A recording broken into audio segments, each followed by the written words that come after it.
What an unbelievably crazy week on Kick. I was just talking about the French streamer Jean Parmenov, who passed away in his sleep on stream after a marathon of abuse from some other streamers. And just now, I literally just finished streaming Resident Evil 6, and I was taking a little tinkle, and I got sent a little something that is so diabolical, I had to hop back in the saddle and yap about it. It is incomprehensible that yet another potential death was just streamed on Kick. I'm recording this an hour after it happened, and the victim is currently still in the ICU, so I guess by the time I post this, I'll know whether or not they passed away, but I'm going to keep this part in here right now because it's up in the air. A Kick streamer, Raja Jackson, who is the son of Rampage Jackson, and also a professional fighter, just went fucking ballistic on a wrestler during a wrestling event on stream. He picks the wrestler up, slams him on the mat, and then lays down 27 punches to the man's skull, most of which were delivered while he was unconscious. And by the end of it, he is bleeding and bloodied. They couldn't wake him up. They said he was barely breathing, and someone even used the word flatline, that he was flatlined in the ring. This is not fake. This is not scripted.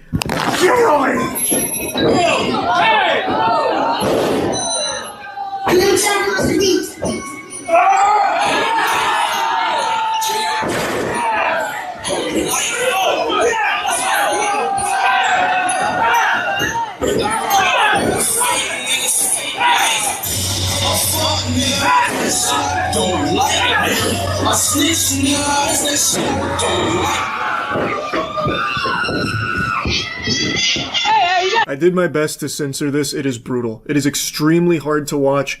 I also cut the clip short, but they pan back and he is covered in blood. Raja Jackson is a professional fighter who has unloaded, I counted 27 blows to an unconscious man. And they all are connecting. This is not like fake. It's not like he's pulling any of his punches. They are all hitting squarely on this man's skull, bouncing his head off of the mat. And I said most of them were when he was unconscious. All of them are while he's unconscious. When I watched it back, it's clear that when he slammed him on the mat, his head hit the mat and it knocked him out immediately. So all 27, potentially more, punches that he threw were on an unconscious man. That can be fatal. That is most oftentimes fatal. And he wasn't done either. It's not like he just stopped and said, okay, well, that's plenty. I've had my fill. He was still going. The only reason there weren't more punches thrown by him is because the other wrestlers were able to separate him. But he was fighting against them to go back and keep beating this unconscious man. He probably wouldn't have stopped punching him until his head popped like a balloon. It's extremely scary, and even if he does pull through, this could have life-changing repercussions with brain damage and so many other complications for the rest of his life, if he even survives, which we don't know yet. He apparently flatlined in the ring and is currently still in the ICU, and we don't have any updates.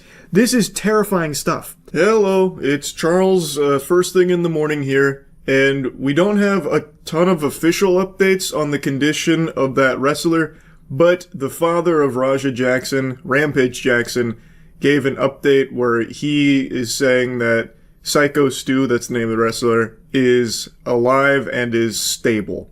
And he also says that he's clearing up misinformation about his son. But then in his statement, he doesn't clear up any misinformation. He just confirms what everyone already knows, that this was completely out of control, inexcusable behavior that Rampage Jackson also doesn't condone. So I don't know what misinformation he thinks he's clearing up with this. He's just agreeing with what everyone else is saying, that his son went fucking berserk. I guess maybe the misinformation demon that he was exercising here was about his son actually getting like the permission for payback on Psycho Stu for an earlier confrontation. And what he's referring to there is they had like a little beef before the event started, and someone had told Raja Jackson that he could, like, double leg take down Psycho Stu in the ring and then throw, like, a fake punch, and that would be it, to, like, settle the beef and create, like, this storyline. But Raja Jackson, on stream, on camera, says that he is going to hurt Psycho Stu. He said he will not stop punching him until people will yank him off of him. So he took that like, pseudo-invite, like, green light to be involved in the wrestling event as a permission slip to go brutally assault this man and beat him within an inch of his life. Like, I think you could also make a case that this is attempted murder. This was premeditated assault that he planned on not stopping at any point until third parties intervened. Like, I really think you could make, like, a real argument that he had went in there with the full intentions of killing Psycho Stu. That's what it looks like to me. Tell you guys this, they told me to hit him and just leave. Somebody who pull me off of him will leave.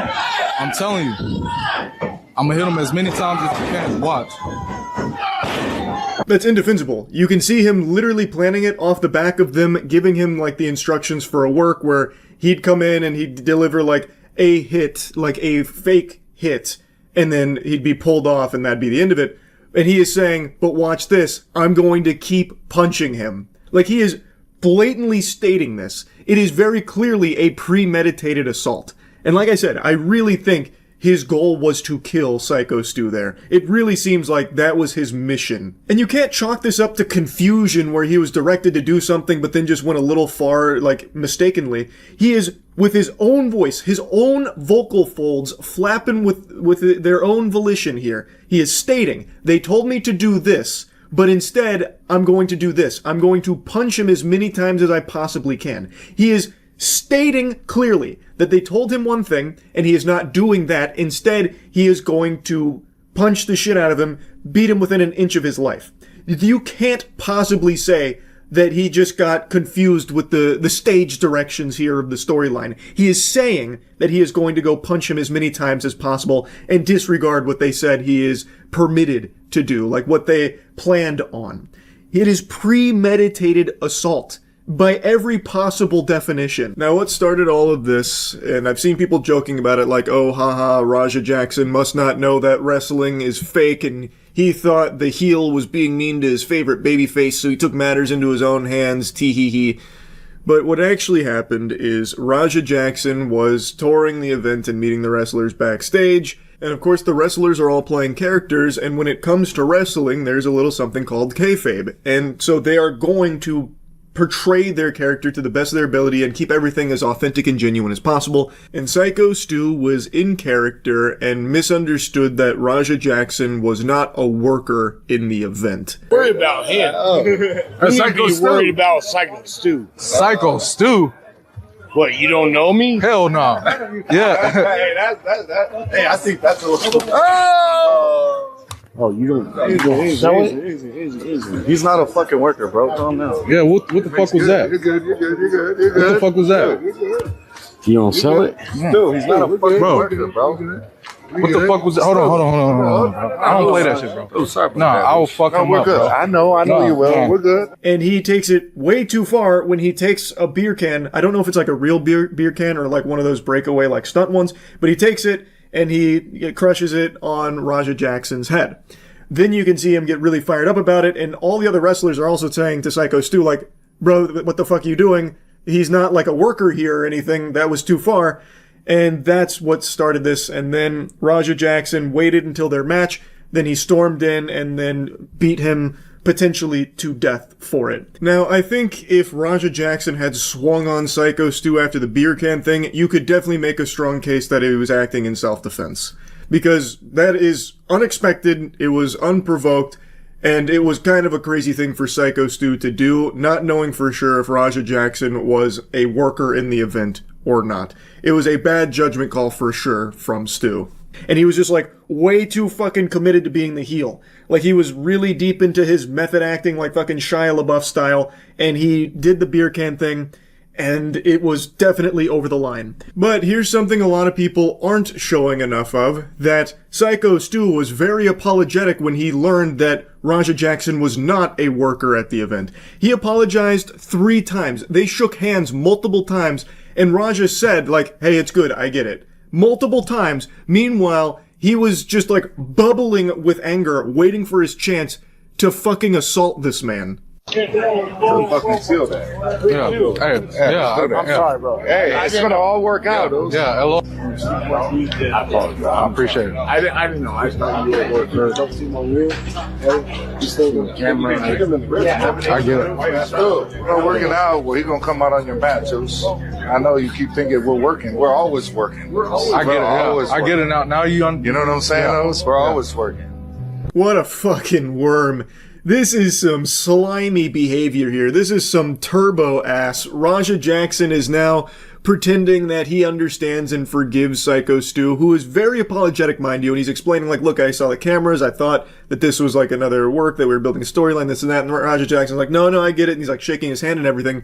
Meanwhile, he is actively planning of assaulting this man, beating him unconscious and fucking leaving him eating meals through a straw, as he is like pretending to let bygones be bygones here and that they're on good terms.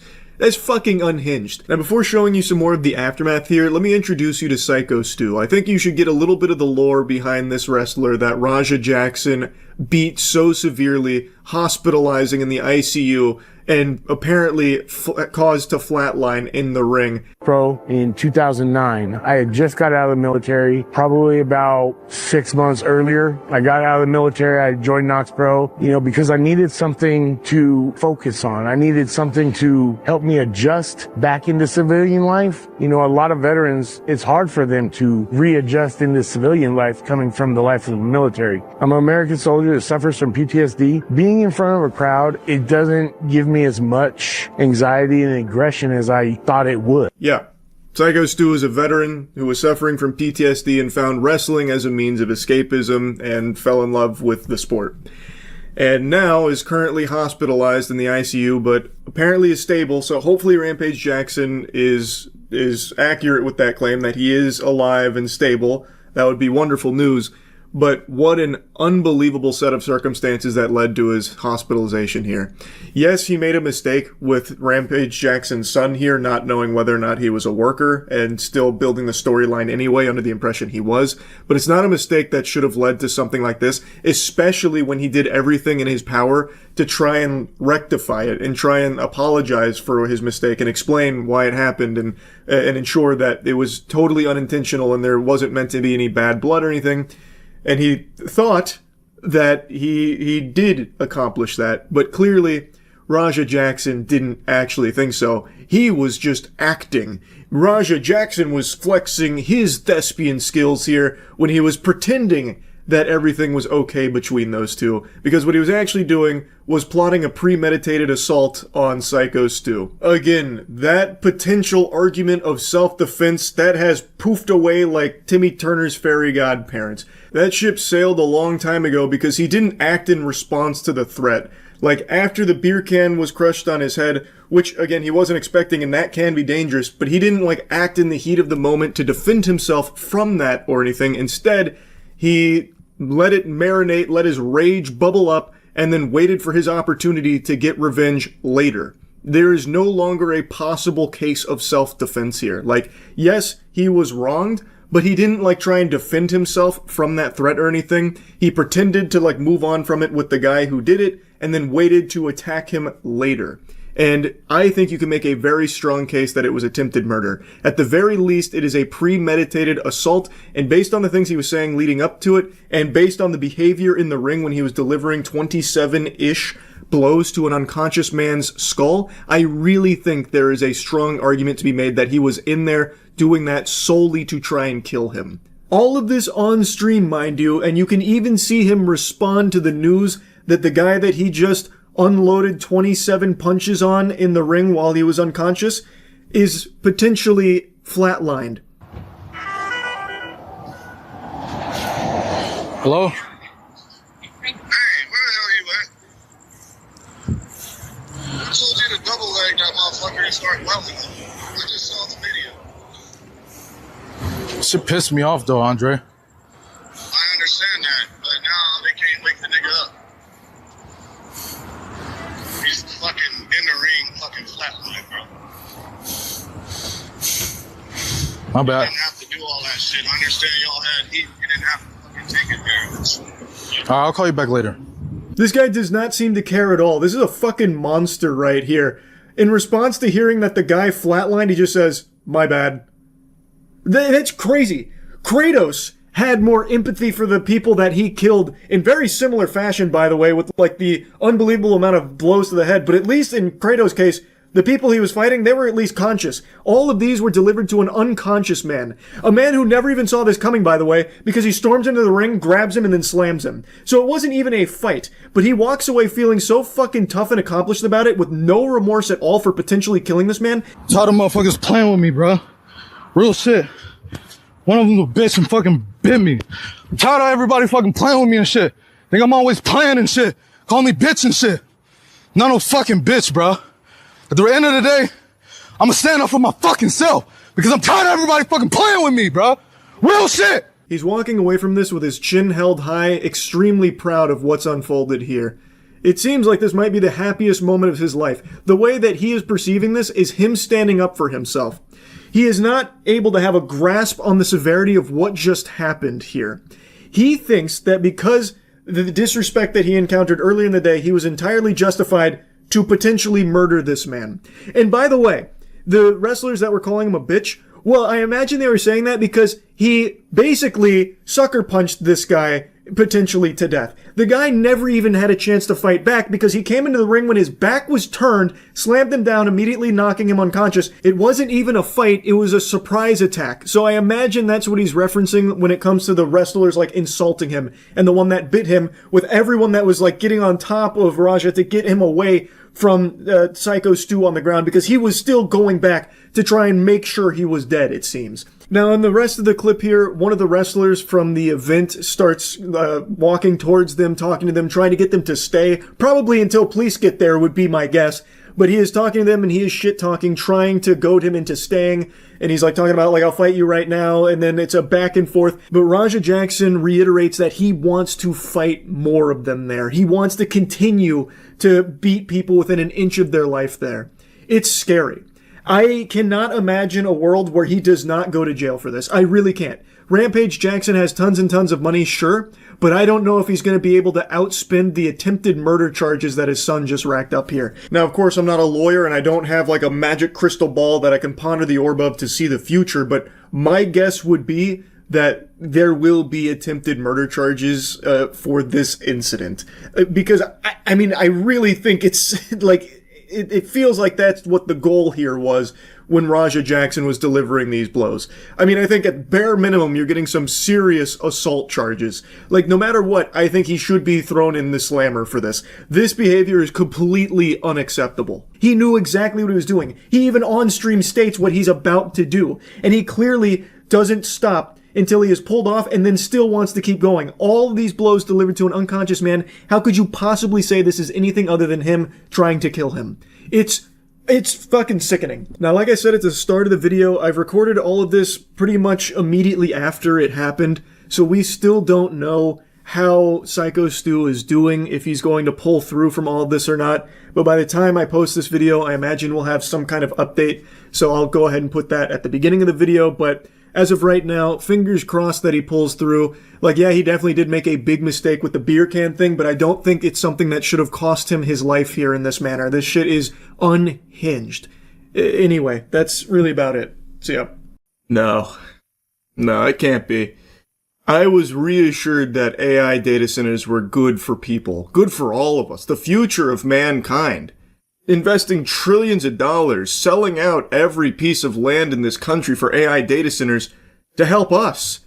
But now, I think the cracks are starting to show. I think the truth is starting to leak out and, well, don't worry, BlackRock has solutions for that. Larry Fink made a really cool statement about how they're going to protect it from the domestic terrorists that might not want AI data centers, which I think is a really cool label to be slapping on normal, average working people that just don't want to see their energy bill skyrocket and their water get turned into fucking sludge soup.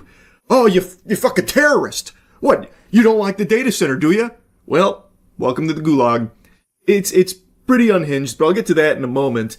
I want to show you something that I just learned about that I think is extremely alarming. This is so far the biggest public goat-seeing from the data center epidemic, where in Lake Tahoe, 50,000 residents have just been informed that in 2027, their energy provider is abandoning them to focus solely on the energy demands of the AI data centers in the area.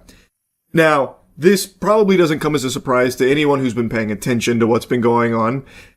All companies are finding ways to butt fuck the normal person and focus entirely on suckling the bosom of AI. Not just for data centers, but let's take a look back about 5 months ago, which is like ancient history with the way everything's been moving, with Micron. Do you remember when Micron did one of these to all the normal consumers that relied on their RAM being one of only 3 big players in RAM production? Well, Micron, 5, maybe 6 months ago now, announced that they will be getting out of that sector entirely. Took every consumer's head and just put it in the toilet, giving them a nice swirly, saying, fuck you nerds, we've got AI now. Then threw on their sunglasses and never looked back. Which inevitably caused the big RAM crisis and the prices to skyrocket there because of now the impending RAM shortage that would be unfolding because, again, Micron was one of only 3 big RAM producers, and they just outright said, we will no longer be providing to the consumer market starting this year. So they did that because AI was more lucrative, and now you're seeing everything else go in that direction.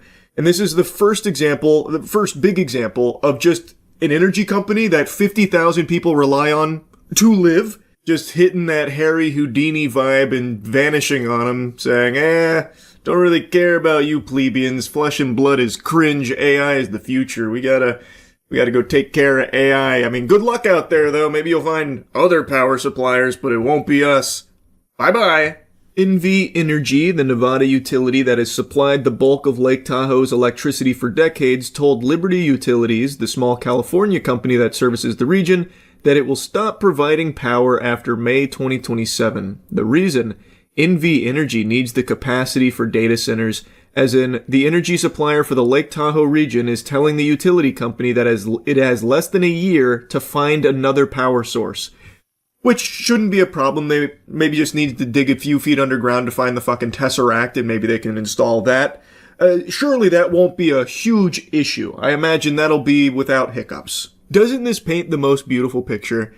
It's always been abundantly clear companies don't give a fuck about you or anything, but now that companies see a way of cutting you out while still driving up their own profits, they are frothing at the mouth for it and jumping on board. They are abandoning ship on people because they don't need people anymore thanks to AI. So these data centers in this area are now the entire focus of NV Energy, and they are just saying, these 50,000 people, they can go kick rocks, pussy, good luck. And I imagine this will not be an isolated incident. This is something I've yapped about a lot. It's something that is very well known about data centers in particular for the energy demands. And as these companies get a lot of incentive to focus that energy on those data centers, they'll start to make the same decisions that we are seeing here from NV Energy, where they don't really need to supply energy to people. Ew, stinky people? Human beings? Oh!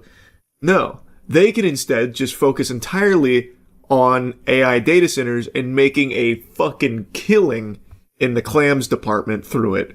So they'll abandon people without a second thought. It doesn't matter to them. And I think we're going to continue to see this trend happening in places that are having this big push for AI data centers. Northern Nevada has become one of the fastest growing data center corridors in the country. Google, Apple, and Microsoft have either built or are planning facilities around the Tahoe-Reno Industrial Center east of Reno. The Desert Research Institute, using data from NV Energy's 2024 Integrated Resource Plan, found that the 12 data center projects located overwhelmingly in northern Nevada could drive 5,900 megawatts of new demand by 2033.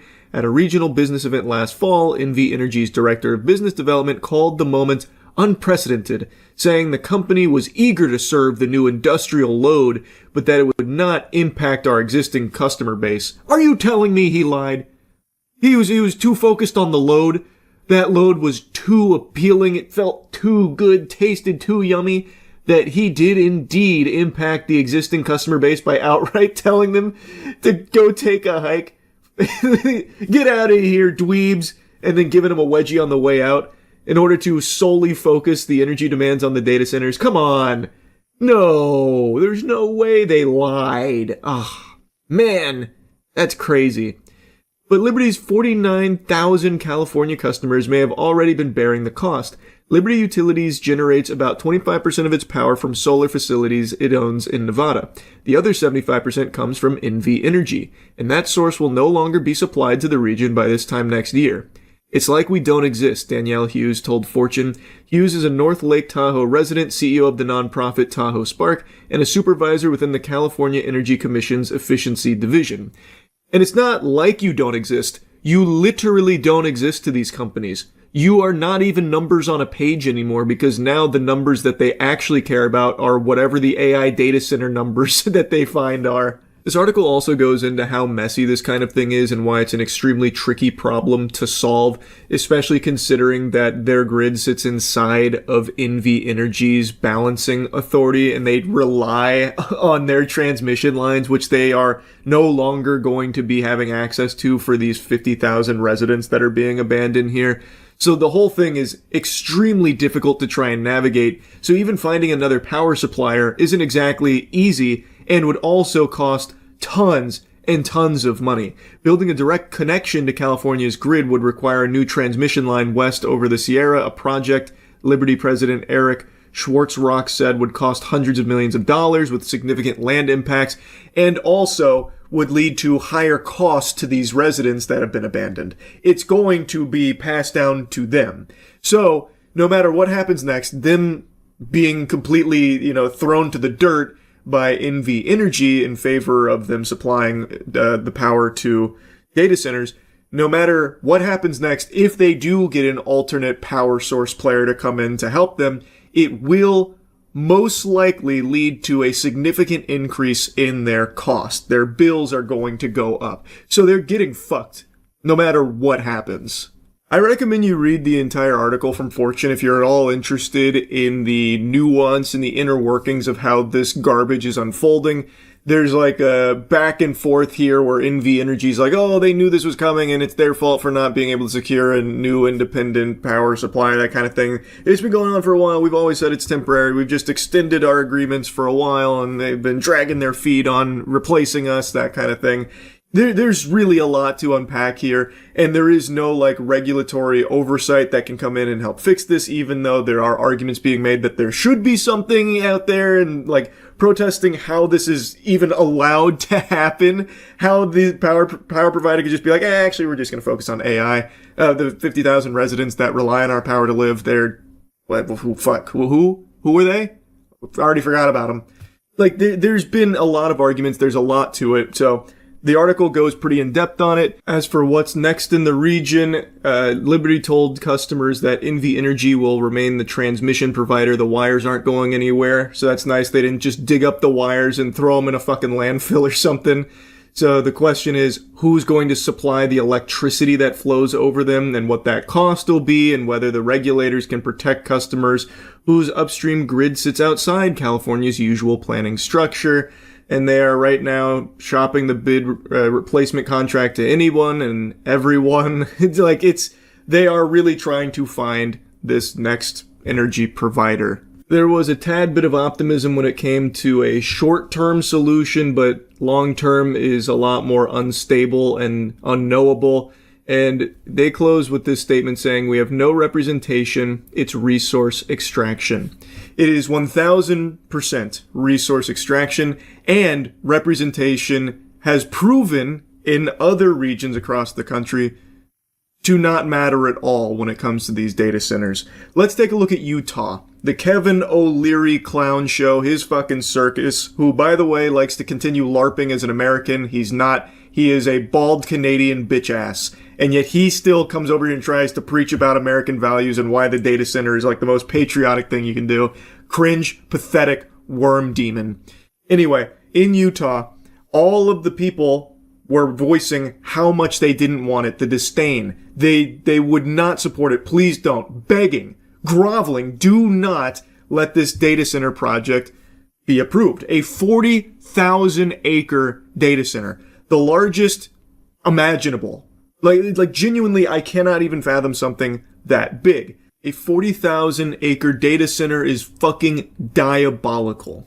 And the geriatric fossils that were approving this project, who are supposed to be representing the people in the community, outright said, one of them verbatim said, "For hell's sake, grow up."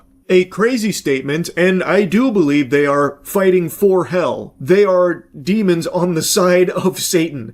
So like these fucking octogenarians, in the face of all the community that went out there, and there was a huge number of people yelling, screaming, begging, stop, don't do it, don't, no data centers. In front of all of them, they insulted the people, berated them, and then went into their own private room to get away from all the riffraff, all the hustle and bustle and hoopla, so that way they could unanimously push it through to greenlight the 40,000 acre data center. That goes in the face of all of the people that they are supposed to be representing the interests of.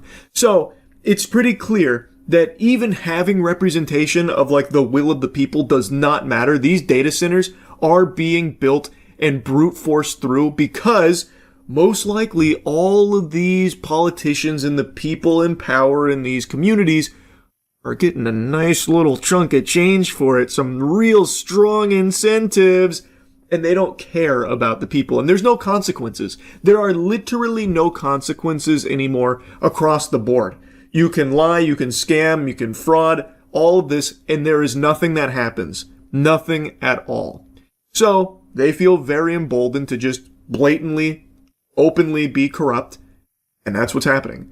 So these data centers, they are coming. They're showing no signs of slowing down. It's extremely concerning. It's extremely infuriating. And BlackRock is already planning for people to feel like forced into a corner and doing something drastic, like maybe trying to destroy a data center. And the need for rebuilding the GCC region, to rebuild it so that it's going to be in a position where it's not going to be obstructed by drone warfare. So many more things are going to have to be underground. But even here in the United States, if we're going to be building, let's say, these 1 gigawatt data centers, how do we make sure we're not protecting those $50 billion, $75 billion investments? We have to re-look at everything because of the role of drone warfare. Right now we're looking at it internationally, but one of my concerns is, could it be a domestic terrorism using a $3,000 drone? These slimy husks, these zombies are getting so comfortable calling anyone that goes against the corporations selling out of this country and their land terrorists. Oh, you don't support the companies coming in here with 3,100 data centers springing up in your communities, driving up your energy bills, ruining your water, polluting your community? Oh, that must make you a domestic terrorist, Buster. Or at the very least, you might have some ideas that are adjacent to domestic terrorism. A little bit of thought crime, perhaps? You don't like the data centers, Well, let's go ahead and check the surveillance data we've gathered on you through these data centers and see what we've got. This is Larry Fink of BlackRock. BlackRock is a huge player in the data center boom, and now he's openly talking about, well, how do we protect these multi-billion-dollar investments and the trillions of dollars that might need to be spent in order to secure them? Because what if a domestic terrorist starts using drone warfare on them?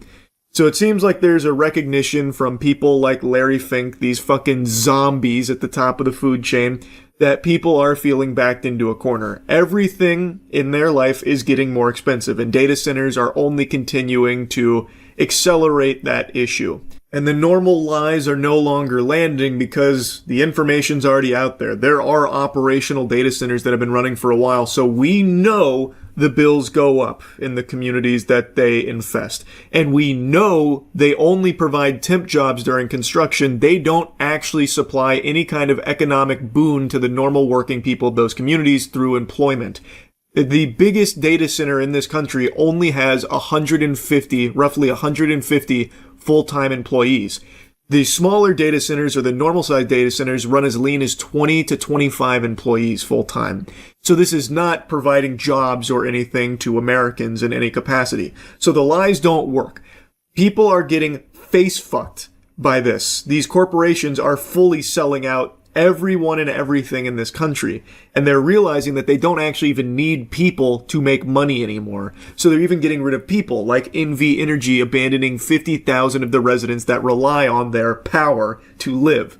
And Larry Fink is now talking about what they're going to do to defend these data centers from someone who might be very desperate and trying to, like, destroy a data center on their own in order to, like, survive in the community or help people in the community live.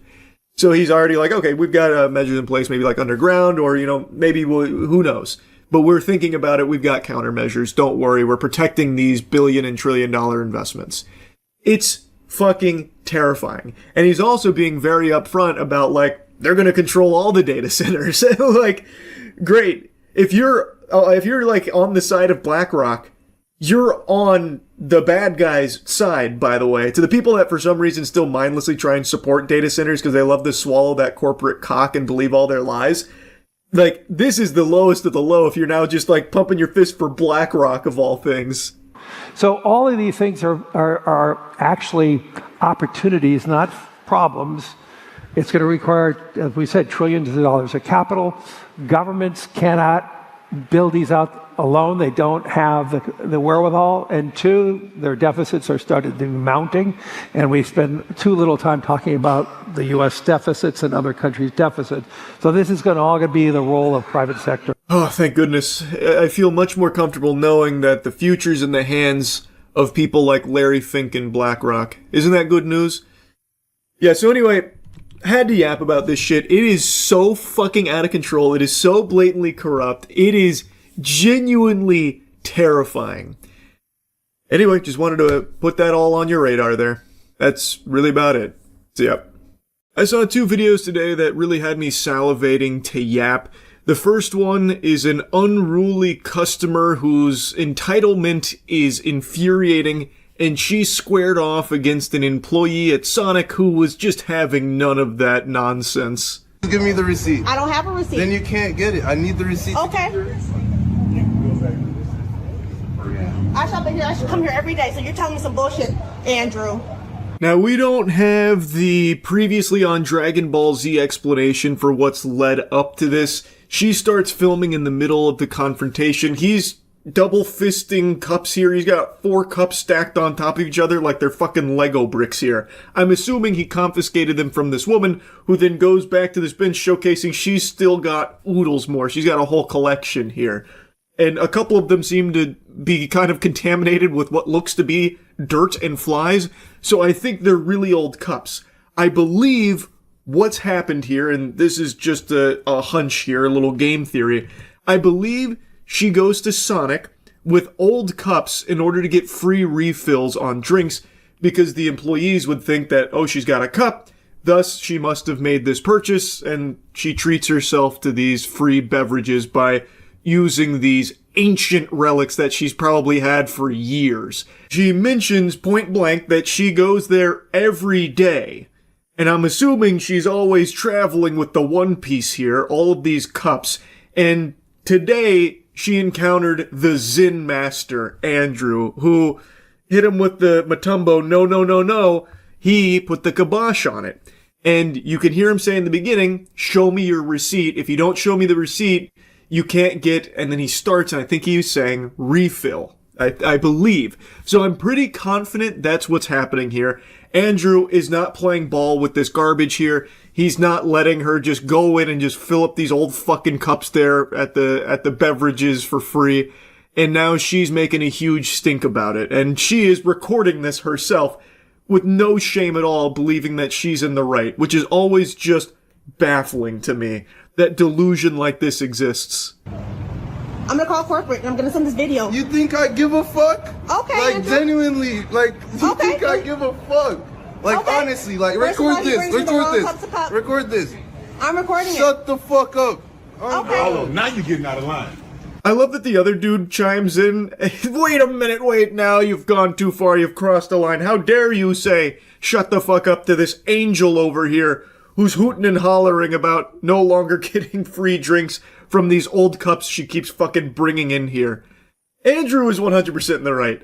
Even if I'm not 100% correct on, like, the actual situation here, I think her attitude is just so fucking awful. I hate that level of entitlement. I'm gonna call corporate. Ooh, oh no, she's alting. Like, come on, get the fuck out of here. I love how Andrew handled it. Just uncaring. I don't care. Shut up. Leave. Like, that's the way you have to sometimes handle people like this. It's really the only way. She threatens his job, Andrew hits her with one of these, and he is just not taking any of this horseradish. And he shouldn't. I cannot stand people that berate and harass and exploit employees working in the customer service field. I know I talk about this all the time, but it is just so low. It is just so shameful to act like this woman here. I hate this shit. And pranksters, I know I make fun of them till the cows come home when they do things like this to insult and treat these employees like props. And it's just refreshing to see Andrew's attitude during this interaction, just shutting this shit down right away, not playing ball with it at all. And I can only hope that he doesn't lose his job for it. This video blew up, so I'm hoping he doesn't, like, get fired or something. Because there is a reason why employees don't often, put customers in their place like this, because there is a fear of them losing their job. So in most cases, employees grit their teeth and just bear it. Just take the verbal abuse from these unruly assholes, these fucking degenerate customers. Anyway, I just wanted to commend Andrew here for this. This was a banger response to her, Karen freak out moment here over what I think is refills with all of the cups that she brings. Now, the next video I want to talk about is kind of similar in spirit. It is another unruly customer who is berating an employee, but this one goes on for an extremely long time. You don't give a fuck. Wait till you get fired. You stupid as shit, bro. I'm stupid. I bet you just got this job. You just got this job. You just got this job. She could have came in. She don't gotta pump shit, you dumb bitch. Shut up. You could refund our money, you dumb fuck, because you don't know your job, you fat bitch. Wait till the cops come, bro. You are stupid. Talking about hostile. Of course I'm gonna be hostile. I've been here since 10:30 waiting for your dumb ass. You ain't gonna do shit. You just gonna keep running your mouth and clapping and talking to your invisible friend.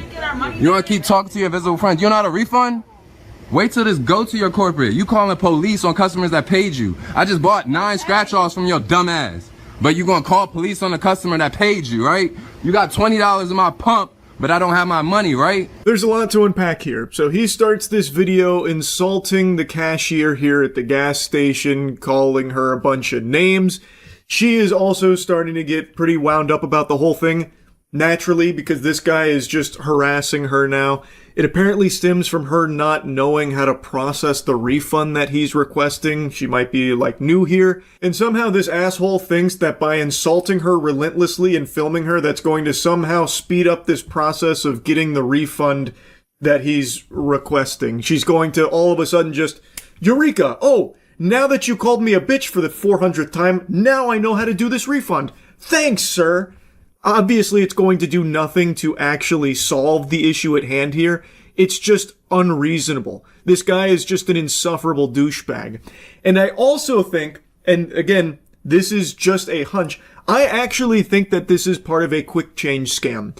He mentioned that he bought 9 scratch-offs and then also has $20 in the pump, and now he is just hurling a bunch of insults at her, trying to make her panic and make her uneasy. To me, that has all the telltale signs of a quick change scam. For those that don't know, that is something where someone will make like a bunch of small purchases very quickly to try and like overload a cashier into giving them more money back than they needed, because they lose track of what they're actually supposed to give back on the refund. So by him constantly insulting her and throwing out like a bunch of things about the purchases and how much money's over there versus these 9 scratch-offs, I need my refund now, that kind of thing, to me it feels like he is trying to overload her and get this refund, which will actually be more money than he spent on these smaller amounts. But again, that's just a hunch. I have no proof of that. that just feels like it checks all the boxes to that scam. So whose fault is it? Yours. Clearly yours. I paid you for scratch offs. You don't know how to refund the money. You don't know how to pump the gas tank. So who's untrained? I need to talk to your store manager. I need to talk to your corporate. I need to talk to everybody about you. You need to talk to your mother and ask her if she was drinking during her pregnancy, because you're fucking dumb, man. So he mentions here about the lottery tickets that he purchased and then mentions the refund. So it sounds like he's trying to demand a refund from her for the lottery tickets and the pump. He's in Florida. He mentions UCF and he mentions Apopka, Florida. Lottery ticket sales here are non-refundable. Those sales are final. You can't get refunded once you buy those tickets, you fucking goober, you idiot. So again, I feel like this is part of his scam where he's trying to confuse this cashier who might be new here and doesn't know how the refunds work, so that way he can get more money back than what he spent on these purchases of 9 scratch-offs apparently, and like the gas that he put, or the money that he put into the pump for gas, that kind of thing. You're gonna be on YouTube, 7-Eleven Employee of the Year. What is your name? Let's get that. Let's get that. Oh, take it off, Evelyn. I see that E for the camera, calling customers bitches too. Calling customers bitches too, right? You lucky somebody don't do something to your big ass, bro. Clearly I didn't say Fuck, bro. I've been here since 10:30. You don't know how to refund some fucking gas. It's 11 o'clock now. Like I said, this goes on for a really long time. He's just constantly insulting her. Eventually, she also insults them as well, which he has a field day with. He really thinks he's got her in a checkmate position now. You took 10 people before me before fixing a problem. Of course I'm gonna be mad as shit. I don't got time to just stand here all day because you don't know your fucking job, trying to blame it on me. Aren't you supposed to give her your card though that you paid with? Bruh, she does not know shit and her employee left her. That's what's so fucked up. The guy left her and said, oh, she's gonna refund your money, sir. Don't worry. But she don't know how to do this shit, bruh. Get more tiddlywinks of lore here. It sounds like there was another employee here that this guy must have been annoying, and he eventually just said, fuck this, she'll take care of you, man, I'm out of here. So now he's set his targets on her, and she can't just walk out and leave. So now he's going all in, insulting and attacking her, and the girl he's with mentions his card. So it sounds like he paid with card for the gas. You can't pay with card for lottery tickets, so he definitely didn't use card for lottery tickets. You also can't get lottery tickets refunded, by the way. Not in Florida. So the only possible refund would be for the 20 clams that he mentions I guess got lost in limbo while pumping, or maybe there was a malfunction and it didn't pump. But since he paid with card, let's say that he didn't use the full amount of the 20 or something like that. Whatever went unused will go back to your card.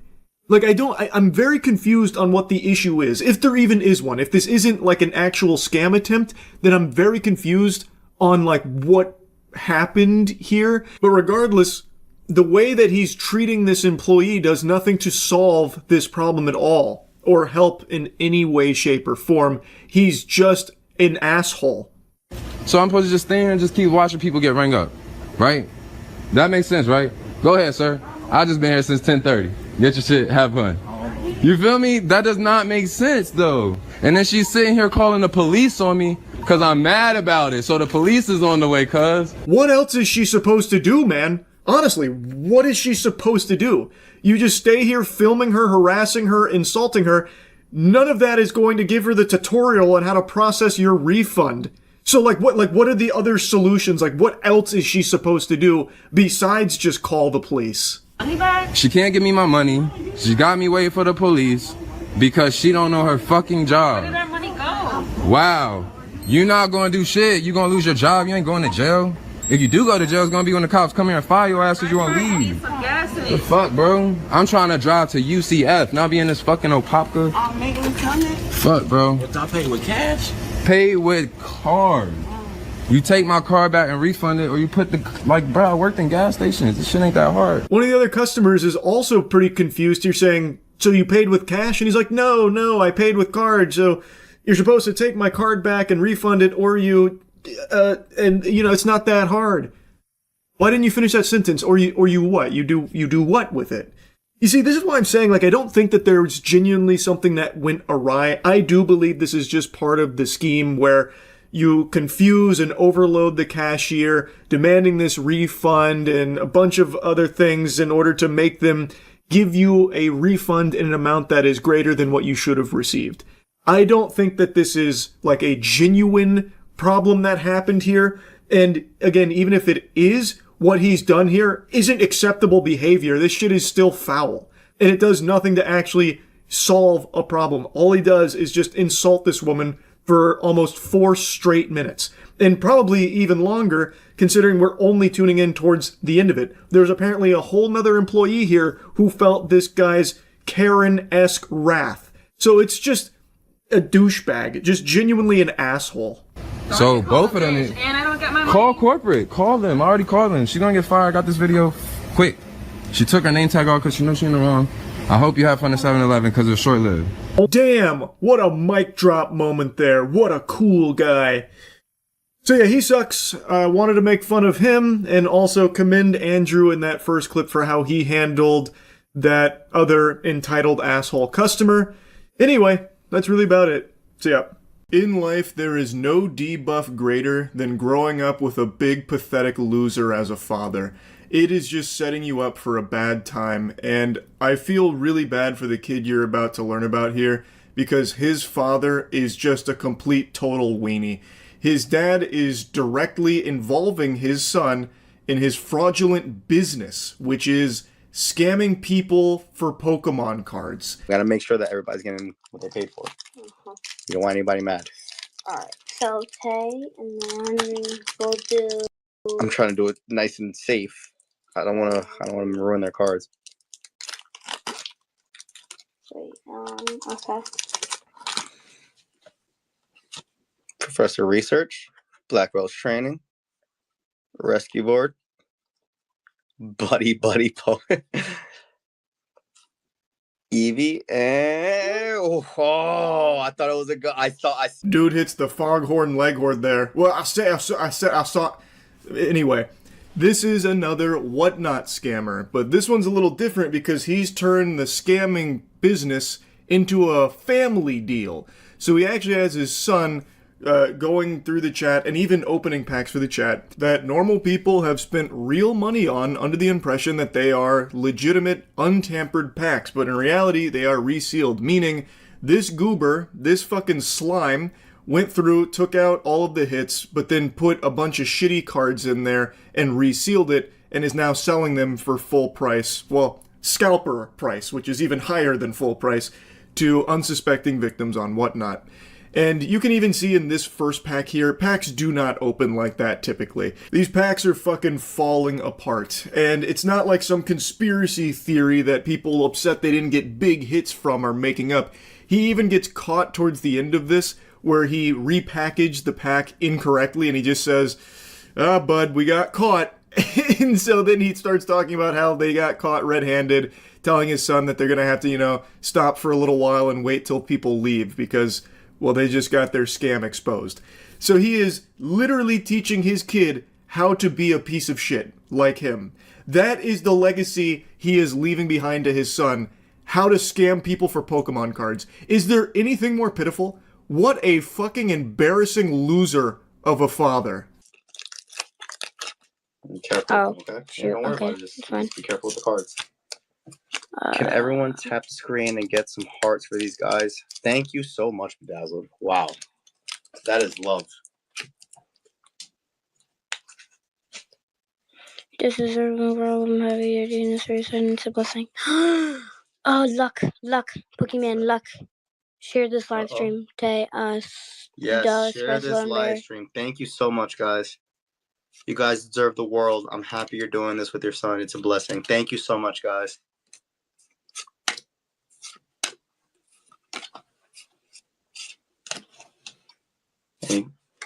Almost. Remember, you got to keep it there. Is it a hit? Is it a hit? Almost. It's so sickeningly shameless. Not only does he use his son to open and peddle these fake resealed packs to people that have bought them, he also uses his son as a marketing tool, telling people like, "Oh, look how wholesome this is. Dad and his boy just opening some packs, this is our little homegrown business. Thanks for supporting. Make sure to share this stream. Give us a lot of hearts. Support us. This is really good stuff right here, guys. So want to thank you. You guys are kind of part of our family too now. You know that. Make sure to share our Whatnot stream so that way more people can buy these resealed packs. Come on, guys. It's me and my son. Me and my boy Junior here. Come on. Only do Pokemon. We do baseball and football. I guess it's just no What's luck. up with these packs, dude? I wish I knew. I guess we're just not having any luck. I mean, hey, if you wanna give us the hits, I mean, please, we'll be more than willing to take them. That's why I always tell him to not take it off camera so that you guys don't think anything. It means the hits are incoming. Exactly. I say grass. If you love eating shit, well, he had some great news for you, because not only does he scam you with Pokemon cards, sounds like he also does it with sports cards too. Holly jolly, Christmas has come early. Now this is when the chat started to realize something fishy was going on. The packs kept opening in really suspicious ways. The crazy thing is, people that buy packs through whatnot, they've definitely opened some themselves. You can immediately recognize that there is something awry with the way these packs are just fucking disintegrating at, like, the slightest movement of it. Like, these packs just fucking blow up like it's Team Fortress 2 and you just got insta-gibbed. Like, there's something off. And not only that, there are no hits. It's only shits. It's very suspicious, and now he's trying to, like, convince them, oh, it's just... We're hitting a dry spell here. It's just really unlucky. Jeez, you know, sometimes that's just the way the cookie crumbles, unfortunately, I'm sorry to say. This is my son, by the way. It's really wholesome stuff. You wouldn't be mean to him, right? He's the one opening packs. Also, he's trying to convince people that there's nothing shady going on because everything stays on camera. He's like, this is what I teach my son.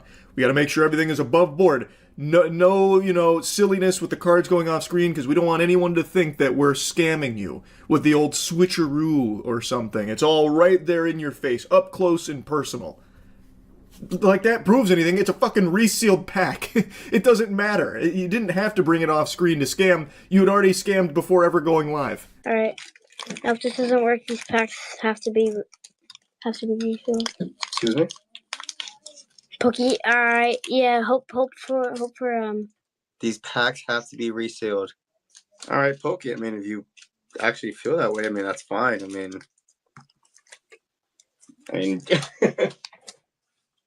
Alright, let's just do that. Don't say that. No, it's fine, Wick. Don't even worry about it. We're not defending ourselves. We I mean, yeah, we don't do that stuff. I mean, we could stop the stream right now, honestly. We don't do that, but if anything, we are literally a part of it. We support the community so much, like we are actually collectors. We are we are collectors, trust me. We have plenty. We don't need to reseal anything. We have our own stuff. The fuck are you blabbering about? What are you even saying? No, resealing? Resealing? I can't even pronounce that word. I've never seen it. I don't know what that means. No, we wouldn't do anything like that. We're collectors. We have our own stuff. We wouldn't reseal. The fuck does that even mean? You're collectors, you have your own stuff, you don't need to reseal. It has nothing to do with anything. This unskippable cutscene here is just the worst fucking dialogue, this mumbo-jumbo that has nothing to do with the scam that he's performing. And he couldn't sound more guilty if he tried. This actually seems like in LA Noire when you have the guiltiest person in front of you. He just keeps going, heh, reseal? Heh, ha,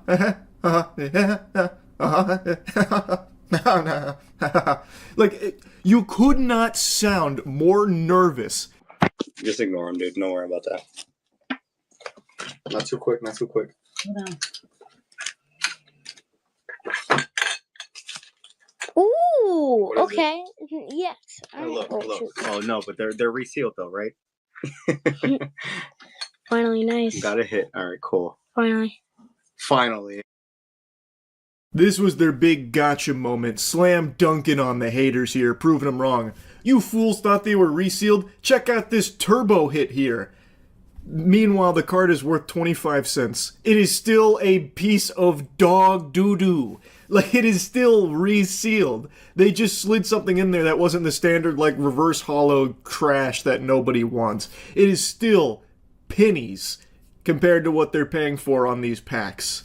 I can't wait till somebody gets a huge hit so that they can stop talking. That's Black Bolt. Don't worry about that one. Okay. Oh my. See, you're worried about the wrong thing. Look, show him his cards. Show him his cards. Because they're going to think that you're doing something sketchy. Oh, what is that? Master Ball or no? Pokeball. Pokeball. And green. Grass. Oh, wait. Another Pokeball. All right, put it in the pack.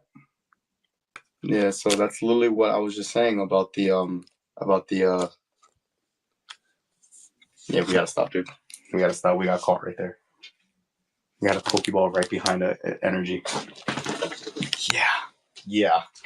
That was cooked. That was pretty cooked. This guy is a complete failure in every aspect of life. Not only did he fail at the easiest scam ever of just packing the Pokemon cards in the correct order, he somehow fucked that up. The reason he got caught red-handed there, so much so that not even he could wiggle his way out of it, is because he put the fucking energy in between the hits there. That doesn't happen. That never happens in real packs. And he also thought he turned the stream off when he openly admits to getting caught in his scam. What he is openly admitting to is a crime. It is fraud. He has scammed people out of their hard-earned clams. And he is now admitting to it on camera to his son, telling him, yeah, we gotta stop. We just got caught. That was real bad. We just, yeah, they got us. They really got us on that one, sport. Yeah. No, we can. Just not right now. Gotta do it later. Gotta make sure all those people get off. And then we do it again. That was pretty bad, dude. Can't, bro. We made a good amount, though. We made a great amount.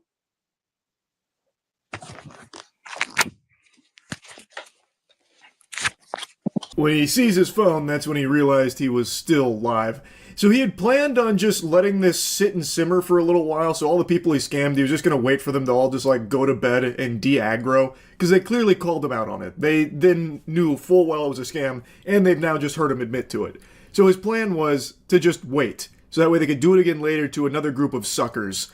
And he's teaching his son this, by the way. He is treating this like it's a real practice that he is now involving his son in. This is what he is teaching his kid. That is sad. I feel terrible for the kid to have this loser as their dad. That shit sucks. And he's bragging about how much money they made doing it. Talking about they made a great amount doing it. You know, hold your head up high, son. We did great with the scam today. It's so awful, man. It's so fucking awful. This guy super sucks. Terrible father. Absolutely horrible. That's really about it. So yeah. About 5 months ago, I made a video covering the tragic story of a streamer named Raphael Gravin, known online as Jean Parmenov.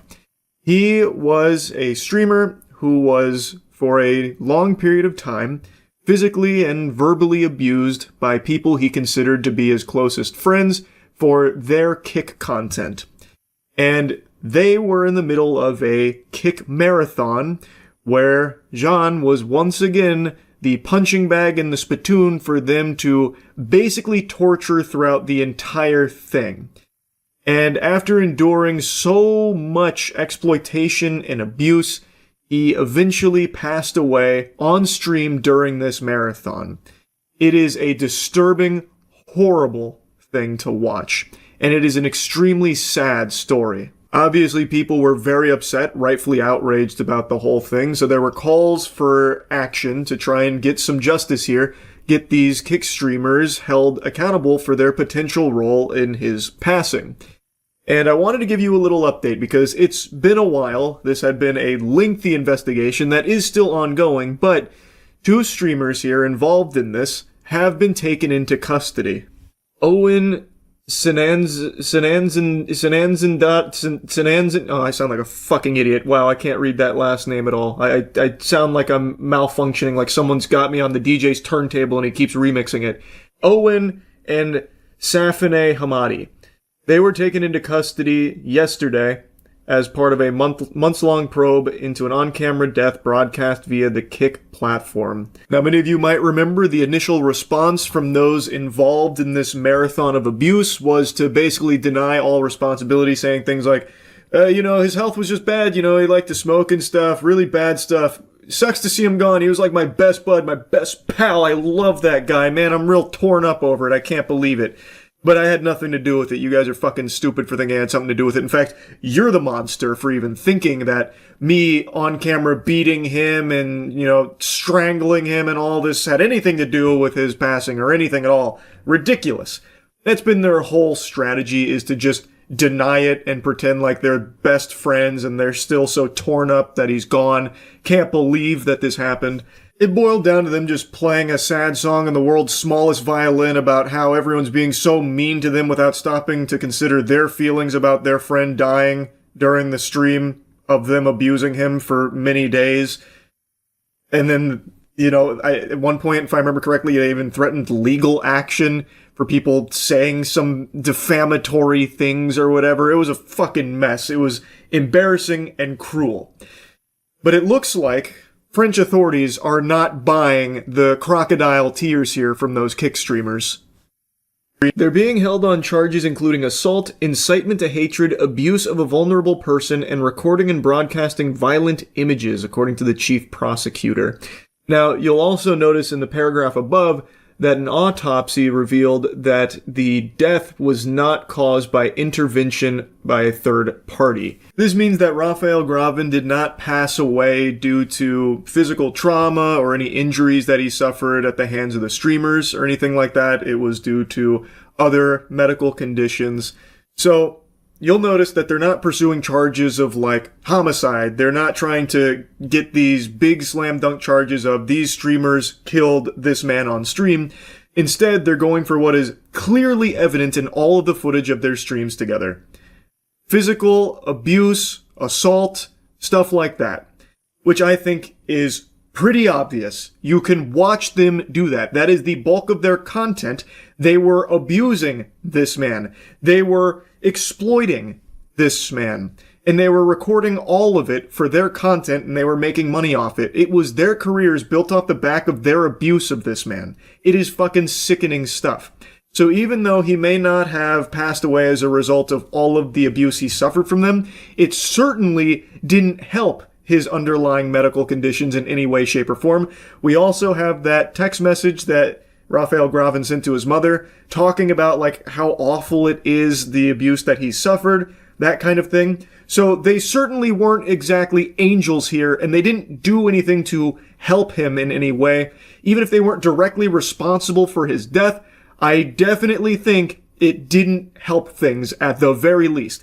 And these charges, I think, are probably pretty strong. I would imagine they stick because you can watch all of them yourself.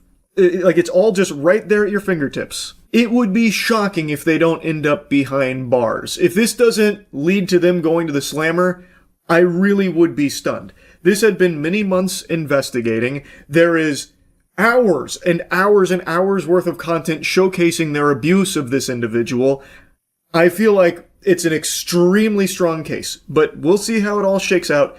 If you remember, they were actually taken in by authorities a while back, but they were released.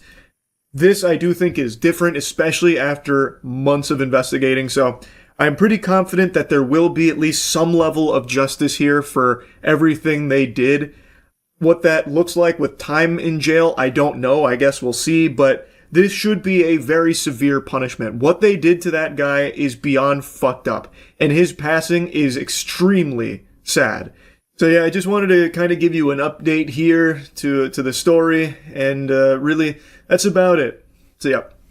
Last night on Stream Chat, put something on my radar that I somehow missed in regards to aliens. It's very rare that something slips through my fingertips when it comes to juicy alien details.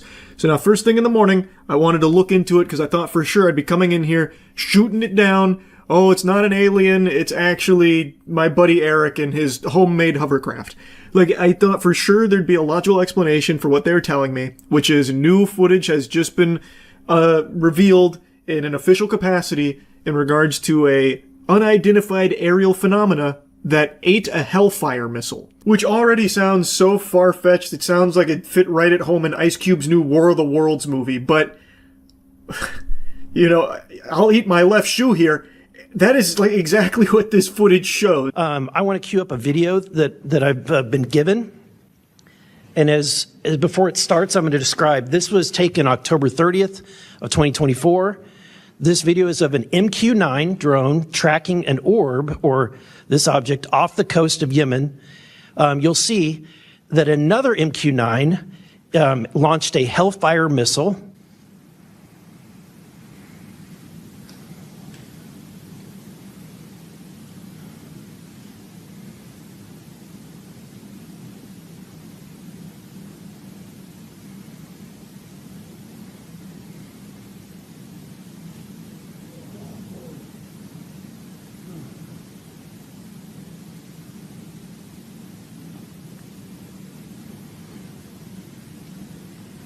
This is when it zoomed out. So you can still see it traveling. Declassified? So now I've made fun of a lot of new footage that keeps surfacing, like the fucking steel soccer balls that have been spotted, you know, in Colombia, and then it's like, here's the proof, and it's a guy posing next to what looks like two colanders glued together with his nipples out. Like, that kind of stuff is so silly and so stupid, it is clearly a hoax. This, though, I don't have the same criticism of. But don't worry, I have plenty of criticism for it. This video is still pretty fishy. Granted, this is one of the more, like, authentic-seeming videos that we have, and you all know how much I want to believe, how much I want there to be irrefutable proof of aliens visiting this planet. Me and my dad argue about this 2 times a week. I love this shit. He loves this shit. I, more than anyone, want to suckle from the tit of hopium that this is aliens.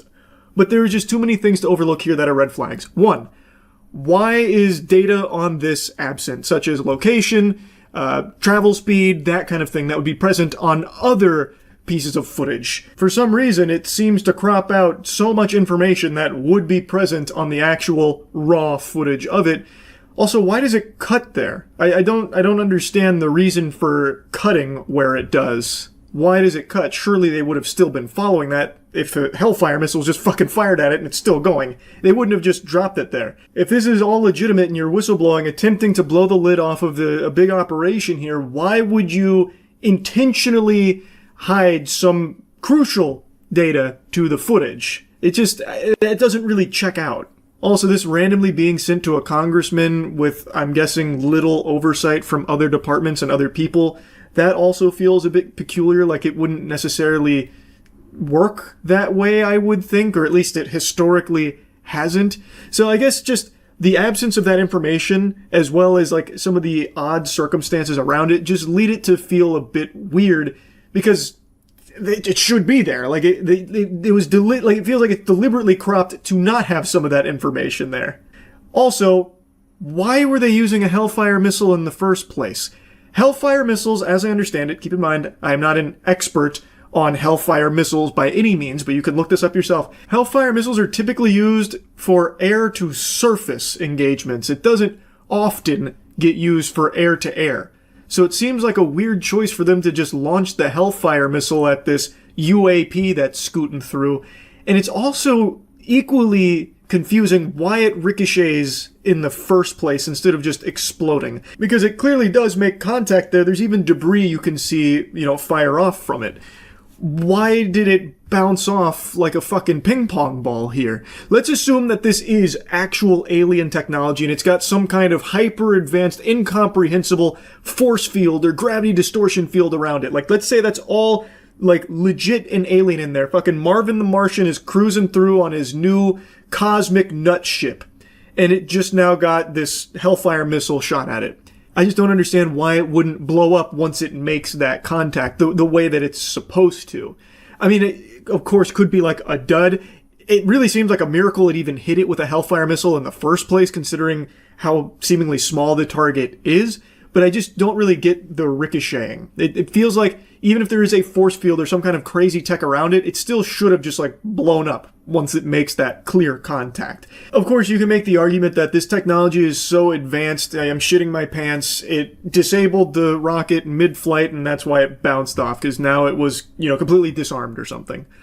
Maybe. I mean, if it's alien tech, throw all logic and knowledge we have out the window, because it would be beyond our understanding, truly. But food for thought, and something that I learned about that maybe could be an explanation for this. They make inert Hellfire missiles. They're used for the sake of like training and that kind of thing. Could this be an inert Hellfire missile? It would explain the lack of explosion there. But counterpoint to my own point of bringing this up, from what I understand, most inert Hellfire missiles don't actually have the ability to be launched. Is it possible this one did? Maybe. I don't know. There's a lot of maybes here because this is so hard to know what is actually going on here. I haven't seen anything like this. Of all of like the alien ship footage I've seen, this one is the most head scratching. I'll say it. So, Mr. Knapp, Do you have you heard about, events like this occurring? And what information might you have? I have heard about events like this. I have heard about this event. Jeremy Corbell and I talked about it in one of our episodes a while back. We did not have the video, though. There are servers where there's a whole bank of these kind of videos that Congress has not been allowed to see, that the public hasn't been allowed to see. Occasionally, some of that stuff gets out in the wild, and it comes our way. It should be going to you. The public should be seeing this stuff. And why you're not allowed to, I don't know. But that's a Hellfire missile smacking into that UFO and just bounced right off. And it kept going. It kept going, and it looks like the debris was taken with it. Yeah. What the hell is that? So flies like that? Again, I'm not going to speculate what it is, but the question is, why are we being blocked from this information? That is something you can also see in the footage. The debris that seems to spawn after the impact does appear to get wrapped up with the UFO. It appears to travel with it from that point forward. And the speculation is it has some kind of gravity to it that is able to attract it in, something like that. Again, if this actually is alien technology, you could just start spitballing the craziest shit ever, and it's possible because any technology that would allow visitors from the universe to come here would be so above and beyond our comprehension, we wouldn't even know what the fuck it would look like. So you could throw out anything like that as an explanation, and if it is actually alien tech, yeah, it's definitely possible. I just have a hard time believing that here. I think the IR camera also makes it seem very different than how it might have actually been in real life. This could be as simple as some kind of missile interception test footage that we're seeing through IR that's been shared with the congressman under a completely false pretense. Missile interception technology is something the military actively pursues. Everybody knows that. That is real. Or maybe this moves kind of like a drone. Maybe this is a new type of drone. The fucking rubber drones, the Luffy drones out there, designed to ricochet rockets off of it. There are other explanations outside of aliens. And since so much data is missing here, it's hard to really know exactly what it is, and also, other crucial components to it. It is very interesting, though. Hellfire makes a hit, a kinetic strike on something solid.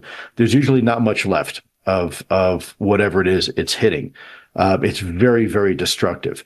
What seems to happen is that the missile is either redirected or in some case perhaps glances off the object and continues on its way. Naturally, I had to call my dad to see if he had seen this yet, and if he hadn't, I wanted to put it on his radar so we could get the expert's opinion on it. Hey, did you see the new UAP footage, the new UFO eating the Hellfire missile?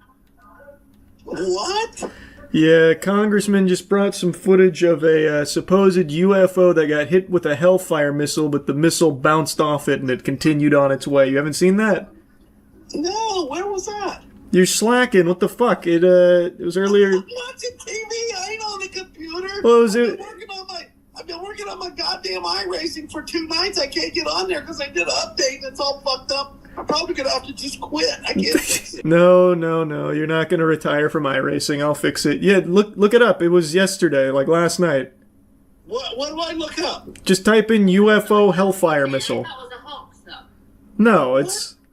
Okay. Just UFO... What? UFO dodges Hellfire missile? Yeah, what do you think, though? You think that's aliens? You think that's real?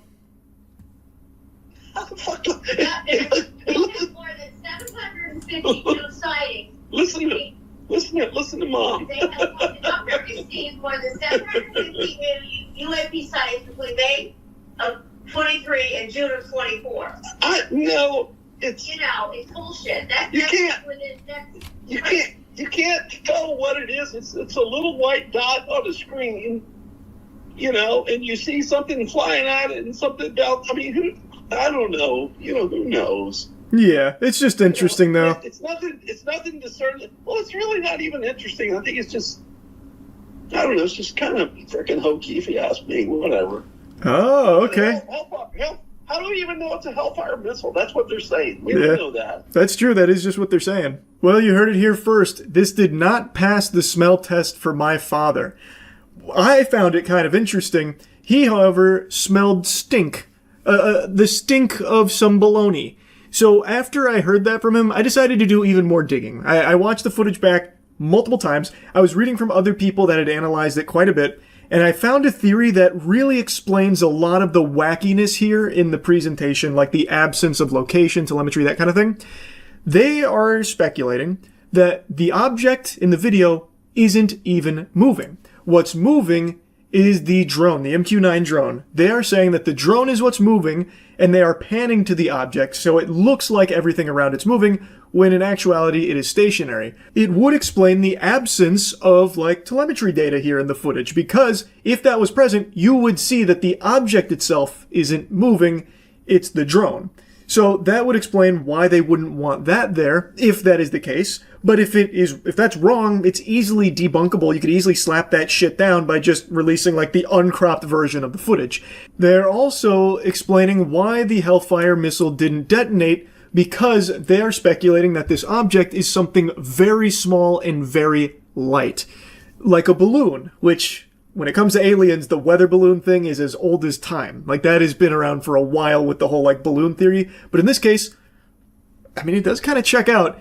Like I said, even if it was some kind of force field on alien tech, the Hellfire would have still exploded. It still would have detonated. But it doesn't here for some reason. Whereas if it passed through something, like a balloon or something really light in the air, it would go through without blowing up. That would explain that, but what it doesn't explain is the seeming ricochet of it. Because it does seem to, like, aggressively ricochet off it, which the balloon theory doesn't account for. But if the object is actually stationary, it would also explain the use of the Hellfire. Hellfire is laser guided. It's hard to laser guide on something that is moving very fast in the air, which is why it's typically reserved for air to surface. If this is stationary, then it would explain how the Hellfire even hit it in the first place, because it's a fucking miracle to have even made contact at all. Like, that is a tough thing for it to do. The balloon theory, or very light object in the sky theory, would also explain the carrying on after being hit with the Hellfire. Let's assume that it is some very light object up there that's stationary, or at the very least only moving little bits with the wind. And then it gets hit by the Hellfire. Well, it kind of maintains most of its shape, but it loses altitude over time. So as it's losing altitude and looks as though it's carrying on, they stop the footage before it gets to the point where it's obvious or it, like, hits the ground. Like, that does also make sense in that context too.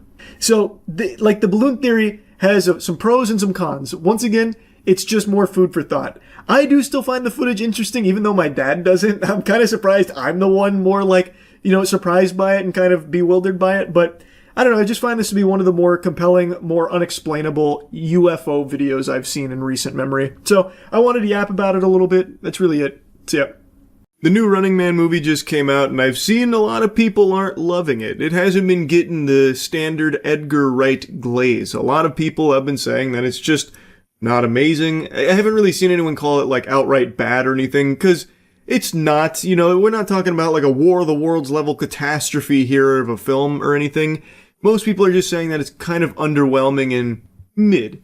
And I've just now watched it, so I'm here to tell you definitively that's kinda right. It's far from a bad film. It's just a very standard one. Like, it's very generic. It's an action film that has some very good action sequences, but it has quite a lot of problems. And if you are someone that's a big fan of this director's work, if you are an Edgar Wright superfan, I would wager my left shoe that this will probably be towards the bottom of your list of his movies.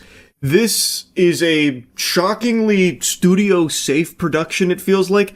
It doesn't really inject any of the creative personality that his films are known for. It really feels like more of a paycheck than a passion, which, all I'm saying right here, probably doesn't matter if you don't really care who the director is. Like, if you're not the biggest Edgar Wright enthusiast with dick in hand for every single thing that he slaps his name on, it probably won't matter to you because you're not going to be holding it to this higher standard of what his previous films have had. And I think that's totally fine.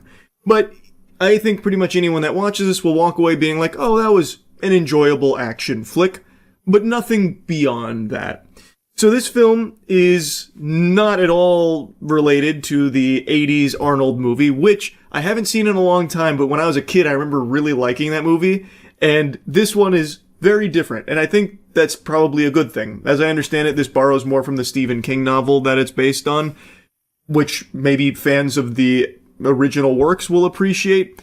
But I just think that by incorporating a lot of these elements that I imagine were present in the book, it leads to a little bit of bloat in this film where it starts to kind of have these pacing issues where it kind of just wants to like stumble through scenes to get to like a bigger moment without like building a real connection to characters. Like it feels like it was more focused on getting things from the book onto the big screen without really making it flow super well. And to kind of elaborate further on what I mean by that, a lot of Ben Richards' survival in The Running Man is kind of out of his own hands, where he just happens to luckily run into someone that is far better equipped to win this game for him and is able to kind of like piggyback off of their ideas for survival and kind of just go along with their plan, which I imagine in the book is probably not exactly how it plays out, but in the film here, it just feels like a very convenient plot armor for him where he just happens to run into these guardian angels that literally sacrificed their lives in order for him to win the Running Man. It's not the biggest deal in the world, but this is what I'm saying, where it feels like it has these issues where it gives you this action and then it wants to give you the next part with the action where it's like a couple days further. But in order to do that, you have to meet this character quickly, like in an alley that gets you to that point, and you don't spend a lot of time with that character. And then you get to the next action scene, and then you have to meet another character because that's going to get him a couple more days into the future for the next action thing. And if that character dies, you don't really care because you don't fucking know anything about that character. It just feels a little wacky when it comes to its pacing in that regard, which makes it feel a little underwhelming when a lot of the times Ben Richards isn't the one who's like really beating the network. So I've kind of already dove into some complaints, but like I said, I think it is a fun action movie, and I think the entire premise is very fun. So it's set in a world where barbarism is entertainment now with this thing called the Running Man, where you have this team of 3 that gets chosen, and then they use basically AI or whatever technology they have in that universe to fake all of these videos and stuff to paint them as horrible, terrible people, so that way all the world roots against them and wants them to die. And the objective of the game is to survive while they're being hunted by their fellow civilians that hate these people because they're led to believe that they're scum of the earth, truly irredeemable garbage, and they're also being hunted by hunters who are professional killers. And again, the goal is just to survive. If they survive, they get $1 billion. They basically get set for life. And the objective is to last a month for our main character, Ben Richards. We get a little of his backstory. He and his wife have a daughter who's sick, but because Ben tried to be a good person and report like some injustices in his business, he's been blacklisted across every job imaginable because the network that owns the Running Man owns the entire country. So he can't get a job and he can't pay for the medicine for his daughter that would save her life. It's the flu, basically. And he can't even pay for that because he can't get a job. It just leads to him signing up for the Running Man in order to go through this death gauntlet. And the movie is very on the nose about its message with all the propaganda and how it like alters all the videos to make people hate each other. And so that way it like ignites this fire. So they want to kill Ben and the other 2 people that are chosen with him. And it's like a very fun world that it builds here, but I just don't think it explores it overly well. And it doesn't do a good job of like balancing humor with seriousness. This feels like a movie, and I imagine in the book too, that needed to be more serious. Like the wackiness in Arnold's 80s film, I think fits in that context of The Running Man, which is drastically different from this one. Like some of the campiness in Arnold's, I don't think should have been tried to, emulate in this 2025 one. It just feels like a tonal, like, clash there. It feels like you need to buy into the seriousness of everything happening in that world, but then that's undercut with every character Ben meets, and even Ben himself, joking pretty frequently. Like, I wouldn't say it's like MCU levels of quips and quirkiness. There were just a few times where it felt really out of place for that. Like, it didn't do a good job of weaving that in there in a way that didn't feel jarring, especially because the humor wasn't really landing in my eyes. Like, I don't think many of the jokes were knocking it out of the park, we'll say. Like, I don't think it was worth sacrificing some of the seriousness that I think probably should be there to make you really care and buy into it for the sake of, like, a quick line or two that's a silliness. But it's not the biggest deal in the world, because the movie really relies on two key factors. Its action sequences, which I do think are good. I think they are filmed well. I think they are really exciting action moments in this movie, and there is a lot of them. And two, Glenn Powell as the main character, Ben Richards. Glenn Powell does a great job. I think he was a really good action movie star here. I think he did a good job of being someone you can root for, and also being a psychopath that does have, like, the natural, X factor to make him realistically have a chance of winning this game against all of these experienced killers and just literally every stranger on the street. So he does a good job of being like a dad that you want to see win and get back to his family, as well as like this psycho that you're really excited to see kill some hunters. I think it was very good performance from Glenn Powell here. So overall, I did enjoy the movie. I think it is an entertaining action film. No, it's not the strongest action movie or anything like that. And yes, admittedly, it is one of Edgar Wright's weaker films. But I still was entertained. So yeah, that's really about it. So yep. No long-winded intro. I'm hugging my knees to my chest in the cannonball position, diving in. New Avatar movie just came out, and it is the lowest rated one so far, which was pretty surprising to see. Now, I just got back from it. It's 3:30 a.m. The long movie. I saw it at 10:45 p.m., and I'm going to go on a little tangent real quick. I already said no long-winded intro, but I'm immediately sinning because I have to just complain about how long previews are. I've made a habit out of timing each experience with previews before a film. On average, it's about 21 minutes worth of previews before the movie starts. In rare cases, I've had it go up to like 26, 28, and even one time 30. This time around, though, this rodeo lasted quite a while because they had like an extended preview. I felt like I was watching a whole nother movie for The Odyssey. They played what felt like a 10-minute full sequence there before this movie. Now, luckily, it slapped. But Jiminy Christmas, the movie didn't start until significantly later than even I expected, knowing full well the average of preview duration. So it was a late evening here watching this film. Anyway, in order to talk about some of the things I want to, I'm going to need to get into spoilers. So this is your spoiler warning here. Spoilers going to be flying out the wazoo. Alright, I've warned you now. Overall, I liked the movie. I think it was entertaining. It was solid. There's nothing bad about it. By no means is there anything in here that I think isn't good. But honestly, I think it does deserve to be the lowest rated in the franchise right now, and I'll tell you why. My biggest complaint. This movie is extremely safe. Not only is it extremely safe, but it is extremely derivative of the previous two films. It doesn't introduce any new thematic elements or anything, and it borrows heavily from the first and especially the second. In the final act of this film, it is almost beat for beat, bar for bar, how Way of the Water concludes itself, minus one very important emotional high that the second film had. And that was an important character death. An emotional moment that I didn't see coming, that was a surprising death that felt very impactful and intense and carried a lot of weight. This film doesn't have that.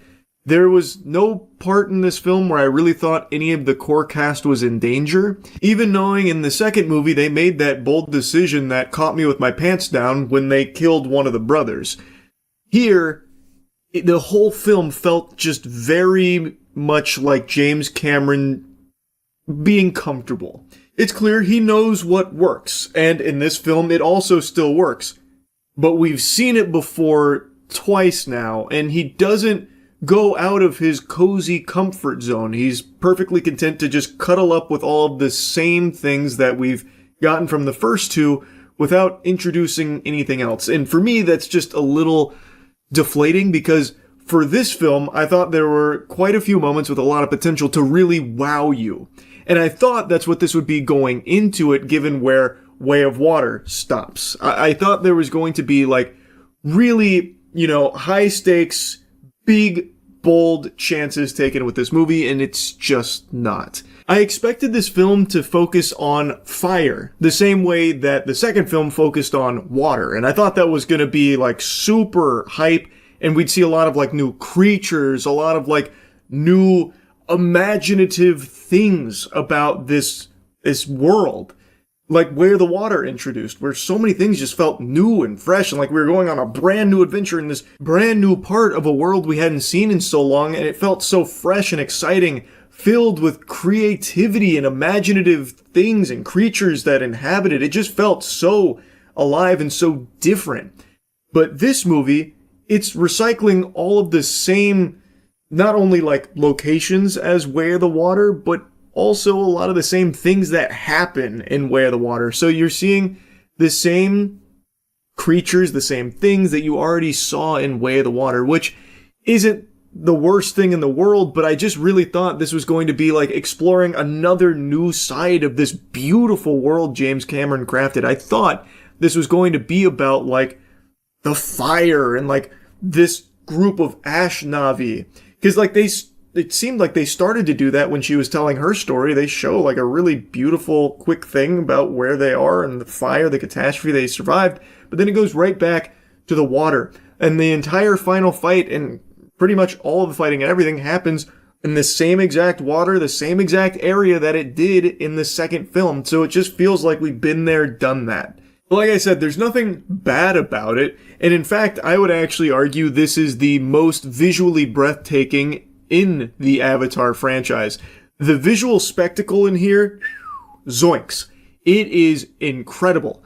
And I really love the introduction of the new Na'vi that we see here, the Ash Na'vi, where they've completely forsaken Awa. They're no longer like very spiritual or anything like that. They're very much like, I'm gonna fuck you up, carve your scalp, let it all burn type thing. Which I think is a great contrast to all the other Na'vi we've seen till this point. And they team up with the Colonel, and there's a really great dynamic with the Colonel where, he does just have the memories of a dead man. He's not actually that guy anymore. He's just not that guy, pal.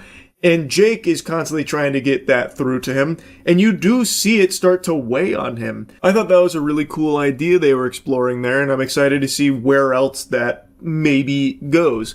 Spider is also a character that I thought was great in the second film and has an even bigger role in this one. But I will say, they make a decision with Spider, and the only family he's never ever known is the Na'vi, the Sully family. That is his family, but he is an alien to them. He has to have a mask on at all times because he can't breathe their air. It's poison. So even though they accept him as a member of the family, he feels like he's a member of the family, there is just this very obvious distinction that he isn't. And I thought that was a really interesting idea.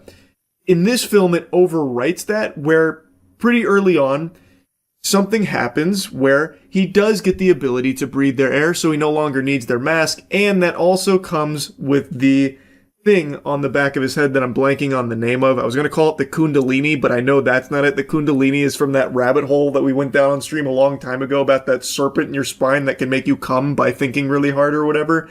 I can't remember what it's called in the film, but he gets that so he can breathe their air, huff it all in, no problem. He can jack into all life on the planet, connect to the animals, the spirits, everything. So for all intents and purposes, Spider is now a Na'vi in everything except skin color. Which in and of itself is a cool idea, and I think it is a natural progression of the character, but I really liked what I thought Way of Water was setting up for him, where the idea is, you don't have to look like your family, or you don't have to be able to do all the things that your family can do to still be a member of the family. I thought that was going to be an interesting thing that they play around with, but here they do kind of abandon that, and he is just a full Na'vi, basically. Which in and of itself has a lot of cool things about it, so I don't have like a huge issue with the direction or anything like that, but I don't know, I think it would have just hit harder if it didn't end up going kind of similarly to how Jake Sully did, where he does just become a Na'vi. Well, the same thing is happening now to Spider. He did just become a Na'vi. The only difference is he didn't grow fucking 5 feet and get blue skin, but he still has everything else there. Again, not the biggest deal in the world, because I think there is a lot of cool things they did with it in this movie, and I imagine more they'll explore in the future. I just feel like it would have been really interesting if they didn't. Instead of him just becoming a Na'vi, he could still just be that family member that happens to be a human. And that is a really interesting dynamic to play with that I thought they did really well with in Way of Water. Anyway, though, I want to get back to the things I like there. I already pointed out the Colonel is one of the highlights for me, but right behind the Colonel for standouts is Varong. She is the leader of the Ash Na'vi here, and also becomes the main love interest to the Colonel. And I think that's a really interesting thing that they explore there, because he, you know, has been established as someone looking to really fuck up the Na'vi. He is still on Team Human and will do anything that they order him to. They say jump, he asks how high, yet has legitimate feelings for Varong and like actually fights with her and for her, defends her when the general tries to force them out, you know, calling them savages and stuff. So it's a really interesting thing to see, like, he's forming connections now with the Na'vi through Varong and the Ash Na'vi. I think her character is great. She is to the Ash Na'vi what Jake Sully is to the rest of the Na'vi. She is a fierce warrior. She is brutal. She loves guns and fire, loves to burn things to the ground, and tells the story of how she got there to the Colonel, where after a catastrophe, her and her people were starving, so they cried out for assistance, praying for help from Awa. Nothing ever came. They felt Awa abandoned them, so they abandoned Awa. And she leads them. She saves them. And now she is the one that is keeping them all alive and doing everything she can to ensure their survival. And I really appreciate they didn't make her just an unhinged lunatic. Like, yeah, she does a lot of fucked up things, but she is still very much grounded in that she doesn't just, like, randomly start slaughtering people for no reason, just a loose cannon. Like, she does do, like, smart strategy and tactics. She's not just, like, crazy. She is ruthless, but she's not, like, insane and stupid or anything like that. They do a great job of walking the line between her brutality and still her being like a legitimate thinking being that's not just like one-dimensional. Also, I want to make a special mention for the action. I think all of the Avatar movies have really great action. This one is no exception. I think the action here is spectacular. I think James Cameron always does a great job with it, and Fire and Ash has wonderful action. Probably the best in the franchise so far, I would say. I just think the Na'vi fighting the Ash Na'vi, like every scene where they clash was really, really good. So, crushed it in that department. I will say, though, the catalyst for a lot of the action that happens seems to always be a member of the Sully family getting captured.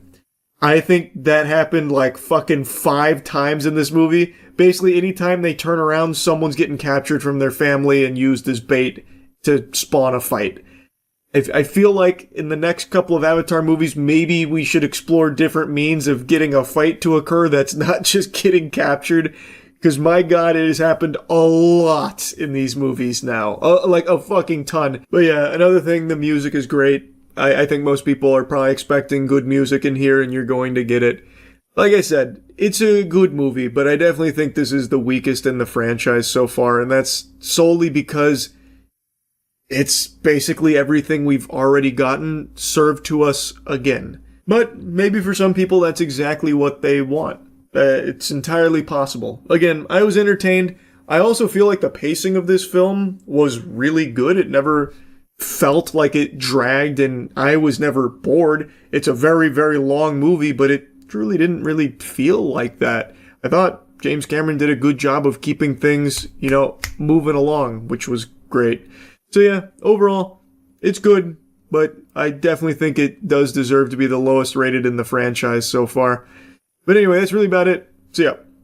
What are the most important team-ups in human history? Tom Brady with the Patriots, bows and arrows, peanut butter meeting jelly. What if I told you all of these are Weenie Hut Jr. level team-ups compared to what I'm about to talk about today? This is something special we've been cooking up here, and I'm excited to be able to show you it. And I hope you're ready to have your entire world rocked as a result. I was stinky once, then I died. It killed me. But luckily, an angel was nearby and cracked open a box of cheeky soap and rubbed me down, brought me back to life from my odorous overdose. I can still hear that beautiful voice echoing in my ears. Charlie, stay with me, Charlie. That's right. I knew that the only thing that could save poor old Charlie from that stank death that he was about to suffer was a beautiful, elegant bar of cheeky soap. By far the best soap that I've ever used. Is that a bar of lo-fi lavender, Charlie? That's my favorite. Can I get one? Boy, howdy, is it ever? Thanks, Charlie. Oh, this is my favorite. Thanks for letting me borrow this, Charlie. I got some extras for you, too. Here you go. Thanks, Soap Angel. So if you want to avoid almost dying because of some stank action like poor old Charlie did, go ahead and make sure you stay clean with Cheeky. It'll keep them cheeks clean.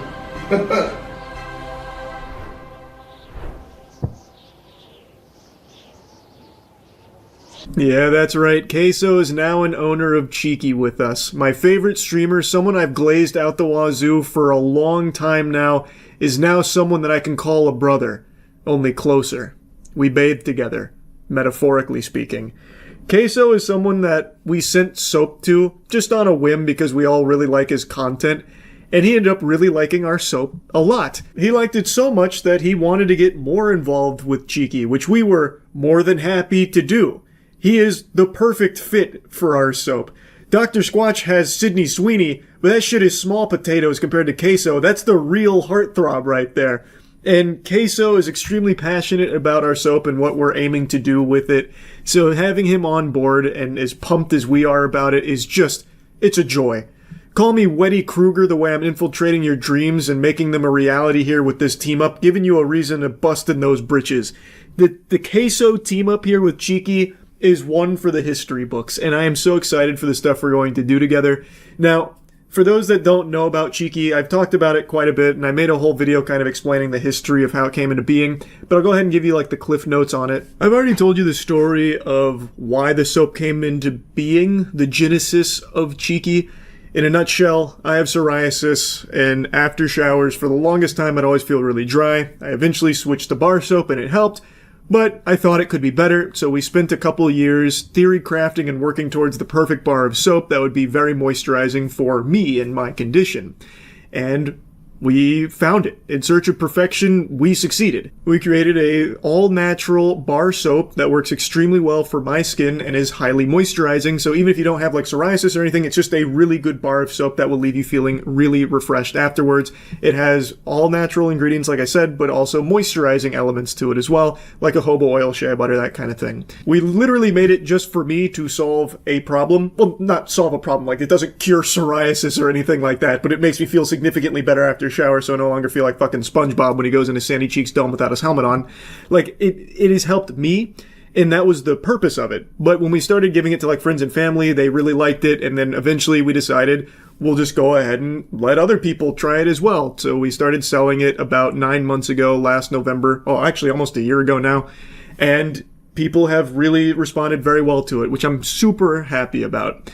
And I don't want people to just take my word for it. And I know a lot of people can just write off testimonials as being, you know, paid shills, or it could just be people that like Charlie, so they'll just say anything nice about the product.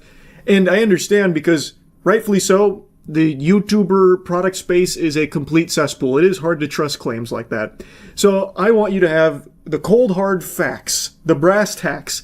So we sent Cheeky to a laboratory, an independent lab, to thoroughly test our moisturizing claims. And they spent a few months going through the ringer. And we now have the report to confirm that our soap is moisturizing. It does do what we claim. It has been signed off by a dermatologist as well, the study. And I want people to have access to that. So I thought it would be fun to have Cheeky be like fully open with like everything that comes with soap and soap making and everything like hygiene related.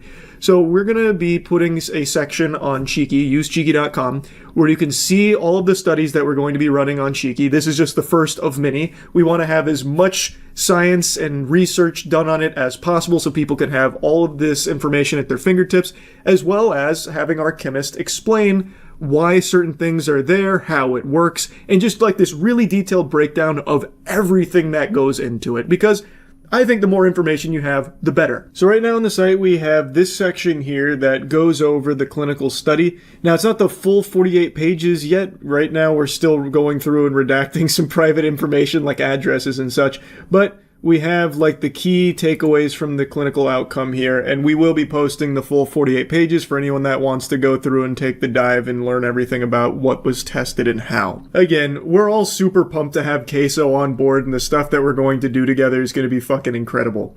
And we have more big cheeky news around the corner as well. I don't think I'm allowed to like go too deep into detail on it, but I can at least tell you like one of the things we have a lot of really big anime collabs in the works right now as partnerships with Cheeky. It's all just extremely exciting, so again, hopefully you're as excited as we are. I want to give you some bloopers here from the hot tub filming. The whole thing, you're saying your thing, I can still hear him. Light opens up. What does he say? He goes in there and he says, "Yahoy, mateys." It'd be me, the soap angel. Honestly, though. Are you attempting a soap toss? Yeah, do the soap toss. I feel like if Cinema Sins is going to digest our storyline, there's going to be holes in it, but I think it'll be fine. Cheeky, available in tons of wonderful scents, all of which very moisturizing, will make you feel great after a shower. Hygiene's very important. People will hate you if you don't smell good. They might already hate you, but smelling good will definitely be one thing they can't hate you for. Dirty fucking bastard, you. I'm not afraid to show how natural I am. Check out this cellulite on my balls. No, come in close, I'm a teabag it. And you just stand up. No, just stand. Oh yeah, and then you can just stand up and just blow cut me. right when like you're. You ever seen a 30-year-old man take a bath? You have now. And he's happy because he's using Cheeky. You're not going to believe this. I saw a soap that wasn't Cheeky once. Can't believe I made it out of that store without beating someone's ass. My favorite is if you clip this all together for a video, it's just 3 men in a bathroom talking to you in a bathtub. Damn right. Go to usecheeky.com and get some of the best soap in the universe, packed with moisturizing ingredients, all natural, have you feeling great after a shower. You guys hear about that dude that fell asleep in the bathtub and he fucking went into the cleanliness dimension? All he saw was Cheeky. Usecheeky.com has some wonderful scents like lo-fi lavender and of course the iconic Pulp Francis, gone but not forgotten, immortalized forever in Cheeky soap. Oh, I'll get some top down. Wait, check this. Everyone shut up. Watch this. Oh my god. Go to usecheeky.com. Oh, you're so Sydney Sweeney doesn't want you to see this. You better start believing in soap stories.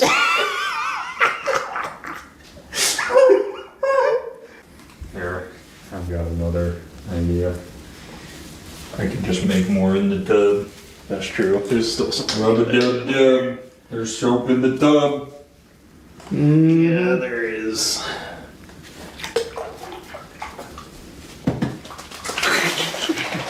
That was the. I'm recording this process of us making bubbles.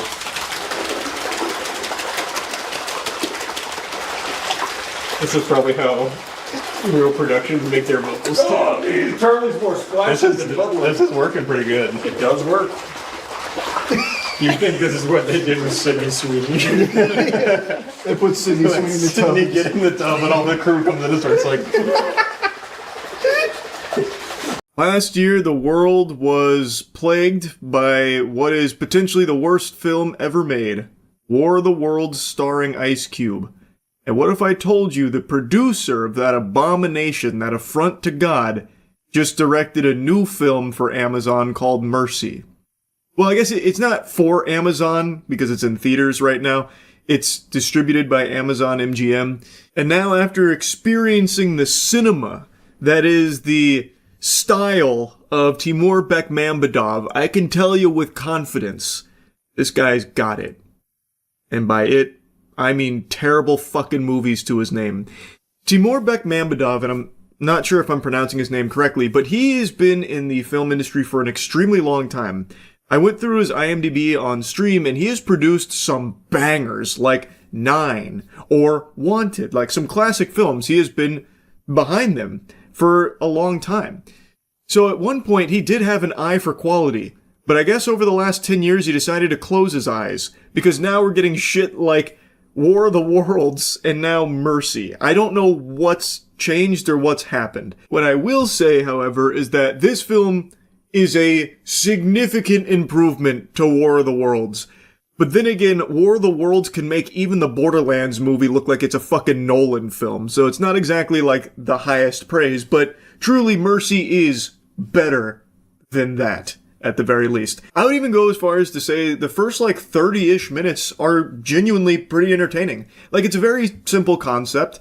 There's an AI judge, and Chris Pratt is now standing trial. He is a detective who actually helped kickstart this Mercy program, that's the name of it, where an AI will look at the immutable facts in order to pass judgment and execution on those who are guilty. It's the judge, jury, and executioner, and it is there to reduce crime, which has spiraled out of control, so now they have the Mercy program to keep people in line. And now Chris Pratt is in its clutches here for the murder of his wife. And he has 1 hour and 30 minutes to try and prove his innocence. Now, when I first watched the trailer, it actually looked like Chris Pratt didn't put any effort into it at all, like he was just in a fugue state taking a paycheck.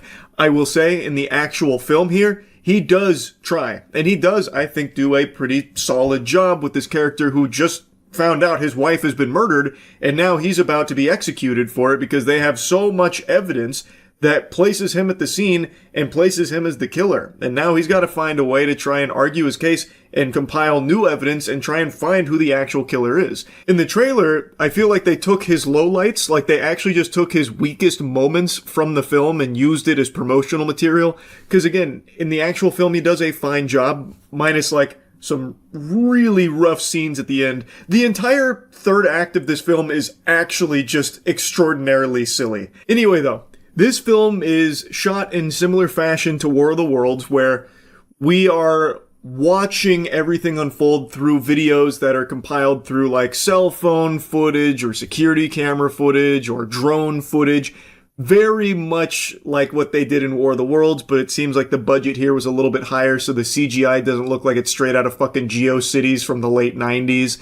So it definitely looks visually a bit better, but not by a ton. There are a few explosions here towards the end of the film that genuinely look like video game cutscenes. I don't know what's going on with the CGI here for these movies right now, but my god, some of the visuals were actually bad. But for the most part, it was much better than War of the Worlds. But anyway, if you have seen Chris Pratt's movies and ever thought he moves around too much, well, let me tell you something. He doesn't move an inch in this movie. He is strapped to a chair for the entire fucking thing, save for the very end. We're going to be getting into spoilers here because I have got to talk about some of the wackiness to this film. Now, like I said, the first 30 or so minutes were actually pretty solid. It was setting up an interesting mystery with a damn near insurmountable task of trying to prove that you weren't the killer despite all of this evidence from a near omniscient AI that has every single fact at their fingertips. And with the Mercy program, they give the accused access to literally God mode where they can see, find, and hear everything. So anything that Chris wants, he can ask for, and the AI judge will provide it so that way he can try and prove his innocence. And just like in War of the Worlds, the AI can do anything lickety-split. So anytime Chris says, hey, can you find this bathroom? I'm looking for a glory hole that I might have caught a glimpse of in this one frame on this one video that you got from a nearby walkie-talkie that ricocheted off a radio tower. It's like, oh yeah, I've already found it. It only took me 2 seconds. It's like, okay, whatever. But that's fine. I don't have a huge issue with that. It's like silly, but whatever. It moves things along and lets the investigation get steam. But there are just some moments where it's genuinely laughable, the capabilities of the AI, where Chris can just be like, hey, my neighbor's got a bird feeder cam. Can you go ahead and pull that up? As if that would, for some reason, be something that it'd be readily available and easy to access. But the AI judge is like, oh yeah, I've got it right here. Looks like the internet went out though, so it's going to take me a little while to rebuild the video archive. And it's like, okay, it takes her like 3 or 4 minutes or something. It's like, oh yeah, I think I heard a fart on this one piece of audio here from the murder scene. Can we reverse this fart here and find out whose butthole this was squeaked out of? And it's like, yeah, I've got that. And like, that's actually like a core part of things, not a fart in particular, but there is a photo that is torn in half, and Chris notices that there are 3 fingers from somebody that are in the photo. And Chris says, can you find out who those fingers belong to? And the AI is able to run the database of every single fucking person's fingers on the planet and somehow find an orphan that was a child in the photograph. And like, oh yeah, this is who it is. Which was a key piece of evidence, by the way. So like, it is a little over the top, but I also don't care that much because the whole thing is just kind of wacky in that way. But anyway, the film is very, very, very, very predictable. I think anyone will watch this and know exactly who the real killer is. Because shocker, it's not Chris. I think you'll piece it together pretty much immediately. But then they start pulling out crazy ass pulls. Like, I mean the craziest ass pulls in the third act. But I don't even want to get to that yet. I want to talk about the journey even getting there. So, Chris has got a partner, Jack, who he really trusts. He's also got a AA sponsor, Rob, who he really trusts. So he's trying to utilize them to help prove his innocence. Jack becomes like the main one he communicates with. So he basically keeps sending her out in the field to try and like do this and that to try and compile more evidence for him. And she has like a hover bike. So she scoots around on the hover bike and holy shit does it look bad. Actually looks like YouTube skit quality anytime you see her on that hover bike flying around the city. I don't know what they were thinking. They should have just like had her teleport or something at that point because it is so fucking goofy when she is on that hover cycle.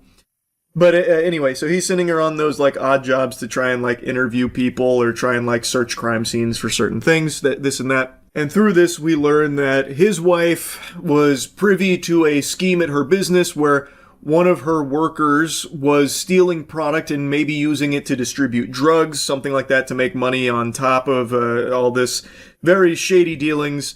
He uncovers this big conspiracy, this big plot. I'm fast forwarding through a lot here, but trust me, it's very good.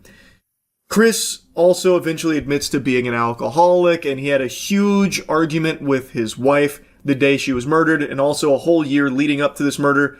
Their relationship had soured. There was even talk of a divorce. Chris was very aggressive, even like slamming a knife one time, grabbing stuff out of her hand. And on the day she was murdered, Chris went to work and then inexplicably drove back home, broke the Ring doorbell in a fit of rage because he found out his wife took away his secret booze stash in his car. So then he closes the door, goes in, they argue for 26 minutes. He leaves, his daughter comes home, finds that her mother has been murdered.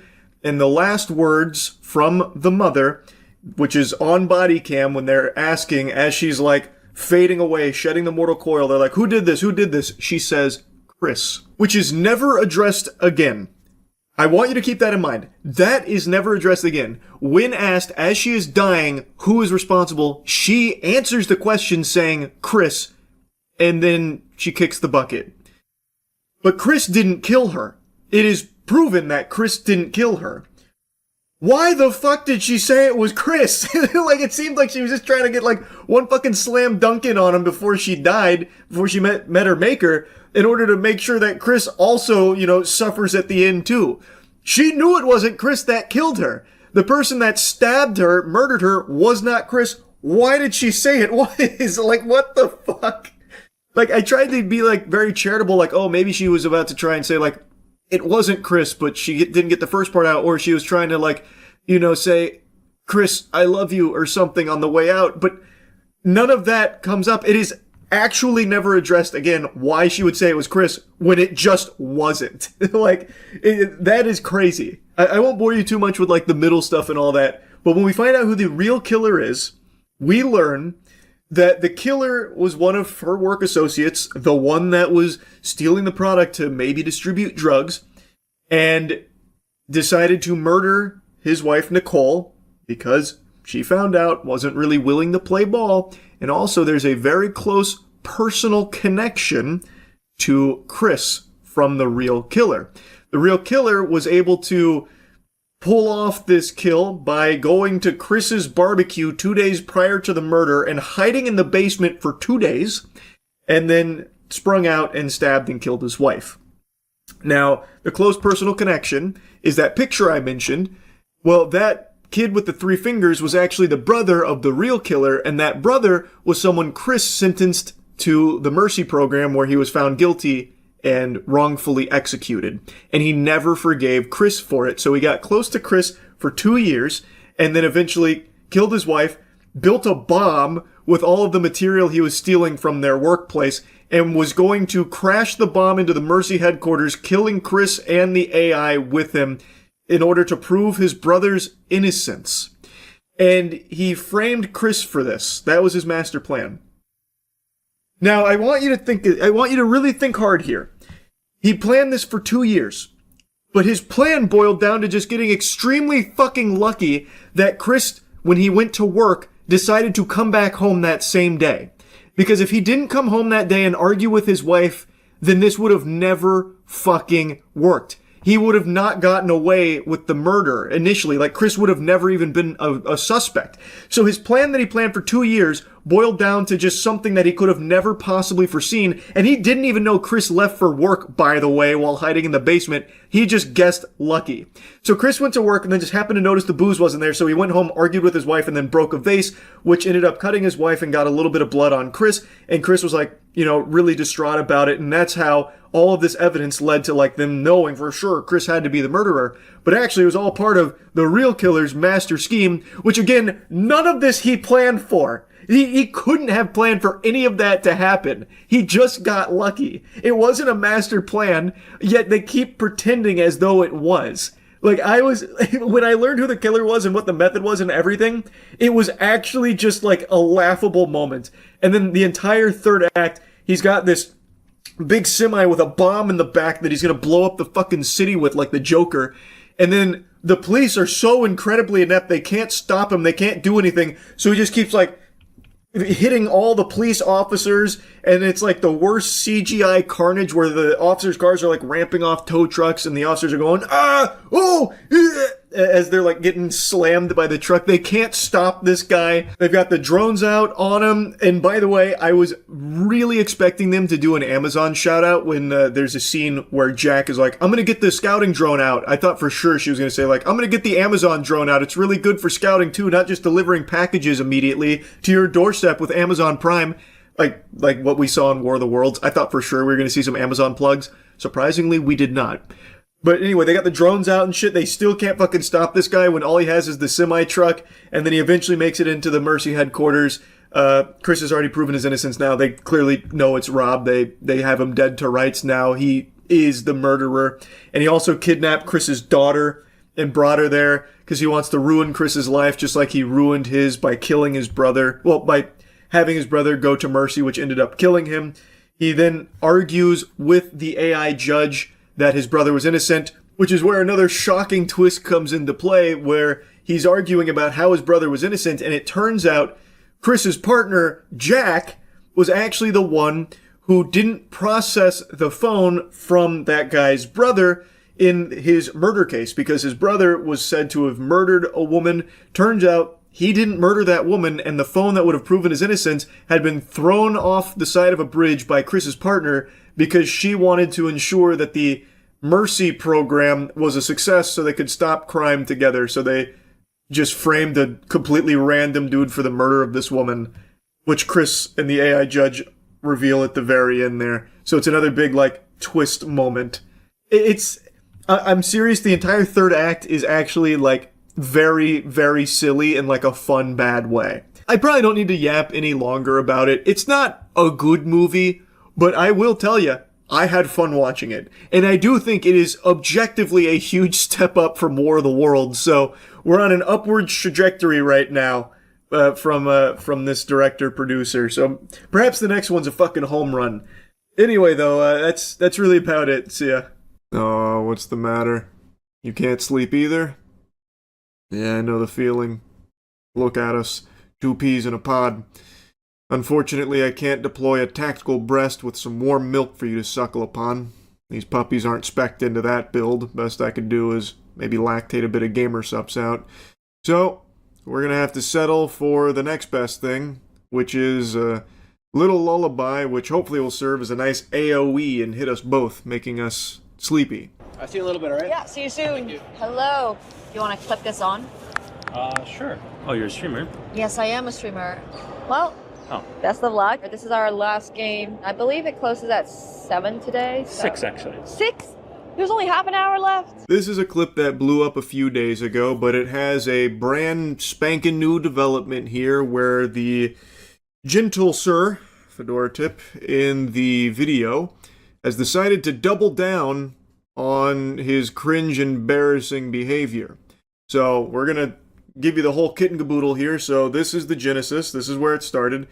The woman in this video is a streamer. Her name is aka Nimsco on Twitch, but she is a grandmaster in chess. Her name is Nemo, and she's doing this at a convention where people sit down, they play chess, and she's streaming all of it. This is the last contestant of the day. She believes that there's still quite a bit of time left, thinking that it closes at 7. He hits her with the classic, actually, it's 6. So there's even less time than she thought, but she's more than willing to accommodate and play through this game with him because he waited for it. Take your queen. Oh shit, I forgot I can do that. Yeah. Take queen. Just gets hard. Yeah. You're running out of time, Bill. What happens if I run out of time? You lose the game. But it's okay, you can use some of mine. I do have to run though because I didn't realize the con is closing at 6. Oof, that's a big-time blunder right there from this prodigy that stepped up to the plate. He hung his queen out to dry, and she capitalized, taking the free piece. He then hits her with the, forgot you could do that. Now, when I first watched this, I assumed he was just like a fan of her and wanted to at least like interact and play a game for fun, despite not being like an active chess player. Him being unaware of how the knight can move, to me, was evidence of that game theory, but turns out that's not the case at all. He actually takes this extremely serious. He's treating this like it's his fucking Super Bowl here. So, as you can see, he's starting to run out of time. She mentions that, saying like, hey, you're running out of time, but, you know, don't worry, you can use some of mine. That's time. Yeah. Okay. I'll pack up while you make your move. You know what? I surrender. Are you sure? Okay. GG's. Zoinks! Jinkies! The declined handshake in anger. That's fundamentally a rage quit moment there over the board. Very unsportsmanlike. That's a 5-yard penalty, no doubt.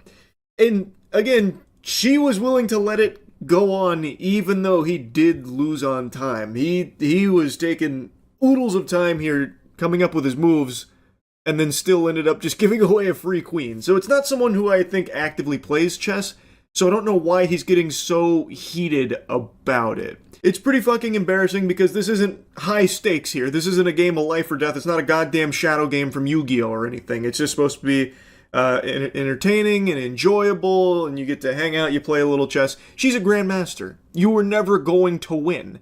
So I don't know why he's getting his ham so steamed about it. Alright. It took forever. Okay. Oh shit, he took the mic. Oh, hello. He took the microphone. It's alright, he forgot about that. So, he wanted it, yeah? I feel like you really wasted my time. Oh, I'm so sorry about that. Waiting. You told me after this person, and then another person comes in. I'm so sorry about that. That guy, you're like, oh, I'm gonna see you at dinner later. Yeah. God, I was waiting here for like half an hour. Can I just rush through it? Well, You're welcome to play out the rest of that game if you want to. I gave you that option. And then here comes the wambulance. So he starts really whining about how she wasted his time. Brother, you're not entitled to her time in the first place, by the way. This is just a little fun setup at the convention. It's not that deep. But anyway, he then accuses her of rushing through the game, even though he lost on time. And she made a very generous offer to still play it out just using her time in order to finish that game because he waited a while, I guess. Which again, if you were unsatisfied with the wait, fucking leave. You're not held hostage there. He doesn't have the fucking cuffs on him, forced to play. Like what? Just go. Just leave. Why? What? It really feels like he wasn't there for chess in the first place. It seems like he was there to try and like have this be some kind of pseudo date or something. So when someone else was in front of him or someone else that she knew like stepped in to play a quick game, it like deeply offended him in that capacity. And again, I don't think he was actually there for the chess itself because he's like, oh, I didn't know you could do that. What, move the knight backwards? Like what the fuck what? So the whole thing just smells very fucking fishy, and it's really weird. And his behavior just continues to deteriorate about it. Okay, I'm so sorry about it. Is there anything I can make up for that? I can give you chess.com diamond memberships or anything like that. Free membership for chess.com? Yeah, if you want one. Okay, take a picture. I'm gonna give you a second one as well. And heck, since you're the last person for tonight, take a picture of the third one. So then if you redeem these, you'll just have like 3 months free membership. There you go. Take a picture of that one too. Sorry about that. I'm really sorry if you feel like you wasted your time. You did waste my time. Okay. So, fuck you, but I hope you have fun with the convention. Okay. The guy there was so like, fuck you, gave me the middle finger off. She is going above and beyond to accommodate this loser, being extremely nice, offering him 3 months of premium membership, again, for a complete non-issue. This guy feels like his time was wasted. Why? Because he chose to wait in that line and then sat down fucking drooling and blue screening in his brain, blundering his queen, and then just sitting there idly with the Orb of Confusion in his pocket and then losing on time before surrendering. How is that her fault? If you wanted a longer time with her at the chessboard or you wanted to, like, prove yourself, fucking play chess. Learn how the knight moves, I guess, bro. Like, what? Why is any of this her fault? Like, she didn't do anything wrong here. All of it's streamed, by the way, so you can see it all. There was nothing strange or underhanded. She didn't go up there and put her hand on this guy's head like, no, stay back, you swine. Everyone else is coming first. You will be the last one today. Learn your place, plebeian. Like, nothing like that happened. She didn't disrespect him or anything. So, but he still feels so slighted that he wraps back around, gives her the middle finger, and says, fuck you, while getting to reap the benefits of 3 months worth of premium membership that she's given him because she's just, I guess, very nice. If anyone's time was wasted, it was hers for having to interact with you for this long. And now, like I said, this blew up a couple days ago. He got clowned on, and then he wanted to give his side of the story. So I read an article that apparently he is now doing his tell-all here about what actually happened. Against this person, I have no idea who she is, but there it is. First off, I was just laughing at how ridiculous the video is because it doesn't offer any context. So there was no line there. I have no idea who this person is. It just says like, hey, let's play some chess, you can win a prize. Cool. If you want to let people know that everything that's happened bothers you greatly, try and pretend that it doesn't. Well, I actually couldn't stop laughing about the whole thing. People just don't understand the full scope of the situation. And I can't help but giggle. I shouldn't, in fact I shan't, but I can't help but giggle a little bit about this because it doesn't even show the whole context of what happened. So please, let me enlighten you. Let me give you the real scoop here. It's just, like, I always hate that approach from people when they try and, like, oh, I'll just brush this off. Yeah, you guys are all wrong. I'm right. That kind of attitude. It's so fucking, like, cringing. It's awful. It elicits the yuckies out of me. There's such a bad vibe about that approach.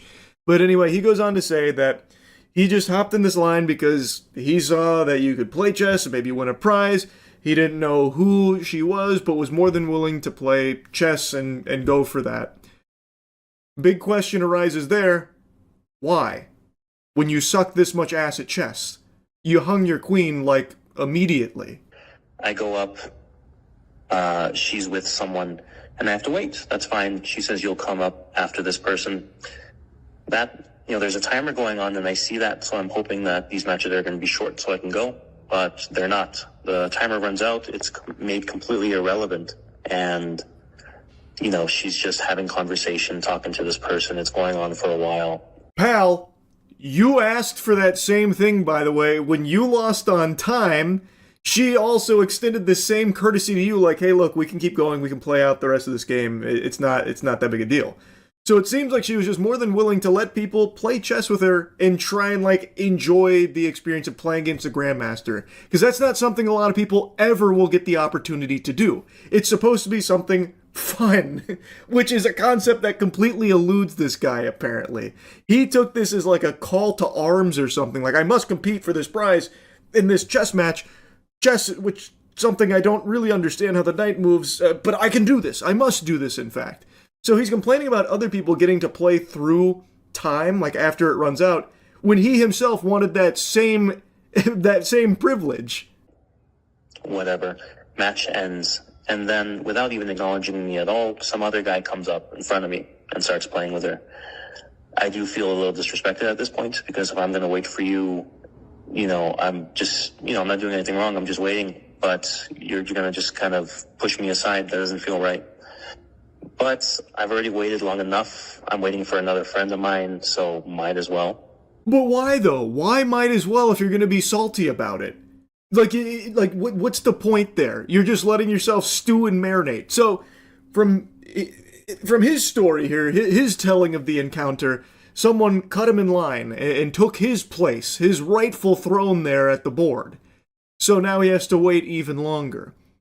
Well, just leave then, man. Like, again, it's not like you lose anything by waiting except your time. And if your time is something that you don't want to allocate to this, then just leave. No harm, no foul, no big deal. Maybe it's a little upsetting that you got skipped in line when you were really eager to play. Okay, that sucks, I guess. But that's also not her fault. She didn't just, like, wave someone through like, hey, fuck this guy. I want this guy to come up and play instead. Doesn't sound like that happens. It sounds like just some other guy went in front of the line in front of this guy. And if that is what happens, why didn't you say something to the dude? Why didn't you take it up with the guy? Why do you take it out on her? It's not her fault. So why are you going up berating her and then saying fuck you, giving her the finger, storming off, that kind of thing? Why take out all your frustrations on her when she had nothing to do with your place in line and your wasted time that you chose to still continue to sit there and not say anything to the guy who skipped you? Were you afraid to confront him? Their match goes, I want to say, even longer. Not entirely sure, but again, timer is completely disregarded entirely. She's like coaching the guy, talking to him, saying that they're going to meet up after this. So I'm thinking, I'm waiting for you and you're just kind of hanging out with your friend. That doesn't feel right. It feels like my time's not being appreciated. What do you mean your time wasn't being appreciated? Brother, the only one not appreciating your time was yourself. If it's that important, the time that you were losing in there, you should have left. It is not her responsibility to be conscientious of your time, of you choosing on your own volition to just sit there and just fucking bake in your own anger. She had a little event. You sit down and play chess. She had people coming in. She was playing chess. You were one of those people. How was she supposed to know that there was some turmoil going on over there with your place in line? And when she did have the unfortunate encounter with you, she was extremely polite and sensitive to your sensitivities around your time. She let you play out the game past time, offering to keep it going, letting the game continue because you did wait and you were the last person there at the convention, so she was more than willing to be accommodating.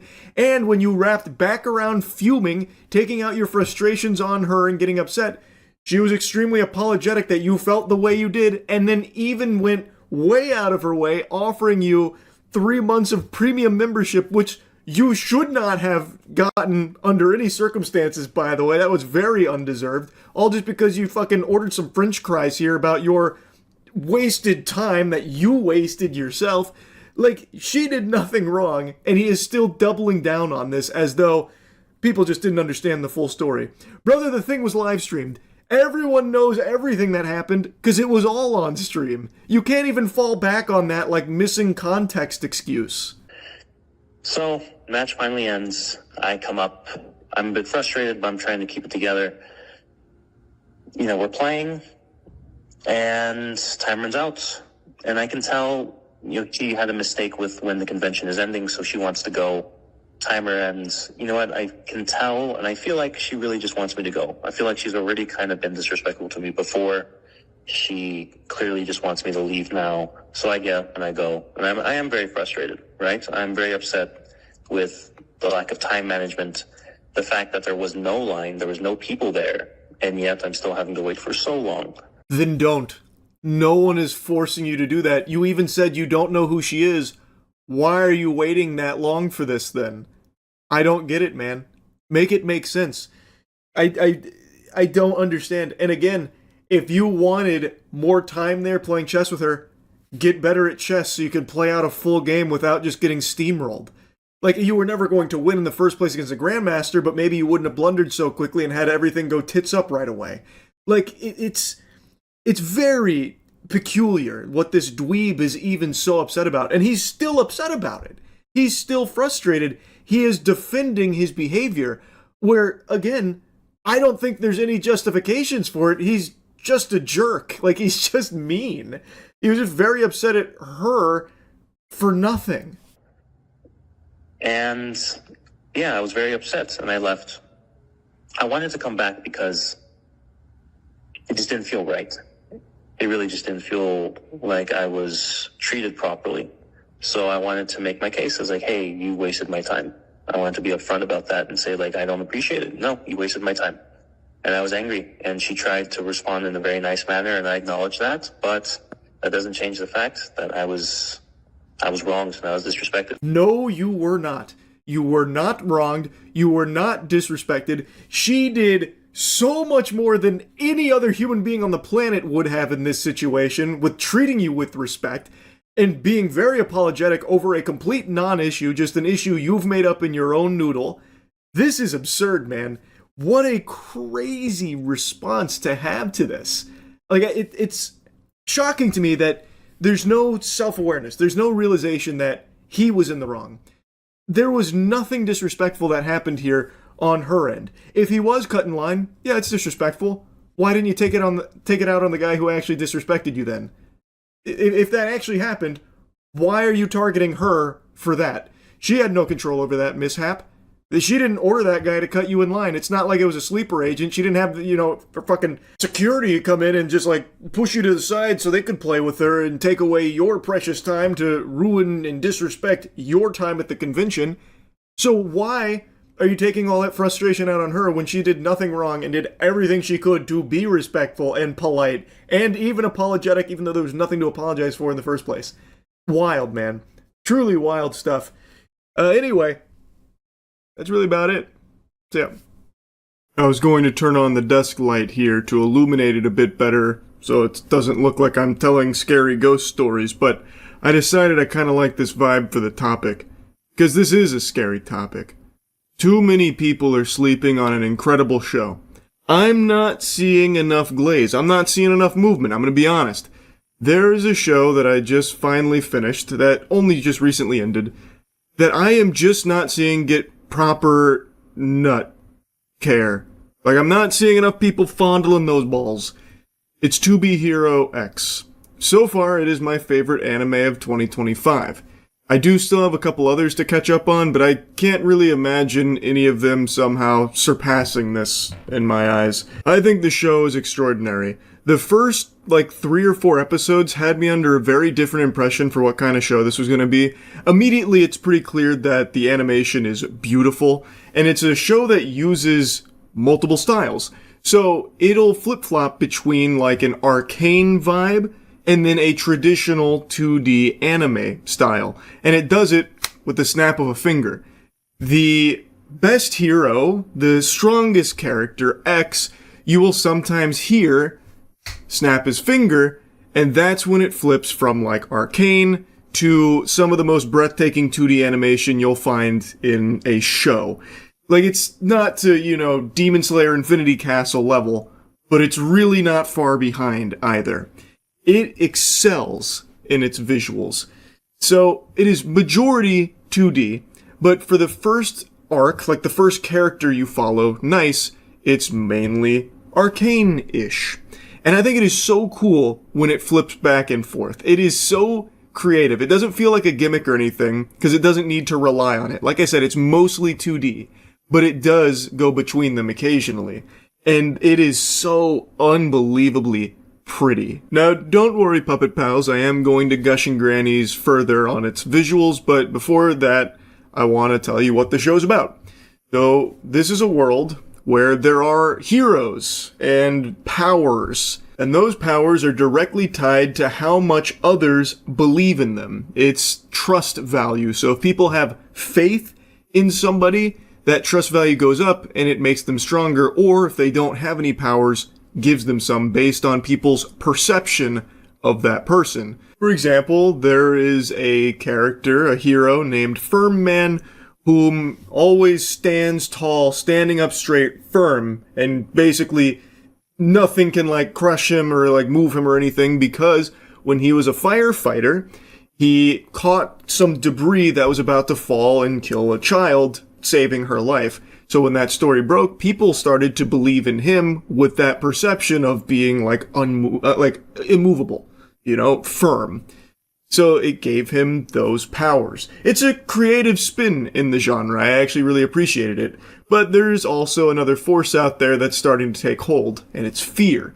Fear also grants people some extraordinary abilities, and of course these two forces clash. That's kind of the big point of To Be Hero X, but it also has a really interesting format where instead of like following one character in a story across a season, it follows multiple heroes. And when I say multiple, I'm not talking one or two, I'm talking like 6 or 7.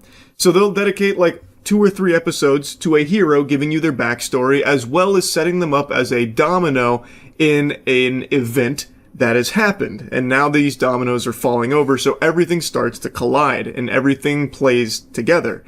And what sounds like it could be really messy and convoluted or even like annoying, jumping from so many characters in so many different positions, it's not. It flows so well.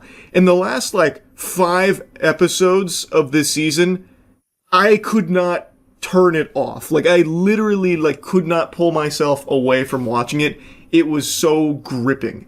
I think it is just a really, really well done story. And the first handful of episodes had me believe this show was going to be something that it's not. Because it felt very like slice of lifey, and it felt like it didn't take itself super seriously. And it was more like about, you know, maybe comedic aspects or something like that. It's not. Like there's nothing like childish about it or like slice of lifey or anything. It's a really like well done deep story that gives a lot of emotional depth to its characters, and it's not afraid to kill people off as well. It was very refreshing. It does feel very different from pretty much all other superhero anime. Now, in this world, there's also a like ranking tournament that goes on where the strongest heroes will fight each other in order to establish their trust values, because everyone's going to watch and they'll see like who's the strongest, what's going on, and the strongest character gets crowned X. And typically when someone gets crowned X, the strongest, they only hold that title for like a very brief period of time because everyone else is able to catch up and surpass them in the next tournament. But the new X is someone we don't know a whole lot about, but he defeats people in an instant with a snap of his fingers. He's just victorious at all times. And this guy aura farms like a motherfucker. He is super cool. Like, he is such a cool character. He has very, very, very little screen time, but every time he is in an episode, he's like the highlight of it. And it just gets you glued to it. I really, like, I cannot praise this show enough.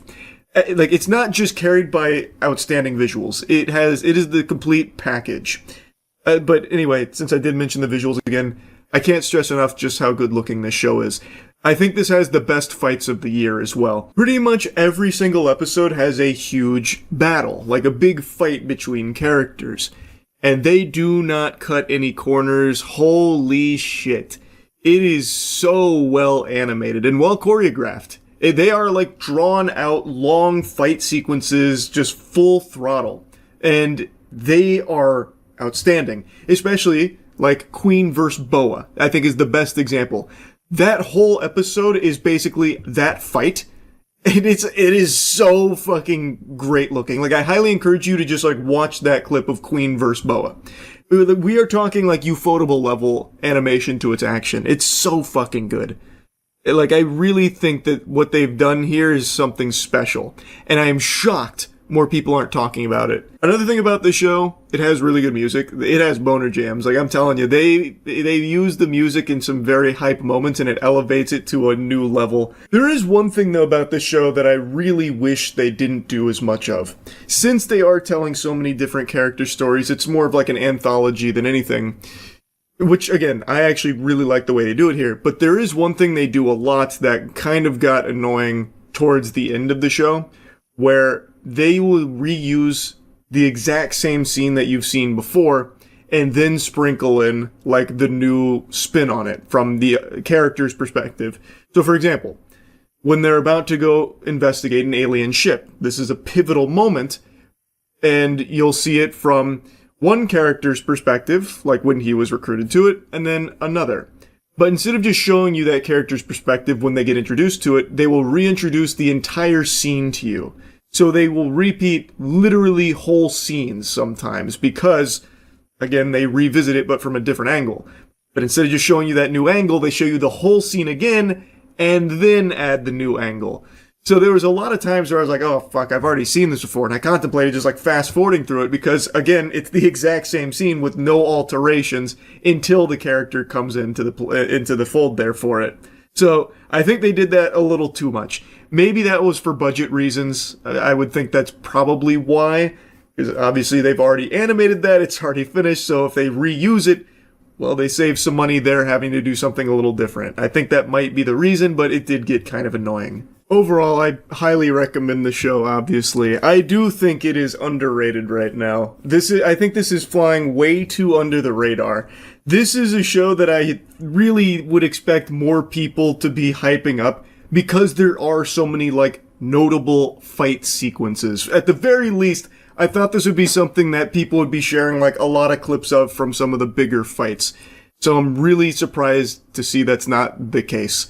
So I really think this one, like, for me personally, is my anime of the year, and I really think a lot of people would really enjoy it. They maybe just haven't heard of it. So I'd say check it out. To Be Hero X slaps. That's really about it. See ya. I got no silly intro for you today. What this lady's done just makes me furious, so I want to yap about it. Krishan Rock.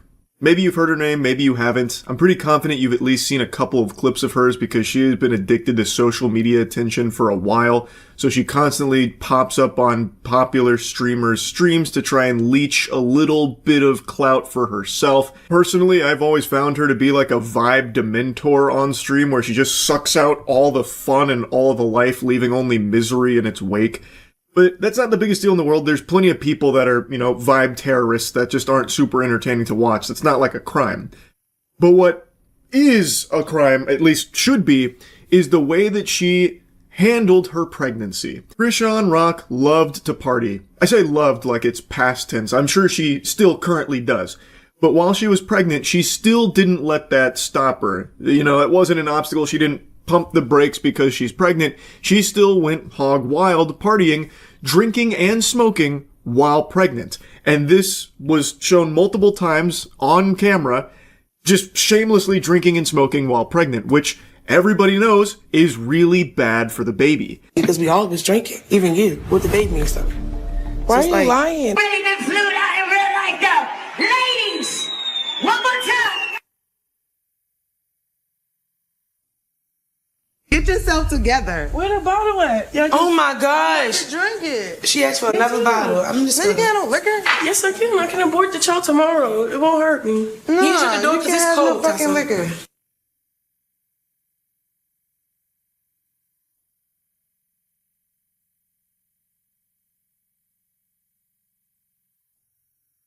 When they were here last time, him and Krishan was pregnant. Y'all were doing all that smoking and drinking here in the thing.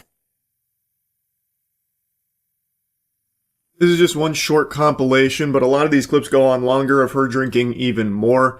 And this is only what's been caught on camera. I can only imagine how often off camera she was also smoking and drinking. It's fucking terrible. And it's not like she didn't know. She even had that clip in there where she's like, it's alright, I can just abort the child, not gonna hurt me. Fucking evil mindset. Like, what? She couldn't stop herself from smoking and drinking while pregnant. She did have the child, and this September he will be 3 years old. He still cannot walk or talk, and it seems like also has a hard time just sitting up on his own without assistance supporting him.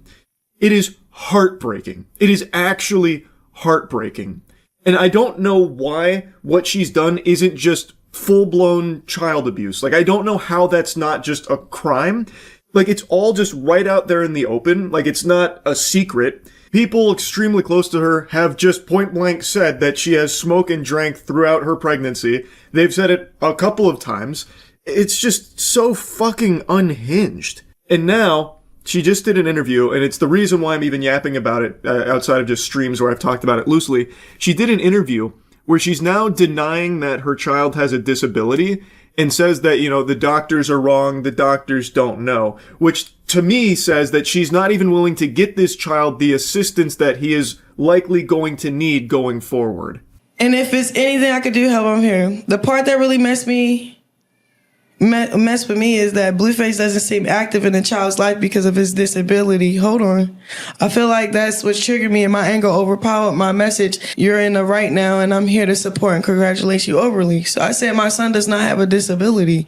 He is developing at his own pace and hitting his milestones in his own timing. Every child is different, and I'm confident in his growth. If I said it, he had a disability, then he... Right. But it's like, don't tell me. I ain't say none of that. For context here, she was reading some messages about someone who they had some drama, and this individual said that, you know, the thing that messed them up most was, you know, Blueface not being as active in the child's life because of the child's disability. That was the claim that was made there. She then snapped back saying that her son does not have a disability. He's developing at his own pace. Then, in a minute here, I'll show you the clip where she starts making a mention of, like, doctors, like how you can't believe a doctor when they're speaking ill on your child, that kind of thing. Now, of course, I'm not a doctor, but for reference, most babies will begin the walking and talking process, getting, like, a word out from, like, 12 up to, like, 18 months. That's when they'll start to hit these milestones. Typically, that's like the normal range. She is right though, every child is different, so some take a little bit longer. However, it has been over 2 years. It's been, 27 months, and her son still is doing none of that, and also seemingly still having a hard time sitting up on their own too.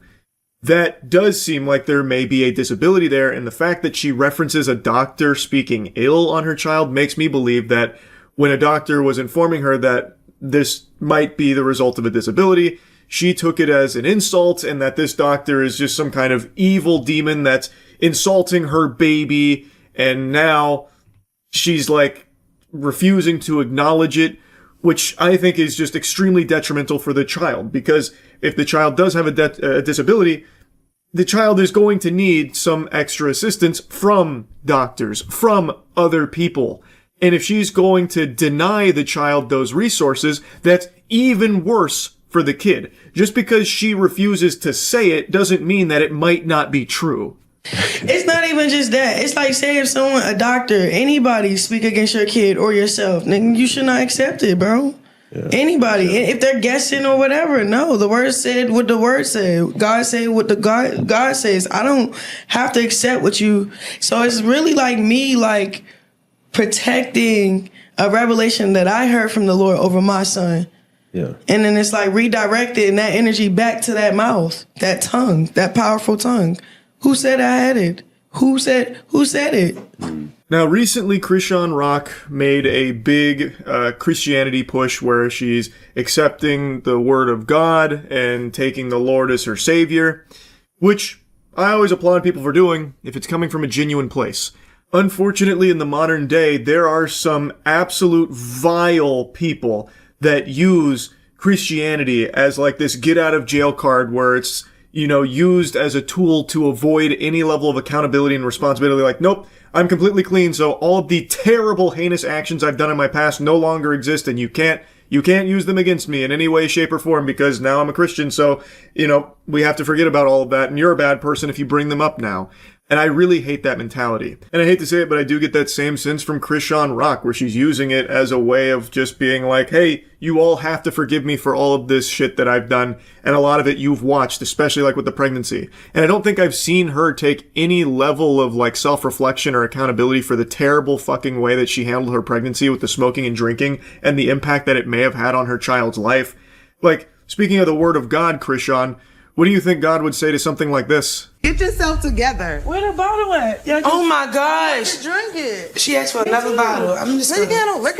Yes, I can. I can abort the child tomorrow. It won't hurt me. No, you shut the door because it's cold. Complete callousness, uncaring if the baby lives or dies, even saying that she would get an abortion and it wouldn't affect her. There's also another clip where she's 20 weeks pregnant, talking to a doctor and asks if it's too late to get an abortion.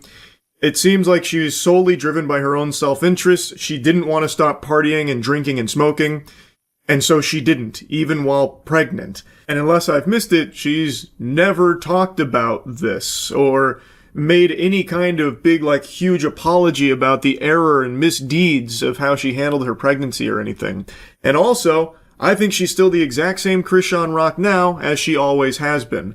Throughout this entire podcast, she goes on and on and on, just regurgitating this notion that she is done with drama. Drama is in her past, now it's all about her future. However, she spends the whole podcast reading drama text messages and talking over the hosts in order to keep playing around in the drama cesspool, like the entire time, except now she's using Christianity as her shield as a way of winning these arguments in the drama. Like, well, this is what this guy said, but the Word of God says this, so he's definitely wrong for it, and what he said about me is unacceptable because now, fully Christian, all of that. She is still 100% participating in drama this entire podcast episode while pretending that she's not and that she's left all of that behind and has changed. Do you let God vindicate on your behalf? Well, like you said, it's going to be a day where, like, I can't wait when my son start walking and talking. I'm going to just be like, exactly. Like I told y'all. I said, I told y'all. He told y'all. Shoot, I was just relaying the message. It's like one of those. I truly hope her son does start walking and talking soon. I'm really wishing the absolute best for that kid, but I do not think that this is a mother fit to raise a child, especially based on her statements in this interview here, where it seems like she's no longer even going to listen to doctors in regards to the potential disability that her child may have. Like, that just sets this kid up for a really rough future. I'm really, really hoping this child gets the care that he needs. I am not convinced that Krishan Rock is a good mother to this child at all. It still, to me, feels as though she's solely interested in her own career as opposed to trying to help her son to the best of her abilities. And it seems like she's already toying with the idea of depriving him of this medical care that he may require in the future. That's the impression I get from this interview. I really do not like this lady at all. I just don't. I hate what she did during pregnancy, knowing full well how horrible that is to the development of a child. It's not like she was, oblivious to that fact. She wanted to keep drinking and smoking, and in order to do that, she even said, look, I'll just get an abortion. It won't affect me at all, and I'll just keep drinking and smoking. She didn't get the abortion, but she just kept drinking and smoking. And now her child is developing at an abnormal pace and is seemingly unwilling to listen to doctors about it. And I really, really, really think that what she did during pregnancy is just pretty unforgivable, to be honest. And so I wanted to yap about it. That's really about it. So yeah. A couple days ago, I made a video goofing around while covering the body cam footage that showed an officer being arrested after walking around flashing his badge at strangers in public. And by badge, I mean penis. And since then, I have been inundated with YouTube-recommended body cam videos. And one of these puppies really caught my eye just a little bit ago. 911, where's your emergency? I'm at Kent State University. I need to get into my building, please. Okay, is this an emergency? Can you look up the non-emergency number? I need to get into my building, please. Okay, I need you to look up the non-emergency number and contact the Kent State University Police I need to get into my building, please. What doesn't this dispatcher understand? Ellen needs to get into that building. She's got papers to grade and students to flunk. Like, what the fuck? Someone send over the National Guard ASAP to let Ellen into this building. Why is she locked out in the first place? What kind of nefarious plot is this from Dr. Evil trying to keep Ellen out of her office? This is unacceptable, and he's trying to direct her to the non-emergency line? Has there ever been a more pressing emergency quite like this? This is just disgusting. This dispatcher needs to have a stern talking to. Lord help us if Ellen ever got a hold of him on the horn. You need to contact the Kent State University Police Department. This is not an emergency. What is it? I need to get into my... You're going to need to look it up, ma'am. I'm going to let you go. I don't know what it is. After the college professor repeatedly abuses 911, demanding an officer, she eventually gets her way. Abusing 911? Why, yada? Are we in an alternate dimension here? What kind of circus is this? Am I taking crazy pills? This is an emergency! This is Ellen! She's worked at Kent State for over 2 decades. Hello? She's not able to access this building. Get the police over there lickety-split to let her the fuck in. Do you not know what position she holds at Kent State? I'm the school director of the School of Health Sciences. Gotcha. I'll show you my driver's license, which is in the car. Can you get me into the building, please, so I can go pee? Sure. Do you have anything to drink today? I had a drink. You had a drink? A drink. Okay. Because I can smell a little bit of alcohol on you. I can smell a little bit of alcohol. That's fine. You can. Okay. Is that a problem, officer? What's the crime? What's the charge? Enjoying a drink? A succulent after-hours beverage? For the Kent State Health School Director, Prime Minister, Turbo Ruler Empress? I had a drink in my colleague's office. That's fine. In your colleague's office? Where was that at? In the annex. Okay. How'd you get over here? I walked. You walked over here? Okay. I'd like to give you a couple tests just to make sure you're good to go because I don't want you driving if you've been drinking. Sir, I'm fine. Okay. Well, I can smell it on you and you're not able to use a card to swipe into the door. So it's Sir, a little... this is not working. This is not working. Can I go pee, please? Well, here's what I'm saying. You're trying to swipe 2 cards at the same time, which kind of shows me that you're lacking some motor functions. Yeah, well, you're lacking manners. How about that? Put that in your pipe and smoke it. This is Ellen. She has worked at Kent State for over 2 decades. She is the Kent State Health Director, Health Rock and Roll Specialist or something. Yeah, maybe she was relentlessly calling 911 all because she couldn't quite figure out how to scan her card because she was a little too hammered. Who hasn't been there, huh? We've all been there. That door's tricky. That could fool even the most sober of us. All of us would be scanning 2 cards even without alcohol. I'm sure it's a mistake that happens often. And she just, given her position of power, perhaps a bit of entitlement. Like, hey, I'm gonna need to start using police resources here to get this door open for me. It's fucking absurd, man. I gotta drop the sarcasm. So she's had a little bit to drink apparently. And she's trying to scan 2 cards at the same time, which is obviously not working. The door's not opening. So then she immediately resorts to calling 911 numerous times here as if it's an actual emergency, diverting resources away from what could legitimately be real possible emergencies out there that now have to deal with this shit. It is a little wacky. I'll tell you what, Ellen. Not great. I wouldn't want you to... Can I go pee? Can I pee, please? Yeah, here, I'll let you in to pee real quick and then we'll talk, okay? Do you have someone you could call? My husband. Okay. Do you want to go pee first and start working on calling him? No, I don't. This is not okay. What's not okay? That you're going to call my husband. No, you're going to call him. I'm fine. I don't think you're okay to drive. I think I'm okay to drive. I have a Tesla. Checkmate, she has a Tesla. She can be extremely drunk and the car will get her home, no worries. What's the big deal? She has to pee. This officer just must not know who she is. This is Ellen. She's the health director. If she says she's okay to drive, she's okay to drive. She's the health director. She directs health, for crying out loud. Come on, she knows health better than all of us here. And if she just needs to tinkle a little bit, then hop in the old Tesla and get herself home while being I guess, a little too inebriated to figure out how to open a door that I imagine she's opened thousands of times in the past, then we just need to forget about it and trust her better judgment. Sir, I'm going to call your captain in a minute. That's fine. You're not going to drive out of here. You're not going to be okay. Is there a bathroom back here you're using? I'm sorry? Is there a bathroom in this office you're using? I'm going to go over there. I'm the school director of the School of Health Sciences, and I'm going to be okay. Okay. I'm fine. Okay. I just need you to call somebody for me before I go. I'll be fine. She's too far. Okay. So she said she walked here, though? So it doesn't seem like it's an emergency here. She doesn't need to hit the urination station urgently. She takes a small detour here to complete a side quest where she takes off the cap and gown in her office, and then also just stays in the office for quite a while, to the point where the officers were concerned she crawled out the window to get to her vehicle and drive home.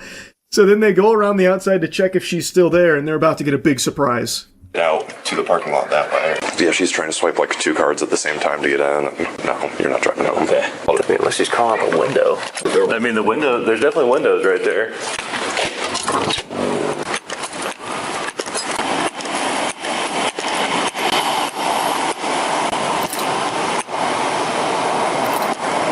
Turns out she's just sitting in the office now.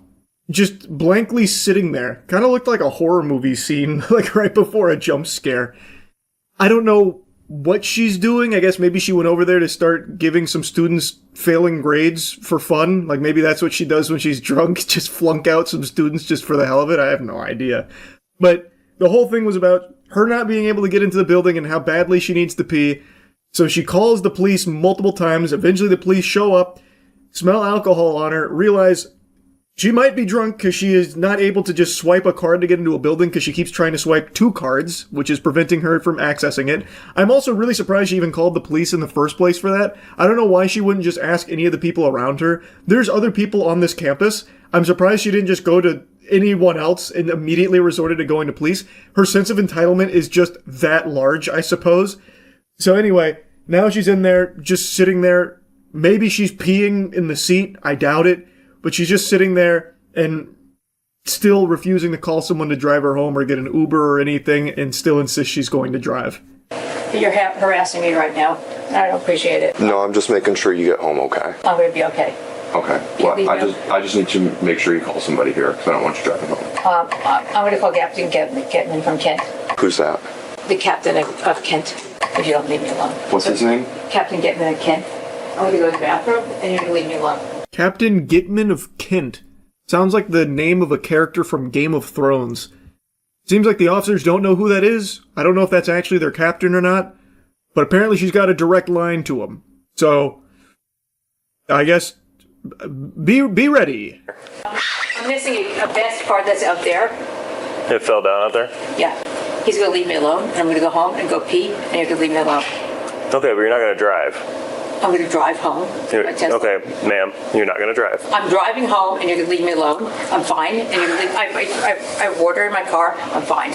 I don't care if you have water in your car. If she's not actually drunk, then it's just a pretty impressive aggression and sense of entitlement.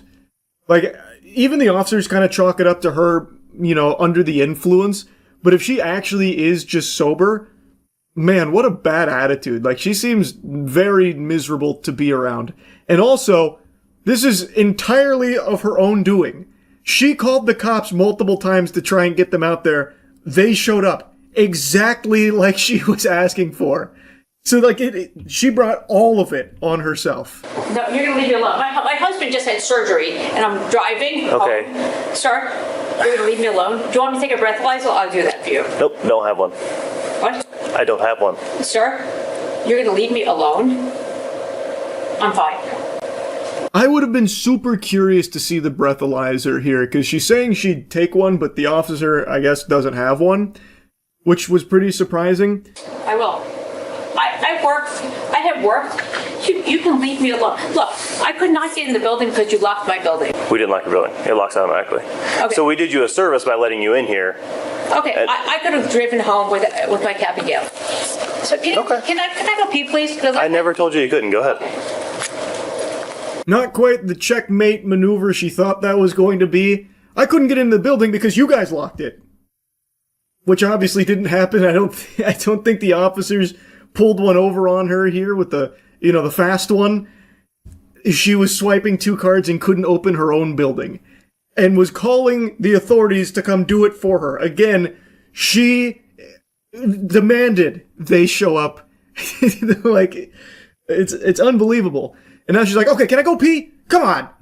Grow up. I want to go pee now. Is that okay? Do I have your permission to pee? And the officer's like, yeah, just go pee. Like, no one told you not to.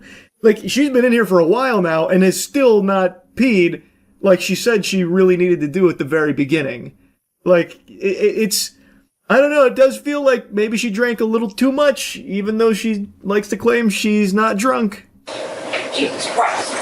I've worked here for 28 years. I understand. So can you give me my other card back? I don't have your other card. I'm not intoxicated. Well, I think you are. I'm glad you think I am, but I'm not. And you can have your day. Thank you very much. Okay. Can you call somebody for me? Sure, I will. Can you do that right now? I will. In my car. Now we're starting to get into the big stalemate territory. The officers are getting like really annoyed here, just saying, please call someone. We cannot let you drive that vehicle while we believe you're intoxicated. And based on all the evidence here, like this interaction, she does appear to be intoxicated. She did mention drinking earlier. She claims it was just a drink. It does seem a little different.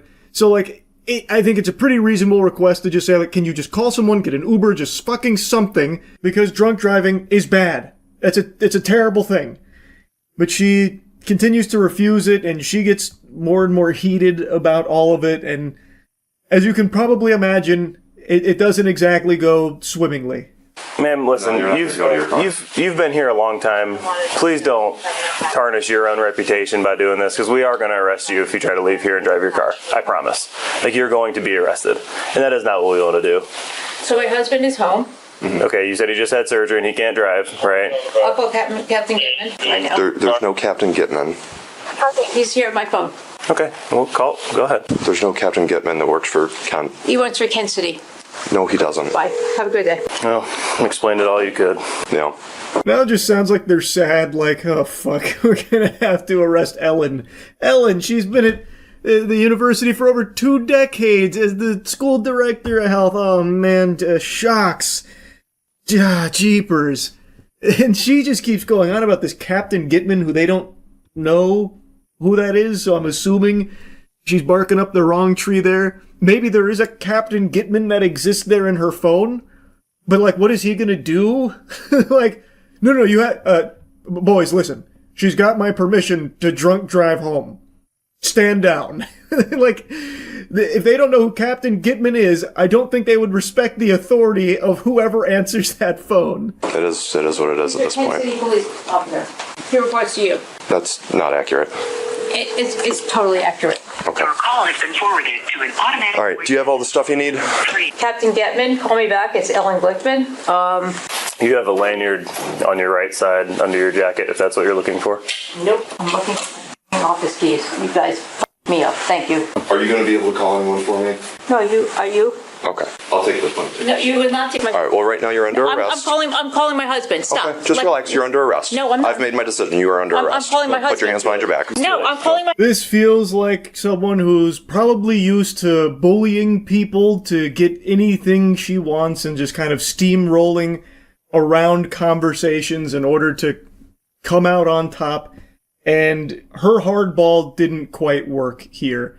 So after quite a lengthy period of time here, she finally, at the very end, concedes, saying, "Okay, I'll call my husband. Stop." But the officers have already had enough of it at this point, because she already said she'd do that a few times and then didn't, and then tried to call the imaginary captain, fucking super sailor, whoever she was calling. So they make the decision to arrest her, because it seems like she is still going to be driving herself home, because she keeps saying she's going to. I'm really, really sorry. It's okay. You're walking to this car right here. No, I'm walking to my... You're not walking to your car. You're not driving home. Can you please call my husband? No. No, I'm really... Stop this! Call my husband. Please call my husband. Stop. Can you call my husband right now? Right now. You can call him when you're being booked in. I'm not being booked. You are. I'm really sorry for being an asshole. So it's not because you're being difficult. It's because you're drunk. I'm not drunk. You are. No, I'm not. Please, take my phone. Please take my phone. I already have your phone. I'm sorry for being an asshole. It has nothing to do with that. I'm being an asshole. Thank you so much. Sir, I've worked here 28 years. Can I speak to somebody who's worked here a long time? Because hold on. I've been here 28 years. Please. Have a seat. So they take her to the facility. She reiterates numerous times that she's worked there for 28 years, this and that, flexing her position and standing in the community for so long. Eventually, her son shows up to take her home and ensure she doesn't try and drive. She was charged with disorderly conduct, intoxication. After a plea deal in community and service, it was dropped.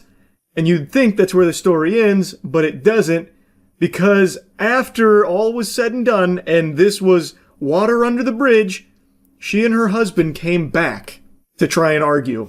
I'm Lieutenant Campbell. How can I help you? I'm Ellen Glickman. Nice to meet you. Hi, nice to meet you. I wanted to chat with. Do you know who the officers were that night? Yes, Officer White and Officer Womack. So what would be the best way of chatting with them? What kind of conversation are you wanting to have with them? Peaceful. Yeah. I think there was errors on both sides. Well, I'd have to disagree on that. You do? So, yes, absolutely. Okay. They were doing their jobs. Okay. And potentially could have saved your life by not letting you drive. Well, if you disagree with that, that's fine. Shut that shit down pretty quickly. Why is she coming back here to try and argue with the officers from that night? Everything had already been settled. It had actually just totally been dropped after her community and service and plea, yet she still wants to come over and make an issue. Like, I really think that shows her general attitude and the way that she carries herself. It is someone that is so used to, like, bullying her way through life, is the impression I get from all of this. This is just like an inexplicable decision to try and come over here and now try and have further conversations with the officers from that night. Which, no doubt, were not going to be overly peaceful, because she's already pretty upset, it seems, and still a bit heated about it, saying, oh, there were errors on both sides. So, I wasn't drunk. I was not inebriated. Okay, if that's fine. You weren't there? No, I was not there. Okay, so there was a lot of, he was home with cancer and was post-op for about 4 hours. Mm-hmm. I was not intoxicated. I was sleep deprived. I had a drink. I have PTSD from y'all. My ex-husband was a cop. Okay. So there's a lot of stuff you didn't know. I was not given the opportunity to discuss. And you were given many opportunities, and you did not take advantage of any of them. Okay. It is incomprehensible how she keeps doing this. So again, all of this started because she was calling 911, relentlessly about trying to get officers over there to open a fucking door for her. That's what started all this. And now, after the whole case has been done and dusted, all settled, she still goes out here and does this kind of shit again. It's so wacky. It's just so weird. And the officer did make a good point. They very realistically could have saved her life. Even if she wasn't drunk, she doesn't appear to have been in a good condition for being behind the wheel of a car in the first place. If it was sleep deprivation or whatever was causing that, it does not appear she was in a good state to be operating a vehicle. So, it is a very real chance that they saved her life there. Anyway, though, this professor was insufferably self-entitled, and I just had to yap about it after watching this Midwest safety video. That's really about it. So, yep. Alright, here we go again. It looks like Charles has a bit of a hot take on a beloved new film that just came out. 31-year-old man still has to go against the grain the old-fashioned way. But I can't help it. I'm a little sea turtle fighting the tide here, going the other direction on it a little bit. Weapons. Debuted at 100% on Rotten Tomatoes. People hyping and glazing it out the wazoo about it being like the best horror movie ever. Which I think is more of a curse than a blessing. It reminds me of Long Legs, how a core component of its marketing was, hope you brought your diaper, cause you're pissing in it with how scary this one is. You're gonna be sucking on your thumb till you pop that bitch right off your hand. It's too scary. What are we doing? We shouldn't even release movies this scary. And then I saw Long Legs and it was just fine. And with Weapons, the hype is not quite to that level, but, 100% Rotten Tomatoes, people, of course, going ballistic for it with how incredible it is. I've never seen a horror movie like this. I've just seen it. kind of feel the same way I did about Longlegs. Like, it's fine. Like, I enjoyed it. I had a good time. But man, oh man, is it not nearly to the level that a lot of people are portraying it as, at least not in my eyes. Not that I let the hype really skew my thoughts on things, I just thought it was worth mentioning that to me, this film isn't what people are gassing it up as. It's a horror movie, sure, but I would actually argue it's more of a comedy. Like, and I don't think people are aware of that. We're going to get into spoilers, of course. I do spoilers now when reviewing things, so this is your warning there. I would say there's actually more comedic elements to this film than there are horror elements. Like, the actual plot and a lot of the things that happen, very clearly supposed to give you the heebie-jeebies, but all of it is undercut with comedy and humor, even in the most tense situations. It's like the MCU of horror. So, like, you'll have something that is clearly like, wow, this is going to be, like, scary. Oh my god, we have built up to this huge tense moment. And then they play it off as a joke, especially at the end of the movie. I'm going to get to that here in a little bit. And it was fine, like, I don't hate that, but it's not really a horror when it's not taking itself seriously, you know what I mean? Anyway, I really like this director, Zach Kreger. He, of course, I liked his work in The Whitest Kid You Know, but he really surprised me with Barbarian. Barbarian is a film I saw on a whim, and I was blown away by with how interesting it was, and just how much I ended up really enjoying it. So, like, I was very hyped to see this as well, and I do like it. I just didn't love it like I was hoping I would. And I think a lot of people are expecting this to be one thing when it's really not that thing. Like, I think they're going to get something completely different than what they're expecting. And for some people that might be nice, for others it might be a bit of a letdown. In my theater in particular, this isn't just me being like, big tough macho man, no movie scare Charlie, he too strong for a movie to make him scared. I mean, like, this is actually, like, I'm pretty sure by design supposed to make you laugh. Everyone in my theater was laughing a lot in this movie. More so than there were, like, any kind of, like, on-edge frights from people. Nobody, like, gasped or anything. Like, it really felt like most people were there having a hoot and a holler at it. And I think it's not laughing at the film, it's with it. Like I said, it feels like it's supposed to be more of, like, this unserious take on a horror movie, when everyone else seems to be talking about it as just, like, a full-blown horror film. So I want to kind of set the record straight on that. Anyway, the film has a really interesting premise. Everyone's talked about that a lot. It's about this town where, for some reason, mysteriously at 2:17 a.m., an entire classroom of kids all gets up in the middle of the night, goes downstairs, walks out the front door, and disappears into the night. They run away, and they run away with their arms at their side, and it's really weird. They're running like the Titans from Attack on Titan. A month goes by, they still have no leads, can't figure it out. Of course, the parents are distraught. The town's still trying to, recover from this because everyone's on edge about it. And now we follow the core characters, one being the teacher of that classroom where all the students except for one disappeared.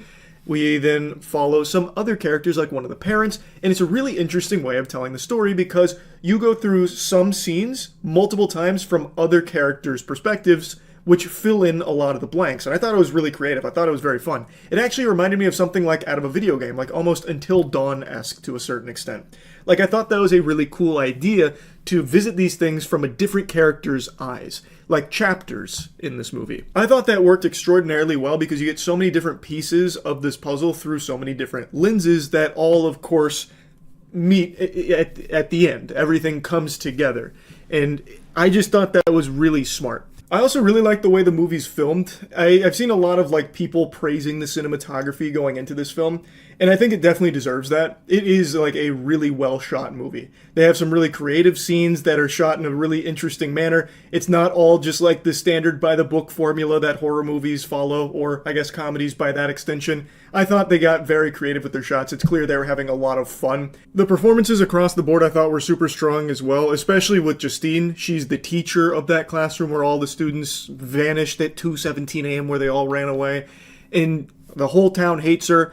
They torment her. She's ostracized. They think she had something to do with it, is withholding information, maybe even just she, masterminded the whole thing. And then you start getting these questions in your head about, well, where is this going to go? And then you'll go to the next chapter and you'll see a character that initially you don't really see how that ties in anywhere.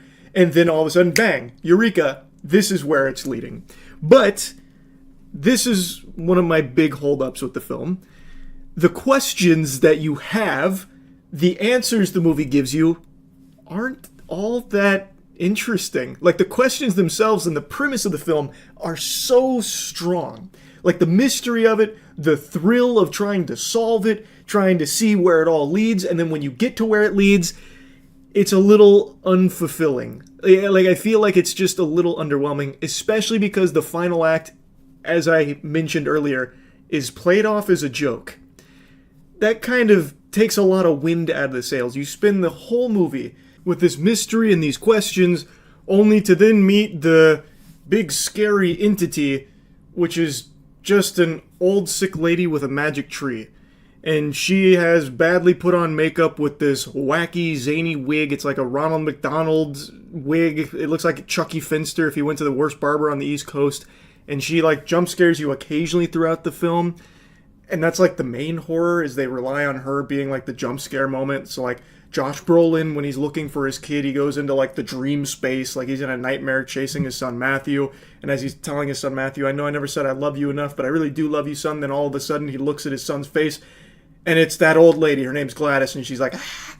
And, like, she does that a couple times. She's, like, the thing bringing horror to the movie, because without her doing that, sometimes it's just not really present.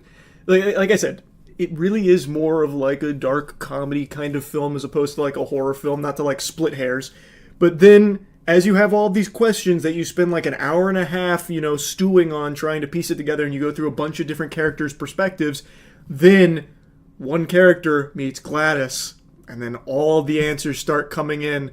Gladys is the big bad, and it's just kind of underwhelming, because from that point forward, a lot of what Gladys does gets played off comedically, unfortunately. But it's not just her. Every time there is like a horror sequence playing out, they undercut it with humor. So, for example, Justine is spying on a house where she believes there might be something fishy afoot. And then she falls asleep in her car, and while she's passed out, the door opens, and a lady comes out, and she's holding scissors, and she's walking weird. She's walking real weird, and she's literally walking like Doodle Bob, actually. And she gets to the car, she's right by the window, and then she just like kind of walks away, like Crab walks away. The theater laughed really hard when that happened.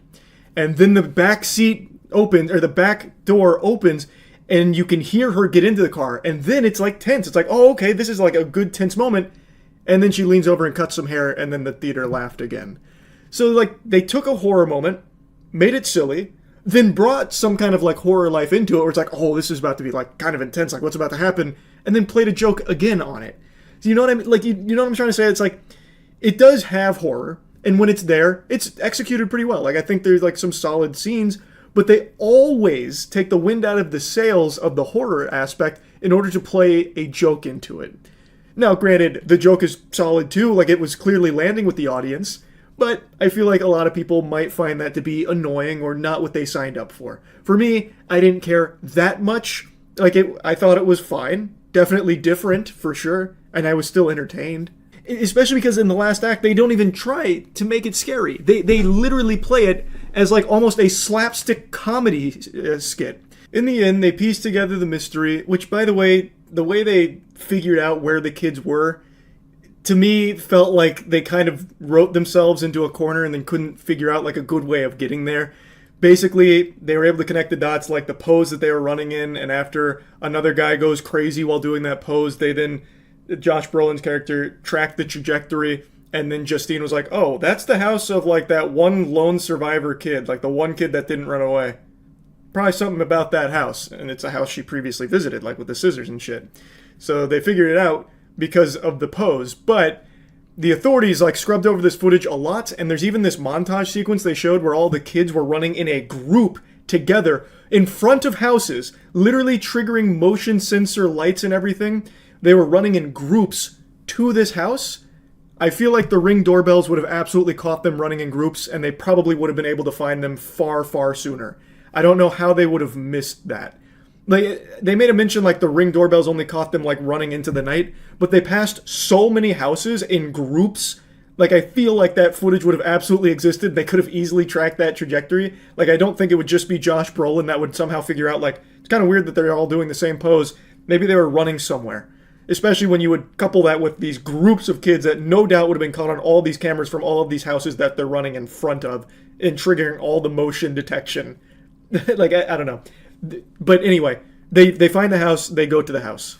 And they're like in the house, and she can control people with her magic tree, so she has like bodyguards of people that she's controlled. That's how she got the kids, because she mind controlled them to, you know, go hang out in the basement.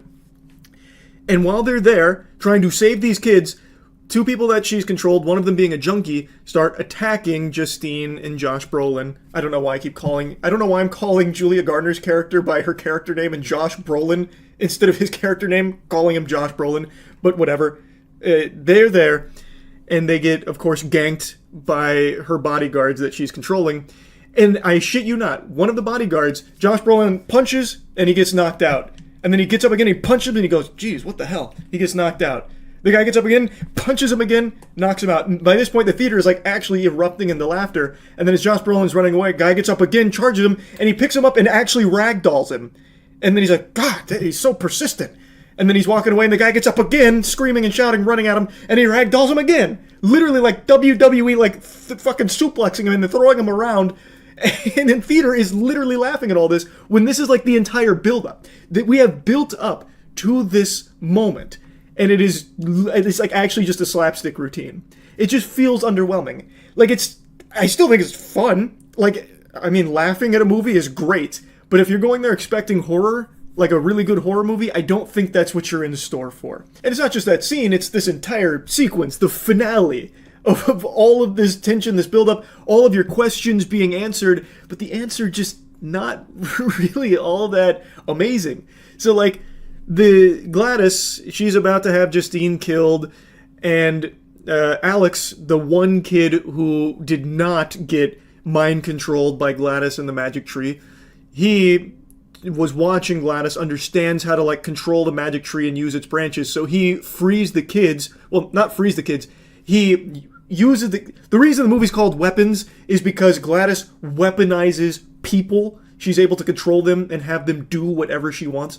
So Alex then uses the kids as weapons against Gladys, where they then chase her down, hunt her, and kill her. And this is I shit you not, like maybe 8 to 9 minute chase sequence of Gladys going, oh no. She literally says, oh no, when the branch breaks, when he breaks the spell and like directs the kids at her. She literally says, oh no. And then starts doing this, opens the door, running away as all the kids are chasing her, going, and she's going, So she's running away, getting chased by the kids, and then she starts, like, breaking into strangers' houses, and they play it off as a joke. So, like, there's a family, like, watching TV, and then, Gladys comes through, and they're like, oh my goodness. And she's like, and she runs to the kitchen, runs out the front door, and they're like, that was weird. And then all the kids bust through the windows and bust through the door, like, oh, Jesus Christ. And they do that for like 3 separate houses. There's one where a guy's mowing his lawn, sees Gladys running away going, He's like, huh. And then a horde of kids starts chasing him, and he's like, huh. Like, they play it as a joke, you know what I mean? Like, I think it's an effective comedy movie, but overall I just felt like it was a fun movie. It was good. It wasn't like amazing. I definitely don't think it's the horror movie of the decade or anything. I don't even think it's the horror movie of the year. I still think Bring Her Back is a significantly better, like, horror film, but I think this was solid with the horror that was here, sprinkled throughout occasionally, and I think the comedy was solid, which is here in a bigger capacity than the horror. Like, it's to me, it's more of, like, almost a dark comedy, kind of, and I think maybe that was the goal.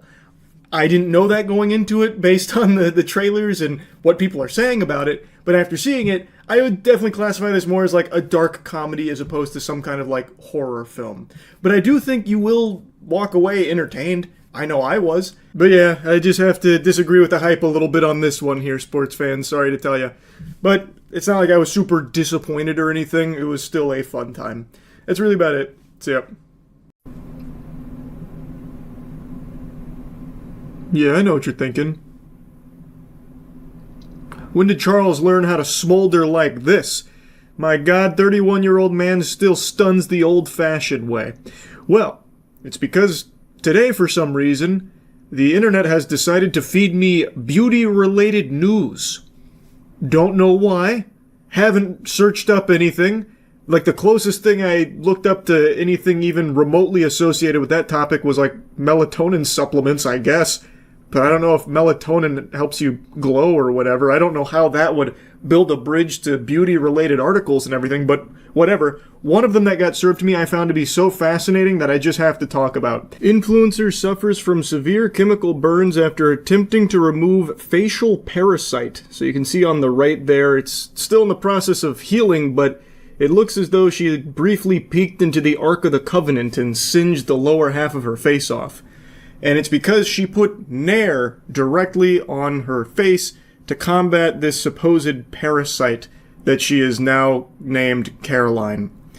It's a really interesting adventure here that I stumbled upon. So this is Brandi Glanville. She was a star in a show called Real Housewives, as well as a couple of other productions, and she has since become an online influencer. And apparently in 2023, she started experiencing symptoms that resulted in facial disfigurement and was later diagnosed with stress-induced angioedema, which causes facial swelling. And according to an Instagram post, it presented itself after a trip with her friends. And since then, she has now claimed that it is actually a facial parasite that is causing the facial disfigurement. So now she has waged war against it and has given the enemy a name, Caroline. That is the Voldemort for which she has sworn revenge and recently used biological warfare against it with Nair cream on her face. Okay, guys, I'm getting back to you because I don't know how to do TikTok, and I know I look attractive. So, good news, you guys don't have to spend a lot of money on peels and lasers anymore, because I decided to put Nair on my face because when I have an exfoliated face, it pisses the Caroline off, whoever's living in my face. Just right here right now and right here. And then she moved up here when I did the Nair. And yeah, but you know what I mean. So Nair is the fountain of youth. I figured it out, but I overdid it. 7 minutes, don't do it. But right now, my mom, because she trusts me. She then proceeds to talk about her mom being there. But anyway, she thinks there's a parasite living in her face, which is why she's taken such drastic action against it. Though there is no evidence to support that claim, there is nothing to suggest she has a facial parasite. Now, of course, I'm not her doctor and haven't conducted an exam myself here. Maybe it is entirely possible she got bitten by the radioactive spider that gave Spider-Man his powers. I have no way of knowing, but from an uneducated Neanderthal's perspective, sitting in his swamp-ass chair, I decided to look into it myself a little bit. And to me, this sounds like delusional parasitosis. Again, this comes from a Cro-Magnon man, but it does sound like a textbook example of this, a condition in which a person has a fixed false belief that they are infected by an organism despite evaluation not showing an infection be present. This refers to things like bugs living under their skin, parasites, worms, mites, that kind of thing, even though there is no doctor-supported evidence of it. So now with this belief in her head, she's going scorched earth on her own face. So she's carpet bombed it with Nair, which has clearly done a lot of damage to it. I don't think it'll be permanent. I imagine it'll probably heal fine. But again, I'm no expert on chemical burns, Nair, or pretty much anything, to be honest. Though I just have to imagine with that whole, Nairing your butthole thing, I think the body's pretty resilient when it comes to it. It's just not good to use it on your face and other areas that it's not intended to be used on. I did also see people speculating that this could be Brandi covering up a laser job or an injection gone wrong or something like that. This could all be a false flag operation and using Nair as the scapegoat here, I tried to attack Caroline with Nair and look what happened. I don't know if I necessarily buy into that conspiracy theory, just judging by the way she talks about it. She is named the parasite, which, yeah, on the surface is kind of quirky, but it also, to me, kind of represents something a little more unhealthy beneath the surface here. She's already, from the sound of things, disregarding the medical diagnoses and instead has self-diagnosed as having a facial parasite. And now, even after the whole Nair debacle here, is claiming that Caroline dodged it and went up to her forehead now, but it made her angry.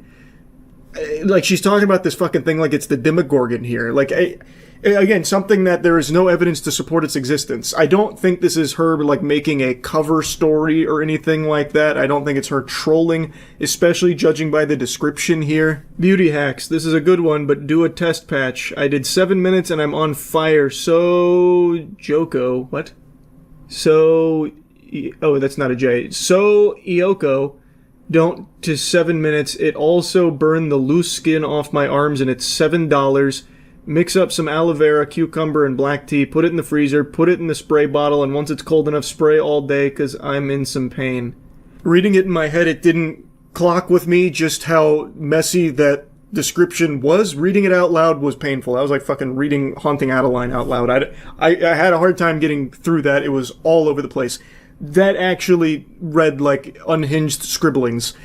But what she is saying here is that she has found Nair, used it, but was too aggressive with it, but still is preaching about Nair as like a good thing to try for like exfoliants in like chemical peels, when it's not a good thing for that at all. But she's even giving a tutorial like, I did 7 minutes, but don't do that. Instead, use aloe, cucumber, black tea, freeze it, and then spray it, and you're good to go.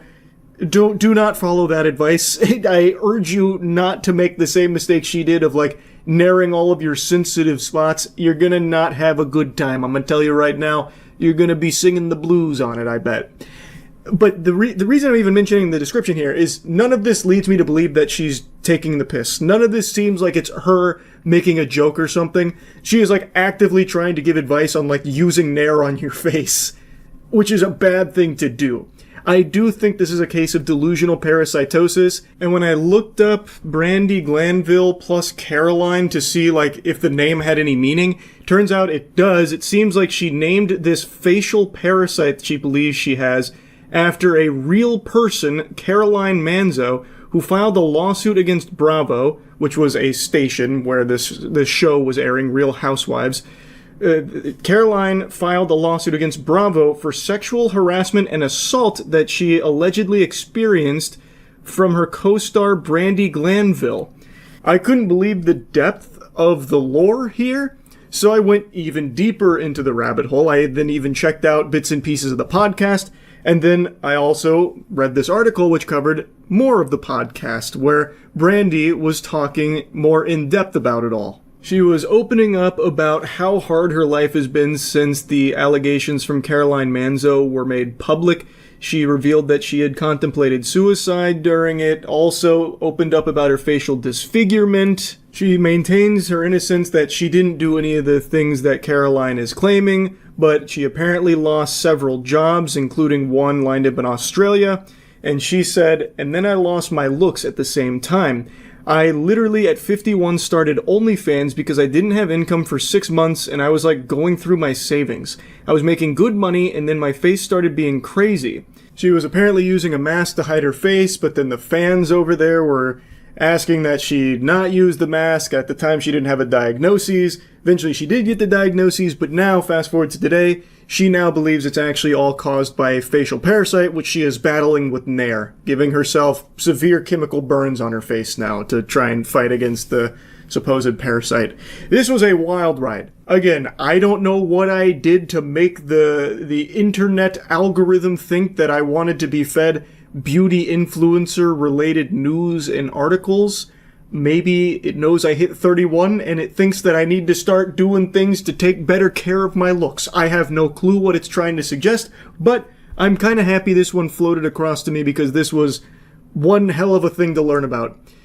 Don't put Nair on your face, though. A lesson to all out there. That's really about it. So yeah. Anyone remember the plot to Kingsman where the bad guy had that special technology that had people's brains just kind of get fried and they all couldn't resist the urge to just kill each other? Just violence out the wazoo? Yeah, that technology exists right now. It's called Pokemon cards. There are so many fights breaking out from Pokemon scalpers, and there's some new ones that I want to show you today. I know I've already covered quite a few, but these are 3 brand new ones, fresh out of the oven here. These muffins are still steaming, and one of them gets pretty bloody. What started as a wholesome hobby for children has been completely hijacked by the stinkiest, greasiest, most aggressive losers you could ever possibly imagine. And they love to fight. You know, there's chemicals in the water turning the frogs gay and the scalpers violent, because it's getting brutal now. Anywhere that sells Pokemon cards has become the salty spittoon. It is a PvP-enabled zone. It is deplorable. Card shops getting robbed every single day, many times a day, actually. Armed robberies often too now, it seems. And now fights are becoming even more commonplace at businesses that sell Pokemon cards from these stinky fucking worms, man. It's crazy. Now, if you want to avoid being stinky and greasy and a loser, you better start showering using Cheeky soap. It's the best soap in the universe. Go to usecheeky.com right now. Get some of our soap.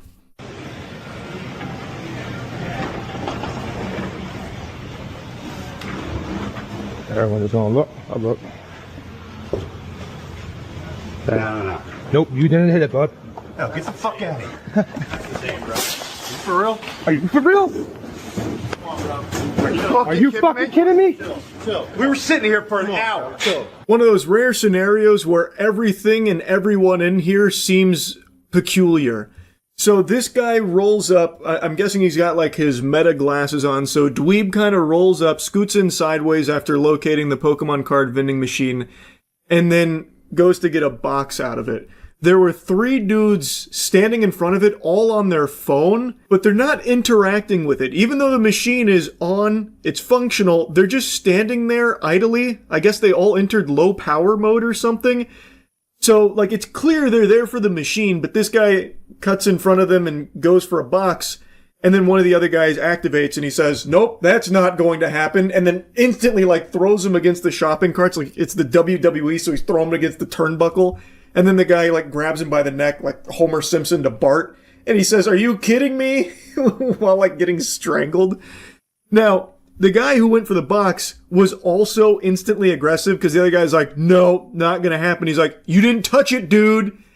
So, like, if there was a legitimate confusion, I feel like he would have expressed that. Like, oh, sorry, I didn't know you were waiting. You were just standing there. I was unsure of what was going on. Like, I feel like if there was real, like, innocent confusion over not knowing if they were there to get something or if they were waiting for someone or something, he would have expressed that, as opposed to just like, snooze you lose, pal. I'm getting my Pokemon cards to scalp on Facebook Marketplace first. Sorry.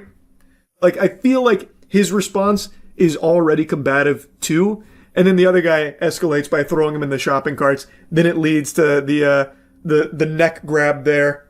Chill with that, bro. You really gonna do that? Are you really doing this? Fuck the Falcons, by the way. Keep pounding, bro. Oh, real cool. What the Gaber sitting here fucking shit. Oh, good one, buddy. You can actually hear the lump in this guy's throat starting to develop as the tears are welling there. Good one, buddy, he said, sniffling on the way out. Like, what do you even mean, good one? All he did was call you a pussy. Like, that's all. It's not like he was trying to roast you or anything. He just said you were a pussy. That's all. And he walked away saying, like, gay birds here talking shit, I think is what he said. Like, now, I again don't really understand what they were doing there. The guy said they'd been waiting for an hour. To do what? Like, the machine is still just sitting right there. Are they waiting for, like, a restock on the machine or something? Like, they're sitting there trying to spawn camp it, which has become extremely normal, by the way, for these fucking losers to stand around these Pokemon card vending machines like it's the magic conch out of SpongeBob. So I think maybe that's what they were doing. They were sitting there for an hour waiting for it to be restocked with the product they wanted. But in that case, why would it matter if this guy came up and got one of the boxes that none of them were interacting with in the first place? I don't really get it. It doesn't make sense to me unless I'm misunderstanding what they were doing there for an hour. This whole thing is so odd, and I can't even imagine the shamelessness to get handsy and, like, pugilistic over your placement in the Pokemon card vending machine queue, or like trying to cut in there to desperately get your paws on a Pokemon box there. Like, to start like fighting over it is so cringe, man. These scalpers, like, I don't know how they don't have any shame at all. It's impressive.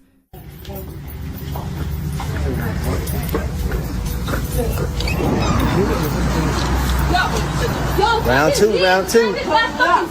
This one's just a little quick one. This one's kind of just like a little hors d'oeuvre for you here of a fight for Pokemon cards. I don't know what led to it. I don't have a whole lot of context. But there was a scuffle that broke out, apparently over Pokemon cards, and it ends with that guy getting him in like a headlock there. And the cameraman saying round two. So I don't know if this is like the second time like that they've tussled like in that afternoon, or if this is a thing that keeps happening between these two guys. They keep meeting up here and squaring off over Pokemon cards. Either way, it's pathetic. This isn't guys, stop. Yo, stop. Stop. Guys. Oh yeah. Stop. Stop. Oh yeah. Stop pulling. Oh yeah. Get your shot. We can't fucking do that here. What do you mean they can't do that here? You sell Pokemon cards at this establishment, right? It's a fight club, fundamentally, then. This is exactly where you go to exchange some knuckle sandwiches. Now, according to the Poke Street's description here, it's not known what exactly caused this altercation between these two gentlemen, but I think we can make an educated guess based on the ambiance of the card shop. Pokemon seems to be a pretty integral piece of its identity. I would say it was likely something to do with some Pokemon cards. Just a hunch.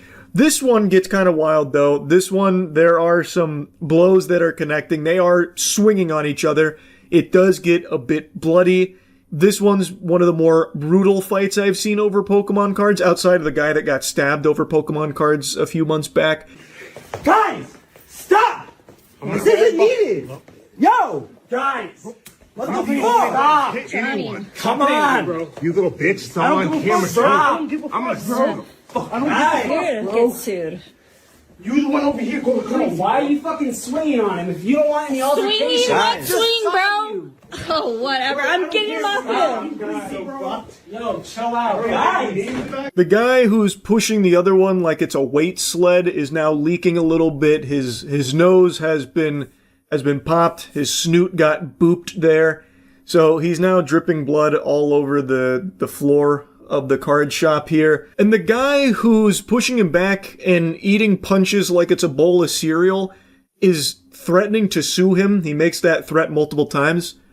I'm not a lawyer, but I feel like you'd have a really hard time winning that case when it seems like he is also aggressively pursuing this confrontation. And according to the comments, he may have even been the aggressor in the beginning, too. Again, it's not entirely confirmed or not, but I think you'd have a really hard time winning that lawsuit there. He'd have to really fucking get Saul on the horn. Bro, I don't care, Oh, this is gonna be so good for me. Guys! Stop! Guys! Stop this! Bro. Guys, come on! Guys, come on! Guys! We don't need any of this. Chill. Your life is so fucked. Chill. You're like that? Stop. Andrew, you don't know me, dog. Stop. Yo. Get your stuff. Yo, we don't need any of this going on, guys. What the fuck? Like a dog chasing the mailman, this guy who is actively still bleeding cannot stop chasing the other guy around the store. The other guy seems to be trying to disengage with this now. He's like, all right, look, enough is enough. We've been pugilistic for far too long. Let's let bygones be bygones. He's like trying to get away from it, and the other guy just keeps saying, your life is fucked. You don't know me.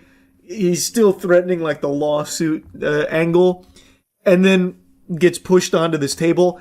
He just keeps trying to go up to him. So like I said, I feel like he'd have a really hard time with that lawsuit, because it's not like he is trying to get away from it. The other guy's disengaging, and the guy who's threatening the lawsuit just keeps chasing him down for more action. No! What the fuck? Bro, I'm coming back, bro. He's the one that's wrong, bro. Oh, yeah? You gotta get him off. You gotta get him off him. Bro, he's attacking me, bro. Guys, keep attacking him. Head out, dude. Head out. He's so trying to pull. Bro, what the fuck? Yo, Johnny. Finally, they separate them again, and the guy immediately tries to go outside, but then is still followed by Lawsuit Larry over here, who now is following him outside to continue the altercation further. That's where the footage cuts off, so I don't know what happened next. I'm assuming they continued the tussle out there, which, you know, I guess that's a little more civilized. They at least took it outside there, taking it out of the card shop. All over some Pokemon cards. Well, most likely. We don't know for sure what was the catalyst, but I really think we can make a good guess here. Just look at the spot. It is a card shop that clearly has a strong Pokemon presence. They're both, I think, in the Pokemon card collecting or scalping community. I think it probably stemmed from that. Anyway, though, just wanted to show you some of the more recent Pokemon card fights. The hobby is not improving at all. It is still being completely fucking destroyed by scalpers, and it's just a disaster. That's really about it. So, Yep, much to the chagrin of a lot of people in power, the conversation around Jeffrey Epstein doesn't seem to be fizzling out anytime soon, which is great. Hopefully, it will keep this steam and will never peter out, because it is of the utmost importance that this gets corrected, that they stop trying to perpetuate these lies that they're attempting to shove down the American public's throat about Jeffrey Epstein not having a list, not indulging in blackmail, and then trying to drop what has now been revealed as modified footage of Jeffrey Epstein's cell area to prove that he took his own life and no one came in there. There was no fishy business. The Baba Yaga didn't pay him a visit or anything. And they try and proclaim that that footage was like the raw, real deal, you know, organic, sourced footage here. But what we're talking about today, it turns out that was once again another fucking lie. CoffeeZilla just made a video talking about it as well, so I'm going to play a few clips from that because he is significantly more intelligent than I am. And buckle your seatbelt because it is a wild ride. The raw Epstein footage was modified according to its metadata, despite Dan Bongino previously saying that they would release the original footage so you wouldn't think there were shenanigans. There's video. We are working on cleaning it up to make sure you have an enhanced, and we're going to give the original so you don't think there were any shenanigans.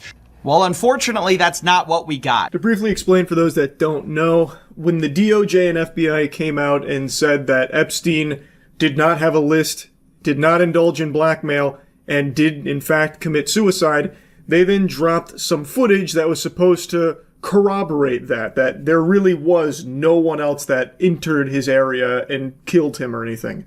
So they dropped a lot of footage. And it was supposed to be the raw feed of it. Turns out that doesn't seem to be the case. It was very likely modified, and you're about to see the metadata that indicates that it most likely was, as well as a forensic expert that weighs in that also thinks that it was not done properly here. And basically they pulled the metadata and showed that the footage appears to be assembled from at least 2 source clips, saved multiple times, exported, and then uploaded to the DOJ's website, where it was presented as raw footage, which technically it is not. Now, I pulled the EXIF data myself. This is what it looks like. You can see that there's these ingredients file path here, where you can see 4 different files. 2 of them are just identical. So 2 unique files here that have been basically stitched together is the most charitable interpretation. So they went into Adobe Premiere and edited the footage, saving it multiple times. I cannot believe that they would even leave the metadata intact. You would think that these 3-letter organizations would be better at hiding their dirty work. Now, maybe if they were using the superior editing program, Sony Vegas, they would have been able to, you know, get away with it more effectively, because Sony Vegas probably doesn't even have metadata. It's so fucking archaic. But they went into Adobe Premiere, spliced this together, and then sent it as raw when it is not raw. It is edited. That is, like, legitimately, by all possible definitions, a lie. Even though Bongino said, no, you're going to get the raw, so you know there's no shenanigans. But all we get is shenanigans. Yes, maybe you didn't do anything with it, but it kind of ruins the whole chain of evidence. Wired actually quotes a professor of UC Berkeley whose research focuses on digital forensics. He has testified in numerous court cases, and he says, if a lawyer brought me this file and asks if it was suitable for court, I'd say no. Go back to the source. Do it right. Do a direct export from the original system. No monkey business. It's actually scary just how blatant this corruption is. For years, they have talked about the Epstein list and the blackmail. It is something that everybody knows exists. Like, there is endless amounts of evidence to suggest its legitimacy. Yet now, all of a sudden they're like, nah, it's not real. no, that's just fictitious. That's like fucking Santa Claus's list right there. That's not real. No naughty and nice list. No Jeffrey Epstein list. There's no such thing. Jeffrey Epstein's not even a real person. That's just a made-up fairy tale. Like, they haven't gone that far with that claim, but like I said last time, I feel like we're not far off from them just trying to deny Jeffrey Epstein ever even existed, trying to scrub him from the history books here. But, like, they are actively just not even trying to make this believable. They are so confident that they will not be held accountable that they don't even bother to do even the slightest amount of elbow grease to convince anyone to believe them. And they're right, like nothing's happening to them. They are covering up for one of the biggest pedophiles in history that implicates some of the most powerful people across the globe. And they are sweeping it under the rug. There have been no arrests made, and it doesn't seem like they're pursuing it at all. Caroline even just recently said that they're not, like, releasing anything in regards to it because of, like, how graphic and gross all of it is. What do you tell MAGA supporters who say they want anyone involved in Jeffrey Epstein's alleged crimes to be held accountable? This administration wants anyone who has ever committed a crime to be held accountable, and they put out a memo in conclusion of that review. There was material they did not release because, frankly, it was incredibly graphic and it contained child pornography, which is not something that's appropriate for public consumption. But they committed to an exhaustive investigation. That's what they did, and they provided the results of that. That's transparency. Oh, they provided the results of that? How many people went to jail, Caroline? I must have missed that update. Were there a lot of bad guys that got locked up here? Oh man, that's huge. I feel like more people should know that. Can you share who all got arrested from all of the Epstein investigations? This vile worm tries to say that nothing's going to get released, and I guess nothing's going to happen to anyone that was incriminated here, because a lot of it was not fit for public consumption. Fucking weirdo, no one's asking you to, like, share the videos or anything like that. But you are saying that you have this evidence, and you're doing nothing with it. And we know there is a list of clients and a lot of people that engaged with it. Fucking arrest them! What the public deserves is that you will follow through with your duty of arresting these evil people that you have unbelievable amounts of evidence on. Which is not happening. This is the furthest thing from transparency, unless she's trying to argue that this cover-up is so blatant, obvious, and terrible that everyone can see through it, so you can immediately know how guilty some of the most powerful people are. Then I guess that makes sense, because this is such a poorly done attempt at burying this that everyone can see through it. Is that the point she was trying to make? Perhaps, I guess. Every step of the way here, they are lying and trying to cover up everything related to Jeffrey Epstein, including this footage that was supposed to be raw footage. The video aspect ratio suddenly shifts as the tape changes over, or whatever they claim. You can see that right here. There's like a sudden shift in the video. I have not changed this video in any way. I have it in the Premiere Pro timeline, which I guess they had as well. So this is as intended. So there's this just weird shifts in the footage. I mean, this was done in actually a very sloppy way after they explicitly talked about needing to do it in the right way so the American public could rely on it. Now, as CoffeeZilla says, it could be all just incompetence, like actually just fucking troglodytes here in charge of all of this. So even though they called attention to needing to do it the right way, they're just so fucking brain dead, like actual lobotomites, and just couldn't even do it the right way, so then they just farted this out.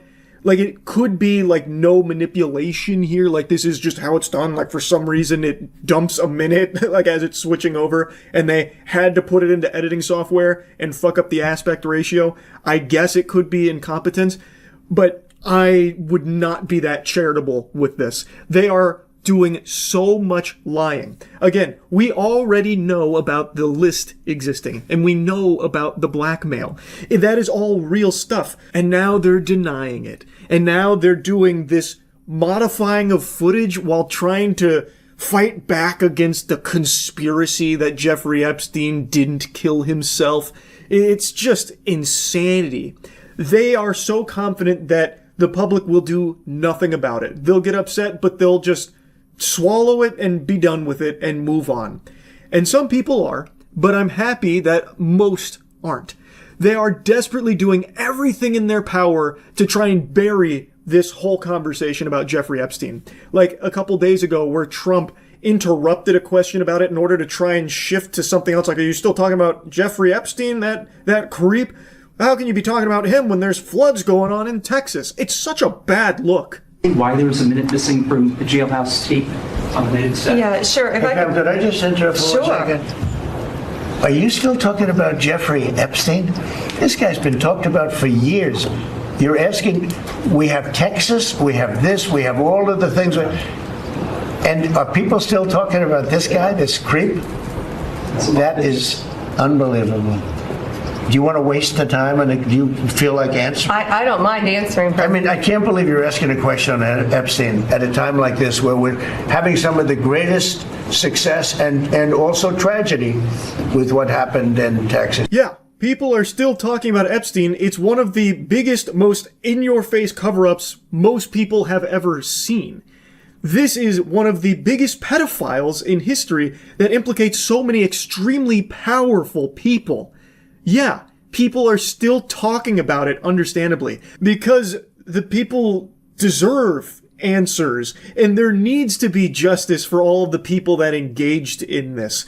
This desperation from those in power to move on from the Jeffrey Epstein conversation is extremely scary, and they are doing it with reckless abandon, feeling completely immune to consequences for all of this. And so far, they're right. Like, there's not anything that's coming from it. There's still no arrest being made. There's still no new information coming out. The only information we get is more information about how they are lying, like modifying the footage and shit. It's craziness. I just wanted to give you a little update here with everything that's unfolding in the Jeffrey Epstein case. And, yeah, that's really about it. So, yeah. There is huge censorship going on in gaming right now. I'm sure a lot of you saw Steam a few days back announced that hundreds of games have been pulled from their catalog because of the efforts of a group known as Collective Shout. Collective Shout is an organization that has been forcing payment processors to bully platforms into removing games they deem unfit for sale due to the themes around them. And for Steam's case, they targeted hundreds of adult games that featured, like, rape and incest. And a lot of people were pumping their fist like, yeah, that's good.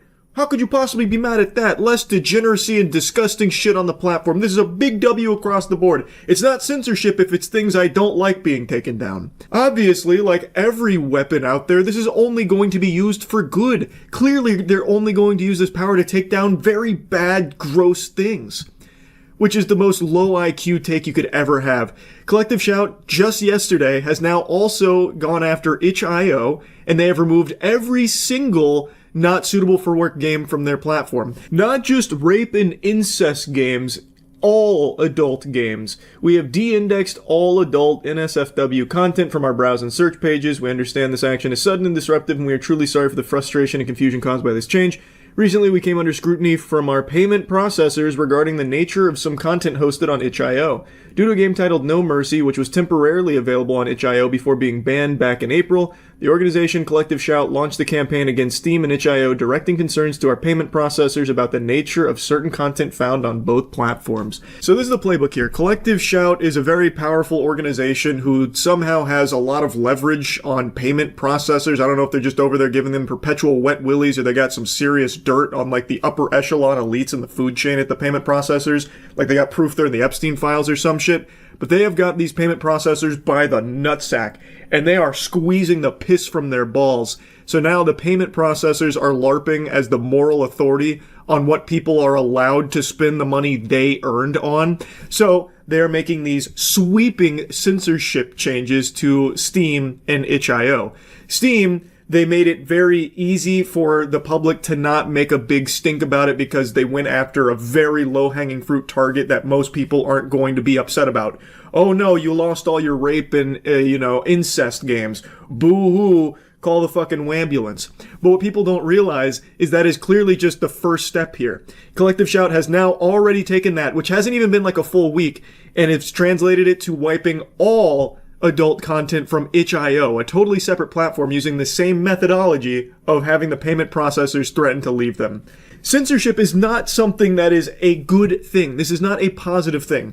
Yoko Taro also came forward saying, like, this is pretty bad stuff, you know, that other countries can now limit everyone else's free speech.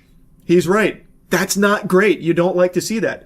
And let's go ahead and extend this to its natural conclusion here. As Collective Shout becomes more and more successful at censoring games, other organizations will spring up and do the same for things Collective Shout maybe doesn't want to see censored. Like, who's to say, with this censorship, now that it's proven that it can be done by having the payment processors threaten to pull out of these services, if you could bully them through the payment processors, you win. That's checkmate. Who's to say an organization doesn't pop up that wants to take away all kinds of LGBTQ representation in games? And now that they have a proven formula to follow, they could easily spring up and be probably very successful. Another organization could come about where they believe that M-rated games just shouldn't exist. Games should be focused purely to appeal to a younger demographic. They shouldn't be deep, thought-provoking games. There should be no violence. There could easily be a very puritanical organization that comes forward making similar pushes for censorship. I don't know how delusional you have to be to think that somehow this is only ever going to be used against bad things. It's not. And it's already extending way beyond what it started with for Collective Shout. They started with a very easy win on a genre of games that most people aren't really going to miss. And they have already extended that to just broad adult content from another platform, itch.io.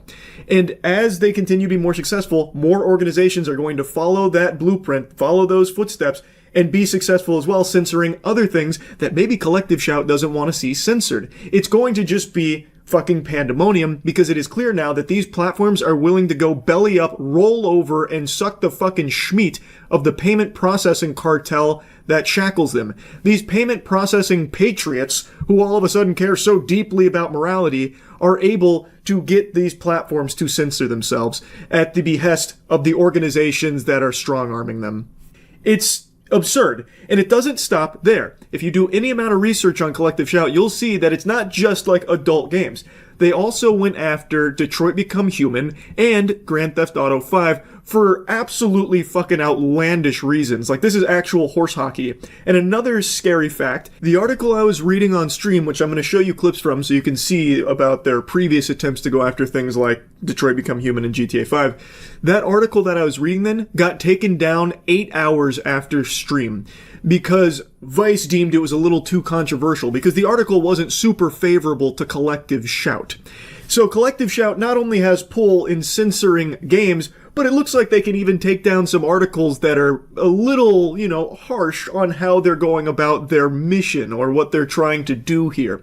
In other words, it seems virtually impossible for Steam to host any adult games depicting child abuse. Rather, Collective Shout may be targeting popular video games that depict children in scenarios where they face distress or harm, even if these depictions are intended to encourage concern and care in the player. From there, the organization may be describing these titles as featuring child abuse. In 2018, Collective Shout encouraged its supporters to sign a petition to ban Detroit Become Human for sale in Australia, claiming the game features child abuse and violence against women. The petition focused on an abusive father's violent behavior towards his housekeeper and daughter in the game. This dynamic, core to the character Kara's story arc, is intended to encourage empathy for the abused woman and child. While it's unclear whether Collective Shout is actively targeting Detroit Become Human in 2025, the removal of such a game would be akin to artistic censorship of material discussing misogynistic abuse against female family members. Targeting the game, in other words, could be considered anti-feminist in intent. That doesn't really make any sense. In 2014, the organization called on Target to remove Grand Theft Auto 5 from store shelves, sharing a petition that claims the game encourages players to commit sexual violence and kill women.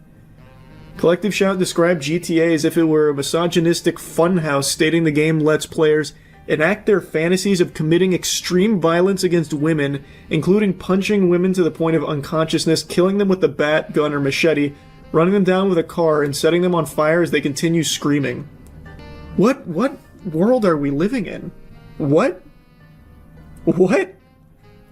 So that all this is only reserved and acceptable if it's men. Like, if you're killing men with a bat, gun, and machete, running them down with a car and setting them on fire as they scream.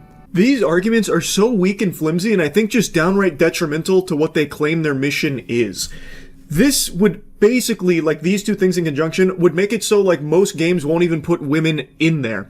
So let's take the first example about like how children in like distress and harm is something that they would target and try and take down. It's why they went after Detroit Become Human. Let's extend that scope. Things like Limbo, Last of Us, Out of Sight, like these games where there are kids present and they do go through like hardship, that would be removed under their guidelines here. In Detroit Become Human, it's not like they're trying to glorify this type of horrible thing. It is used as a way of showcasing how bad a situation is and getting empathy from the player for what is happening to these characters.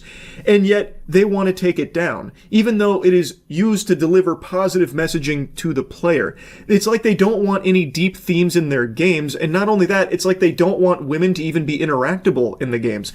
So also something that wouldn't fly under their protocol here would be things like Tomb Raider. Any game where a female is leading it wouldn't really be possible because the women in the game are going to go through distress. Like Lara Croft goes through a lot worse than what they listed for GTA 5 being a misogynistic funhouse. Lara Croft gets killed in so many different ways, potentially if you fail certain things. She's constantly being hunted, hurt. It's all like pretty much no game with a female character in it could be made if Collective Shout continues to gain this much power. It's a fucking absurd notion here. God of War, the new God of War, those games couldn't be made because Kratos' son obviously goes through a lot there. That would be a child in a harmful and distressing situation. It would be poo-pooed by Collective Shout. They would banish that shit to the Shadow Realm. Like, their rules on what is and is not acceptable are just unhinged. Again, this would fundamentally, like, scrub women from video games. Like, I don't know why they're not grasping that concept. They call GTA 5 a misogynistic funhouse because you can hurt women in it and that kind of thing, which you can also do to men. But the issue is exclusively because women can also be hurt and killed in GTA 5 just like the men can. It's not like GTA 5 is telling the player, you have to go commit these sexual violent acts against women right now. We need you as the player to score 100 sexual violent crimes against our women in the city right now. Go out there. That's the quest.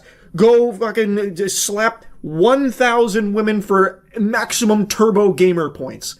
Like, it's pretty fucking crazy. So basically, if you are going to have women in the games, the only way I see that even be possible with Collective Shout's, groundwork they're laying here, the way I understand it, is if every female in the game is immortal, God mode activated, and uninteractable outside of dialogue and cutscenes, but the female character also cannot go through anything distressing or deep, basically has to just be like a completely flat nothing burger of a character, otherwise it could be like too much harm that they faced or something in the game. It just seems completely antithetical to what the mission they claim to have is. Again, with how they have targeted games in the past and what they're currently doing, it feels like most game companies, in order to play ball with these demands, will probably just elect to not have female-facing games, like with a lead female protagonist, and they will probably ensure that the female characters that might appear in the game don't play a big role in it because they never know what Collective Shout might have an issue with. And since these games' budgets are so bloated these days, I don't think they'll be willing to take any kind of chances, any type of risk of their game being just like wiped off of like the biggest fucking gaming platforms like Steam. So they'll probably just elect to play it safe and have any female characters just in the background with a really insignificant role. Because, again, there's no way of knowing what Collective Shout's going to try and spin when it comes to these games and these characters. Like, again, Detroit Become Human. All of that they listed there as an issue that was literally in the game to deliver messaging on how unacceptable that shit is. It was used for empathy, not a glorification or anything at all. It was actually delivering a message that really feels very in line with what Collective Shout claims to fight for. It is completely out of control. And let's go ahead and just continue to play a little here, a little theater of the mind. If you can successfully bully payment processors, and it's reported that Collective Shout is doing this by constantly phoning them up with like 1,000 employees or so. I don't know if that's all confirmed or not. But if you can get 1,000 people together and successfully have these payment processors threaten to leave some of the biggest platforms for gaming, think about what kind of power you can control with these payment processors. If you can just have them like puppets on your strings, that is so dangerous. There is no amount of mental gymnastics you can possibly do to conjure up a justification for why a payment processor has a say in what you can spend your money on, what they will permit you to spend your doubloons on. That is a bad direction for the future, which obviously extends far beyond just video games. This is a much bigger topic, a bigger issue than just gaming. If payment processors are now going to step in and basically be like the fucking, lacrosse house party guy who's like, who do you know here? No, you're not allowed in. When you're trying to spend your money on a product, we've got a huge problem. Just play with that possibility here for a second. Like, let's say you want to buy a dildo or something, right? You want an adult sex toy. Well, what if the payment processors deem those to be obscene? We will not support any businesses that are selling these adult toys. Consumers shouldn't be able to buy these. Okay, all of a sudden you can't buy those? That's been fucking wiped out. And let's take it to something that's not even sexual. Let's say a katana or something. I want a katana for my room. I really like some of the blades from One Piece. It'd be really nice to have a replica blade. Well, turns out the payment processors deem those to be a little too dangerous and threaten to pull out of any websites that are offering katanas for sale because those are some very scary, lethal weapons. So, can't buy those anymore. It's a big issue. Payment processors should have no say in what you spend your fucking money on. Of course, that doesn't apply when it's like you trying to buy something highly illegal. I get that. But things like this is absurd. Like, this is completely preposterous and out of control. Anyway, I just had to yap about this a bit. That's really it. See ya. Pokemon scalpers are inventing a new, even more degenerate and diabolical meta for scamming and stealing Pokemon cards, using children for it. Well, involving children in the scam.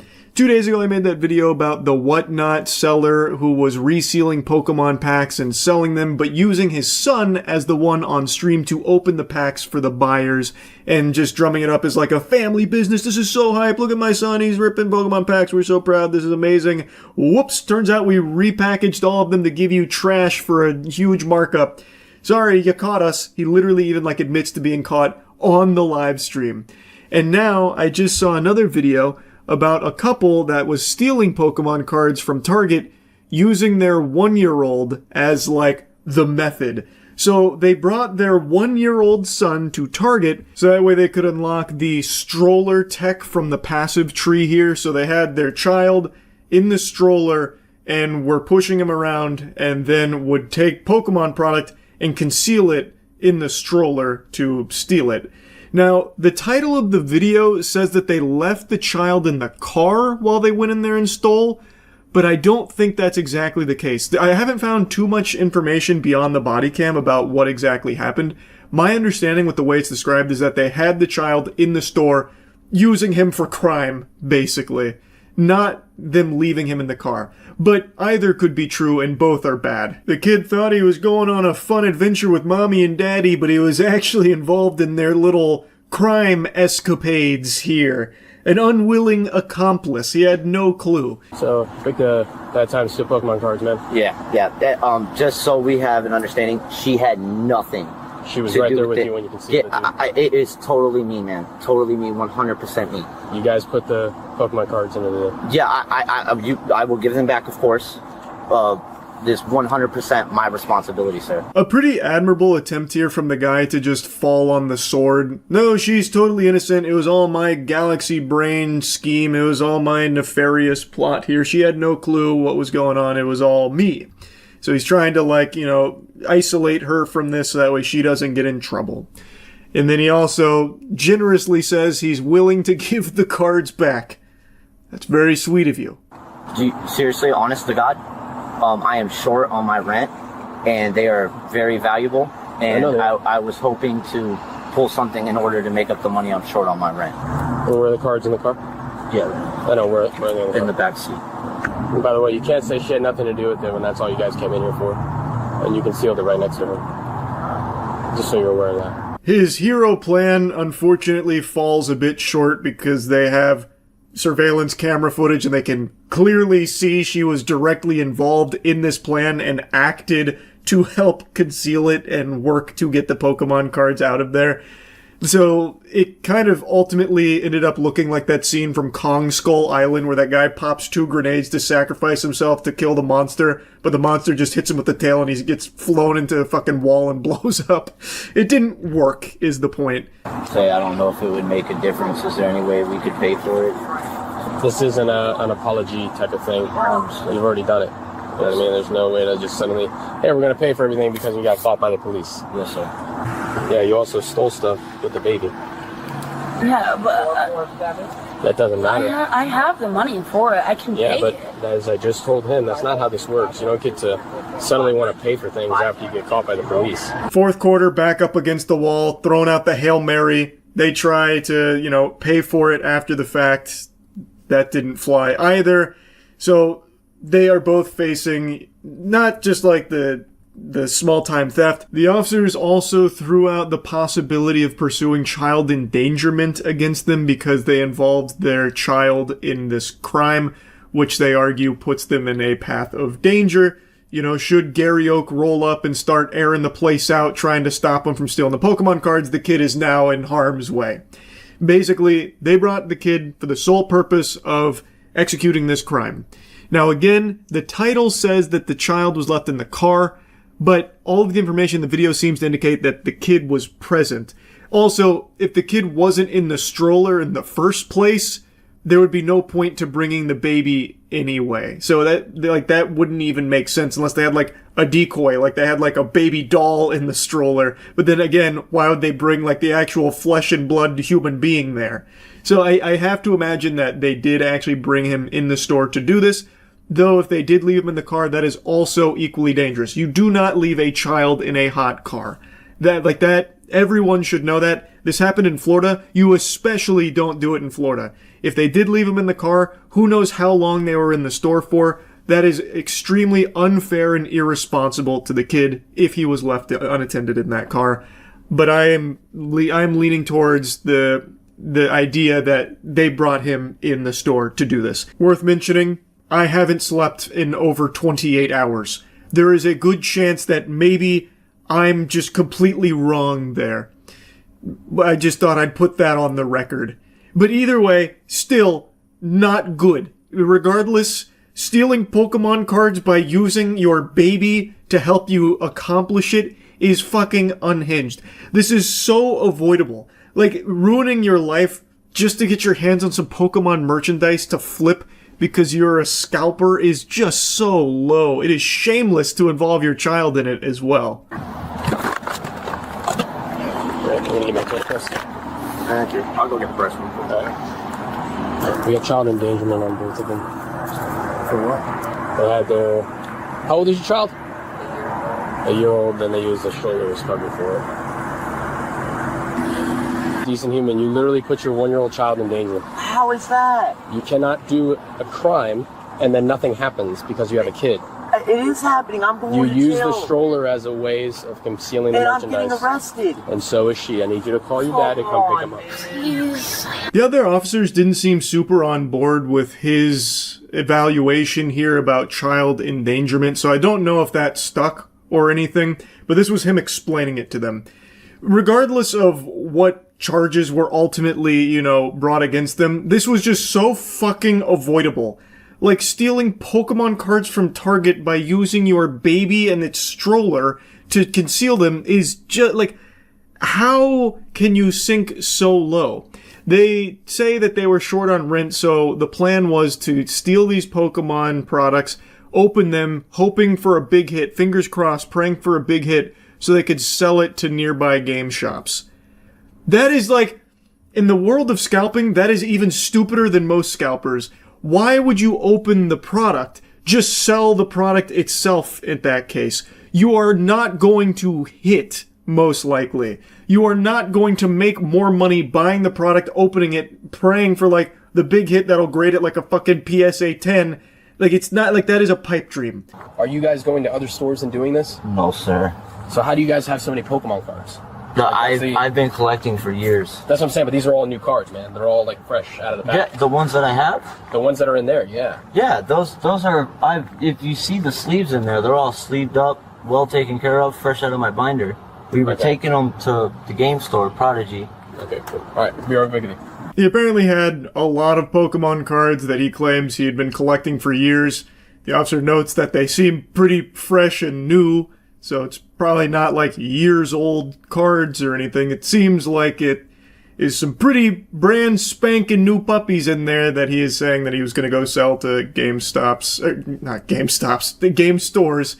Well, maybe GameStops. I'm pretty sure they take Pokemon cards. They fucking grade them there now. They have like a wizard on standby who's just like, yeah, it's probably like a 9 or a 10 maybe. I have no idea how it works. Not important regardless. His plan was to take these hits, sell them, and then pay rent, is what he said the goal was. Of course, no way of knowing if that's true or if he is just someone who is a scalper who turns around and sells it because it's hot right now and people make money doing it. I have no idea if the story about the rent is true or not. They then searched his car and found some other stuff, like a marijuana cigarette or something, and he got in trouble for that as well. Big mess, all of which entirely avoidable if he didn't try and steal Pokemon cards from Target using a baby and his stroller to try and smuggle the Pokemon sacred cards out of the store with. Just super crazy, the state of Pokemon cards right now. It's unbelievable. That's about it, see ya. It's that time again where I drop trousers and plant a stinky one on Burger King. It is unbelievable how often I make fun of this company. I believe they have some of the worst fast food in the world. Your money would be better spent buying rats to eat than their food. It is just absolutely terrible.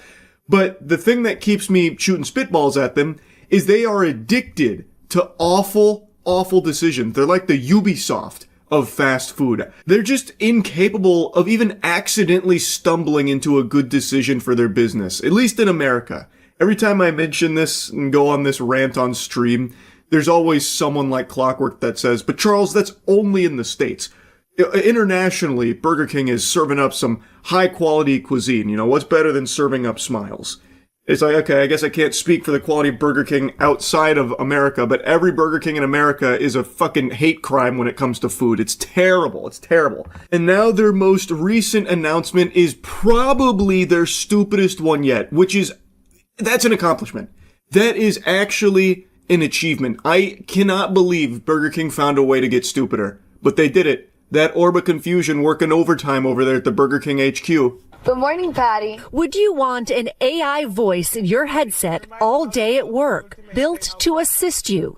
Looks like the women's restroom needs cleaning. But also potentially listening in on your interactions with customers. Thank God, finally! An AI assistant that can jack into the headset of all Burger King employees to act like their fucking mother saying, hey, did you remember to clean the bathroom? Go lick the shitters clean, please. Burger King demands it. And then also monitoring your speech to ensure you are saying please and thank you enough times per day. Excellent. This is what everyone's been begging for. This is probably the most desperate attempt to ham-fist AI into a corporation to try and see any kind of like clawback on money, because I bet Burger King's already lost quite a bit investing in AI and somewhere in their pipeline. So they're like, okay, let's check for please and thank yous, and then anyone who's not, pinky up saying please and thank you to every customer will just fucking fire. And they're trying to frame this as a friendliness coach. My left butt cheek, a friendliness coach. All it's doing is reminding them to do chores and monitoring their speech. It's going to be used as a tool of fear, because if you don't say please and thank you enough, or go, shove your head in the toilet and give yourself a swirly when AI Patty at Burger King tells you to do so, you might lose your job. How is this coaching you in any way, shape, or form? This is outrageous. And also, believe it or not, Burger King's biggest issue isn't the lack of manners and friendliness. It's not because they're devoid of pleases and thank yous. That's not why people avoid Burger King like the plague. It's because they literally serve up the plague on a bun. They serve you sewage. They serve you radioactive sludge. If Burger King wants to improve customer satisfaction, work on your fucking menu, not the pleases and thank yous from your employees. Well, that's what a new tool at Burger King plans to do, and it's causing quite a stir. The company's chief digital officer telling The Verge the new BK AI, named Patty, was listening for certain words like please and thank you, so managers could see how their staff was performing on friendliness. The chief digital officer over there at Burger King is a damn clown. Well, this is so fucking stupid. What in tarnation? Imagine everything goes wrong in your life and you unfortunately go to the Burger King drive-thru because every other fast food place is burnt down for some reason. So you're in the Burger King drive-thru and you're communicating with the worker and they just keep saying please over and over and over again. And you pull up to the window and you see sweat pouring down their face. You know, they're fucking panic in their eyes because they've got Patty in their headset threatening their life. If there's not enough pleases in there, they're gonna stop their heart or something, like blow up their brain like it's Suicide Squad. You only said please 15 times during that interaction. I'm sorry, Doug. This is the end of the line. Their fucking head pops. Burger King providing NBC News with this video showing off the new tool. Is there anything that needs my immediate attention? The team's friendliness scores this morning were the highest this week. Yeah! New record for the friendliness score. We did it, Burger King employees. We're super friendly. Thank you, AI assistant Patty, for keeping everyone in line and coaching us on how to say please and thank you enough. We saved Burger King! The company telling us in a statement that the tool, listening for keywords, was used in limited pilot restaurants. This is anonymized data, so it is not tied back to an employee. Let me interrupt you there. No, it's not. You're full of shit. You're full of fucking dog shit, actually. There's no such thing as anonymized data in the current day and age. Everything you interact with, everything you use, and it's certainly every AI spy that they're jacking into your fucking headset is collecting data. No doubt in my mind. I don't even know why you're bothering to try and spin that baloney. Everyone knows that's not true, brother. What the fuck is even the point in trying to hide it? There's no punishments for it or anything anymore. Just say it with your whole chest. Everyone knows. It's despicable, but that's the state of the world right now. And it's really a coaching tool. It's about ensuring that we raise the hospitality for the overall restaurant. The company also saying, we believe hospitality is fundamentally human. Fundamentally human, you say?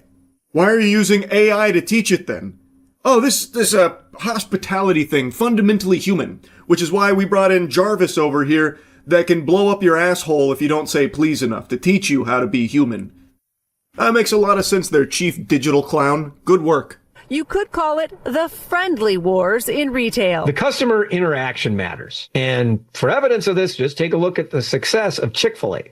A lot of people, when they talk about Chick-fil-A, don't actually talk about their chicken sandwiches. They talk about how the employees greet them. What world are you living in, Buster? When people talk about Chick-fil-A, they are often talking about the food. Them having to say, my pleasure, like fucking corporate drones, is not necessarily something people love about the experience. I don't know real human beings, like real non-bot people that go to Chick-fil-A and really feel like butterflies in their tummy and get tingly and excited when they say my pleasure when they get served by the Chick-fil-A employee.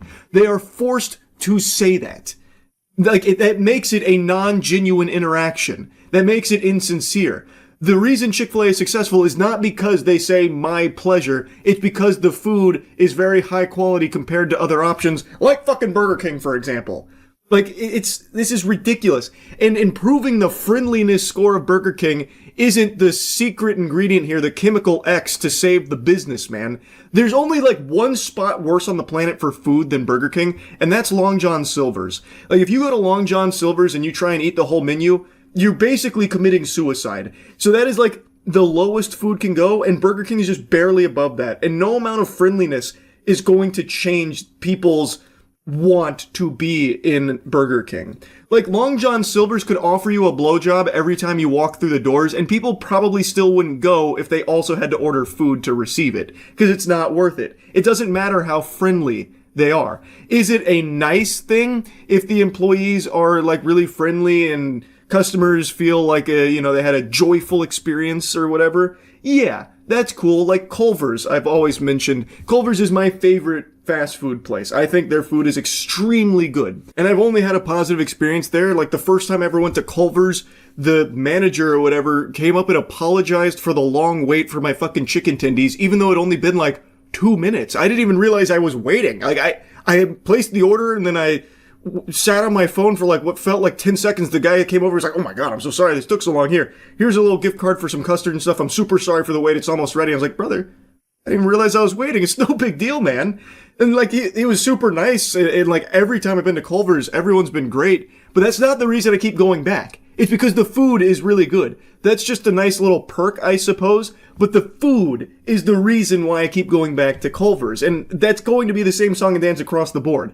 And like, the difference is, when it feels organic, it's significantly better when it's forced by Burger King's AI patty that's jacked into their cerebral cortex, forcing them to say please and thank you out of fear for being fired.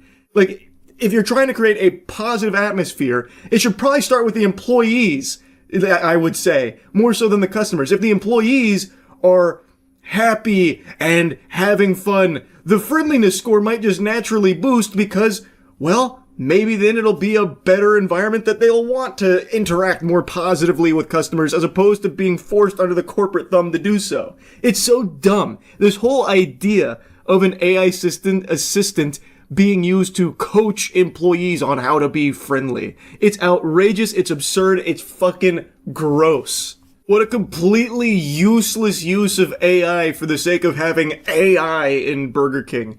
I cannot believe how dumb Burger King is, man. It blows my mind. So anyway, just wanted to insult them again for the millionth time because they keep doing absolute garbage like this. That's about it. See ya. I love cryptids. I think most of you know that. I've made a lot of content covering cryptids. I even went on a full-blown cryptid hunt using the latest and greatest in cryptid catching technology. In North Carolina, when we hunted the, what was it called? The local cryptid there, the Jim Google or something like that. The Boojum. That's what it was called. We were hot on the tracks of the Boojum out in the dense forests of North Carolina, really trying to find that disgusting bastard, but unfortunately slipped through our fingertips out there and then summoned coyotes to scare us out of the forest and we ended up leaving. We didn't even camp out there. Point is, I like cryptids. Now, do I believe they actually exist? Dropping the sarcasm, no. Absolutely not. But I really appreciate the people that do believe in them. It is so fun to watch content from true cryptid believers. Unfortunately, now the community's been hijacked from people just fucking farting out AI cryptid videos all over the place, unfortunately.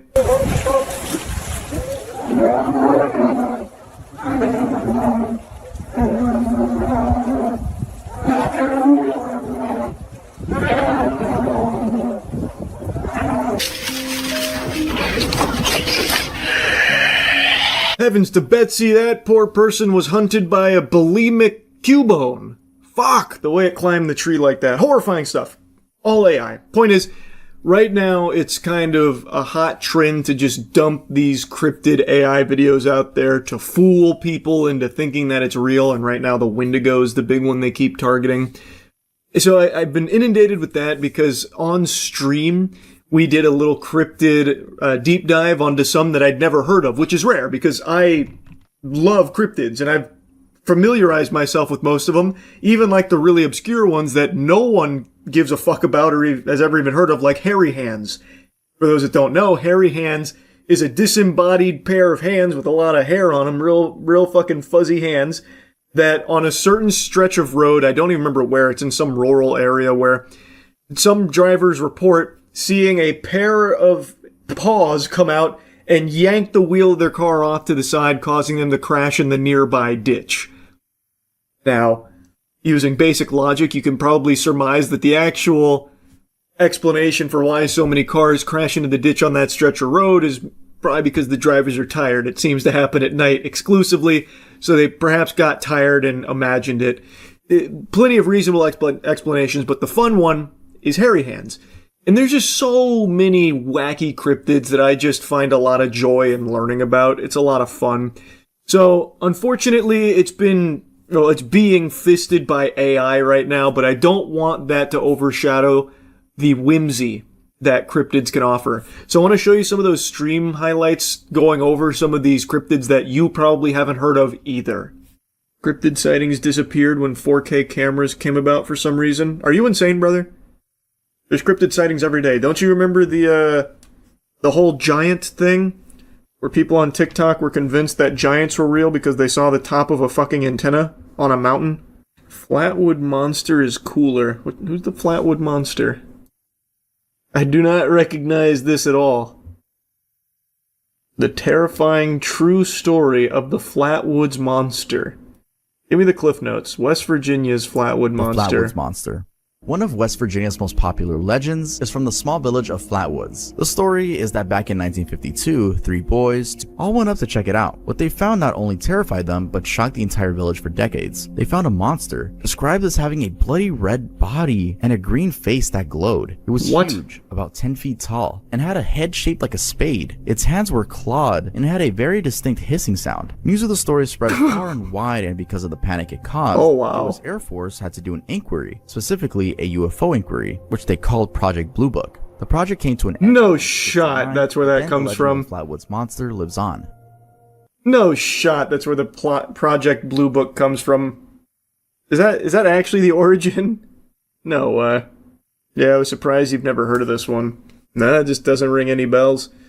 I've certainly never seen that image of the Flatwoods Monster. Looks like an Adventure Time character.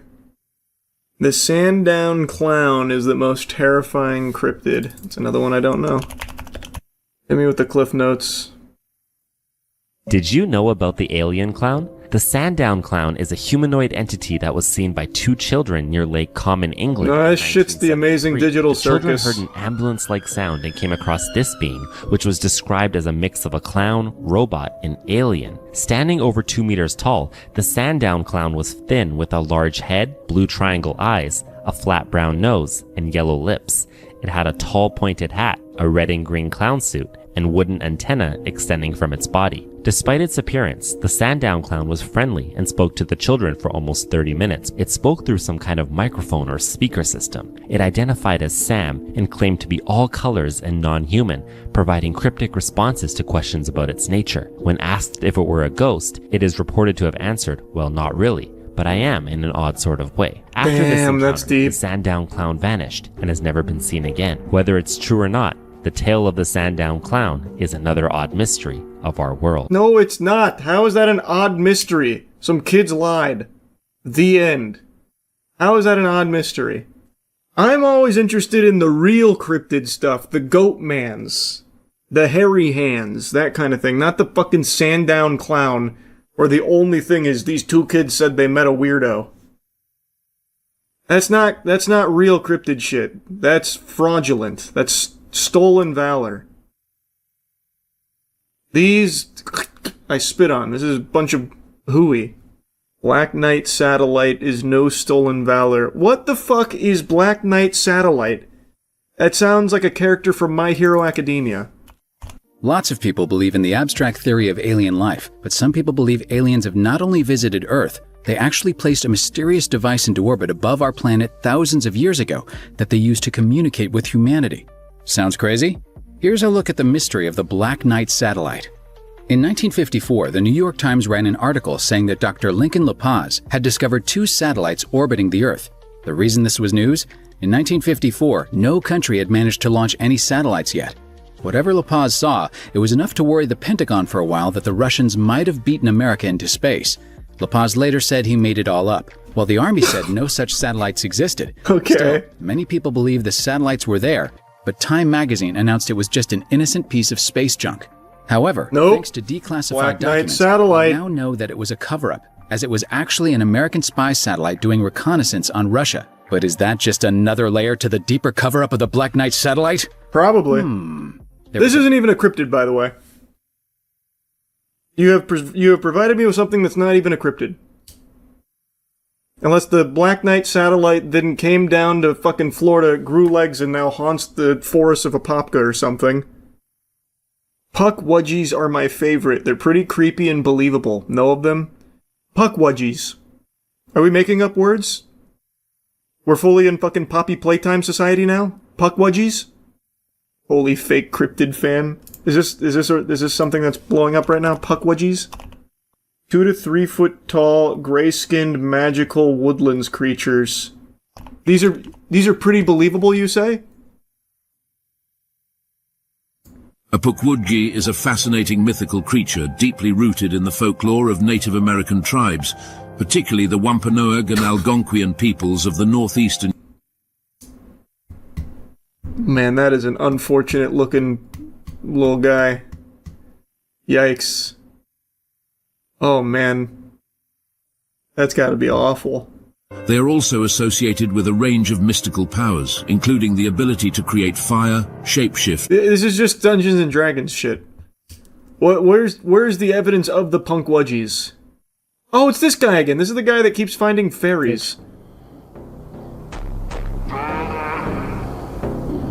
He's just there. Ah, you see? That was a quick glimpse there. What? No. Bring his little ass out here and make him dance for me. No, he's not there.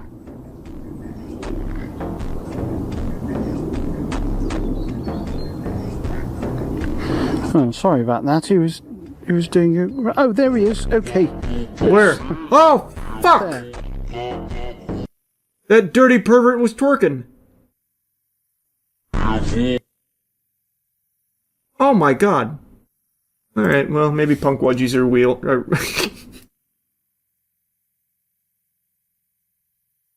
They exist. I'm a believer now. Can't argue with the facts. Next he's gonna say he hasn't heard of the Fresno Nightcrawler. That one actually somewhat sounds familiar. At least that one rings a bell. Can't say I've seen the Fresno Nightcrawler. The name sounded familiar though, but I do not recognize this SCP.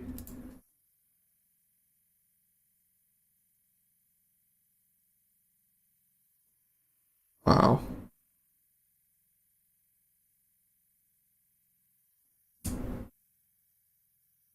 That does give me a lot to ponder. Just when I thought I had seen it all. I know all about Mothman. See, Mothman's a real cryptid. That's an interesting cryptid.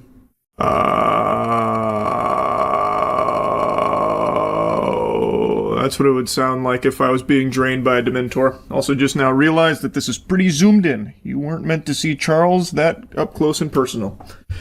Netflix just bought Warner Bros. 82.7 billion clams. That is disastrous. I think it's terrible. You saw the news as well?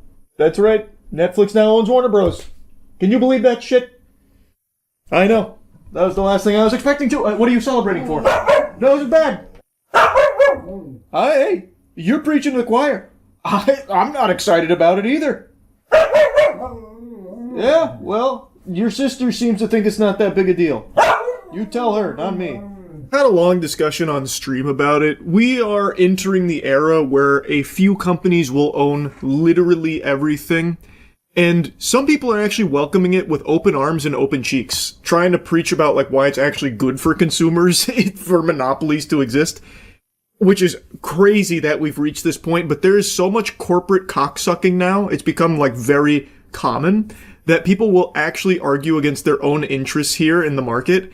Now, we are seeing this happen in pretty much every sector, where some of the giants, the Goliaths in the industries, will buy up some of the other behemoths. So that way they become one absolute mega corporation, which owns so much of it.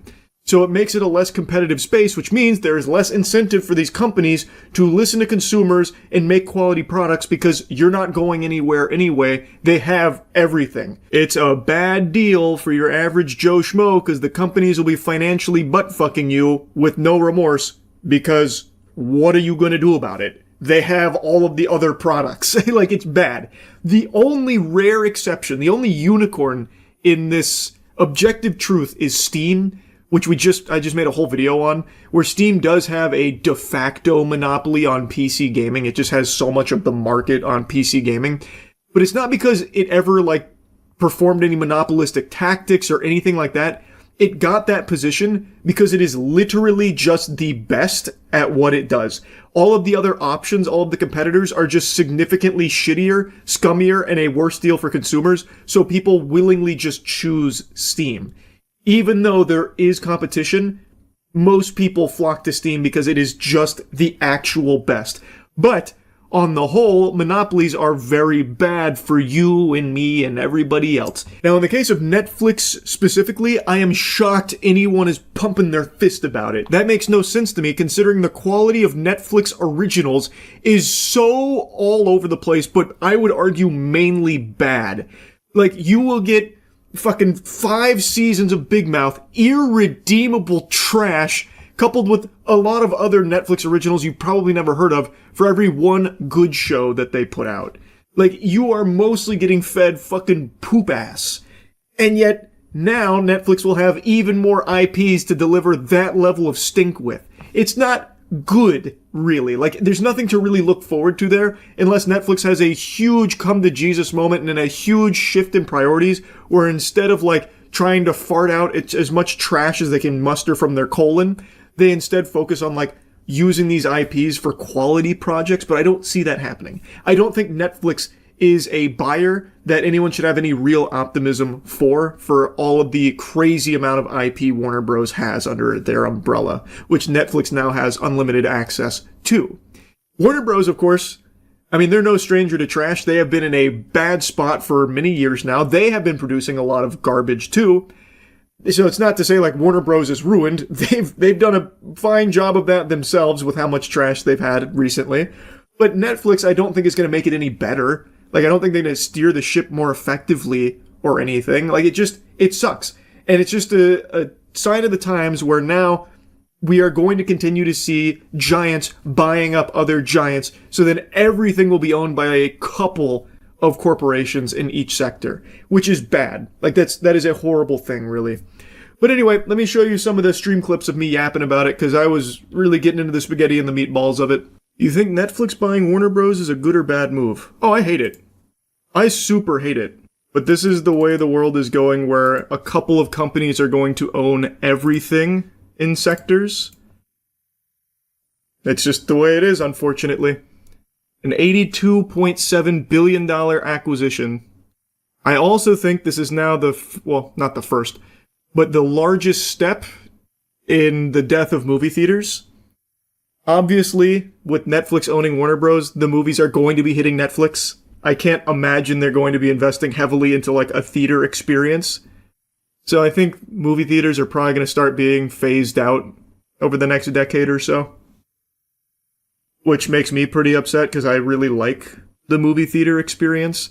But it's just never going to be able to compete with the convenience of seeing the new movies from your own home. Everyone's going to choose that now anyway, especially with Netflix going to most likely be putting all the Warner Bros. Releases on streaming instead of in theaters. So I struggle to think of any positives.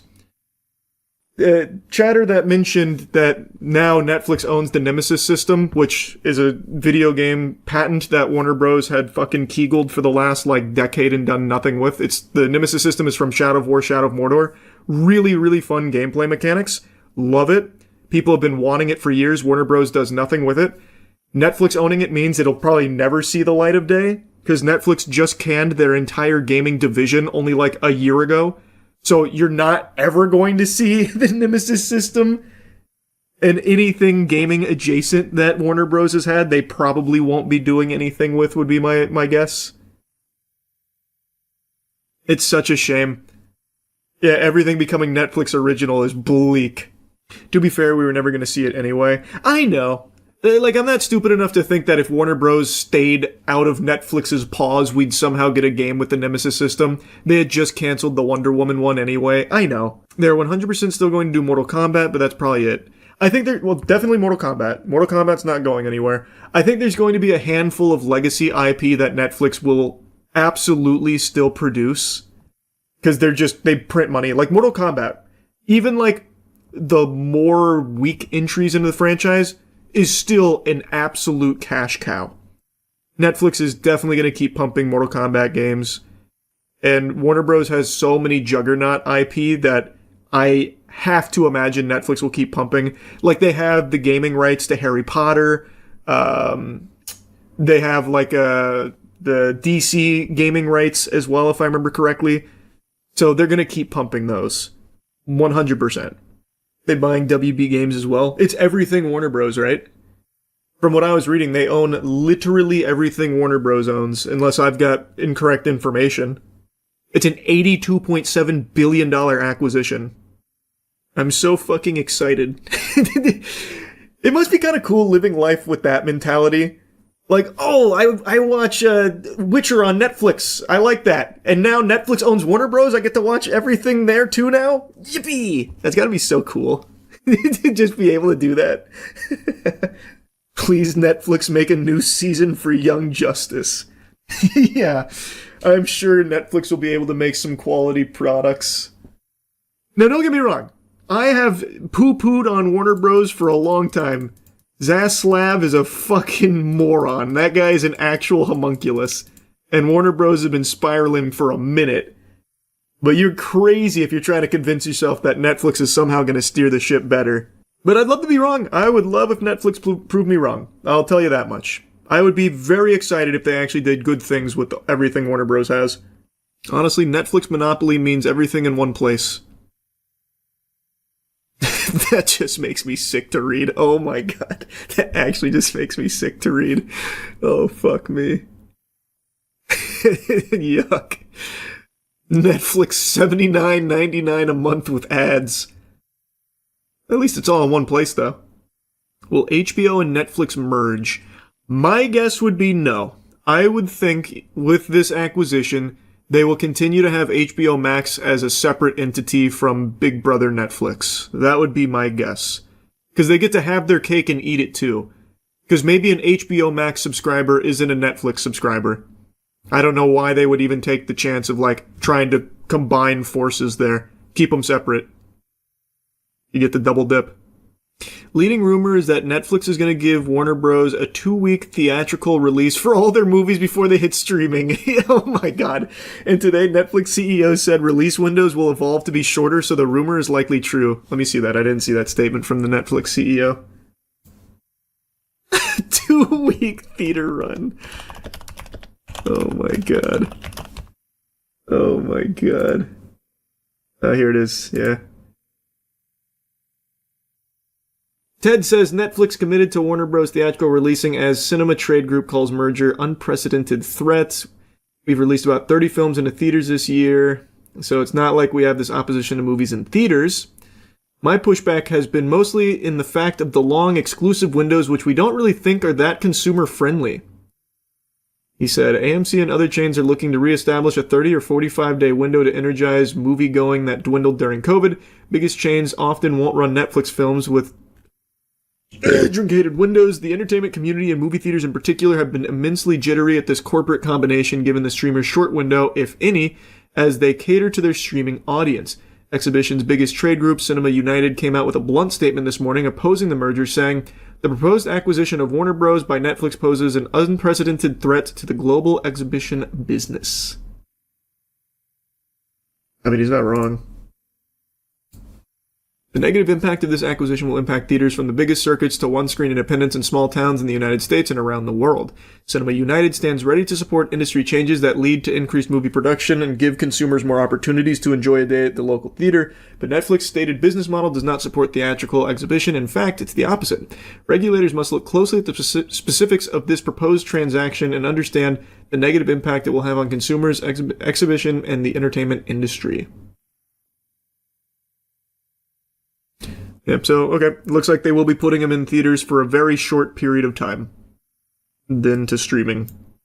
Do we know if they own Cartoon Network Studios, and Adult Swim, or does Discovery own it? I've seen tweets saying confusing things regarding it. Again, as I understand it, they own everything that was under the Warner Bros. Umbrella, so that includes things like Cartoon Network and shit like that. Again, that's just what I was reading. I could be wrong. That's all pretty fresh. I did read, though, that they might not have all the cable assets. And if that's the case, then they wouldn't have Cartoon Network, I don't think. But again, it's still a little too fresh. Not entirely sure. Shows on them might get canceled. And I'm going to tell you something. The shows on Cartoon Network are probably safer outside of the clutches of Zaslav. That man had been axing shows left and right. Cartoons, it was just a matter of time before that shit was thrown in the trash.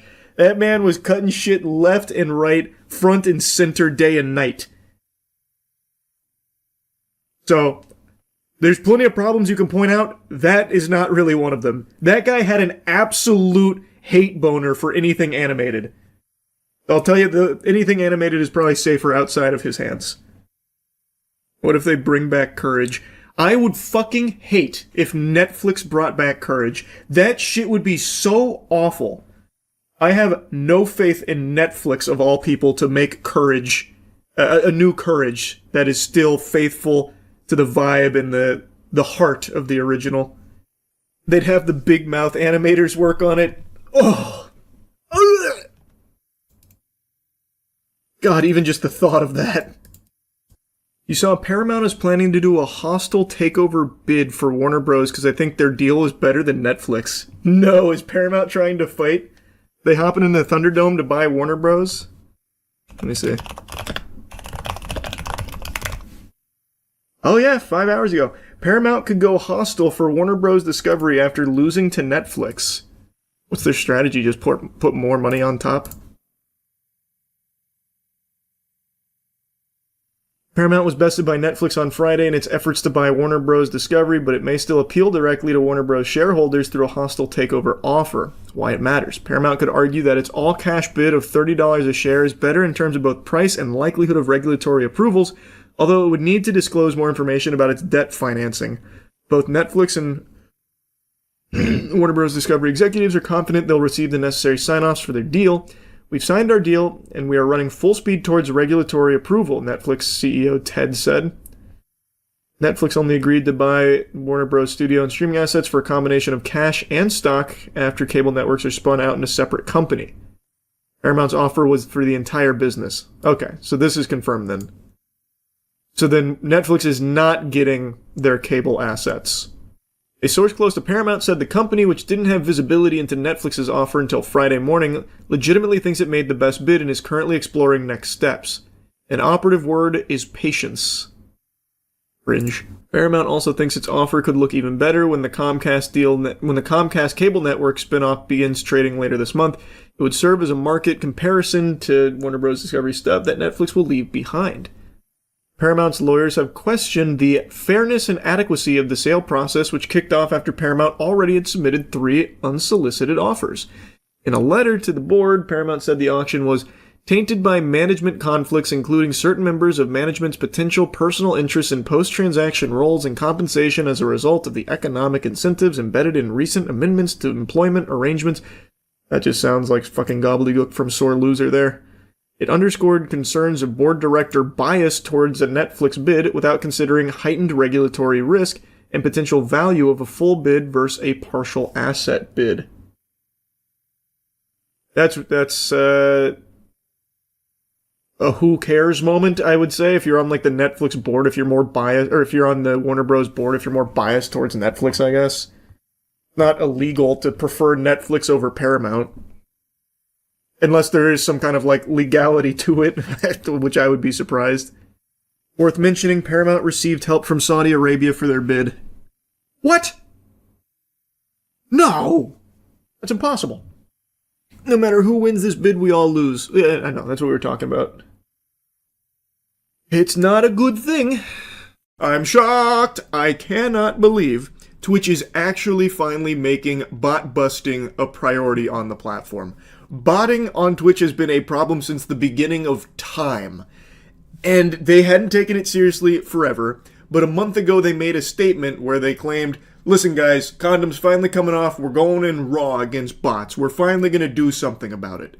And I was excited, like that's something to celebrate, but I kind of thought they were just looking to score some good boy points online, like some brownie points, because Twitch's reputation been kind of in the shitter recently, I thought this was just something that they were just doing for lip service. I wasn't entirely convinced they were going to go that hard on it until today. Wow. They have actually done a really good job here, like in this first wave, of getting bots off of Twitch. Like bringing back down these artificially boosted numbers to what they actually are. There's a lot of examples to pull from. The data is all very new, mind you, but I think the best example is from a channel called Mira. I'm sure some of you have at least heard of this because this is something that people have been trying to put on Twitch's plate for the longest time about a channel that keeps getting recommended to them that isn't actually even a live stream. For the last couple of years, it is just a farming channel where Mira is just farming ads off botted numbers. She doesn't actually even really stream on there. I think she's gone live like a few times over the last couple of years, but it's live 24/7, just pumping reruns of streams she did so long ago, like ancient history. So look at this. This channel, for I think like probably 3 years, I don't know how long it's been going on for, but it's been years, has been sitting at like a steady 2,000 viewers no matter the time of day. And all the channel has done for this time, pretty much exclusively, is run 24/7 reruns of old streams, yet somehow manages to maintain 2,000 viewers throughout the entire duration of it. Then, the day that Twitch bot smiting comes into effect, it goes from 2,000, then down to 1,500, and then the bot detection, I guess, must have kicked into fucking turbo drive. They went Wumbo style. And now she's sitting at 100 to 200, pretty much overnight. This, to me, is like the most clear example of them actually doing something about botting. I was very surprised to see this. Her channel, which is live right now, by the way, because it's 24/7 reruns, this channel is constantly, or was constantly, recommended to anybody with a brand new account. Like, see how I'm not logged in or anything. I'm still on, like, light mode. This stream was recommended all the time, and somehow still had thousands of viewers on just reruns. Clearly, most, like, rational, sentient human beings aren't going to be watching that. Like, look at the chat. It doesn't move. And this is exactly what it looked like back then, too. No movement, there's no chatting, because it's not real. And now the bot detection is here, and you can see that it is finally working. Though I think there are still some bots, like some holdovers here, because there's no way there's 250 people here right now. It seems to me like there's definitely still some stubborn bots that Twitch wasn't able to get there, sticking on there like a hemorrhoid. The parasite bot infestation has been decimated, but not destroyed, because I cannot imagine 276 people being in this stream right now. Not even as background noise in like a tab they forgot on like an ancient laptop. I don't even see that being the case. I don't think there is a single soul in this realm right now. This shit is more empty than a theater showing Morbius. Like, I just don't believe that. But even still, it's clear that what Twitch is doing is actually pretty effective at blasting bots, which I didn't expect. Her channel, I think, is the best example of it, but there's a lot of other channels, like big streamers that went live over the last day, where their view counts have halved, or even more than halved in some cases. So they actually are taking it kind of seriously. Like I said, I was a little skeptical that they were even going to really try and take down bots, because inflated viewer numbers is good for the platform. Like, I thought they probably wouldn't actually put a lot of resources to it, but it seems I was very wrong.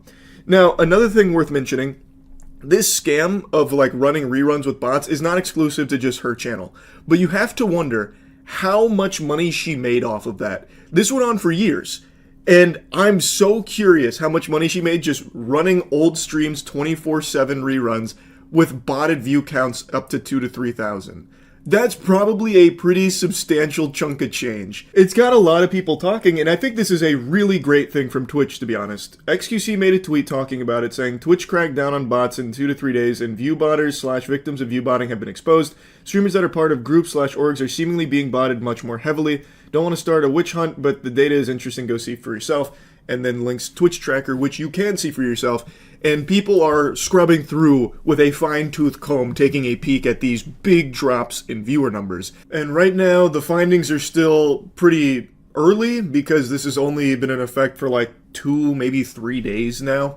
So it's still like very fresh data. This shit's straight out of the oven.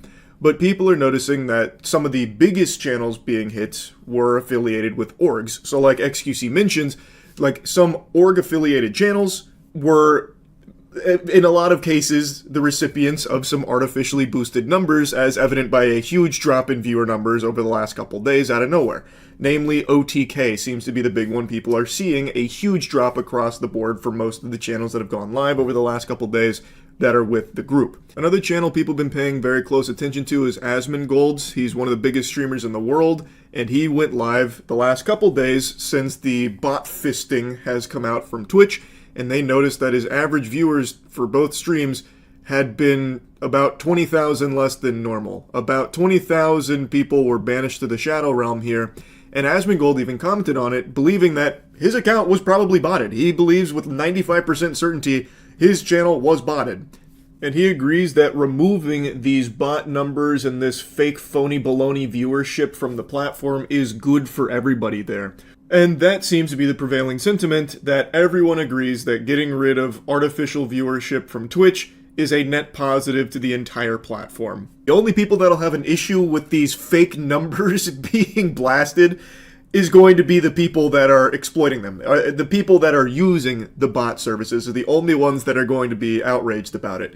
Now, I also imagine the cope from a lot of people that are going to get caught red-handed with bots is going to be, it wasn't me. I must have been the victim of a malicious bot villain, a supervillain twirling his evil cartoonish mustache. Must have been botting me for all this time. I had no idea.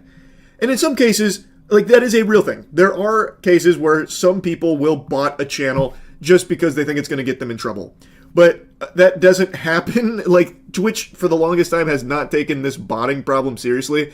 So that whole idea of, like, a bad actor botting a channel to try and get punishment put upon a streamer they don't like, it's not that common. It happens, sure, but it's not that common because everybody knows Twitch hasn't done anything about botters for so long. So how the fuck could that possibly still be a strategy that someone that doesn't like you would use? That's like you and your buddy going to the public pool and you eat pizza together and then your friend tries to tell the lifeguard that you didn't wait 30 minutes before getting in the pool. It's like, okay, who gives a fuck? Like, that's the whole way Twitch has treated botting for the longest time.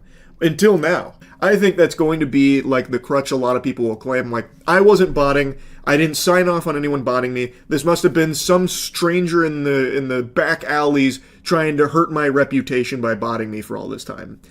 And some people, I'm sure, will be telling the truth, but it's going to be hard to know for sure. But one thing that I think everyone will know for sure is that this is a really good thing for Twitch. I am so glad they're actually taking this seriously and actually wiping out such huge amounts of bots. I'm hoping they are still going to continue doing this because there is still work to be done. All of these bot services are going to do their best to circumvent this so that way their clients can continue to pay them money for this service. They're not just going to roll over and die. They're not going to go belly up and just admit defeat. This is always a tug of war. They are going to come up with new ways of trying to evade Twitch's detection, and I'm hoping this isn't just like a one-time thing where Twitch blew their whole load here on this bot blast. I'm hoping they will continue to allocate resources to fighting against the upcoming bots that are going to be, no doubt, surfacing soon. But either way, this is a great step in the right direction, and I hope it continues. Just wanted to yap about it a bit. That's it. So, yeah. AI everything. It's coming. Literally everything. Even in the most useless circumstances, AI is being ham-fisted into it.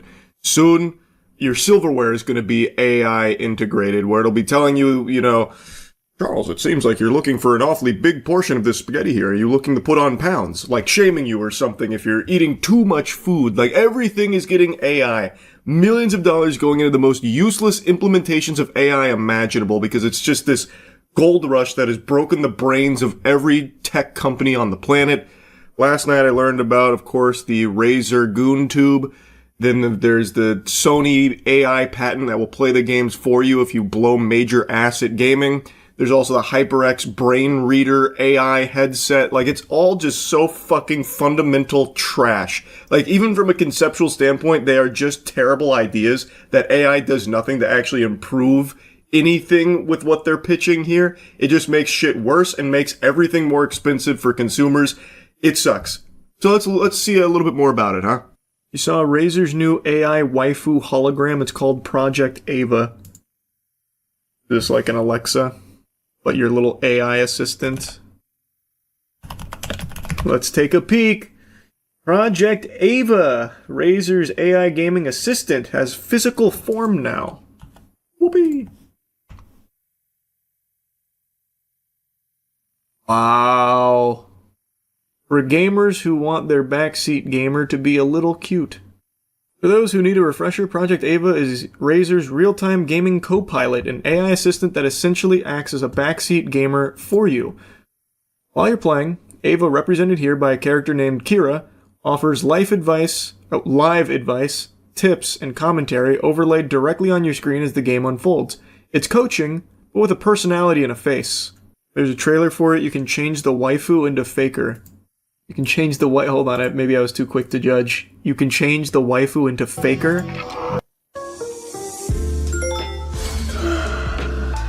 Wakey, wakey, rise and shine.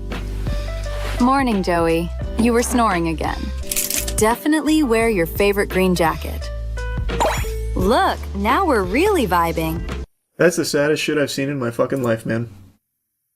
My heart breaks for someone who purchases this and relies on this kind of interaction. It is designed to keep you inside forever and away from human beings.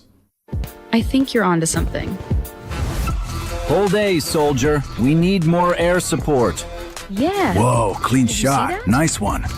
Oof. Maybe aim for the head next time?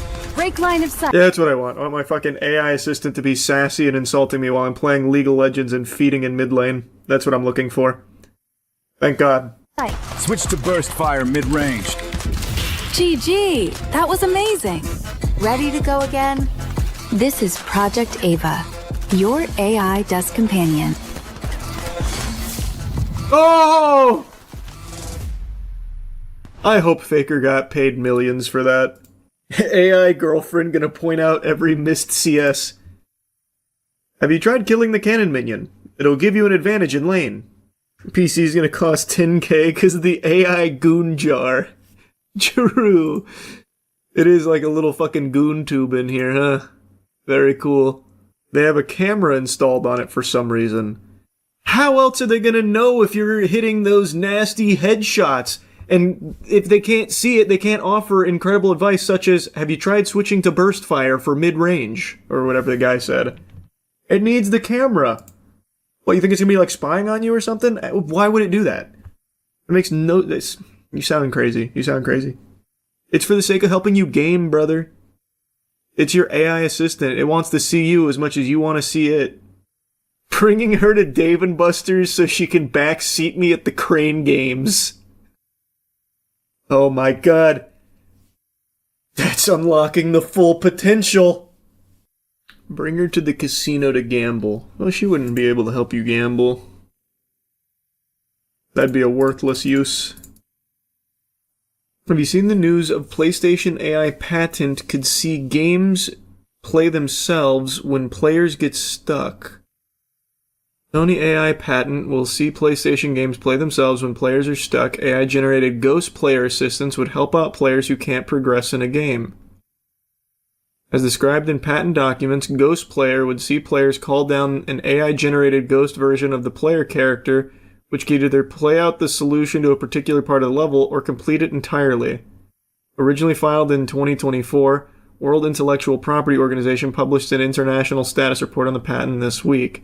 For example, if a player was stuck on a puzzle in an Uncharted game, then they should just stop playing games forever. Holy shit, that would be beyond tragic. The guide mode would seemingly present an AI-controlled Nathan Drake demonstrating the solution before the player did it themselves. The complete mode would simply complete the section for the player. I just don't even... What would even be the fucking point in playing? I don't get it. Just, if you're that stuck, just look up a gameplay video of it on YouTube. Look up like a fucking walkthrough. Grow up. Oh my god, what a huge waste of time and resources to make a ghost player. Oh my god, this is our reality. Oh my god. Holy ads. I'm so tired of you guys not appreciating good ad placement. We still have unused space for more ads. So you're not even getting the worst of it here. It's only 1, 2, 3, 4, 5, 6, 7, 8. It's only 8. And only one auto-playing ad. I can even see the article here. Like, well, pieces of it. Also in AI news, HyperX just revealed an AI gaming headset that can read your mind and make you play faster. HyperX reveals headset that uses AI to read your brain and make you faster. Great news in gaming here. Nothing but positives, huh?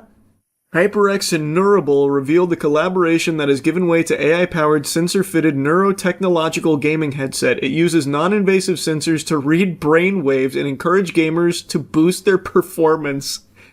The combination of HyperX peripheral technology and Neurable's cognitive monitoring solutions endeavors to give players insights into their real-time brain performance and reduce their reaction times. Whoa, that's so cool.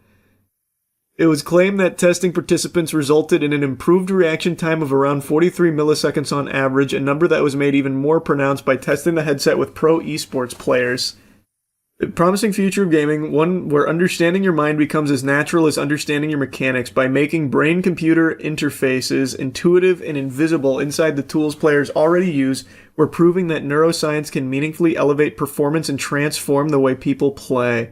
We've always been about empowering power players with the best technology to play, and now with our strategic collaboration with Neurable, we look forward to giving more insight into how one's cognitive skills and focus impacts their gameplay to ultimately make them as competitive as possible. Am I understanding this correctly? So it doesn't actually like do anything to like jolt your brain into being faster. It's giving you data on your reaction times and stuff. Is that what it is?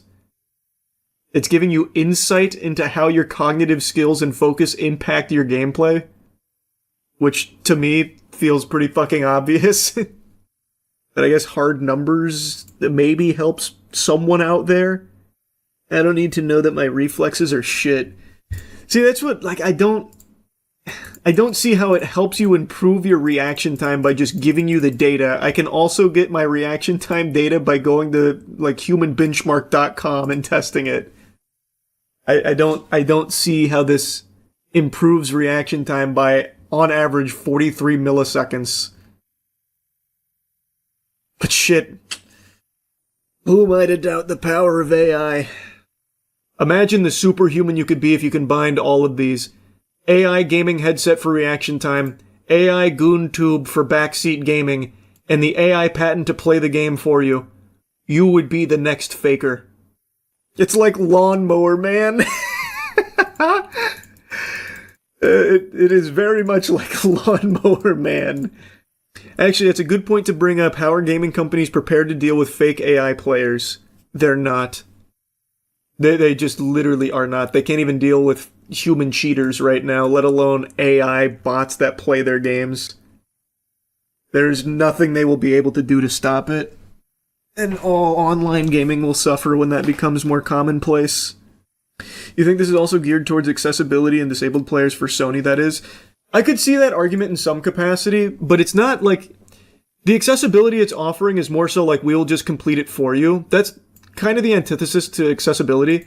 I actually think all of the accessibility that Microsoft has done is in a good direction. I know I poo-poo on Microsoft all the time, but I am actually always impressed with how seriously they take accessibility controls for disabled gamers.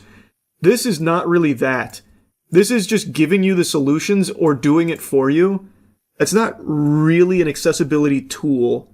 Why do we need this when they already have Atreus telling me how to solve a puzzle? That's true, they already did accomplish this without AI. They didn't need patents for Atreus just vomiting out every solution. What's the difference between watching a video and watching AI do it for the solution, though? The difference of millions and millions and millions of dollars in resources poured into the AI doing it for you when you can just for free right now without any big detrimental effect on the industry, type in YouTube Uncharted walkthrough for whatever you're stuck on. That's the big difference.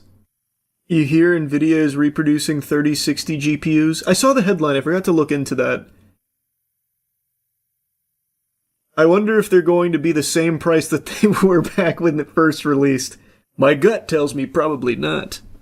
Why do you think Valve cares so much about something being AI or not compared to other companies? For me, it's a pretty obvious answer to that. I don't even know if it's the right answer, but maybe it's just because of my faith in the company. Valve has shown for almost 2 decades now that it really does value a good product. It values the consumer, and that's why it has a de facto monopoly on PC gaming. People just choose Valve despite there being alternatives. No one goes to them because Valve is just the gold standard. It actually is just the most consumer-friendly platform in the space, period. So I feel like Valve understands that the consumer wants to be informed on if the product uses AI. So Valve gives you the tools to see that yourself and make your own decisions if that means something to you. Whereas other companies, they make all those decisions and don't give a fuck about like what the consumers or players actually want. It's all about how they can squeeze money out of them. That's what I think. It could be wrong though. But I feel like Valve has a very good track record when it comes to just like actually delivering a quality product.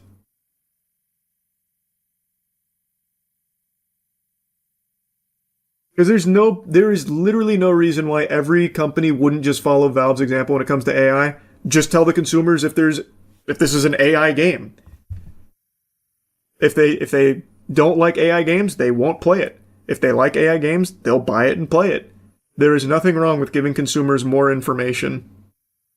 That is a good thing, no matter how you spin it. Keeping it a secret, that's shady, that's scummy. Remember, Valve started Battle Pass. Did they? I don't think they were the first. What they did start, though, is gaming gambling. The loot boxes. they started that one. They opened Pandora's box there. I don't know about the Battle Pass, though. The Dota 2 compendiums were the first Battle Passes. I think all of this started with Bethesda trying to sell us horse armor. It would have always ended up this way. Bethesda was just the first one to do it. There's no world where gaming evolving into the absolute juggernaut industry it is today wouldn't have been exploited in the exact same way, with or without horse armor. Yeah, that's how we got on this subject, was talking about Project Ava. That's how we went down this fucking rabbit hole. It is such... I hate it. It's so ass. I really do not even see who this in particular is for. I don't. Outside of Gooners. Like, I mean, like, the target demographic it's looking for is, like, gamers looking to improve their gaming and also have, like, a social companion. But I don't see it ever being utilized for that. It will absolutely just be, like, a replacement friend. Who the fuck is going to want AI to backseat game them forever? Offering snarky remarks like, have you tried hitting your headshots? Sounds like shit. You lack empathy. I don't know if that's a meme or not. I've said this a million times. My heart fucking breaks for the people that are growing up with this kind of thing being normalized and like their main socialization coming through a computer screen, not being able to connect to human beings. I have so much empathy for that. 1,000,000%. Which is why I advocate so strongly for disconnecting, bucking the trend of relying on AI to be your pathway into the world, or what you think is the world, and instead going out and actually trying to make meaningful connections with human beings and socialize with real people. You sound like the Unabomber. Was the Unabomber talking about AI GoonTubes too? I haven't read his manifesto in a while. I can't recall if that was one of his big pillars. Ironically, there's another AI waifu hologram made for lonely people. It's called Lepro Amy. It's designed specifically for emotional intimacy. Surely that will help all of the lonely people. That's the solution. To isolate further. Can't say I've heard of this one. Lepro Amy? Oh yeah, this was also announced at CES. And it is also another GoonTube. Well, I guess not fully a tube. You'd have to like pop that off, which it doesn't seem like would be very easy. Lepro Amy, a device the Chinese company openly markets not just as AI companion, but an AI soulmate. Oh, good idea. There was no live demo as the show floor was too loud, according to staff, which felt oddly fitting for a product meant to simulate emotional intimacy. Even silent, Amy drew a crowd. Very cool. What do you mean you remain unconvinced that people don't need an AI friend or soulmate? That's why we're born in this world, to find our AI soulmate. And then die in front of it, fucking 80 years completely alone, living off Doritos and pizza and broken dreams. That's the utopia. Wasn't there a movie about that? There's a few movies about that, but there's one people always reference, the Joaquin Phoenix one. Her, I think. A guy who married Miku was just living in 2025. Oh man, that guy was so ahead of his time. What was his name? I can't even remember now. The guy who married Miku a few years back? Yeah, this guy. He saw the vision. He knew where we were heading. And now he locked down Miku so no one else can have her. Didn't he get sad when Miku underwent maintenance? Yeah, that was actually... This whole story is really sad. Like, it is like legitimately sad. But you're referencing when they brought her down for like a patch or something, so his wife basically died for a little while. The whole thing is like legitimately actually sad though. Been a little while since my last Jeffrey Epstein update, so I figured I'd tag in here and give you the latest scoop. The Jeffrey Epstein birthday book has been released. There is a little bit of information redacted in there, but not all that much. It's, for the most part, the entire kit and caboodle, filled with all kinds of new photos, and basically, if you don't know what the birthday book is, it's something that Ghislaine Maxwell put together for Jeffrey Epstein's birthday, which is a bunch of notes that were written by his closest pals. I'm not going to dive too deep on this one here because Compilation just tackled this on his Voidzilla channel and did an amazing dive into it, as well as analyzing the credibility of the contents of the book, because naturally the administration is claiming it's all horseradish, it is fake, baloney, fiddlesticks, that kind of thing. And I think CoffeeZilla does a good job of analyzing the facts that are presented here. This is a actual book that has been compiled here, and if it is all fake and a forgery, it is one of the most elaborate forgeries I've ever seen. Because again, there's a lot of new information and new photos, actual legitimate photos of Epstein and friends in this book that have never been presented elsewhere before. And from what I can tell, pretty much everyone else that is in that book that has wrote letters isn't denying the authenticity of the letters they wrote. It's just Donald Trump crying foul on it. If the whole thing is fake, why is it only him pointing that out? Or maybe they're claiming that only his section is fake. And in that case, that's a really difficult thing to have slid into an actual bound book in a way that is this watertight. It would be, like I said, one of the most elaborate forgeries I've ever been aware of. Anyway, I highly recommend you check out Voidzilla's coverage of it. I'm not here to talk too deeply on that. The one I want to focus on is by far the wackiest claim I have seen yet from this administration in regards to Donald Trump's ties to Jeffrey Epstein, where they are trying to claim, or at least they were briefly trying to claim, that he was actually an FBI informant working to take down Jeffrey Epstein. I shit you not, they actually tried the classic, 5-dimensional chess move of, well, actually, simpletons, this was a bold strategy from Trump here, being the brave, courageous man that he is. He only got close to Jeffrey Epstein and flew on his plane numerous times because he was compiling evidence against him so that way the FBI could bring him down. His actual quote was, when he first heard the rumor, he kicked him out of Mar-a-Lago. He was an FBI informant to try to take this stuff down. What a preposterous, absurd claim.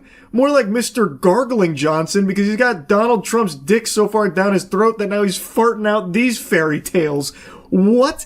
So he tried to say that once Trump became privy to the evil of Jeffrey Epstein, he excommunicado from Mar-a-Lago, kicked him out. Really, it was all an elaborate ruse. He was a super spy working for the FBI to try and put the kibosh on the Jeffrey Epstein operation.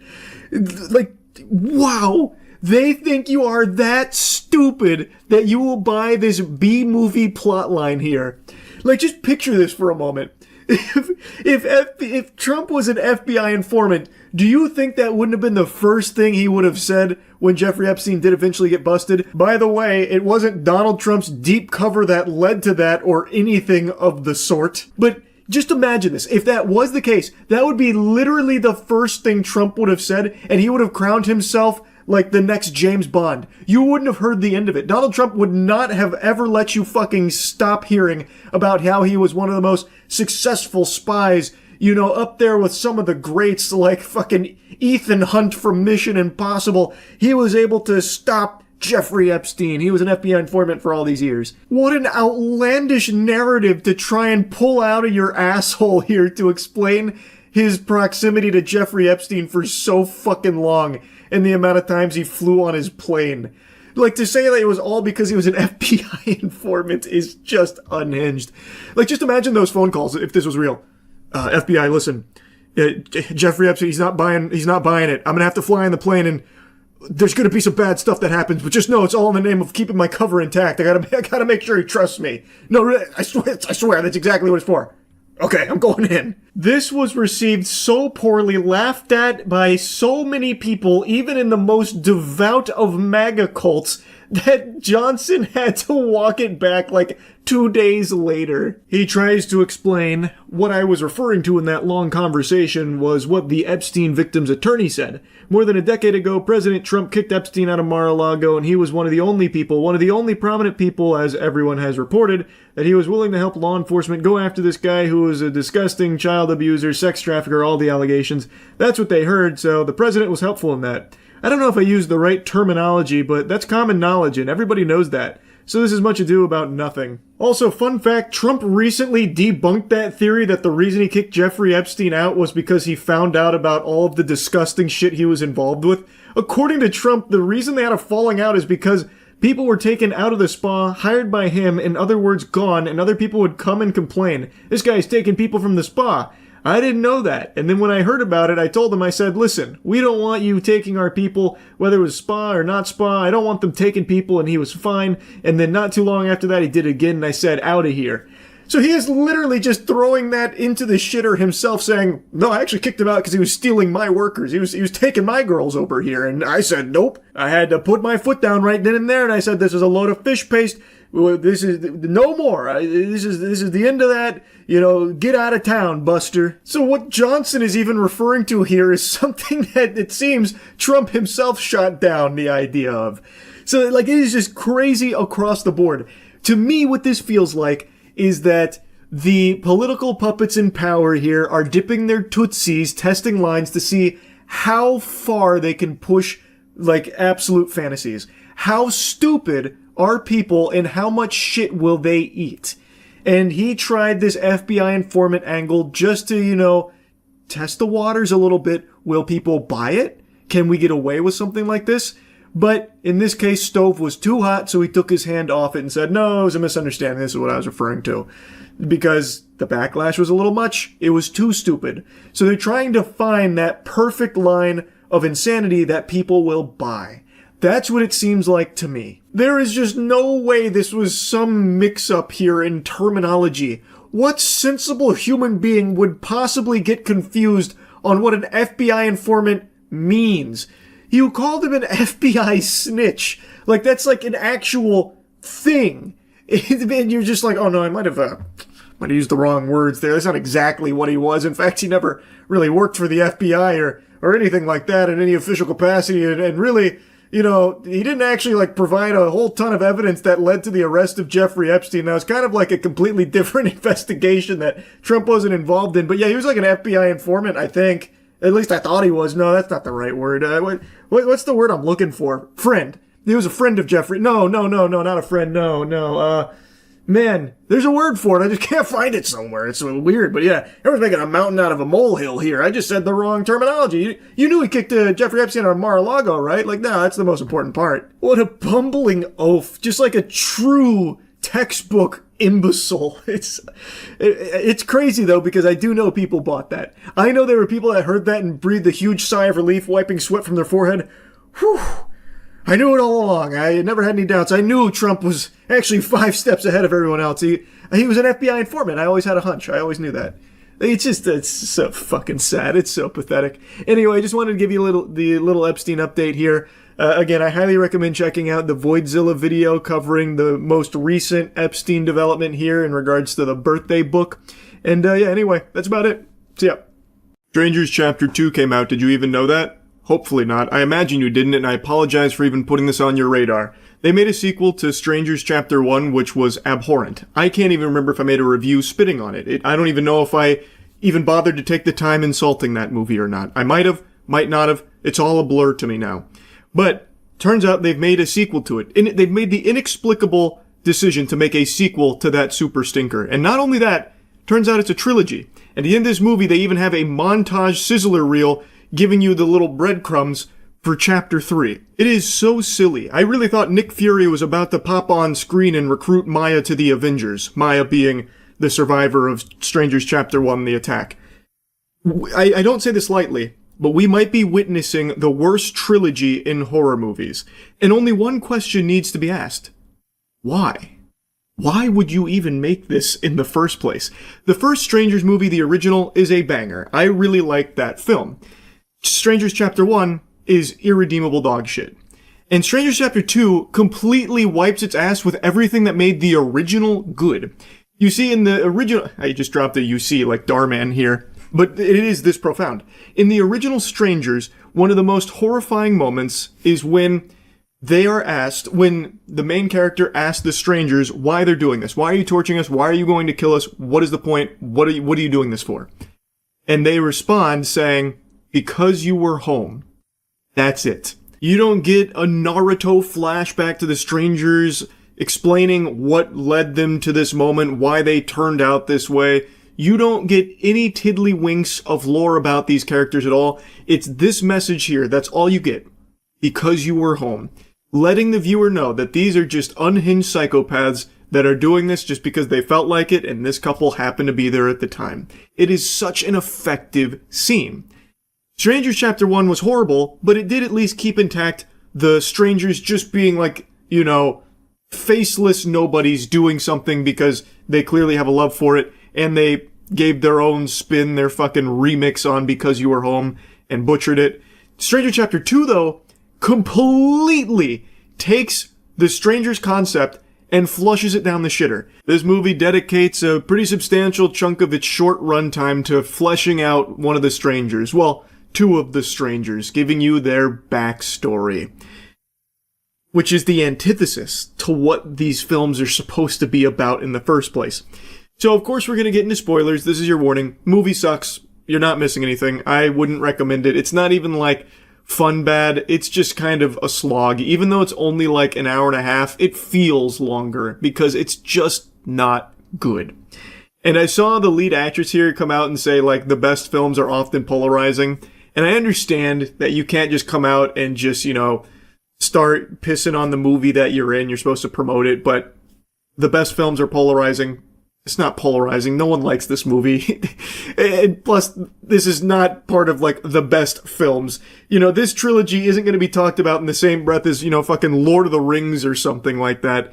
But anyway, Strangers Chapter 2 picks up pretty much immediately where Chapter 1 leaves off, where Maya has just been the victim of the Strangers' attack. Her fiancé was killed right in front of her, and she just barely survived, and now she's recovering in the hospital. And we immediately meet one of the strangers, unmasked. It's the waitress from the diner, Shelley. And then we get, throughout the film, like 20, 25-ish minutes dedicated to showcasing her childhood. And it turns out she was just born evil. She snaps the neck of a rat. She's obsessed with this boy who is like, has this girl that follows him around, so she gets really jealous and eventually kills that girl being Tamra. Which, if you've seen Chapter 1, first of all, my condolences, what a waste of your time. Lord, help us, I hope you don't see Chapter 2. Hopefully, me explaining this here will paint a good enough picture you won't feel, you know, the need to spend money on this piece of shit. But anyway, that's Tamra, and so she kills Tamra, and now every time the strangers go out and kill, she starts by saying, is Tamra there? In reference to that moment from her childhood. And that boy in the flashbacks is pretty obviously the guy in the scarecrow mask. So we get like 20-25 minutes just showing that she's evil. That's it. But that undoes the whole concept of the strangers just being like these psychopaths you know nothing about, never learn anything about, and they're just doing this because, well, who really knows? They're just doing it because they want to. Here, You're getting so much backstory and shit. They're actually setting this up like it's supposed to be some kind of like Marvel universe here for the Strangers. It sucks. I really hated that direction. But not only that, the movie itself is just not good. I will say, though, the best part of it was the beginning where Maya's in the hospital and the Strangers are alerted that she survived. Well, they then make it their mission to go out and finish the job. But before doing that, Maya's talking to the sheriff and, like, the other officer, and they're fucking weirdos. Like, the sheriff is a freak. He's talking to Maya about, like, what she encountered. He's like, maybe your memory's a little foggy. You did almost die, you know. It's pretty clear they're setting him up to be, like, this creepy presence who is clearly involved with the Strangers in some shape or form. My guess is one of them is, like, you know, his daughter or his son. So he, like, actively works to cover up their murders, which is a core component to the story that they sprinkle in here and there about how this town has all these murders that get covered up. And, yeah.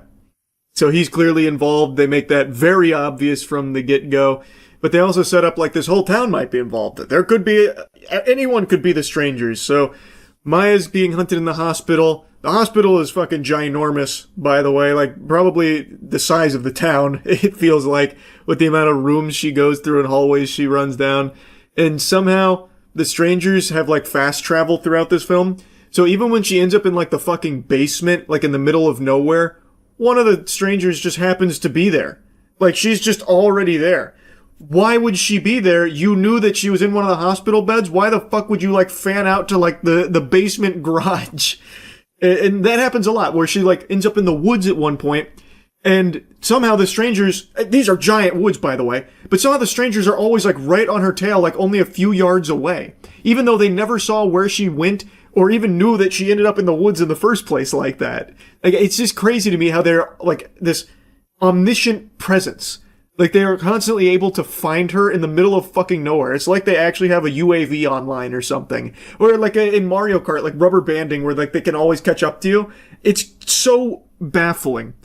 But anyway, the best sequence is in the hospital where she's like running away from the Strangers. I actually thought they did a good job of like building up some tense moments where the guy with the axe is coming through and she's trying to like outsmart him by hiding. But then it's always undercut by her making like a really stupid decision. So like she completely evades him at one point, and then while he's still, like, within earshot, she starts to, like, crawl away and she, like, blasts a wrench with her knee. So then, obviously, he hears that, goes over and starts throwing barrels around. Anyway, Maya manages to get out of the hospital. Axe guy butchered, like, 2 people.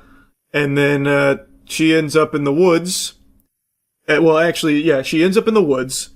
Somehow the Strangers are, like, able to track her in the woods, like I mentioned. I guess they could just fucking smell her from miles away or something.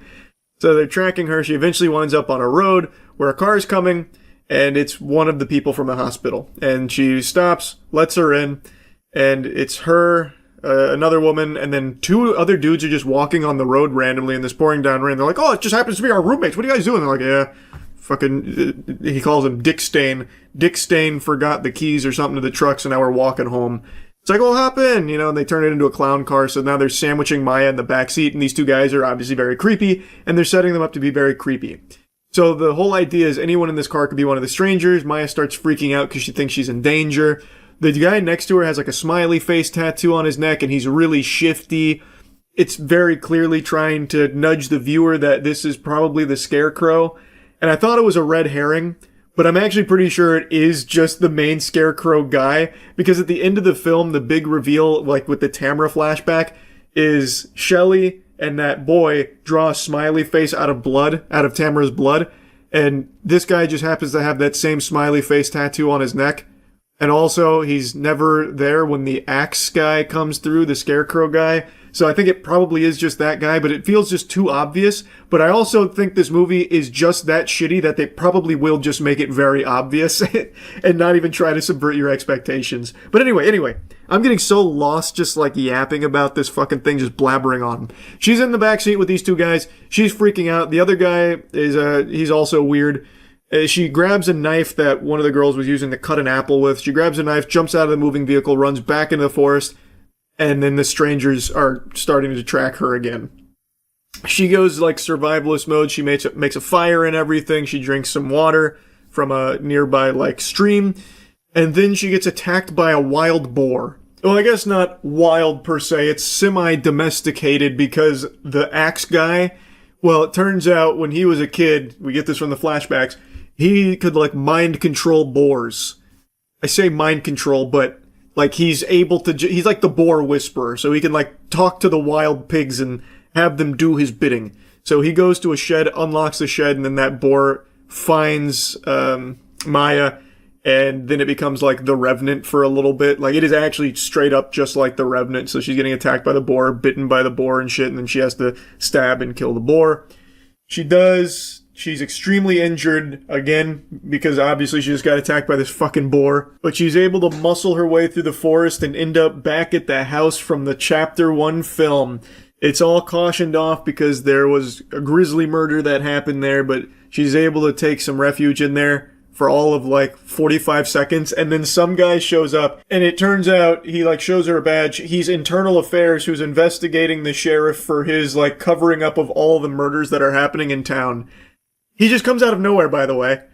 I don't know why he ended up at this house. No one is at this house. It's all cautioned off. I don't know why he wouldn't go to like the town and like the police station itself to conduct like the investigation and everything. But he just randomly ends up at this house. He finds Maya, immediately recognizes that Maya is one of the victims. Like, oh my god, I'm gonna help you. I'm gonna do everything I can to help you. Here, get in my truck. We're gonna get into town.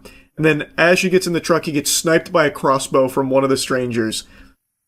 So he was in actually maybe like 15 seconds worth of film there. So now she has a truck, she drives away, but it got hit by a crossbow, and now it's like breaking down, and it crashes, well, it runs out of juice right at the house from that woman from before, and the roommates and everything. It's their house. So she collapses at the door, they stitch her up, fix her, get her back together, and then that guy with the smiley face tattoo, his name is Gregory, and this guy is like the biggest. I cannot stress this enough. He is like what a Redditor thinks is cool. He is so fucking cringe. I had to write this down. I didn't take too many notes during this movie because it's just so bland and boring. But Gregory is bafflingly cringe. So, when she gets up out of bed, notices that she's been stitched up, she walks out of her room and meets Gregory, who's chugging a bottle of alcohol. And he's just immediately like going back and forth. He's like, oh, you like my tattoo, don't you? Yeah, it's a cool tattoo. We had a little like church retreat, and we all got, you know, tattoos and stuff. You know, like what you're supposed to do and stuff. You like this tattoo, don't you? I know you like this. Yeah, you do. I know you do. And then like he's just being so weird, and Maya just says that's cool. And then like the others come in, the other roommates are like, Gregory, stop being such a creep. And he's like, gah, whatever. So then he like storms off behind her to the door right next to her, or to the door behind her. Slams it, says fuck, and then turns on rock and roll music on his fucking boombox. It is so embarrassing. Like, it's so bad. I cannot believe they actually did that unironically, and it wasn't even played off as like a joke or anything. It was awful. But I'm also pretty sure that is just the Scarecrow guy. I don't think that they're gonna try and make him a red herring. It's probably just him. It's so dumb. It's so fucking dumb. Anyway, though, after that encounter with Gregory, she goes back to her room to rest. Gregory storms off, fucking hammered, gets in his car, drives away, and the roommates, they then get attacked by the strangers. So both of them get killed, and then the two female strangers are trying to break into Maya's room. One of them is actually behind her. Maya had no idea she got flanked. And instead of the stranger killing Maya, she instead starts singing "Rock-a-bye baby on the treetop," trying to be like really creepy. And then Maya had a pair of scissors, so she turns around and stabs her. The only reason Maya gets away at all in this film is because the strangers are so fucking bad at what they're doing. Like, they're not even doing it as part of like their game or whatever. They're just like genuinely stupid people. So she gets stabbed, and then she runs and locks herself in the bathroom, and then the strangers just leave. It's like, oh, I got stabbed like in the shoulder. I'm gonna go home. I gotta get this checked out. So they just leave. So Maya just waits in there for a couple minutes. Diagros leaves, and then an ambulance is there because an ambulance was sent to pick up Maya. And she gets in the ambulance, and it turns out the strangers didn't fully leave. They were waiting to ambush her. So Shelley is in that ambulance, and now they're fighting. And it's really an easy fight. Maya, who has been mauled by a boar, stabbed, beaten up, absolutely, beyond repair, probably tons of broken bones, ouchies, lacerations, can hardly walk, is able to easily overpower Shelley and stab her in the head, killing her. Or so you thought. As Maya's driving away in the ambulance, Shelley gets up and starts strangling her with the seatbelt, so then Maya flips the ambulance, which kills Shelley. And then Maya watches as the Scarecrow guy and the other female stranger pull up in their truck and see that Shelley is dead. They unmask her and he starts fucking crying over her corpse. And then you get that last flashback I mentioned with that smiley face after killing Tamra. And that's Strangers Chapter 2, setting up for Chapter 3 where she's going to kill the other two strangers. It sucks. Really does. I don't know what they were thinking making this movie. Well, making these movies. I don't know why they made Chapter 1. I understand even less why they made Chapter 2. And I really cannot fathom why they are making Chapter 3. Apparently these were filmed back to back to back. They really banked on this being, successful, people being very invested in this, but I don't know how anyone could possibly be invested in these movies. Anyway, that's really about it. Yep. Do we have any golfers in here right now? Come on, golfing enthusiasts, stand up and make some noise. Now, if you're a golfer who loves to hit on the cart girl, keep making noise, and please, for the love of God, check yourself into Arkham Asylum ASAP. Don't thank me. I am being dangerous. You do recognize that you are absolutely stunning, right? I just saw this golden nugget here today, and I've got to show you perhaps the most aggressive and most inefficient Riz ever captured on camera. Now, to briefly explain what a cart girl is to those who might not know, it's an employee of the golf course who rides around in what's fundamentally an ambulance for people that are really hungry or thirsty on the course. They bring a bunch of, snacks and stuff so that way you can purchase them to, re-energize. Well, this gentle sir here, after tipping a fedora, decides that he wanted a little more than refreshments from the cart girl this time around. So, I don't know exactly what led to it, but you can see in the beginning he said, "Please don't thank me," and then goes on to say that I'm being dangerous. So I have to imagine it went like this. She approaches in the cart and she says, "Hey sir, do you need beverages?" And he's like, "I'm being dangerous, you're beautiful." Most men, I would imagine, most men, especially of an older generation, they're not used to seeing such apparent beauty. No, when they see someone just as breathtaking as you, it is a wonderful thing to find someone attractive and then to have their attention. Brother, you don't have her attention, you have her held hostage. She is working, she is obligated to interact with you, and you also have your entire arm on the steering wheel of the golf cart. She couldn't leave, even if she made a mad dash to try and get out of there, pedal to the metal.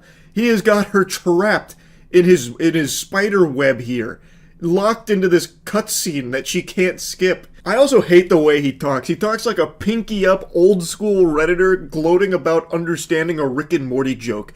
He talks like he's giving some kind of self-help speech. It's so annoying. It's just the way he goes on. It's like a drama club thespian troupe type monologue that he gives here. And it also doesn't make any sense. What do you mean most older men probably haven't seen beauty like her? Wouldn't older men have been exposed to more beauty because they've been around longer? What, just because this guy watches porn or something? He thinks, old men must not have seen what I've seen. I understand how to handle myself around attractive women. I consume porn. For however fleeting it may be. And so for me as a man, to see someone as stunning as you, it is exhilarating. So imagine being in your presence, being in your orbit, these older gentlemen who have never seen such beauty. I would imagine that they are just taken so aback that they become monkeys, like most men are. More into understanding why I feel what I feel. I don't know why he's so aggressively yelling it at her. You're stunning! And then he also takes these long pauses. I would imagine your beauty takes older men and reduces them to primates. Not like me, nope, not like me. You see, I can understand your beauty doth has tingled my very soul. It is exhilarating, exquisite, even the subtle vicissitudes of love blossoming on the course. 18 holes, 18 souls, bound together. You know what I'm saying? He is trying so hard to do the classic nice guy thing. I'm not like most men. Not like most men. They become monkeys. Me? Nope. Definitely not doing that. I just love you. I'm just in love with you. Do you know that? I think you are absolutely beautiful, and you have my heart. I will actually die for you if you ask me to do so. Did you know that? Because I love you. Why are you not reciprocating these feelings right now? Why are we not going back and forth with this? Do you not feel the same? What did I do wrong? Huh? You hate me? Oh, you hate me, do you? Okay. Like, that's exactly like the tone of this flirting right here from this guy. It's like the creepiest riz. Now, when I was initially watching this, I saw something dangling from, like, his shirt. I thought at first it was like a really big goatee, but upon further inspection, it's not. So then I thought this may have been like a skit or something, because it started to look like a mic, like a lav mic. But when I blew it up and enhanced it like it was fucking CSI, it turns out it's sunglasses. At least I'm almost 100% sure it's sunglasses that he has, like, on like the collar here. I'm pretty sure. I don't think this is staged or anything. It doesn't look like it, and that isn't a mic. If it was a mic, the audio would be far clearer. It's pretty clear that it's coming from the phone that she has in the cart. But anyway, I just wanted to throw that out there, that I went through like a whole investigation here to see what that fucking dangling thing was. Are you doing car? Yes. But I will tell you this, if I do see you again, which I hope I do, I think I'll be around. I'm going to want to talk to you more. I like being in your orbit. I hope you are told on a daily basis that you are treasured. As much as I hate to say this, I am going to miss you. I want to enjoy every moment. And I hate knowing that this moment is going to end. You have beautiful golfing in front of me. I have someone so beautiful in front of me right now, too. I have become a puddle in my pants. Excellent work, gentle sir. Wow. That was very smooth. A lot to take in there. A very strong finale. The conclusion couldn't have been better. He laments that their conversation has to end because she needs to get back to work, and you have occupied plenty of her time with this song and dance, but he wants to give a parting speech anyway. I've really enjoyed our time together, ma'am. If you could rate me 5 stars on Yelp for this conversation, it'd mean a lot to me. Like, he's trying to, like, sell her on something. And he's like, I really hope I see you again, and if I do, fair warning, I'm gonna want to talk to you again. Yeah, I'm gonna want to say hello again. I'm gonna come over and fucking bother you again. Yes, I am. You know, it's just so hard to say goodbye. You know, it really sucks that these moments have to end. Like, time progresses. It's kind of cringe, right? You know, I wish we could stay locked in this conversation forever. I'm sure you do as well. And, you know, it's just something you got to really stop and smell the roses about. Like, I got beautiful golfing in front of me here, going 45 over par on the daily. But I also have something beautiful right here. You. And, you know, I'd really like to kind of just stay over here in this beauty, you know what I mean? You're leaving? Oh, okay. No, yeah, okay, you're leaving? All right. Now, I think there is a strong lesson here, a good takeaway for those watching at home. Don't be like this guy. Not just on the golf course, you know, like, this guy, he's shanking the drives when it comes to flirting. Like, these are some really rough slices. And this kind of tactic will be bad no matter where it is deployed here. Like, aggressively yelling compliments at a woman, like, to her face, that's just going to be perceived as, like, a threat. Like, it is, as he said, dangerous. Like, that just seems dangerous with this guy who comes up acting unhinged. You're stunning! Stunning! Exhilarating! Like, it's weird. It's odd. And also coupled with the fact that he is literally impeding her ability to leave if she wants to, like making it harder for her to flee the conversation. Not great. Not the ideal circumstances to try and have love blossom there. So I would recommend not flirting in this manner to anyone, anywhere, even outside of golf courses, believe it or not. But yeah, anyway, I just want to talk about this a little bit. It had me pretty surprised here. That's about it. So yeah. The most anticipated game of 2025 just came out, and the question begs to be asked, does it live up to the crazy amount of hype that it's been generating over the last handful of years? I got something in my eye. Oh boy, that's an eyelash in my eye. Oh, baby. Oh. And they say making videos is easy. You see that shit right there? Wow. Pardon my weakness, I had to excuse myself to the restroom to take care of that. This is a dangerous job. Don't let anyone tell you different. Heroes, really, is a term some people would use when it comes to yapping online. Anyway, Hollow Knight Silksong just came out. This game has been highly anticipated for many, many years, thus there were huge expectations put upon it by people like me, who really liked the first Hollow Knight a lot. So now that the game is here, does it live up to the expectations? Yep. I think so. I actually just finished the game and posted my whole playthrough on my gaming channel, so go check that out. Moist Critical Gaming, best gaming channel on YouTube. I started the game on stream, but finished it off stream because I was just craving more of it. I was addicted to it. So the vast majority of my playthrough is recorded from off-stream gaming, which I've been doing so much more of recently. So I just beat the game and I want to give you my review of it. Or at least, I thought I beat the game. It turns out that there is a secret third act to Hollow Knight Silksong that is unlocked after finishing all of the wishes in the game, which I didn't know. I beat the game, getting to the credits rolling, and I did most of the wishes. I didn't do them all, though. If you do, you unlock the Abyss. So I'm very excited to go back and do that now. That's one of the most beautiful things about Hollow Knight Silksong. I pumped 15.5 hours into this game, thought I beat it. Turns out there's even more content, even more meat on its bones than I thought, all for only $20. What an incredible fucking deal. The game is just so content rich. It puts a big smile on your face.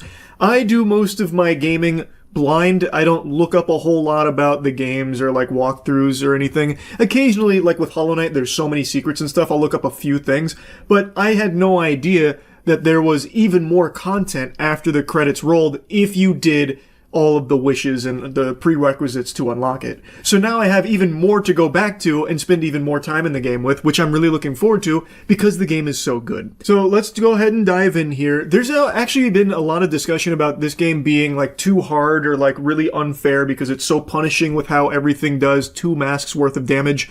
For those that don't know anything about the game, your health is measured in masks. So something doing 2 masks worth is a big chunk of your health.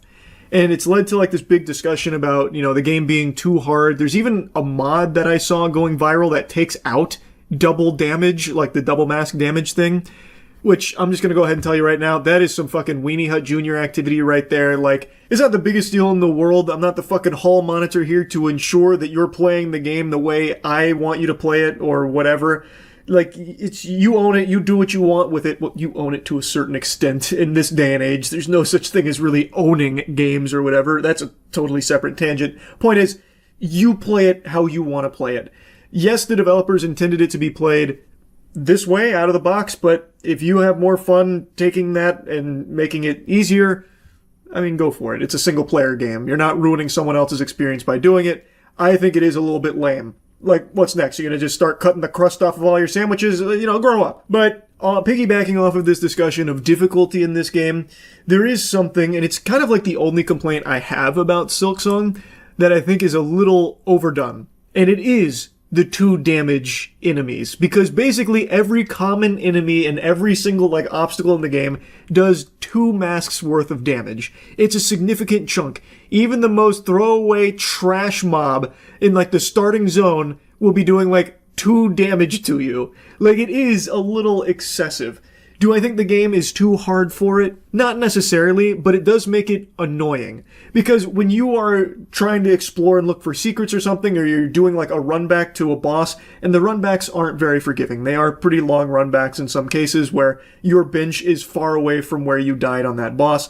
So you want to just like breeze through the trash mobs to get back, but the trash mobs fucking clobber you. They wallop you for 2 masks most of the time.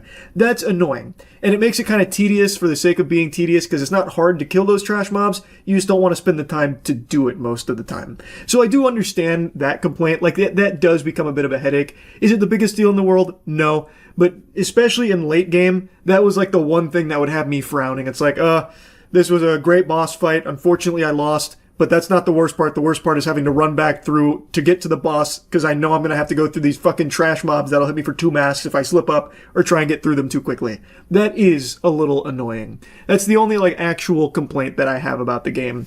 The other thing that I wasn't loving in the beginning was with your first crest, your default attacks, your moves in the beginning of the game, you don't have like a normal down air. You don't have a normal down needle attack. You always come at angles, which I didn't like. It made pogoing feel really odd to me. It just felt awkward. And as I got better at the game, that was eased. But I always preferred the original Hollow Knight down nail, so that way you could pogo more consistently and it felt more intuitive. When you get to mid-game, you unlock more crests, which are more moves for your needle, and they do have the normal down needle for normal pogoing, as well as other options. So that complaint was completely washed away by the time I made it to mid-game. So I really only have one thing that I didn't love, which is what I just mentioned. Everything else, I adore. I think this is an incredible sequel to the first Hollow Knight game. Like, there were huge expectations placed on this game. I think they delivered. I really think they fucking delivered here. I think they served us a beautiful dish. I think the game is visually stunning. I think the soundtrack goes super hard, especially towards the end of the game. They pull out all the fucking stops. Like, the music goes berserk towards the end of the game. I love the cutscenes that they've added in here. Even though I'm not overly familiar with the lore of Hollow Knight, I really enjoyed the characters here. They were extremely charming. The writing felt good. I liked the story they told here, even though, of course, I didn't grasp all of it, and I did miss things by not finishing all of the wishes and seeing through some of the character storylines. The ones that I did finish were great. The gameplay was smooth. Felt super fucking solid. That's the big star of the show here. I didn't know how much more depth you could give Hollow Knight's gameplay without completely like changing its identity, but they found a way. You can schmoove in this game. The movement was really the superstar here. Everything was so fluid, and I really think the skill expression in this game is through the roof. There's probably so many interesting combos and interesting ways of approaching combat that no two players will play the same way. Like, this is not just like a super simple game, like a super simple Metroidvania or anything. There is so much depth to what you can do in this game to squeak out damage or even just moving from point A to point B. And with so many new tools at your disposal, you can have entirely different builds than somebody else that are really creative in what they aim to do. For example, in my playthrough, towards the end of the game, I visited the Architect, and one of the things I bought from them was this ability that allows me to summon saws when I do my float, which is when I jump and I hold A, now I've got my cloak fanned out and I'm floating. When I float, saws would come out, which do a lot of damage to anything that they hit. Well, you can actually combo that. You can use that as a really good offensive tool in the middle of punishing an enemy. So what I could do is I could squeak out a lot of additional DPS with this, where I could sprint in, start my sprint attack, which I was using Reaper Crest, which allows me to, when I do that sprinting attack or a dash attack, it hits and then sends me up. So by default, I hit, I get sent up, and then I can immediately float after doing that, so I'm able to squeeze in more damage by floating right after doing it. So I hit, float, which summons the saws, which hits the enemy, and then I can hit again on the way down. I don't need to stay in the air. So I'm able to get like 3 hits in there, which I wouldn't be possible without having that there. And there are so many things that you can mix and match in there. Like throwable items, obviously, with the tools, but I'm even talking just like simple defensive things can completely change the way that you'll approach boss fights or even just destroying trash mobs. Because like the float saws were really good for those really pesky flying enemies that would stay just out of range or just be in a really inconvenient location. Just jump, float, hit them with the saws. And it helped solve the problem. It is just so good, the level of depth that the combat has. And the movement, too. Everything about the gameplay in this feels incredible. I am blown away by how great this game felt to play. I also want to make a mention of the bosses, because there's a lot of bosses here, and I really think the vast majority of them are absolutely great. I saw some discussion around one boss in particular, Morwing. He's the flying boss who summons these projectiles that go all cattywampus, and then he like penguin belly slides across the entire screen. And people were complaining about how unfair of a boss and how shitty the design was with him. I disagree. I don't think the boss is unfair. He's challenging. Like, he's not a super easy boss, but I think there's nothing in his kit that's unfair or anything. I guess the only thing you could argue is, and this ties back to the double mask damage, when you stun him, he falls, and if you get clipped by his hitbox when he falls, you take double mask damage. That doesn't feel great. I can understand why people might be upset about that in particular, but the boss itself I don't think is like a bad design or anything. I really think 90% of the bosses in this game are really, really well designed and are really fun to fight, and it's also usually coupled with some incredible music. The one exception is there is one section towards the end of the game where the boss fight consists of just fighting like 1,000 things, and that's like the challenge of it. I hated that. And I think anyone that's completed the game is going to know what I'm about to complain about. It's going for one of the melodies. I'm not getting into spoilers for this review because I actually value this game so highly and very much recommend it, especially for the price tag that it's at. But towards the end of the game, you are required to get some melodies, and one of these certain melodies require you to go through this chaotic room, which I think is literally like 12 waves of very like aggressive mobs, many of which do double mask damage. And once you go through, I think it was 5 of those waves, you fight a boss, a big beetle with a big fucking blaster of a mace. And then once you defeat him, you then go through, I think it was 5 more waves of those strong normal mobs in order to get to another boss, which is 2 of those beetles at the same time. So they're coming out double fisting you. And this is on the back of already completing like 11 waves worth of enemies and a boss fight prior. It is very reminiscent of like the Pantheon from Hollow Knight, but this one felt worse to me. It didn't sit super well with me. Like I was so annoyed because it's just draining. It's not really challenging. Like the beetle itself is easy as a boss, but when you have to couple it with 5 previous waves to like whittle you down, and then you also then fight 2 of them at the same time, it just becomes like a chore and just really feels like shit. Unironically, that was probably the maddest I've been all year going through that room. It took me like, probably like close to 14 or 15 tries, and each try takes like fucking 15 minutes because there's so many waves. I did not like that at all. But pretty much every other, like, boss encounter or required room was fine. Like, that's not even the only time that you go through, like, waves and then fight a boss. It's just the other ones was much more reasonable. It's like 3 or 4 waves and then you fight a boss, then you finish the room. Is what it is. That's solid. This was just so many, and you'd fight 3 bosses, 2 at the same time in one case, after so many other waves of just mobs. But yeah, not the biggest deal in the world. I just hated that fucking room in particular and wanted to point it out. Overall, I have nothing but glaze for Hollow Knight Silksong. Overall, I had an amazing time on my first playthrough with Hollow Knight Silksong, and it's not going to be my last playthrough. I'm actually extremely excited to learn that there is an entire other section after all the wishes and stuff. Anyway, it definitely lived up to the hype. At least for me it did. And I recommend it, especially at a $20 price tag. That's great. Anyway, that's about it. So yeah. What are some of the most dangerous combinations on the planet? Dynamite and a lighter, opioids and alcohol, Charles White and a basketball.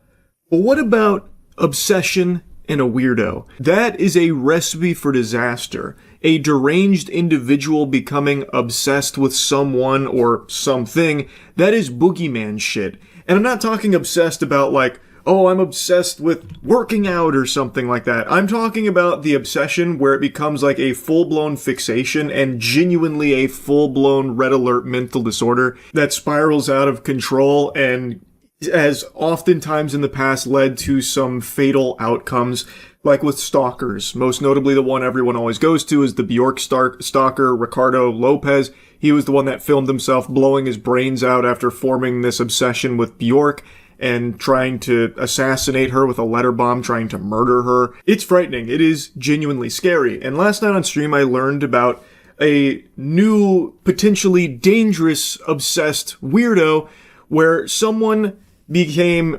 fixated on a child from Fairly Odd Parents, a character named Hazel. And this obsession has become so strong that now they are sending threatening emails to the voice actress that plays this character on the show. And I've seen a handful of people saying that it's not that big of a deal, just point and laugh at this weirdo and move on. He's probably harmless. Just pop some popcorn and clown on him. And I just think that that's not exactly the way of handling someone like this. This is someone that needs to be reported, like genuinely to authorities. This is someone that is like actually unhinged. This is a potential maniac, and I don't think it gets taken seriously enough when it comes to this kind of shit. So anyway, I'll show you what we went over on stream, and then we also went over some other big examples of people just like this guy that have in the past gone on killing sprees as a result of their obsession with cartoon children. You saw a super creepy email the voice actor for Hazel in the new Fairly Odd Parents cartoon received?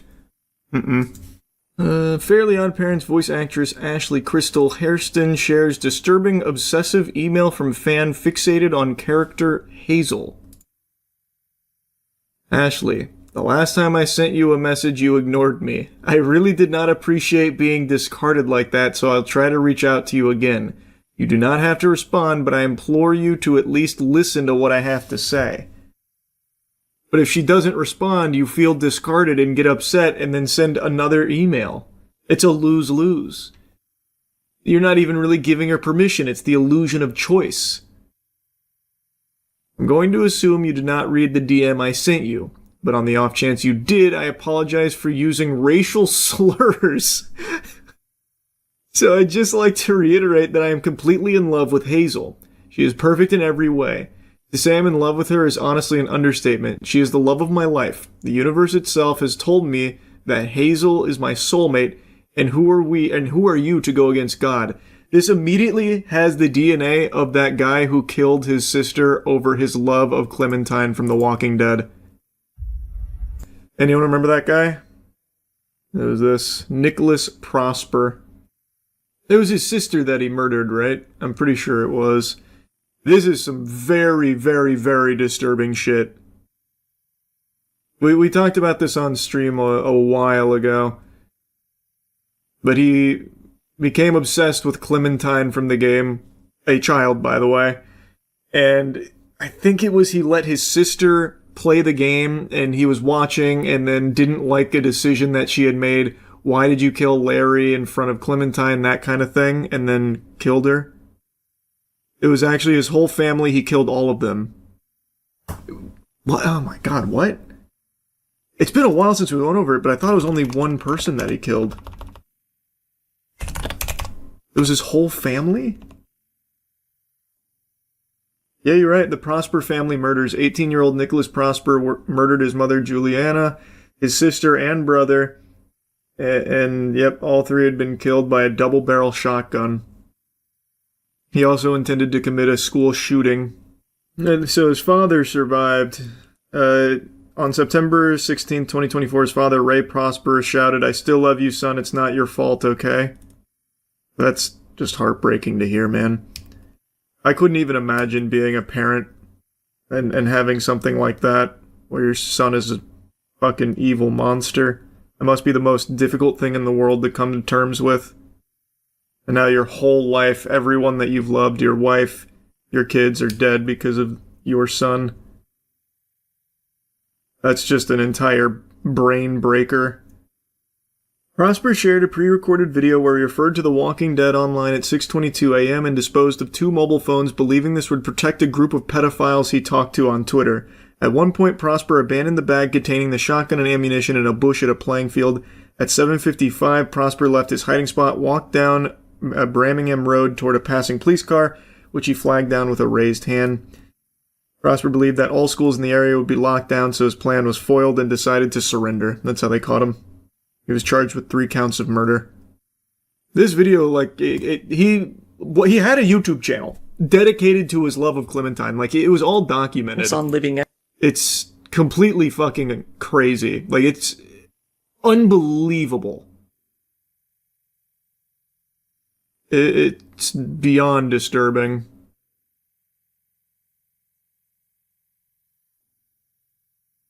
Here's one of the videos. He went home with it, and there he set up a webcam, put on his best bucket hat, and began to film a video. Right away in the video, he clearly states that, due to the decisions Giselle made in the game, he was planning on mutilating her face beyond recognition. On June 30th, my sister decided to make the only correct choices in episode 1 of season 1 of The Walking Dead games, and for that her face will be mutilated further than necessary. After mentioning his sister, he turns his attention to a video he saw on YouTube. This was gameplay footage of the Walking Dead game recorded by a channel called Living Echoes. It's just fucking horrifying, man.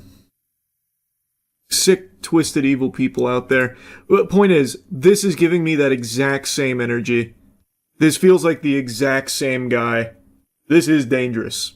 Genuinely is dangerous. Like, it is wacky to point and laugh at the freak, but this is a genuinely dangerous, unhinged person. What I'm trying to say is that to see you, Hazel's voice actress and co-creator, ship Devzel broke my heart. She's my wife and I love her more than anything. God hates you for getting in the way of Hazel's and my love. Soon you will feel the universe's wrath. Hazel is mine and mine alone. I love her, and she loves me. I will never forgive you for the hurt you have caused. I suggest you take down all the DevZell posts you made, the interviews mentioning it, and stop shipping them if you want a peaceful life. Hazel is canonically 10 years old, by the way. Well, yeah, that's pretty clear. It's Fairly Odd Parents. That Danny Phantom dude had a YouTube channel too, right? Yep, oh god, what was it called? Something Blaze? Was it Andrew Blaze or something? All about his obsession over the Amber. Yeah, it was Andrew Blaze. Thought so. Scary stuff, man. Scary stuff. He also did a shooting, such a weird phenomenon. Yeah, he went and killed coworkers. His real name's Randy Stair. But he went by Andrew Blaze online and was obsessed with her from Danny Phantom.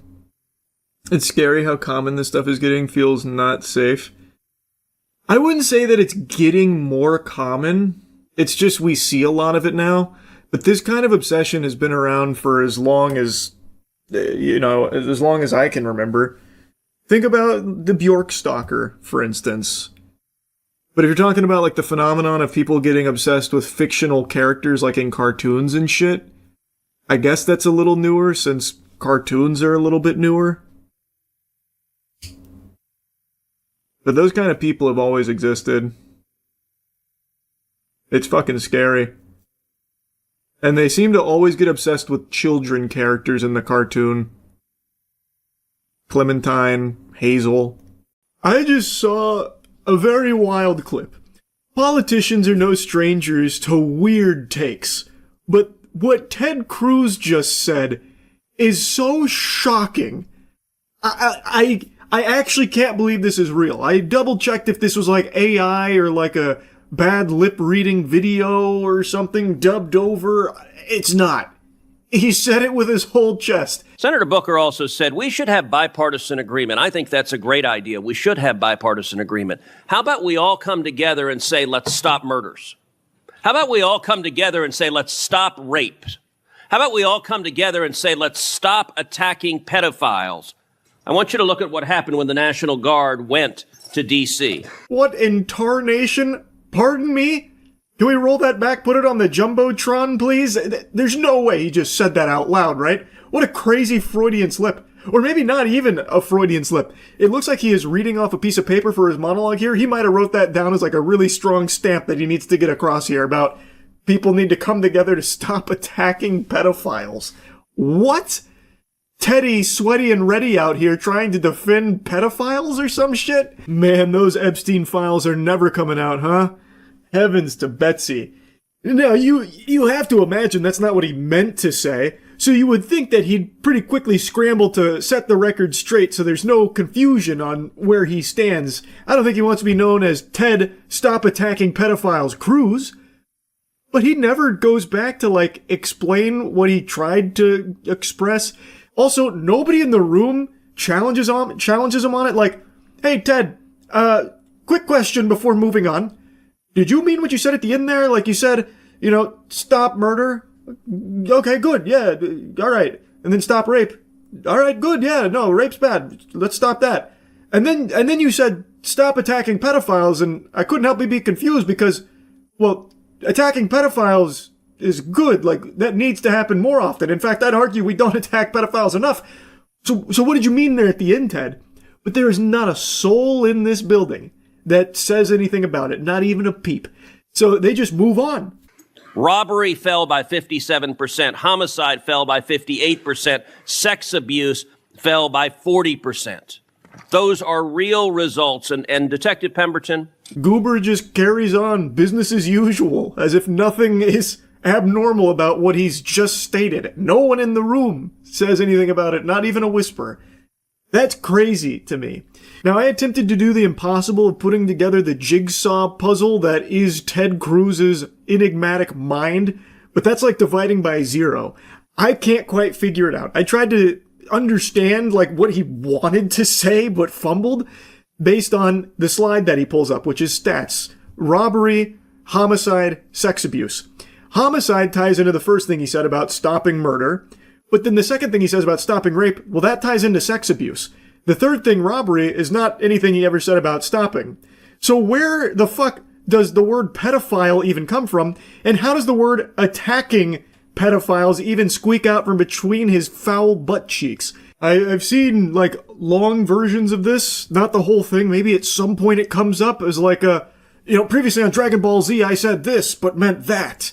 Maybe, but I haven't seen that. I checked both of his Twitter accounts, because apparently he's got two, and he posts, like, 8 times a day, and he hasn't uttered a peep about him saying to stop attacking pedophiles, that we should come together to stop attacking pedophiles. So maybe there's a chance that's what he actually believes. It's not that far-fetched. Just look at how the current administration handles everything in regards to Epstein, jumping around from lie to lie to lie about, oh, the Epstein files, they aren't real. The Epstein files, no, they were on my desk, but they're also not real. Also, there's no the new thing, there's no credible information that Epstein trafficked minors to others. There were no clients, there's no list. Also, Maxwell gets moved from a prison to a fucking summer camp, basically. So maybe Ted Cruz is just going full mask off, saying, like, alright, enough is enough. Can we stop attacking pedophiles? The Epstein files are never coming out. Like, maybe that's what was on his mind. All in all, it's a pretty interesting strategy here from old Ted Cruz. The think about the pedophiles approach. Why won't anyone think of the pedophiles' feelings? No one's considering that. Stop being mean to pedophiles. Can we all come together and agree on that? Holy shit. It's unbelievable, man. Anyway, I just had to show you this. That's really about it. See ya. For close to a decade now, I have watched every Amy Schumer movie and every Amy Schumer stand-up special that gets released. Not because I am a fan. In fact, quite the opposite. I don't like Amy Schumer. I do not like green eggs and ham. So then, why have I made it a tradition to watch every single new thing she puts out? That's like making hitting yourself in the head with a brick a tradition. Well, it's because sometimes in life, you have to do things you don't necessarily want to do, like growing up eating vegetables. Well, Miss Schumer is my vegetables. Does it make me healthier and stronger? Am I better for it? Absolutely not. Really? It just kind of makes me unhappy. But I do this because I believe it's important that I do. This work I find to be crucial. In the words of John F. Kennedy, we choose to go to the moon and do the other things not because they are easy, but because they are hard. And I promise you there's nothing fucking harder than watching an Amy Schumer movie. She just released a new one. It's called Kinda Pregnant. It's on Netflix. It's not very good. Not the bravest take, not breaking new ground. I don't think anyone fell to their knees in surprise at my quick and dirty thoughts on it. Most people aren't really liking the movie. It's not being received overly well, which has become standard protocol for a Schumer production. But I'd still like to debrief on what I watched. It's therapeutic for me. It's very obvious. I'm not the target demographic for this movie. Kinda Pregnant is not a film that's aiming to make me happy and kick my legs up in my chair in excitement. I recognize that. So it's entirely possible that you or a loved one really enjoy this movie and completely disagree with me on my critique of it. But just know if that's the case, you're wrong for it. This movie's just not good and I don't think achieves anything it sets out to do. I will say though, her movies are significantly better than her stand-up. That's always kind of been the case. Not exactly the highest praise, I know that. That's like saying pee is better than piss. Kind of the same thing, but I imagine many of you haven't subjected yourself to the torture of watching a full Amy Schumer comedy set. Just take my word for this. It's one of those things where you finish it and you feel the need to go on Facebook to mark yourself safe. Like, that shit after a tragic event where people, like to let their family know they're alive. That's how it feels to finish one of those. Finishing an Amy Schumer movie, however, is just exhausting. Was I entertained? No. Did I laugh? No. So what did I get out of it? Nothing. Just an hour and 40 down the tubes. That's really about it. So Kinda Pregnant has Amy Schumer as the lead role, Lainey. Lainey wants a family badly. She's always wanted to be a mother. But the relationship she's been in for 4 years ends abruptly when the guy asks for a threesome and then starts being like this playboy. He's like becomes like fucking Tony Stark, where he's got like 9 women following him at all times. So that falls apart, and now she's approaching 40, and well, she doesn't have a husband or anything, but she still wants to be a mom, and now her best friend just found out she's pregnant with her husband, and it makes Lainey really jealous. She then puts on a fake pregnancy tummy, and people assume she's pregnant. She doesn't correct them, and then she ends up making friends while still putting on the ruse of being pregnant. And then she even falls in love with someone who thinks she's pregnant, and now she's truly stuck because she has to keep up the facade, otherwise they're gonna know that she's a liar and a weirdo for faking pregnancy for attention and friends in the first place. Now, an interesting twist on that concept is that she's only pretending to be pregnant half the time. So she fakes pregnancy with, like, one group of friends, but with her best friend, Kate, who's actually pregnant, she doesn't. And she's a middle school teacher, and she doesn't fake pregnancy there either. But she also told the other friend group that she's a teacher, so then sometimes they come and visit her at school, so then she'll take a balloon and stuff it under her shirt, so that way they'd be none the wiser. I'm not gonna bother yapping about the story that much, because who gives a fuck? It's really just there as a vessel to lead Amy into wacky, sticky situations with this mess she's found herself in.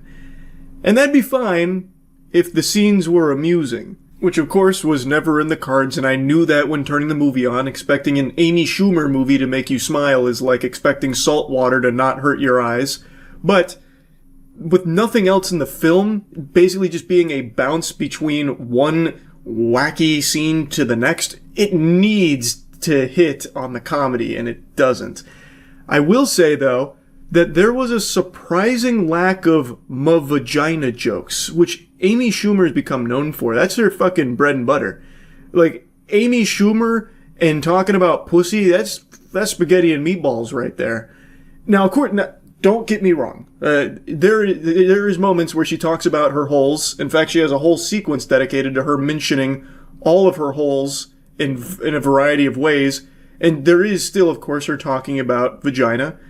That's present, but in a lesser degree than it has been in her previous work. And that's because she has now delegated that role. She's kind of passed the torch to a different character in this movie, the guidance counselor that works with her at the school. I cannot remember that character's name, but it's a guidance counselor whose whole purpose in the film is just being very vulgar and over the top. You know, I just jerked off this alpaca and I put its cum in my macchiato. And she takes a swig of it, that kind of thing. And then she's talking about, like, you know, labia and all that. So it's still there, but it's just not always Amy Schumer being the instigator, which I found to be pretty interesting. Instead, Amy Schumer is focused on being really bombastic and, like, slapstick. So, like, the earliest attempts at comedy in this film are Amy Schumer walking up to her date and she stumbles. So she falls down like a stair and she's like, oh geez, oh man. And then she comes up to a cake and fucking slams it because she thought there was going to be a wedding ring in it. So, and then she starts yelling and screaming like, you want a scene? Here's a scene. Rips off her dress, twirling it over her head. And that's kind of her comedy in the movie, is just being like really loud and becoming the center of attention. Like there's another scene where she's on a date with Will Forte, who becomes the main love interest. And he mentions there's a guy on the ice that's kind of ruining the ice. So she screams at him that he's going to get killed if he keeps doing it up. She's fucking yelling and screaming at him. And that's most of her jokes throughout the film. Now, of course, she has like the little quips and she bounces off Will Forte for these quips. It doesn't work for me. Maybe someone out there will really enjoy the comedic stylings of Amy Schumer. Wasn't hitting for me. That was shitting, unfortunately. And one thing I found really interesting is that throughout the entire runtime of this film, I would imagine there is not a single scene that goes by without Lainey being present. I'm pretty sure across the entire hour 40 or however long the movie is, she is there for every fucking second of it. And it feels like every character in this movie is there solely to elevate her character, because she just steps all over them. Every character just feels like some kind of fucking, like plyometric that she'll jump on top of in order to get like the joke in. So the most egregious example is her best friend Kate, the one who's actually present and then sends her down this spiral. Kate, she's not even a character. She's just kind of like a step stool for Lainey to plop herself on top of. Because every time Kate is in a scene, Lainey's there too, and then Lainey makes it all about herself and making her the spectacle of it. And it's not like, that's the message, how Lainey's been selfish, like you're jealous of your friend's happiest moment, having this baby. No, because the film doesn't actually give any consequences to Lainey for her lying and all of her dishonesty. And also the way that she, melted down in class. She started a fucking fire in the school because she was having, this big breakdown. And she's just in general, a bad teacher from everything they show. But she doesn't get any consequences at all. She doesn't learn or grow. So that definitely isn't a message. It's just every time there is a scene with another character, Lainey will be there to ensure that that other character doesn't get to do anything. It has to be Amy Schumer being the full fucking focus at all times. It just felt really weird to me.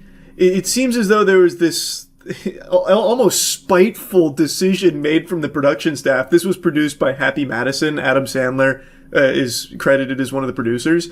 And it almost feels like Adam Sandler was like, okay, so people don't like Amy Schumer? Well, how about a movie where it's Amy Schumer in every fucking scene? You don't like her? Well, you're gonna get her for every goddamn frame of this movie. It's like when, your parents catch you smoking a cigarette and they're really disappointed. It's like, what are you doing? Okay, you like to smoke cigarettes? Well, here, you're gonna smoke the whole damn pack right now. That kind of thing. It was so much Amy Schumer. And I know it's an Amy Schumer movie, but holy shit. It really, I can't think of a scene that happened that didn't have her in it and trying to take all of the attention away from all of the other characters. No character in this movie besides her has anything to do except for Will Forte's character Josh, whose only role is to love Amy unconditionally, immediately, and not care that she has completely deceived him from the very beginning, and he actually doesn't know anything about her because everything she has ever said to him basically is a fucking lie.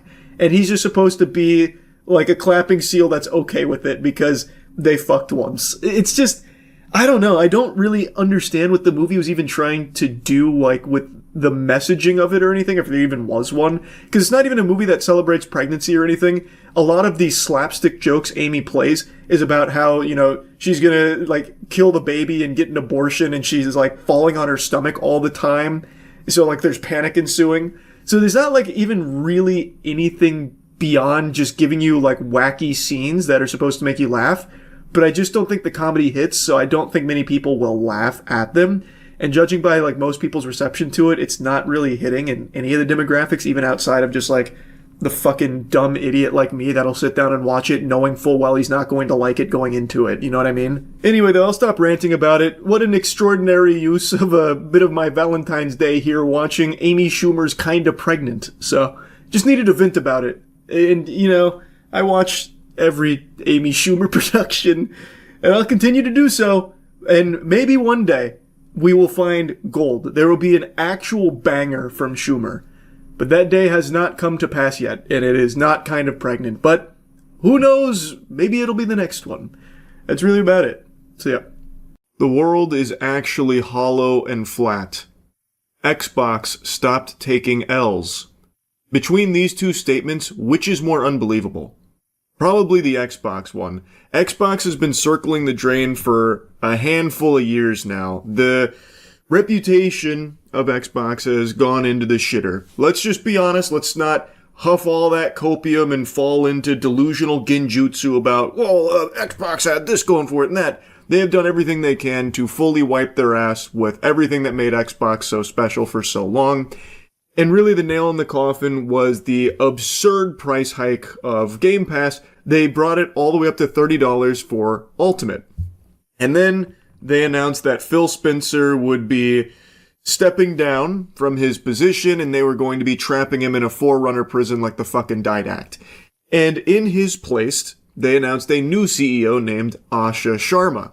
And I made a video talking about that decision, that I do believe letting go of Phil Spencer was the right call. He had proven that he couldn't exactly steer the company in the right direction to navigate its tricky position that it finds itself in is kind of a fucking joke, like this communal spittoon everyone takes turns hawking a loogie in, so it makes sense that they'd want a change, but I was not convinced Asha Sharma was a good fit, considering prior to her position here at Xbox, she had no experience in the games industry, and her previous roles were all AI first and foremost. It was big pushes in AI-driven tech, and it felt like she was coming in kind of just as end-of-life care, where she was going to be the one kind of slowly pulling the plug on this whole Xbox thing and just letting it die quietly in the night with a sad whimper and a wet fart. But man, with what's been happening here, I gotta tell you, Asha Sharma's got my whole asshole in my mouth right now, because she is making some genuinely positive changes, and Xbox is squeaking out a few W's right now. The most notable, and the one that everyone's talking about, is the unprecedented change to their subscription price, where instead of going up, it went down. I didn't even know that was possible. This is one of the first times I have ever seen any subscription service get cheaper. She made a statement saying that Game Pass Ultimate has become too expensive for too many players, which is the fat, sloppy truth that is more true than me being short. I've always said Game Pass Ultimate is a good service, but 30 clams a month I think is too expensive for it. Keep in mind, in October of 2025, they literally increased the price by 50% out of nowhere. Like, that is unreasonable. So they announced that starting today, the price will be dropping from $30 a month down to $23 a month, but future Call of Duty titles will no longer be hitting Ultimate on day one, which I don't think is a deal breaker or anything. And it's not just Ultimate that got a price drop. PC Game Pass also received a price drop from $16.49 to $14.99. So overall, bucking the trend of subscription prices only ever going up was extremely surprising here, especially from Xbox. Now, I want to bring up something that a lot of people are also mentioning. This is a sentiment that's been echoed across the community, how even with this price reduction, which is appreciated, mind you, you are still paying 30% more for the service than you were prior to their outrageous price increase in October. So, it is nice that they're reducing the price, but it is still higher than what it was just 6 months ago. And it's not by like a meaningless margin. It is still about a 30% increase in price paying for that same service. So it's a good start. I will say it is a good start. And it's especially refreshing coming from a brand as fucking tarnished as Xbox. So I think some of the immediate changes Asha has been making under her leadership have been very positive. This is a step in the right direction. Yes, I would have liked to see them bring the price a little bit lower to what it was prior to 6 months ago, but even still, this is rare to see a subscription price reduction. So that's nice. I hope to see more decisions like that. And this isn't the only thing Asha's done that I think is a positive change for Xbox. She got rid of the whole "This is Xbox" campaign and replaced it with "We are Xbox" and changed their logo. Now, the logo is still fundamentally the same, but they brought in the classic green. It feels like it has more life to it now. A lot less sterile and like... It's a small change, obviously, just changing the colors around, cleaning it up a little bit, polishing it. But to take it back to the roots, I think is very smart. There was a time when Xbox was a juggernaut in this space. And I know recently Phil Spencer did like the world's smallest violin tour, basically just doing funeral eulogies for Xbox, where he just kept saying over and over, yeah, we lost the console wars, yeah, we're not very good right now, that kind of thing. That has become what people think of in Xbox when they think of Xbox right now. So to change the logo to make you go back and recognize where Xbox was, I think is refreshing. And it really feels like they at least loosely understand that. In one of their statements, they close it out by saying, the model that got us here won't be the one that takes us forward. 1000%. You are right on the money there. All of the missteps and all of like the Xbox One is the entertainment hub. Can't spell entertainment without Xbox. Obviously, I'm exaggerating some of the shit, but the thing that completely ruined them was the model that Xbox needs to be more than gaming. It needs to be like your all-in-one, all-encompassing entertainment hub. And it just got so scattered and just so bastardized along the way that now no one even knows what the fuck the Xbox's purpose is. It barely competes with games. They have so many studios under their umbrella that churn out nothing. They just fucking just empty puffs. So like, yes, they're completely correct. The model that got them to where they are today in this rough spot will not be the one that saves them. So departing from that and going back maybe to the roots, like what the logo leads me to believe they're trying to do, is the right call. Again, it was never a secret what can save Xbox. Games. Good games. Everyone has been saying that. Literally everyone knows that. It's not the most difficult concept to grasp. The hardware on Xbox is great. I've always said Xbox Series X is a fine piece of hardware. It's very solid. But there's very few reasons to own the Xbox because there's very few games on that motherfucker. That bitch has less games than the Ouya. Like, it is in a rough spot when it comes to, like, actual games that Microsoft has been able to produce for their console.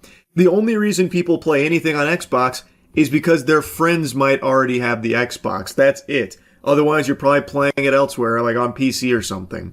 So, like, the Xbox is a good piece of hardware that needs good games on it.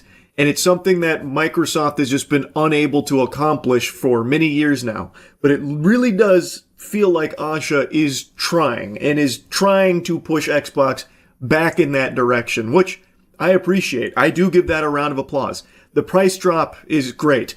The logo change, smart. Those kind of immediate, actionable changes do give a lot of, like, weight to her statements when she says things like, as monetization and AI evolve and influence this future of gaming, we will not chase short-term efficiency or flood our ecosystem with soulless AI slop.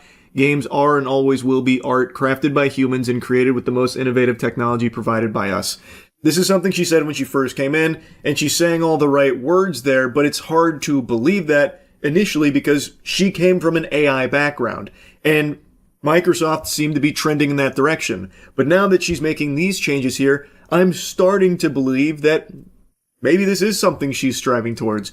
Not just farting out AI slop till the cows come home to flood Xbox, but instead actually recommitting to making great games. Creative games made by talented developers. I'm hoping we can start to see that. I would love if Xbox turned it around. I know I've shat on them many times over the years. I do that for Nintendo and Sony as well, but Xbox in particular has been in a really, really bad spot. So yeah, of course I've been clowning on them quite a bit. But it's not because I want to see them fail. I want to see them succeed. As I've always said, my favorite console, my favorite generation, Xbox 360 era. Xbox 360 is and always will be my favorite console. Like, that was my best memories in gaming. And it was the last time Xbox was special. I would love to see it get back to that former glory. I really would. And if I may make a recommendation, if you're watching this, Asha, please do something about Halo. Oh my goodness, Halo Studios is nothing but a bad news factory. Jiminy Christmas. Just 2 days ago, it is being reported that they're working on a Halo extraction shooter, which is coming off the tail end of a canned Halo Battle Royale. Please do something about Halo. It is tragic. It is so sad. Why would they even be considering a Battle Royale for Halo? They're already a decade late to that trend, and now they're replacing that with an extraction shooter, and they're too late to that trend as well. Why? It's already getting stale, and the game hasn't even begun. So by the time it rolls out, it's going to be beyond dead. Please do something about Halo. Oh my goodness, we are overdue for some good news in this franchise, please. Holy. Anyway, though, I just wanted to yap a little bit about the current state of Xbox and say that I may have been wrong about Asha here. I think I was wrong. I appreciate that she is genuinely making some positive changes there. And hopefully that will continue. I hope this isn't just like a, honeymoon stage thing where she comes in, starts making good changes for a few months, and then it goes right back into the same corporate greedy shit that got us here in the first place. I would love to see this continue. and hopefully Xbox can be a legitimate player in the game space again. That's really about it. So yeah. A video's been popping off showcasing a judge blowing a gasket, all because an IT guy goes up to the stand to try and help him, and then afterwards kind of casually banters with the judge a bit. And I use the word banter really loosey-goosey because he was just being very casual conversation with the judge, and the judge took it as an insult, as a sign of disrespect, and then even, threatening his supervisor. It's just pathetic. He just throws a tantrum. So we're going to talk about that video in a second. We went over it on stream, and it turns out this judge is known for this. There's an entire channel dedicated to showcasing his constant anger and his fury. He has a shorter fuse than a fucking bomb-omb out of Super Mario 64. He is constantly having a conniption. And it's not directed solely at IT guys who've done nothing wrong. He also just takes out his fury on anyone who steps into his courtroom. You're walking into a fucking WrestleMania. You've entered his domain expansion here. Did you see the clip of the judge crashing out over the IT guy fixing his laptop in 2 seconds? And you're disjoined from... Of course you don't. And you're disjoined from the audio here, right? Yeah, should be. Let me see. Sorry. Mariah, did I make this up? No. 5 seconds. 1 second. You don't have to go far. You're disjoined. Okay. Yeah, you're good. Okay. False alarm. No, it wasn't a false alarm. False negative. Sorry. Don't joke around. I'm serious about this. It was happening. Again. I understand. I'm just saying I can't see it, sir. We're good. Thank you. Get out of my courtroom.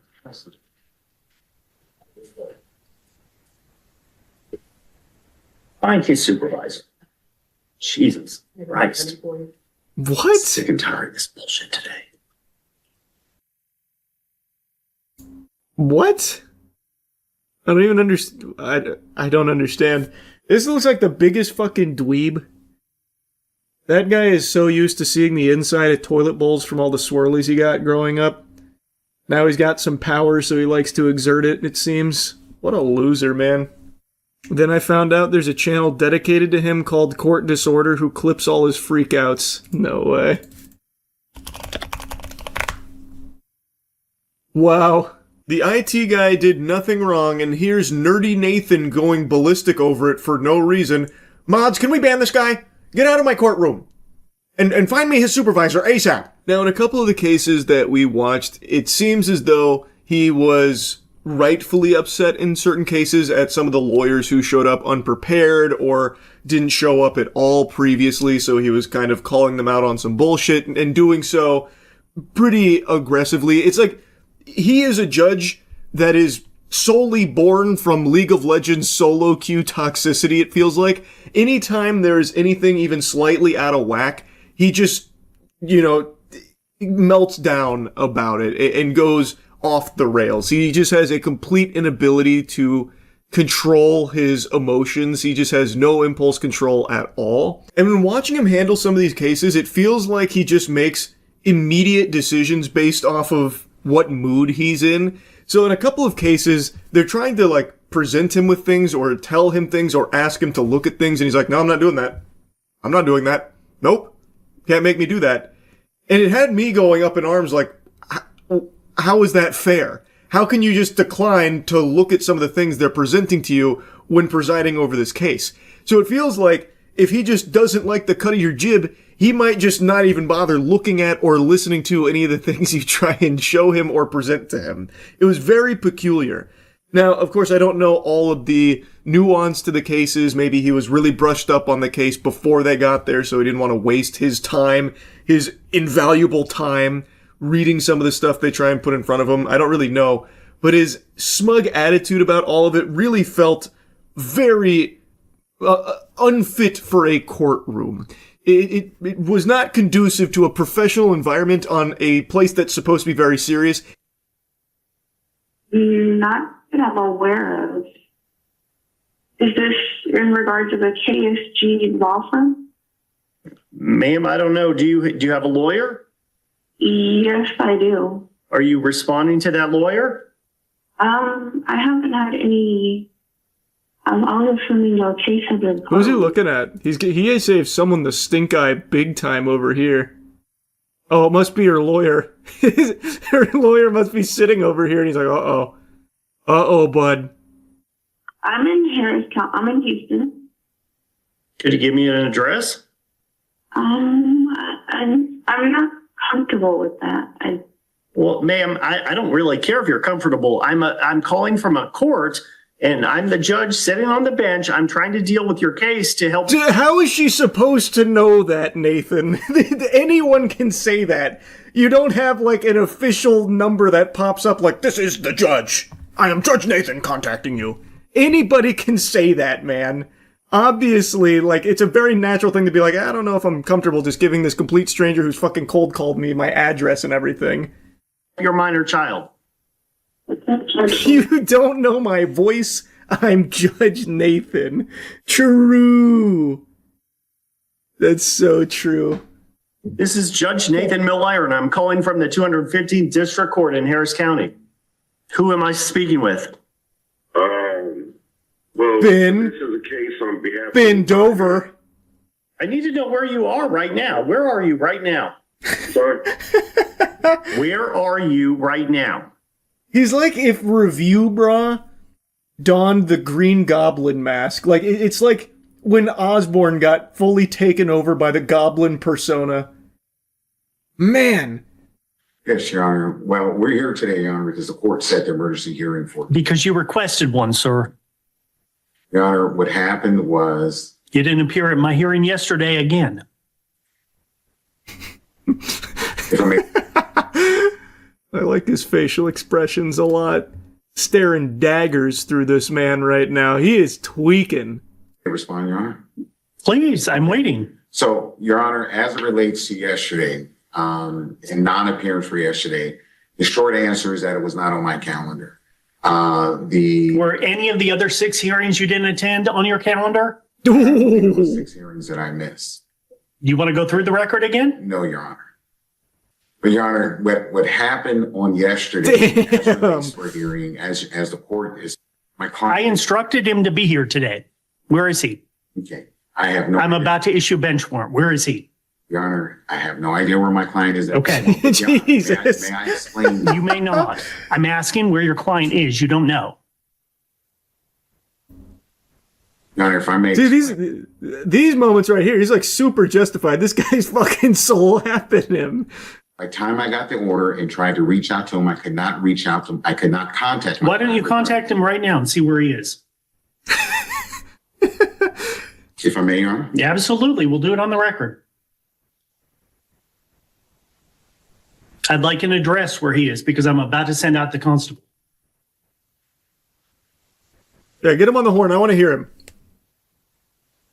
Hey, Chip, where you at, bud? Dave and Buster's. Brother, you got to be in court. All right, just hurry on over. You're in contempt. Don't you ever cough in Nathan's courtroom again. This is probably the 10th phone call that I've made. Please record your And this is what I get. I've sent an email. I've sent text messages. When did you send the last email to him? Last email was sent to him probably at about 5 o'clock this morning. Why don't you show me that email? 5 o'clock this morning? Mr. Rhodes, frankly, I don't believe a word you're telling this court at this point. Well, wait till you see this email.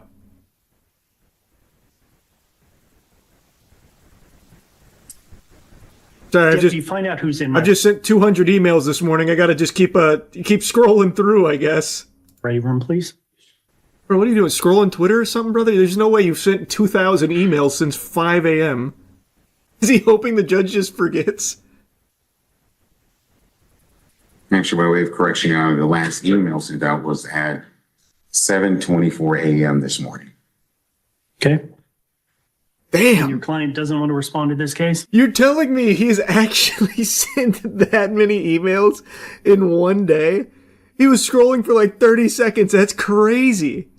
Does your client want to prosecute this case anymore, or should I dismiss it? No, yes, he does, Your Honor. He does want to prosecute the matter. So where is he? I have no idea where he is. Go find him right now. May I be excused? Yes. Y'all can step back. See, in moments like this, I'm fully on Nathan's side. This guy is just fucking no nonsense. All right, now get out of my sight. Get the fuck out of my sight. Go find him and show me your emails. See, that's cool. See, that's when Nathan's got aura. Not when he's fucking freaking out on the IT guy over nothing. No, you may not. This hearing is over. Jesus Christ, these people today. Step away. You're about to be cuffed. The certificate of last What went so wrong? declaration are on file. I get it. And you have to deal with my wrath because you're covering for somebody else. That's what I signed up for. Let me check. You got Nathan to give you a little laugh there. You're about to get fucked, sir. You don't even know what you're in store for. Wrath doesn't even quite cover it. But other than that, I think we're moving smoothly with everything else, right? The discovery's all done too. Set for trial? I don't know if it's... Sorry, Henry? When are you set for trial? April 27th. So why can't you get it done between now and then? Just don't have them on... Sorry, they're just not scheduled at that time. Okay. That's months from now. April? Mm-hmm. I'm sorry, April 2006. I said 2007, didn't I? 27. April 2000. I know, April 2027. April 27th, 2026. Why can't you get it done? That's next month, right? Do I have to tell you that? Your Honor, What the fuck? What? How are these lawyers? What? Man, Nathan, good heavens, what kind of court, what does he oversee? What cases does he oversee? Why are the lawyers fucking stupid? Why aren't they done by now? I'm sick and tired of people not moving their cases in this courtroom. Fair. That's fair. I mean, I know there's a number of written discovery issues that we've been trying to contact her, and plaintiff's counsel trying to get her contact notes too. Did you ever ask the court for intervention? I don't know what the court's intervention does. Okay, I'm disbarring this man. I, Judge Nathan, declare that this man in front of me is no longer a lawyer. Please get him out of my courtroom. You're going to need more than 30 seconds. Sit down. Sir. Wow. The client was better off representing themselves, to be honest. If that's the lawyer that you got there, holy. What the fuck?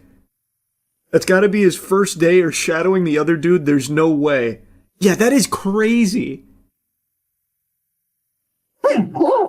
This is what I would ask in front of a jury, Your Honor.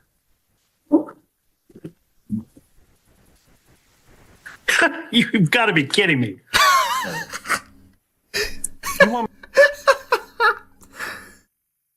Hey, man. Nathan's got some lowlights, all right? We found him through a real weak moment here. But I'm telling you, he's winning me over. What a great response to that. This must be some kind... You do this in jest, right? This is jest? You're making a haha with this on my lap? You've presented me with, right? A goof? Want me to award $20 million? Total's 13 inches. 13? Okay, no. Put on your evidence. Let's see. Ms. Kovacs, can you hear the court? Yes, Your Honor, I'm here. I can hear you. All right, would you raise your right hand? Solemnly swear and affirm that you will a true translate from, I believe it's Portuguese to English and English to Portuguese to the best of your ability? Yes, I swear. Thank you. And would you state your name for the record, please? Danielle Pinarel Kovacs. All right, who would you like to call? Sheila Johnson. Ms. Johnson, would you raise your right hand? Do you solemnly swear and affirm that the testimony you're about to give in this cause will be the truth, the whole truth, and nothing but the truth, so help you God? I need you to speak in Portuguese if you're going to speak in Portuguese. Sim. I need you to let her translate, or it's not going to work for us, okay? What? I don't know what just happened there. Did you translate any of that? What's happening? Ok, ele quer que você jure que você vai estar falando a verdade, apenas a verdade. We're resetting this hearing. This is not going to work. You need to be here in person. Wait, what? All right, someone explain to me what just happened there. Why did that go tits up so quickly? Because she needed to translate what he said before the answer. Ah, okay, so it was out of turn. So, okay, gotcha. Ms. Travis, for purpose of the record, I am revoking my order to allow Master Word or whoever it was to allow this translator to appear in by Zoom today. This is not acceptable. This hearing needs to be reset. That was instantaneous. Ms. Kovacs, get licensed or don't show up in front of this courtroom again. We're done for today. You'll have to reset it. Thank you.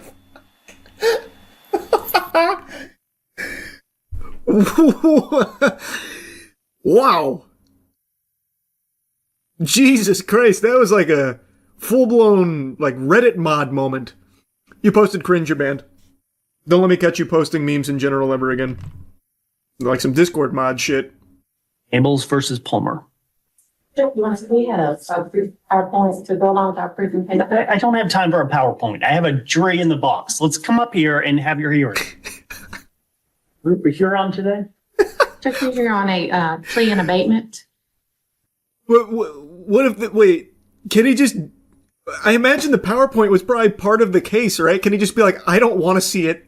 Fuck that. Do something. Can he do that? I feel like that the PowerPoint was probably important. They can? Can they if they like fully submitted the PowerPoint? Well, I guess it wouldn't... They're not onto evidence or anything yet, so I guess it would be like a preliminary thing, so I guess it wouldn't be like admissible or whatever because it's not evidence. I don't know enough about court or anything here, but damn. It was a motion to transfer venue. And I see the motion to transfer venue. Where was the plea and abatement? they were filed in the same document. When was the notice? Judge, may I briefly respond? Sure. And this is the a portion of the joint venture agreement where SNCP is signing this agreement on behalf of its. I can't read that. Okay. Those are the overlapping stores between the. What? What do you mean you can't read that? Isn't it printed off? It looks like it's just normal printed text. Well, this one's confounding. Here, so if you'll take a look at this, here's some evidence in front of you. Can't read. Next. Also, if you... He didn't even put his glasses on to try and read it. You've submitted me blurry paperwork. Upgrade your printer, as he's holding his glasses. Agreement on behalf of its. Can't read that. Okay. Those are the overlapping stores between the stores outlined. You're wasting my time this morning. No, Judge. I mean, we have an overlapping issue in these two cases. They don't seem to be that overlapping to me. Well, we have the same. I mean, okay, brother, to be fair, you didn't even read the thing she put in front of you. Of course it's not going to look like it's overlapping. You haven't looked at it. So how the fuck would you know? He legit sounded like Tobey Maguire there. Yeah, true, he does sound a little Tobey Maguire-esque. You want to go to Jefferson County because you want Jefferson County jury.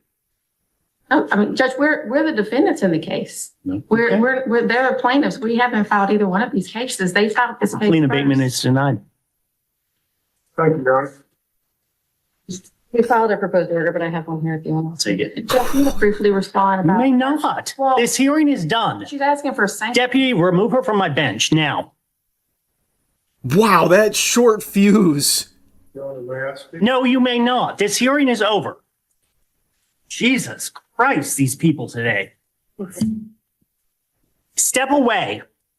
You're about to be cuffed. Yeah, I don't get that one, Nathan. It's hard to root for you in that one there, buddy. He not only didn't look at anything that was submitted, he didn't even know that those were the defendants in the case. Huh. Yep, that one seems like a big old Nathan blunder there. Have we made any progress? Uh-oh. Oh, God. Uh-oh. On why we need the continuance, yes, Your Honor. So this is the dram shop, in that case. And were you not supposed to mediate this case by December 29th? We wanted to, but we did. No, you were ordered to. Oh, fuck. What do you mean, oh? You were ordered to. I think we had a conflict with the severance issue and other parties. You're going to jail. You've made me mad. You're going to jail. The motion for continuance is denied. I'll see you in April. Yes, Your Honor. Thank you so much. Mr. Honor? Yes. Next time, ask before you leave the bench. My apologies, sir. That one was a fucking journey. Oh yeah, and here's the IT. I just noticed they have it up on members, the one we watched earlier. What a weird rabbit hole. Boy, howdy, do I have something wacky to share with you right now. This has to be one of the most embarrassing things I've ever seen in a tournament. Full stop. It happened at a Pokemon Go regional. A player named Firestar73 came through losers bracket and won the entire thing, becoming the Orlando regional champion, but he was too happy about it and they took it away from him. He had a small pop-off, like a little celebration, and pop-off is a word I'm using way too loosey-goosey because it doesn't really apply. He was excited, so he dropped his headset and gave a single fist pump, one pump, not even 2 or 3 pumps, one fist pump, and then shook his hand, and they deemed it excessive and unsportsmanlike, so they stripped him of the win, gave him a game loss, and thus his opponent became the champion for it. Now on his 11th one, he is the first-time champion for himself and your 2026 Orlando champion! Incredible series from Firestar, pulling out all the stops, all the Pokemon, taking us to a decisive Game 5. Could not have asked for anything else. That's the entire thing. That's his celebration that they thought was just out of line. They said, "You're disqualified, Buster. You were too excited. We can't have that. We're like fucking Dementors. We have to sap that shit up. So your opponent is now the champion." And by the way, they didn't even announce this during the official broadcast. It wasn't until after it was all said and done, after the dust had settled, then they made it clear to the community that Firestar73 was not the winner because of this unsportsmanlike celebration. It's unhinged. Any sane, normal human being would look at this and tell you that there was nothing excessive or unsportsmanlike about what he did. His conduct was totally acceptable. It's just wild to me how infested the upper echelon of the Pokemon brass is with the unhappiness virus. Joy is the arch enemy of Pokemon tournament organizers and like Pokemon businessmen, these suit and tie zombies that actually control Pokemon. They hate happiness. Truly loathe it. And this is just a further evidence of that. Firestar73 was excited, he was happy, and he did a very light celebration. Like, I mean it. Like, that is not excessive by any stretch of the imagination. I get more animated and excited when I find an extra fucking french fry in my goddamn Miller's Alehouse order. Like, he did not go crazy or anything. When I saw the headline, I was expecting like a Hungry Box level pop-off where he just stands up, picks up the chair, throwing the chair into the audience, lights a match, and then throws like a fucking stick of dynamite or something, like fireworks display. Like, I expected something chaotic, catastrophic, where he was like piling up corpses from celebrating, just beating the shit out of people or something. Something so extreme that it would somehow warrant an automatic game loss there, which gave the opponent the tournament victory. It would have to be something extreme. Like maybe they found out that he wasn't showering using cheeky soap, and then I'd understand why they'd disqualify him, because that's just not good hygiene. If you're showering, you gotta be using cheeky soap. It's the best soap in the universe. But this, all he did was he dropped his headphones. He didn't even throw them. He didn't spike them. He didn't give it like a Gronk spike in the end zone. He dropped the headphones, and then he pumped his fist once before shaking his opponent's hand. That is not excessive. That is not unsportsmanlike. Jiminy Christmas, I can only imagine what these dweebs would do if they saw Hungry Box, for example, pop off. They'd have a heart attack. They would keel over and die on the spot watching someone get that excited. If this was enough for them to be like, "It's a game loss. Oh my god, I'm gonna have nightmares. Oh my god, it's so much. Give it to this guy. Quick, quick, quick. We have to punish him for being happy." I can only imagine if they saw like an athlete or something, like an actual athlete celebrating, you know, a big shot or a big moment in a game. These are the biggest fucking losers, man. Actual dorks. And I've seen a couple of people mention that Firestar73 got an earlier warning from one of the judges because he had like dropped his headphones earlier when he was excited. So this was them, following through on their threats and punishing him for doing it again. That's still stupid. He shouldn't have, it shouldn't matter. He didn't do anything wrong. You can see him shaking in excitement. So he's taking his headphones off, he's shaking and drops them. He doesn't do anything like throwing them at the computer screen. He doesn't fucking rocket them at his opponent saying, eat dirt, pussy, and like flicking them off or anything. He sets his headphones down. He drops them. That's not a big deal. Now, I don't know how he reacted earlier where he may have got a warning. Maybe it was more excessive then. But what he did here shouldn't have even constituted any level of like eyebrow raising in the slightest. Not even an ounce. So I just think that's a load of barnacles. There is a game theory, though, that's being cooked up that I actually do think has some real oomph to it. There is a belief that these judges maybe bet on the match. And maybe they bet on his opponent to win, because Firestar73 did come through loser's bracket. Making a loser's run is extraordinarily difficult in any tournament. And perhaps they placed a bet on his opponent to be the victor. And you know how the story unfolded? He won. Firestar73 did make the loser's bracket miracle run, squeaking out the big W here. And now the judges, they're not going to get that payday. They're out that money, but they see a way of kind of weaseling a W, snatching a victory from the jaws of defeat by DQing this guy for being too happy. Because fundamentally, that's what it is. Hey, you were too excited, so you lost, actually. He won now. So I can definitely understand this conspiracy theory here, and I do believe there's a non-zero chance that it could actually revolve around that entirely. There's enough question marks here for how this was handled to at least warrant an official investigation, I would argue. Gambling has become a core component of basically everything.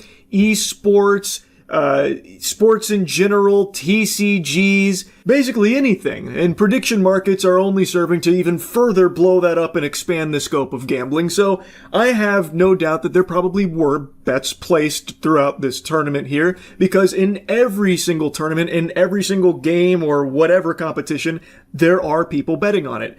So there is definitely the possibility that maybe these judges were betting on Firestar73's opponent because it was kind of a safer bet.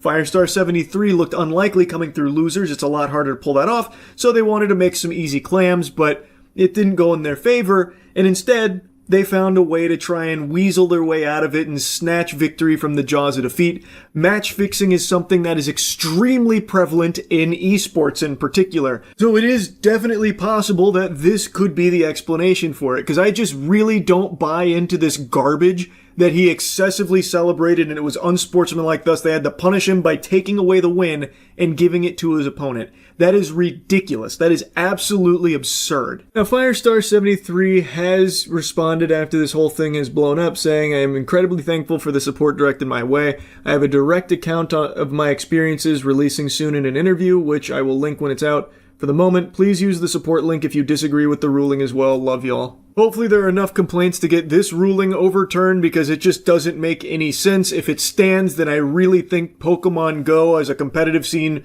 should be curtains. I think that should just be the end of it there. The competitive integrity is completely fucking ruined, right in the shitter with this. I think it's unacceptable, and judging from the response to all of this, it seems like the community agrees as well, which is extremely nice to see. So hopefully we'll see some kind of action here as a result of what the judges ruled. I hope they actually pay attention to the direct complaints. I don't know if they just wipe their ass with it like normal Pokemon Company does. I couldn't tell you. I am not an active Pokemon Go player these days, nor do I pay attention to the competitive scene, but this is just completely unjust. It's not fair, and it's unacceptable in a competitive environment. It just truly is. Like, maybe going forward, the Pokemon Go competitive community can rally together, and at the upcoming tournaments, maybe after every player drops their headset in similar fashion to how Firestar73 did, to see if they're going to rule it like this going forward across the board, where that's going to result in a game loss every time for being unsportsmanlike or some shit. I don't really know. I just know that this is just garbage. And I needed to yap about it because it's one of the most embarrassing things I've seen in a fucking tournament setting. That's really about it. See ya. 31-year-old man still shakes his fists at clouds the old-fashioned way. A heartwarming story here. Join me as I lament the current climate of YouTube content being dominated by AI. I imagine a lot of you have seen by now, some of the most viewed videos and channels across the platform are AI at the moment. And one really fascinating genre that's blown up is AI elderly people telling touching stories and giving life advice as if they are real people. I first learned about this because Deep Humor covered a channel called Before It's Too Late, and they're by far the most popular one. They've gained over 100,000 subs in just shy of 2 months. And their videos have gone somewhat viral, so no doubt they've made thousands of dollars for what is no doubt minutes of sentences typed into an AI video generator. And people believe that it's authentic, and this has become pretty big. There's other channels that are now copying it, or maybe it's just the same content farm that's churning this shit out across numerous channels, fundamentally just the exact same scripts, but with a different old person and new liver spots. It's so fucking pathetic. I'm 73 years old, and I'm about to tell you something that might upset you. Everything you think you know about getting older is completely wrong. Fuck, Grandpa, now you done made me upset. Why'd you have to say that? Well, now I'm gonna have to throw out everything I thought I knew about aging. Thanks, Big Shot, you fucking old bat. This is Before It's Too Late. It's a channel that's fully AI generated, giving you these cliche platitudes about regret and spending your time wisely, delivered through the lips of AI generated old people. It's an entire channel dedicated to regurgitating and repackaging the same fucking Facebook statuses you saw in middle school. If you can't handle me at my worst, you don't deserve me at my best type shit. And sad stories that tug on your heartstrings, playing a sad song on the world's smallest violin about the time that your crush asked to borrow a pen in kinesiology course, but you didn't have any. I'm 86 years old and I still think about this regret daily. Why, Christine, why? A moving tale. It's fucking embarrassing, man. And if you look in the comments, so many people think this is real. Patting these AI-generated geezers on the tuchus, saying, you know, we're really happy that you're sharing this experience and wisdom with us. I will grow as a person because of this. Thank you so much for your bravery. I would love to hear more of your war stories about the time you went to Staples and overpaid, but then learned the value of friendship or whatever. Now, on their About section, they claim that these are real experiences and life advice from user-submitted stories about regret and life lessons, and that they use AI-generated avatars that were created from photo references of the real individuals who shared them. I'm immediately throwing a flag on this play. That is horseradish. These are just ChatGPT spit out garbage, gobbledygook. Like, it's not real stories. These are the most cliche nothing burgers imaginable, with old people's faces slapped on them to deceive viewers. And while they do openly state that it's AI generated, you can see in the comment section that most people don't know that. And in their own descriptions, like on this video, it even just makes it seem like this is his channel. After years of living and learning the hard way, I'm sharing the life lessons I wish I knew when I was younger. In this video, I talk about time, relationship, regrets, success, and what truly matters in life. If you're in your 20s, 30s, 40s, and beyond, this wisdom could save you decades of mistakes. This feels like it is trying to deceive people, deliberately trying to make them believe that this is actually an old person on camera giving this advice and telling this story, sitting you down by the fireplace to regale a moment from his past here for your own benefit. And even the way they sign off their videos plays into that. Someday is today. It always has been. If this resonates, share this video, leave a comment, tell me what you're going to do differently. Subscribe, because I have more truths to share and not much time left. The clock is ticking. What are you going to do with your time? The name of the channel is Before It's Too Late. So their sign-offs are always playing into that idea that these old people are about to just fucking die. They're about to croak, and the last thing they want you to do before they, you know, meet their maker is subscribe to the YouTube channel. So it doesn't feel like this is part of a real story that was shared with them by a viewer. What viewer puts that into the script? Oh yeah, I'm turbo old. Pretty much on the way out. Could be any second now. And man, the last thing I want to see is everyone hitting that subscribe button and blasting that bell on the Before It's Too Late YouTube channel. That way I can die going to Valhalla with a smile on my face. It's stupid, man. Like, they have the AI disclaimer there to cover their own ass, but obviously they don't try and make that front-facing. They want people to believe that these are actual, genuine old people sharing their real experiences, so that way it can be like emotionally moving and thought-provoking, but it's not. You see, I spent the first 50 years of my life believing the same lies you probably believe right now. I thought I had it all figured out.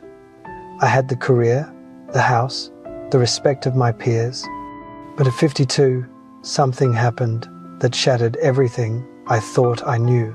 Poor bastard got minted on the blockchain. They funged the non-fungible right from under his nose. Again, you have heard this trash a billion times before. So many of these, like, pseudo-intellectual, like, self-help guru YouTube channels and shit have said the same thing over and over and over and over and over again, and this is an evolution of that where it's even lazier, even more low effort, but much, much faster to produce, and they can put, like, a emotional draw to it with, like, an old person's perspective here now. So now people are buying into it more, and it's making them more money. It's fucking dumb. I hate this shit so much. And this is just one of very many AI genres that are blowing up on YouTube where people don't even realize they're consuming AI content right now. It's everywhere. I ask if something happened, and she says no. Then, after a long silence, she says something that's been rattling around in my head ever since. She says, "Grandpa, does it ever feel like nothing you do actually matters?"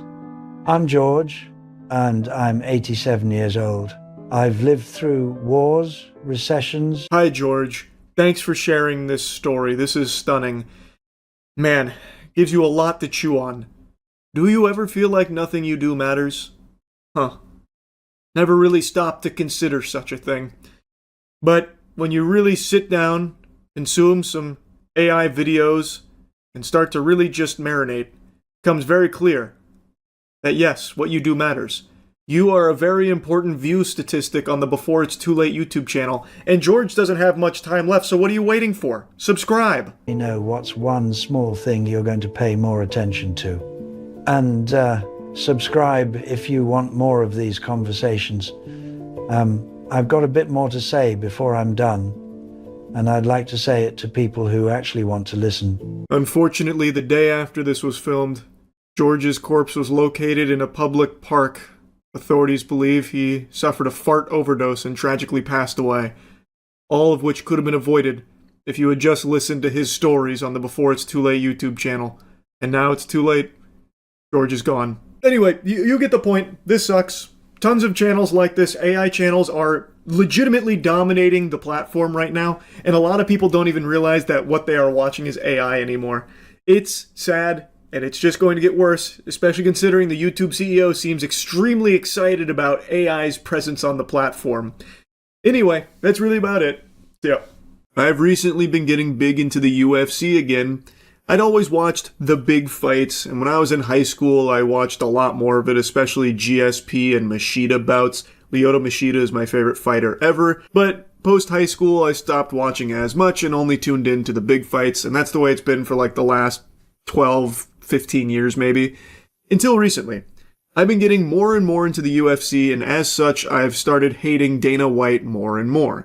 I feel like as you pay more attention to this sport, you unfortunately have to pay more attention to this fucking fungus. Now, the obvious that everyone talks about is how he refuses to pay his fighters appropriate wages. And I'm not even here to really dive into this can of worms here. I'll briefly mention it, though, that it is sickening how underpaid the athletes are in the UFC. The only ones making, like, real money are, like, the actual superstars.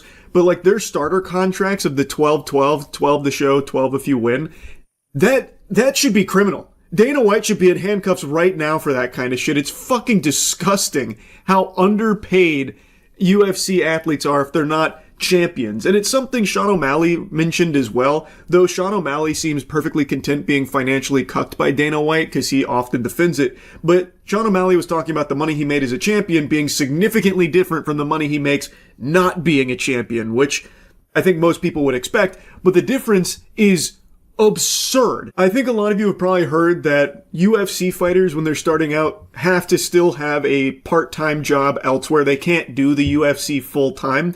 It's not until you are literally like a top 5 cream of the crop level athlete in the UFC that you can actually make livable money there, it seems. And the bonuses that they introduced are kind of just a band-aid for the problem of Dana White being too cheap to actually pay his athletes. And I also just saw reports this week that they are now no longer accommodating team travel. They're only compensating for the head coach. Another classy maneuver here from Dana Worm White, who just has to find all kinds of grubby penny pinching schemes, because we have to remember, the UFC is just a tiny little indie promotion that's merged with the fucking WWE, and the UFC only generated $1.5 billion in 2025. That's not nearly enough to satiate Dana White's gluttony. I know I said I wasn't going to fully open this can of worms, and I still haven't. This is the tip of the iceberg when it comes to UFC wages and how they just don't want to pay their fighters at all. Now, I'll go ahead and move on to some other Dana White dunk topics in recent memory here, because he just keeps making a fucking fool of himself, and I have to clown on him for it. But before that, I want to make a mention that I also despise the UFC-WWE merger. I am just counting down the days until Dana White falls into his K-hole and then really gets convinced that he should be more involved with the WWE, so he tries to start shoving his meat over there and strong-arming some of his ideas in place. Like, listen guys, let me pitch you on something. What about Stone Cold Steve Austin versus The Undertaker in a slippery dickory match? First one to hold the other's cock for a 3 count wins. Thoughts? Because I can just see him doing some dumb shit like that. He is just a factory of zero IQ ideas and even worse execution. Anyway though, I want to show you a clip that I just saw this morning. This is from an interview that I think is 2 months old, and I think it really showcases just how evil of a man Dana White is. Now, a little context before this clip plays. I don't think Dana White has any respect at all for his wife. A while ago, I made a video covering an incident where Dana White and his wife got into a bit of a slapping match at a New Year's Eve party in public. She had slapped Dana White, and then he responded by slapping her multiple times in public, in full view of everything. When I covered that, people were very upset with me for talking about it, and then even outright denying that it was real, that this didn't happen, this is a fucking lie. And then Dana White himself had to do like the world's smallest violin press tour about it, like, listen, don't defend me, this was bad. And I'm not trying to just regurgitate all the talking points from back then, but in the clip you can see he's already grabbing his wife when she slaps him, and then he slaps her multiple times and pushes her away. And it's not like he was in any danger here. Let's not pretend that he had just been attacked by fucking Brock Lesnar. This has been yapped about till the cows come home already. I know that. As everyone's already said numerous times, it's bad on all fronts. The slap from his wife is no good, and then the retaliation from him to slap her multiple times also very not good. The reason why I'm bringing this up again is because after what we've seen him do publicly, like in that instance, and now what he's also now just said publicly about what he made his wife do in regards to the birth of his child to compensate his schedule, it just really feels like the most loveless, miserable marriage imaginable. It just seems fucking terrible. My son Aiden, when she was pregnant with him, the due date was the Chuck Liddell fight. Oh, Lord. And I said to the doctor, this ain't going to work. This doesn't work for me. Man, I don't know where this medical field medicine is at, but so we scheduled a C-section to take him early. Oh, really? Yeah. So was she gonna go natural? No. Okay, but there was a C-section. You're like, no, we got to back this up. Like, yeah, was she gonna go natural? What? Like go in when the baby? Yeah, when the baby's due, you. Right. Hey, the baby's due. Let's go. But y'all did that was supposed to be Saturday on the fucking Chuck Liddell fight. That was the date that they pinpointed. Right, you're like, nah, this ain't gonna happen, Jack. It's not gonna work for me. No, we're gonna be walking out in Vegas. Something got to change. But you change, okay, something. But digital detox. He goes on to say digital detox does not exist for him. This story is just vile. Like, I don't know how anyone could hear this and walk away with a positive impression of that. He jeopardized the safety and the health of not just his wife, but also his fucking baby so that way he could go to the Chuck Liddell fight. So he had his wife undergo a C-section early in order to compensate for his schedule so he could still make that fight. That's deplorable. And they're talking about it, like joking about it, jovial, like it's not something super serious. That's a huge deal. You're going to C-section your baby early solely so you can go to that fight. Again, that puts his wife in danger. That puts his baby in danger. That's crazy to me that anyone's looking at this as anything other than just downright evil. This is so scummy. And he's proudly talking about it like, yeah, I don't slow down. I just don't slow down. My wife knows this. I'll be going all night. She knew this getting into it. In fact, with the birth of our baby here, I even made her get a C-section early. Ha ha ha. So I can see that Chuck Liddell fight, That's, what the fuck, man? That's crazy. Ordinarily, to a sane person, the birth of your child is going to be one of the most important, most memorable, most meaningful moments of your life. But to Dana White, that's just an obstacle, because now it's potentially infringing on his ability to go watch the Chuck Liddell fight. That's how much he cares about his promotion. He needs to make sure, the birth of his child is that's peanuts. That's nothing. That's scraps. Spits on that. We're going to speed that one up. Let's get through that real quickly so that way you can go to the real thing that matters, the Chuck Liddell fight. Like, even the most diehard of UFC fans should hear this and be like, wow, that's extremely concerning. That's just genuinely fucked up. And I have seen some cope with people saying he's probably just exaggerating or kidding around. I watched most of that podcast there. He doesn't go back and say like, oh, that story I told about making my wife have a C-section to deliver our baby early for the sake of the Chuck Liddell fight so I could still participate. Oh yeah, I made that up. I pulled that out of my ass. That was just supposed to be a good goof, ha ha ha moment, you know what I mean? So as far as I'm aware, this is a very real thing that happened. Something that he is very proud of, which I think is just sick. I think that is extremely twisted. And I also think it showcases his perspective on the UFC, where I believe Dana White is under the impression that people watch the UFC for him. Like, I think he believes that he is the UFC, not the fighters. And that's, I think, also demonstrated in how he pays them, or really doesn't pay them. So, him making it of, like, paramount importance that he is there for the Chuck Liddell fight, because that's what matters, is that Dana White is there for it. So he's willing to make the sacrifice of his wife's safety, the safety of the baby, jeopardizing both of their health for the sole sake of ensuring that he can still be there, because that is what people care about. I think it's just super fucked up. I truly do. And I would also imagine that most people that watch the UFC probably have the same viewpoint I do on it, which is the fighters are the ones that make the UFC, not the other way around. I think if the UFC didn't have the talent that it does with the fighters that it has, it would not be in the same state that it is. Fighters are the ones that made the UFC successful. So I've seen a lot of fans and viewers online commenting or discussing what they perceive as a lot of AI-generated content in the broadcast that maybe wasn't in previous iterations of the UFC. Is this something that's coming with the Paramount deal, or just a new direction for the UFC, or do you have any insight on that?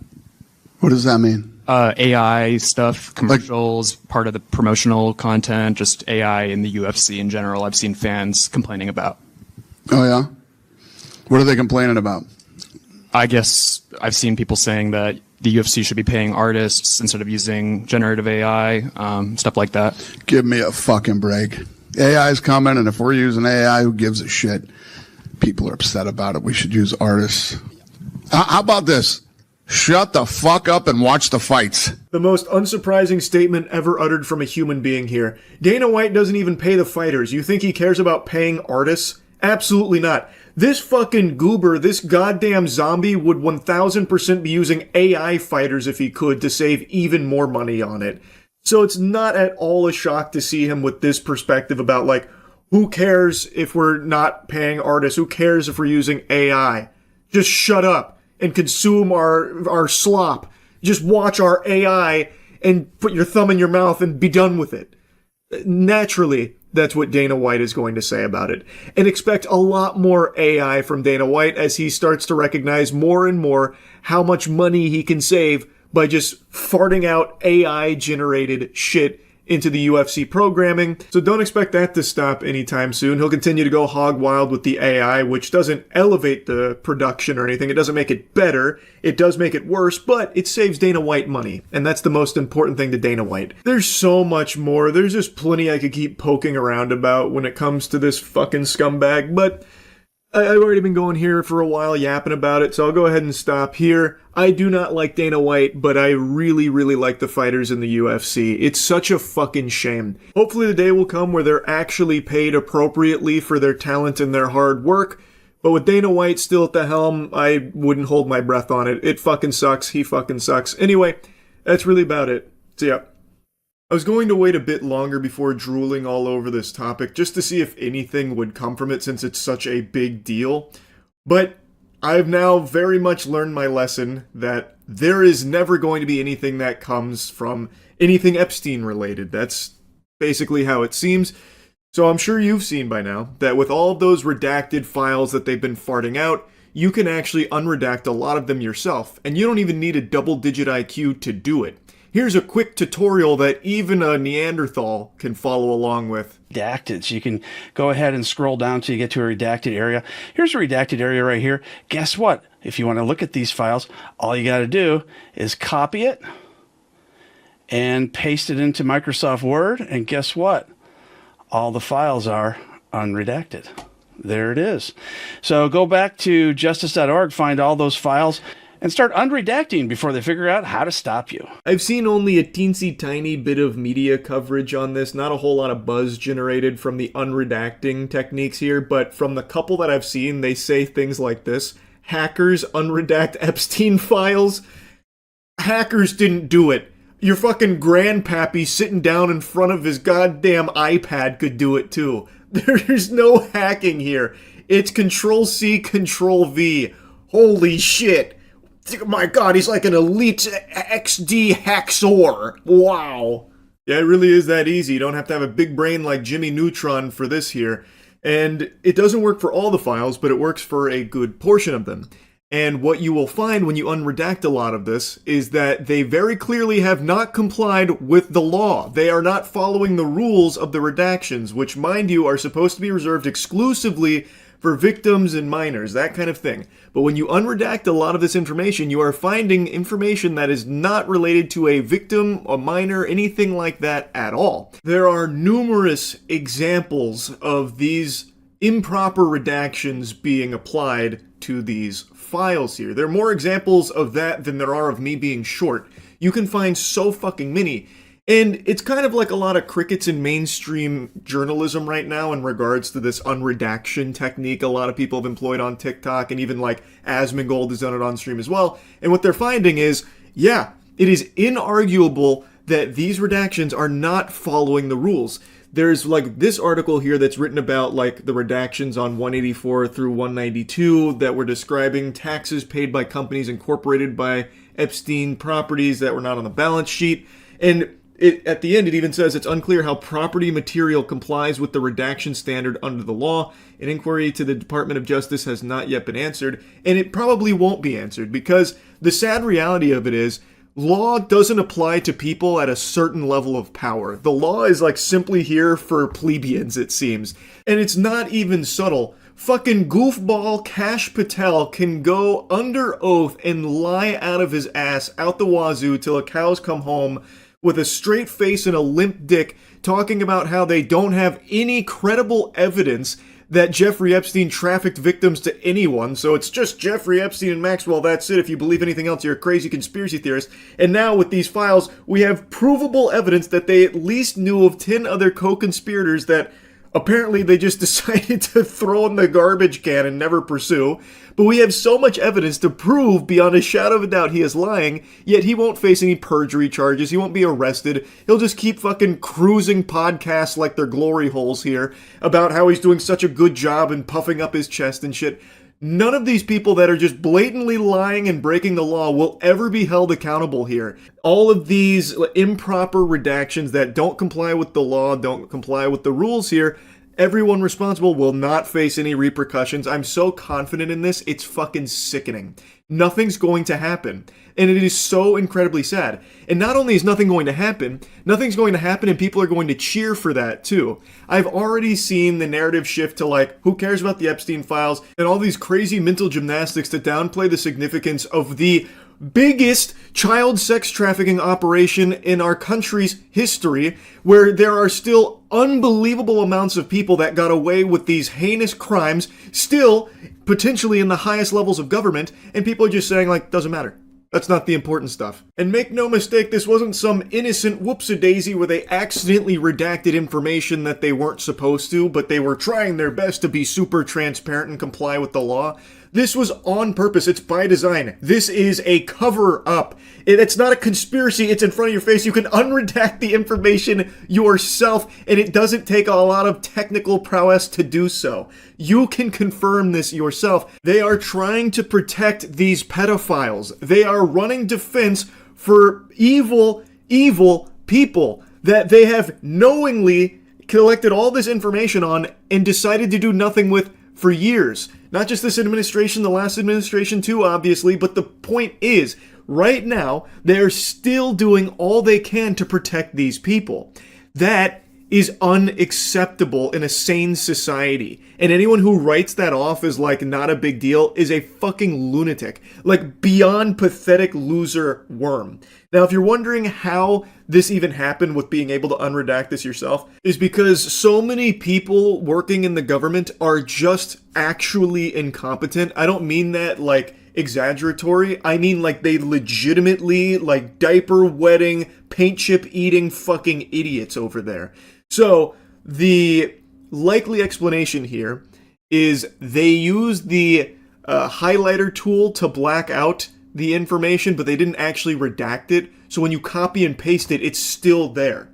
They didn't even actually redact it. That is how bad at their jobs they are. And I've seen a theory floating around that maybe this is on purpose from a whistleblower who was tasked with redacting information but wanted it to get into the hands of the American public, so they instead did like the highlighter tool as opposed to redacting it. And I'd be willing to motorboat those titties, play ball with that idea, if we hadn't seen so many examples of just pure incompetence at the highest level.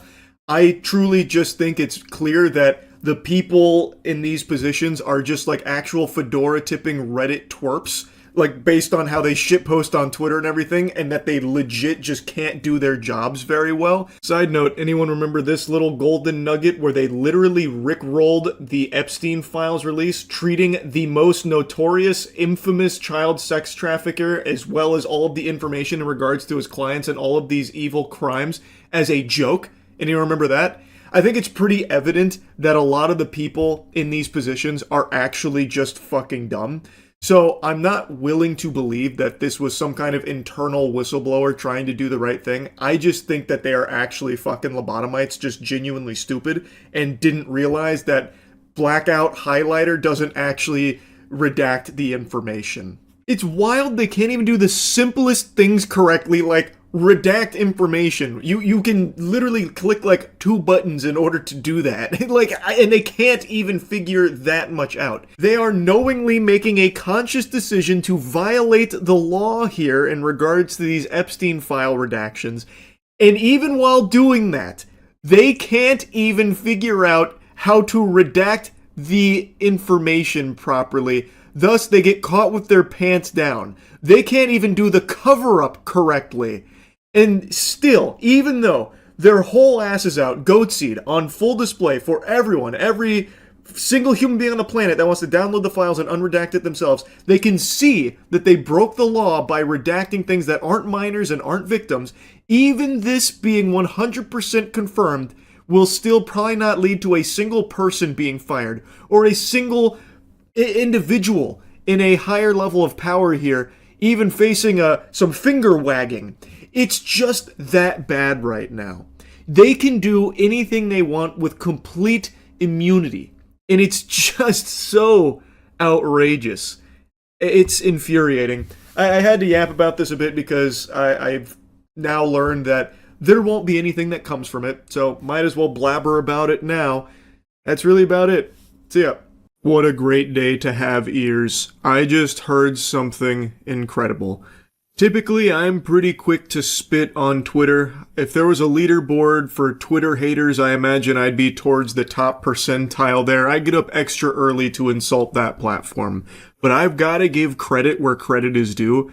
They just implemented an amazing system that allows users to see where accounts were created, like where they're based out of. And I genuinely think this is one of the best changes that platform has seen, especially in the current day and age. I'm sure by now all of you are familiar with dead internet theory. I probably don't need to rehash that. I've even made a whole video going over it. This kind of change to that platform, I think, paints the clearest picture for the reality that we live in for the current cyberspace climate. Tons and tons of accounts that are preaching things about like American politics or this and that have now been outed as being foreign-based, not actually American. And of course, that's only one of many things that have spawned as a result of this change, all of which I think are extremely positive to real people that try and engage on the World Wide Web. Every single day, and I've gone over the stats before, but every single day, people are led to believe that they're interacting with one another when they go to a social platform like Twitter. But the reality is, according to the data, 60% of all internet activity is bots. It's not real. It's fraudulent. You are not interacting with a human, most likely.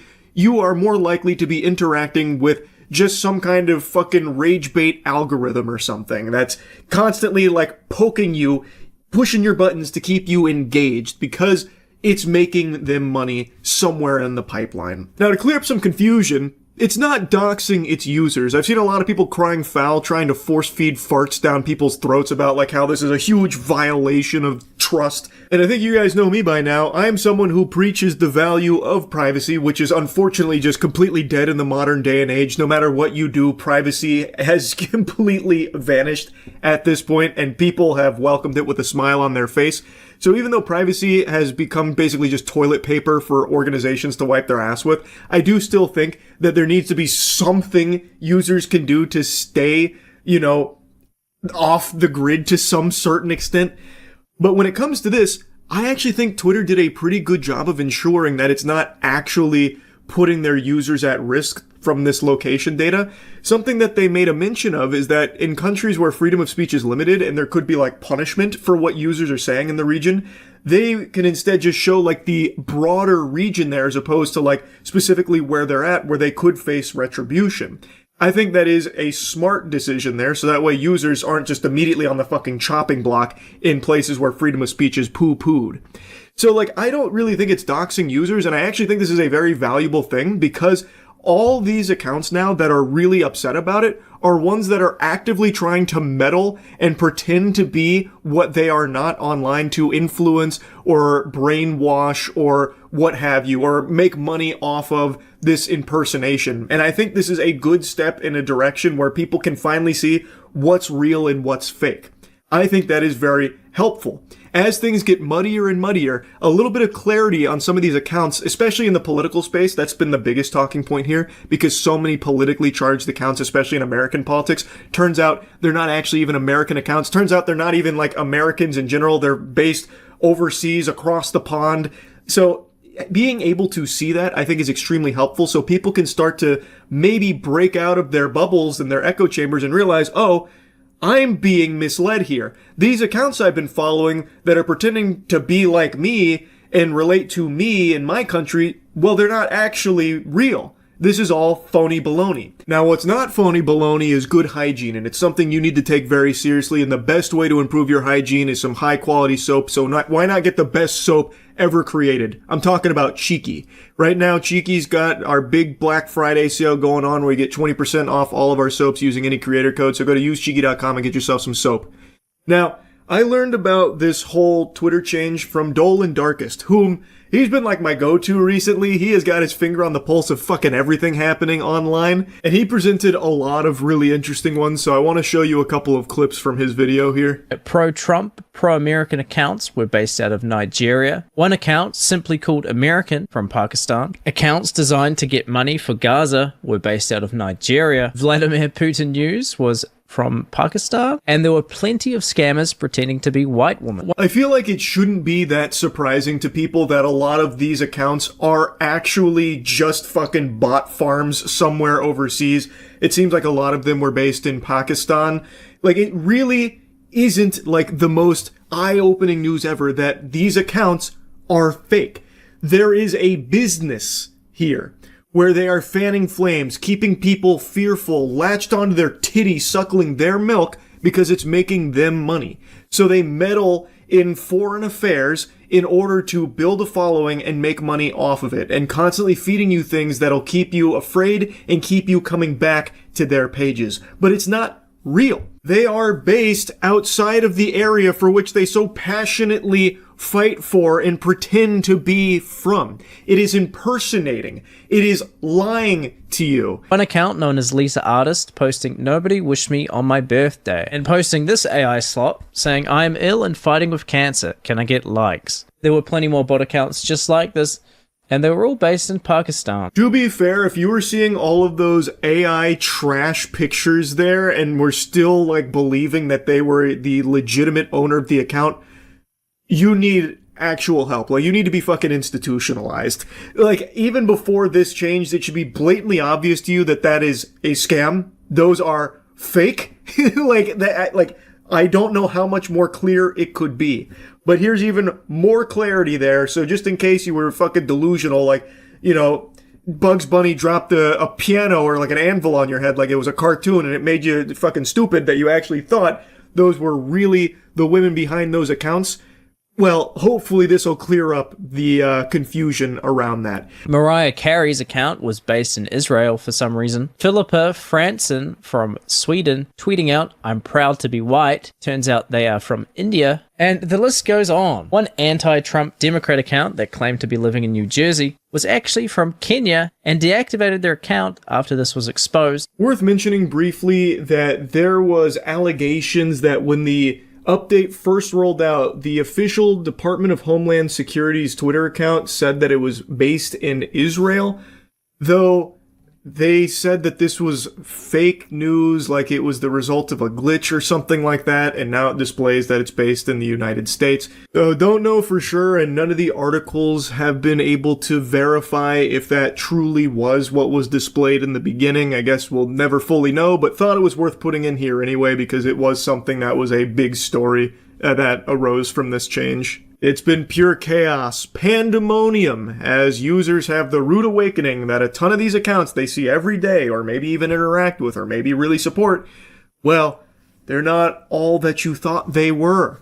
Turns out there's a lot of underhanded tactics and a lot of shadiness going on here, if you can believe that. I actually think that the head of product at Twitter really did kind of sum it up best for why they felt the need to push a change like this forward. This is an important first step to securing the integrity of the global town square.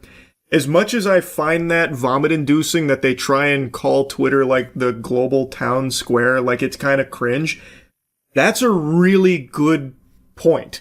In order, like, if you are going to treat it like the town square where everyone congregates and talks and yaps and exchanges a lot of things, keeps everyone abreast on what's going on, well, there needs to be some level of trust, and that's just completely gone as the town square has been infiltrated by bad actors impersonating and pretending and scamming and misleading.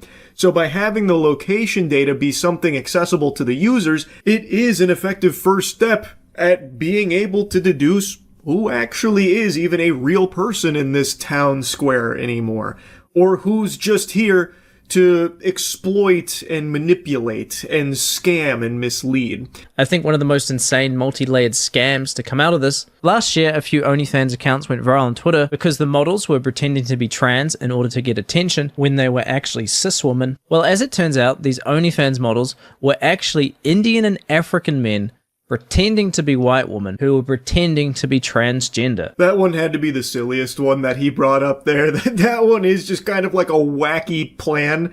That is quite the scheme there. So, like I said, I actually do think this is a good change to the platform. I really do. So yeah, I just wanted to yap about it a little bit. That's it. See ya. AI. You expected me to be in the chair, but sometimes you have to expect the unexpected. The only thing you can expect is when there's some AI dog shit going on. I can't resist the urge to make fun of it. I'm in my artsy era of video making right now. That was like an A24 level intro, getting experimental.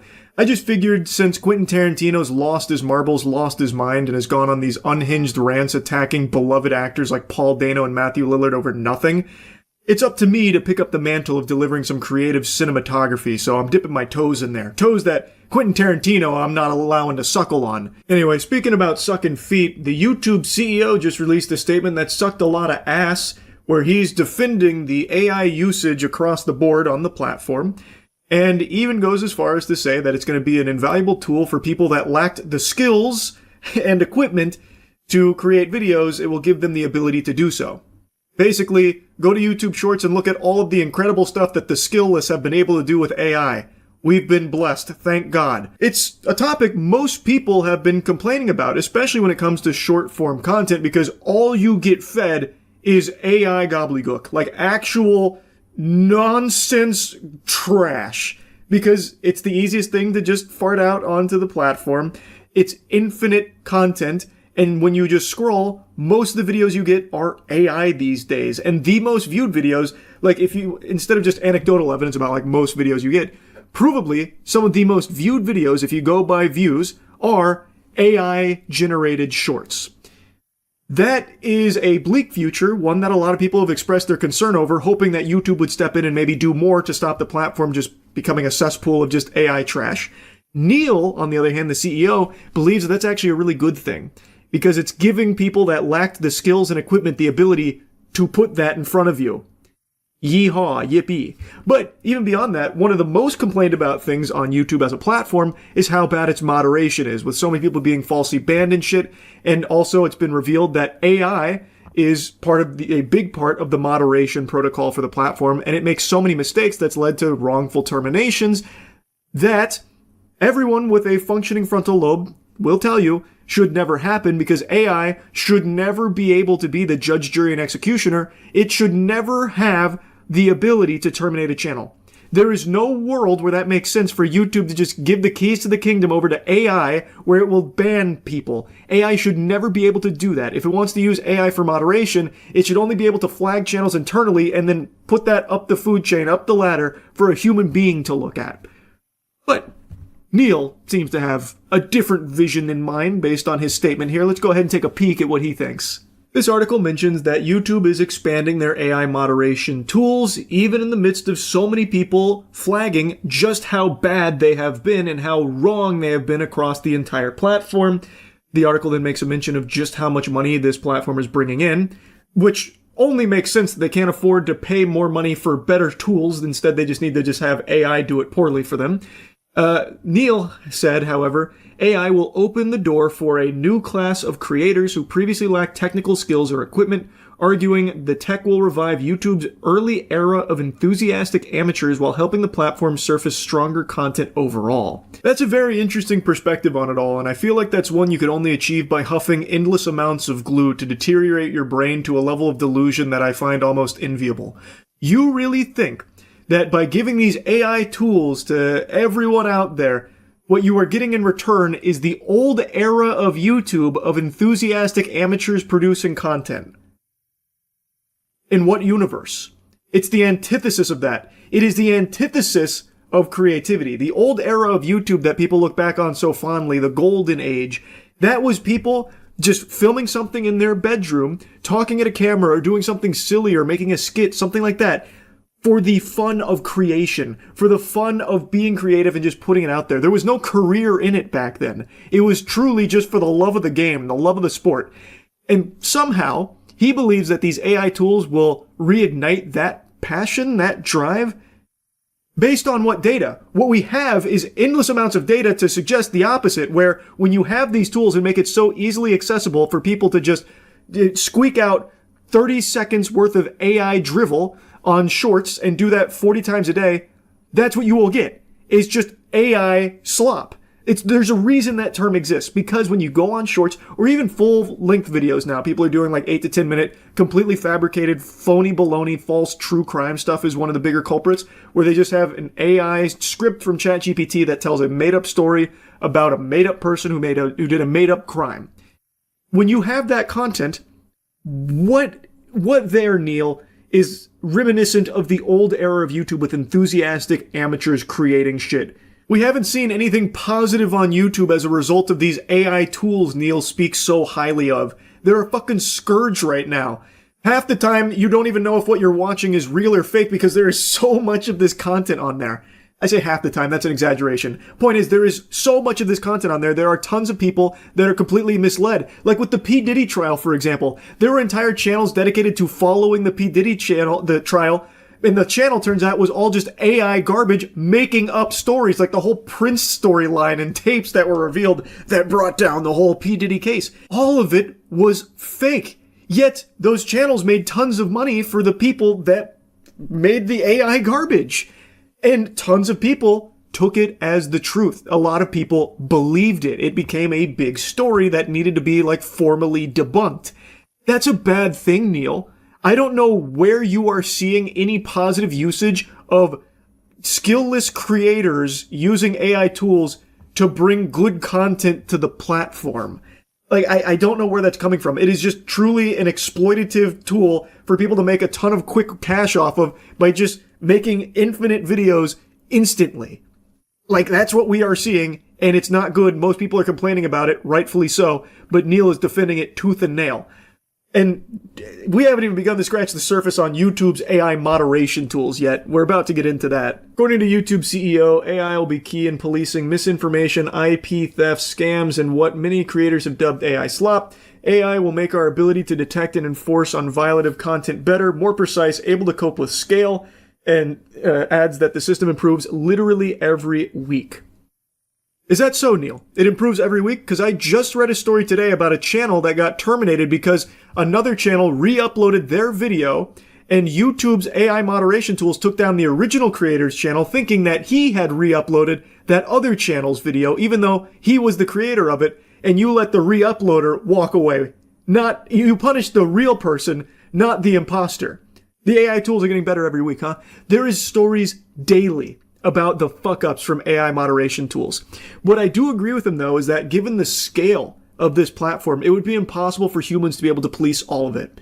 And that's something I've said from the get-go. This could be an invaluable tool in accumulating a lot of, like, potential bad actors or internal flags. But under no circumstances should AI have the ability to make a judgment call on if a channel gets terminated. It should never have the ability to issue a strike. What it should do is alert a real flesh and blood human being, an employee, God forbid, doing their job to look at what has been flagged and analyze it to see, is this actually violative content?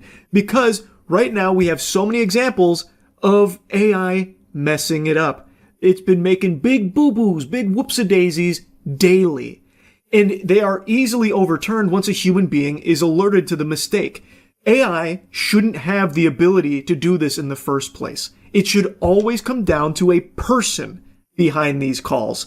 But Neil likes to let AI moderation run rampant. I imagine Neil would have no problem stepping down and letting AI run YouTube at some point. Am I right, Neil? It is a problem. In his interview, where all of this stems from, it really highlights just how delusional this company is under the leadership of Neil. In September, YouTube unveiled more than 30 AI-powered programs designed to make it easier for anyone to shoot, edit, upload, and make money from videos. That's 3 times as many as it launched last year. Among the innovations were tools that allow a phrase to be turned into a song, or that can translate a video and dub it. One bot can find the best parts of raw footage and edit them together, literally just stealing footage and making a video out of it for yourself to make money off of. Beautiful. Another can turn a long video into a short. All of this says YouTube is in service of helping more people become creators. Already the #1 choice of dream job for young teenagers and much hoped for among Gen Z. Neil, how does any of that remind you of the old era of YouTube with people enthusiastically creating content? How? By having AI do it all for you and you can just slap it on your channel to make money off of it? Gotta tell you, buddy, that doesn't really sound like the YouTube I remember on the front lines back in 2007. It just feels like it's very much a corporate decision from YouTube where you can make more money off of this trash. But maybe that's just a crackpot conspiracy theory. I don't know, Neil. Maybe I'm just way off the mark on this one. Maybe there is so much good content you're consuming that's AI generative on the platform right now. I have no doubt you're watching tons of it, right? I still remember when YouTube's slogan was broadcast yourself. Neil is arguing the opposite. It's not about broadcasting yourself. It's about letting AI broadcast shit for you. This Time interview really is just fucking laughable.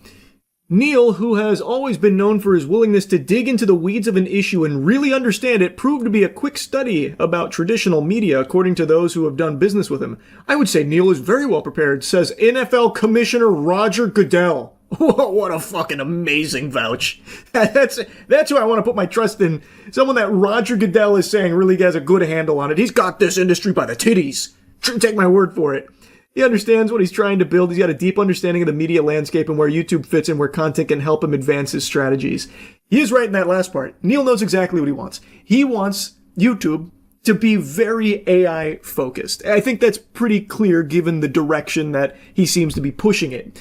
I also can't help but giggle very hard at that first sentence about how he has always been known for his willingness to dig into the weeds of an issue and really understand it. Since when? When has that started? What did I miss that somewhere along the way? Because even with this issue with AI moderation, I haven't seen him call out anything with it or make any big, bold changes. It's still in the exact same state it was fucking at the very beginning. Like, I don't see Neil really getting into the weeds of any of it. Like, what are you talking about? He's a guy who's more than willing to plug his ears to it and just let it ride until there's enough of a hubbub about it on Twitter, then someone will step in and fix it for him. Now, just to give you a whole picture of what was said here in the interview, he's optimistic about the implications of AI for his company in the world, believes YouTube could see a return to the early villagey days when it was populated by a higher proportion of exuberant amateurs, which I've already completely dove into by this point, but just wanted you to see what was actually said in the article itself. AI will create an entirely new class of creators that today can't do it because they don't have the skills or they don't have the equipment. Again, they are not the ones doing it with these AI tools, Neil. It is the AI doing it for them based off of a couple of sentences. I wouldn't necessarily say that harkens back to the days of the early villagey days when YouTube was populated by a higher proportion of exuberant amateurs, Neil. It's so fucking silly. But the same rule will apply, which is there will be good content and bad content, and it will be up to YouTube and our investment in technology and algorithms to bring that to the fore. That's true, Neil. Now, can you point out some of the good AI content you're trying to describe here? Because I don't think that shit exists. It is very much the entire purpose of it to be cheap, easy, and infinite, and that is how it is being used on YouTube right now. Go on your own platform, Neil, and scroll TikToks for just 15 seconds. You're only going to be seeing a ton of trash, mostly AI. Like, come on, man. Like, snap back to reality. This is ridiculous. And at the very least, do the bare minimum of restricting AI moderation tools' ability to ban creators. That shouldn't be allowed. That should just straight up be illegal. Like, I really think that should be a fucking crime to have YouTube knowingly allowing AI, which has a very provable track record of being wrong and making mistakes, be the one to take away entire people's livelihoods like that without any human oversight. That should not be allowed under any fucking circumstances. That needs to be fixed right now, Neil. Maybe instead of doing Time magazine interviews, that should be like on the top layer of your priorities, I would hope. Because it is just unacceptable and it is out of control. It's happening daily. It's not in this perfect state you seem to think it is, and it doesn't seem like it's improving literally every single week like you say it is. Anyway, this interview made me upset, and I wanted to yap about it. That's about it. See ya. I love aliens. I love UFOs. You know I keep my finger on the pulse of anything related to extraterrestrial activity. I've even set up my own homemade tuning fork so that way I'll know if there's any big three-titted alien babes that are cruising through. The thing is, I wasn't even going to bother talking about this latest batch of UFO files because they are just completely worthless. There was tremendous amounts of hubbub about declassifying these files. This is the truth. We're going to drag you kicking and screaming. You're not ready, but we're going to make sure you're ready. Swallow your vegetables anyway. Here it is. Cosmic beings, UFOs. And then what they actually declassified was just that. Nothing. Nothing is what they declassified. There is genuinely nothing interesting in there, yet they continued to like hype and glaze it up. It's just trash. There's nothing even worth talking about. Like, yeah, there's the star-shaped entity thing, but that's really it. Everything else is stuff we've already seen a bit about, and others are just completely embarrassing. Why was it uninteresting? There was just nothing substantial is the problem. Just more bleh. I don't know, man, that artist rendition was pretty convincing. Oh. Actual site photo with FBI lab rendered graphic overlay depicting corroborating eyewitness reports from September 2023 of an apparent ellipsoid bronze metallic object materializing out of a bright light in the sky.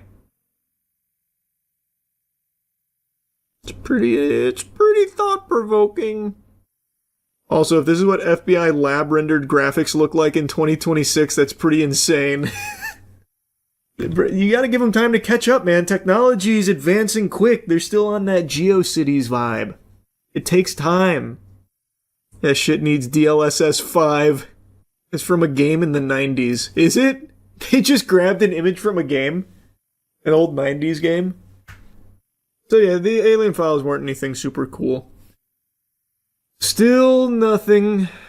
It's still no pickles. Oh, I didn't even read the statements they said about it. This is unprecedented transparency in what the US government knows about UFOs, Hegseth said, adding, these files hidden behind classifications have long fueled justified speculation, and it's time the American people see it for themselves. We can't handle this kind of truth, man. You gotta keep this under wraps. This is gonna cause a nationwide panic. He's right. Dag nabbit, he's right. From a game that was on 7 floppy disks split across them due to file size. This was probably very innovative for its time, if that's the case. Don't copy that floppy. Any day now, though, we'll get some really irrefutable, hard proof of extraterrestrial visitation. I'm telling you. See, look, they're even teasing it. There's more to come. Government saying new materials will be released on a rolling basis every few weeks as records are found, reviewed, and declassified. I am salivating. I can't wait to see the next batch. No, like I said, my dad thought that this was nothing. He texted me last night saying that it was a big nothing burger. Yeah, that was unprompted too. Usually he doesn't get the latest UFO drops, but last night I guess he was just seeing it somewhere and he texted me, said, the released UFO vids are a real nothing burger, exclamation, exclamation. What a joke, exclamation, exclamation. So he was pretty upset. He sounds so invested. Well, I mean, he is to a certain degree. He doesn't keep up with, like, the latest baloney dumps, like the fucking spheres, the goddamn flying colanders, and, like, little soccer balls in the sky that people go crazy over. He doesn't care about that shit. But when it comes to, like, file releases and stuff, he at least tries to stay on top of it and take a look, but so far he has not seen anything convincing.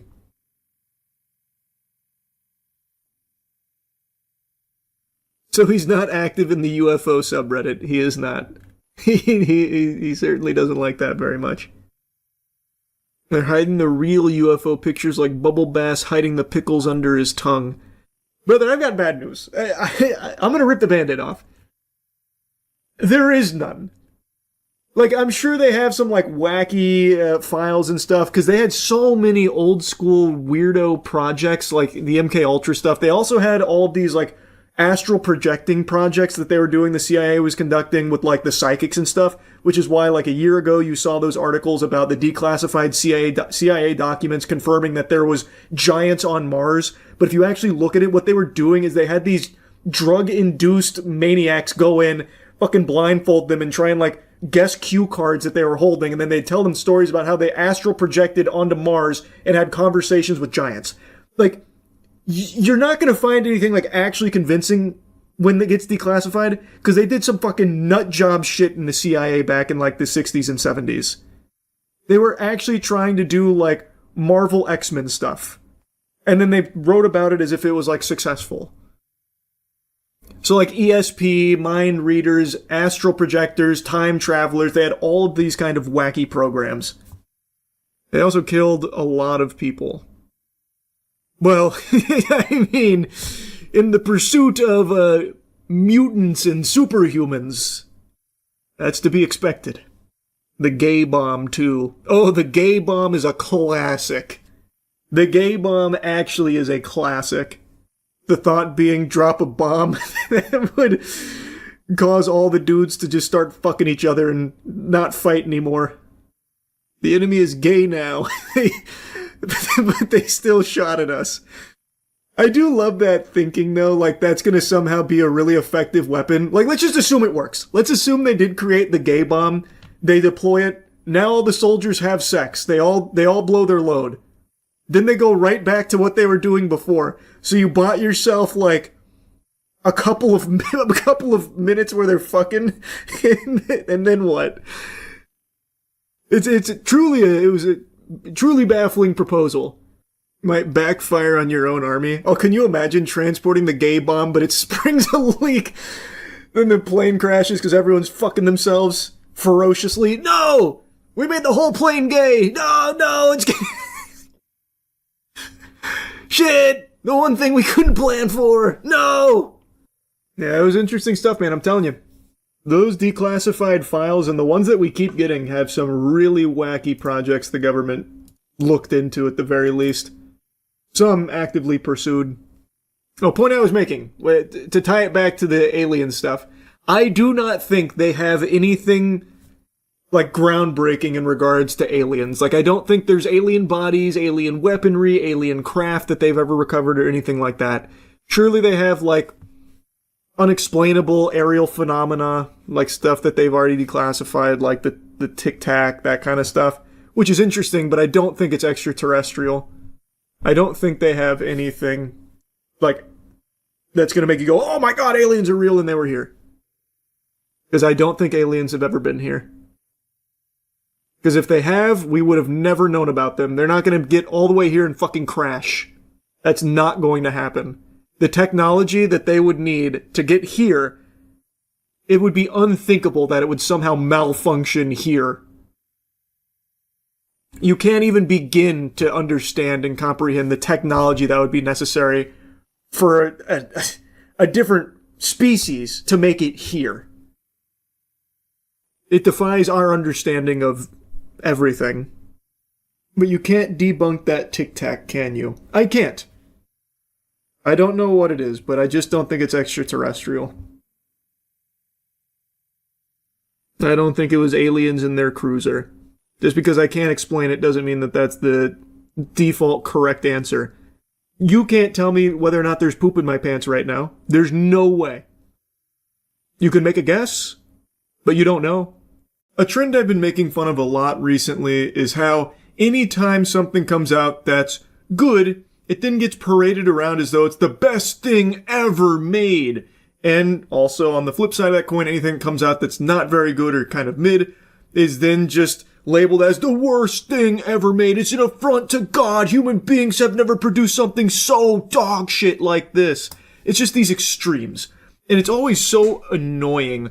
Like, especially like with horror movies. I talk about this one a lot because every 6 or so months there's a horror film that comes out and it's like, it's the scariest thing ever. You're going to fucking poop. It's gonna be so toot. It's that's the noise you'll be making watching this one because it's that scary. It's gonna grip your fucking heart and do this with it. It's so extreme, and you watch it, it's like, okay, I mean, that was a fine movie, I guess. And they do that for anything. So now it's extremely commonplace that anything that comes out that's good has like a 99 on Metacritic or a 98 on Rotten Tomatoes. And then you play it or watch it, and it's just like, oh, I mean, it was good. I don't know if it's like a near perfect masterpiece, but I mean, it was good. Like, everything just has to be taken to like the most extreme level of glaze or the most extreme level of spit. I don't know, I'm very tired of that. So when Project Hail Mary came out, the reason for this tangent, Project Hail Mary has been getting this same treatment where it's being labeled the best sci-fi film in the last decade or like 2 decades, whatever they're saying. One of the best movies ever made. 2026 has been blessed with a gift from the heavens above with Project Hail Mary. And I see that, and I'm just immediately turned off. I just go in with this preconception that it'll probably be good, but it's never going to live up to this hype. I just always think it sets things up for failure. But in the case of Project Hail Mary, I do think the glaze is warranted. I don't know if I'd go as far as to call it the best sci-fi film of the last decade or the best sci-fi film ever made, but holy shit is it an extremely good movie. Now, I haven't read the book this is based on. I know it's a beloved book, and from my understanding, based on everything that I'm seeing from everyone that's watched this movie, this is a very faithful adaptation of the source material, which... trust me, if you're standing up, you need to sit down, because this is a big revelation that'll knock you off your fucking feet. It seems like the winning formula when it comes to adaptations is staying true to the source material, because we're seeing time and time again that when the studios decide to faithfully adapt something, they usually make something much better than if they try and do it their own way, pinky up thinking they know better. We're more sophisticated than this shit that we're adapting, like Halo, for example. We know better. And so I'm happy to see that fans of the book are enjoying this movie, because even as someone who hasn't read the book, I really enjoyed this movie. I imagine it's probably even better if you have read the book, but for me, having no knowledge at all of what this movie was even about, I was pretty blown away from start to finish. The movie comes out of the gate swinging. We are introduced to our main character, Grace, who wakes up on a ship. His other crew members did not survive this journey. He is having a hard time remembering why he's there. This is because he's been in a coma for quite some time, so his memories are slowly coming back to him, and we're being drip-fed information as to what his mission is and why he's there. And we learn the stakes. We learn what's going on, about how the Earth is in a dreadful situation, an extinction event, where the sun's energy is being sapped by alien parasites. And the only way that they can think to try and combat this and stop the sun from getting just fucking slurped up here, having all the juices just gobbled up by the parasites, is to go to a distant planet that is 11 light years away, because it's the only star they can find that isn't being dimmed by this parasite, the astrophage. And our main character, Grace, embarks on that mission to try and find the means to fight back against this, to save the planet, because within a few generations, humanity would be extinct. Starvation setting in within 30 years, just huge pandemonium, and Grace is now humanity's last hope. Most of this film is just Grace in the spaceship doing some science, some fucking full-blown Bill Nye experimentation here. And my God, is it captivating. Ryan Gosling's performance here, I think, is spectacular. I think he does an extremely good job. This isn't like his normal, like, stoic mystery man type shit. Like, this is a high energy, joking goofball of a man who isn't just one-dimensional. Like, he has plenty of vulnerable moments. He is very well written, and they do a great job of making you want to root for him. And then there's another character who is not a human. It is Rocky, who is an alien life form whom Grace and him have a chance encounter. And turns out Rocky is there on a similar mission, trying to figure out how to stop the astrophage to save his people, his homeworld. And this is really like the emotional beat, the emotional meat of the entire film, is this friendship between Rocky and Grace. And one thing I really appreciate is Rocky is an alien that doesn't look like your standard, like, normal alien that's supposed to make you go like, oh, it's so, like, human-esque, so that way you can connect to it. It's a fucking pile of rocks. It's like a little like crab guy of rocks. He looks like a Magic the Gathering card. And he's got no face. He's got like a giant gaping asshole on the bottom of him. But this character is so well written, and this friendship is so thoroughly explored that it is just something that immediately draws you in. I found it fucking impossible to not smile with these two here. Like, there's real chemistry there. And like the writing, like when they use jokes, actually made me giggle. Like, it's not just lazy Marvel quips and quirkiness like that. And it's not only about comedy or anything. It's just such a really well-written friendship that is just touching. And the movie really respects your intelligence as a viewer. It is actually using real, like, science, and like they're actually working hard to find the solution through like tons of experimentation, trial and error, like actual methodology here, as opposed to just like random happenstance and getting lucky. You know, Ryan Gosling takes the bite of a sandwich and he goes, wait, this bread, it's wet. The solution, soggy bread, it's jogged my memory, like that kind of thing. It's like they're actually working through this issue in a logical manner.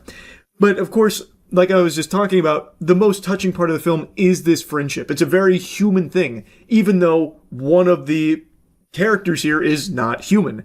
And I think something that really helps sell this to make it feel so impactful is the fact that Rocky is not a fully CGI character. Rocky is an animatronic puppet. There, of course, is CGI blended into that craft as well, but the fact that Rocky has a physical presence, being like an actual puppet that's interacting with Ryan Gosling in a physical space, it really helps make it feel much more real. So like I feel like it helps elevate that connection while watching this film and the friendship that's unfolding here. I really don't have a single complaint about this movie. Every character is well written. The visuals are stunning. The action moments, even though there's not many, are good. The music was extraordinary. I want to make a special mention of the music here. My God, it was going ballistic. So yeah, I gotta say, Project Hail Mary, it definitely lived up to the very high praise it's getting. I think it is warranted. I really, really, really liked it. Yeah, that's really about it. Yep. I might be 31 years old, but I game like I'm 20. I've still got it. You know Brian Johnson, the guy who's becoming the immortal vampire through like endless research experimentation and like 2,000 pills a day? Well, I found the real cheat code to immortality. It's playing games. Keeps you young. And man, do I still have the ability to do that really well. I got reflexes like a cat and aim like a geriatric octogenarian trying to get piss into a toilet bowl. Point is though, I've been playing a lot of games, and something very special happened. I played a horror game that wasn't dog shit.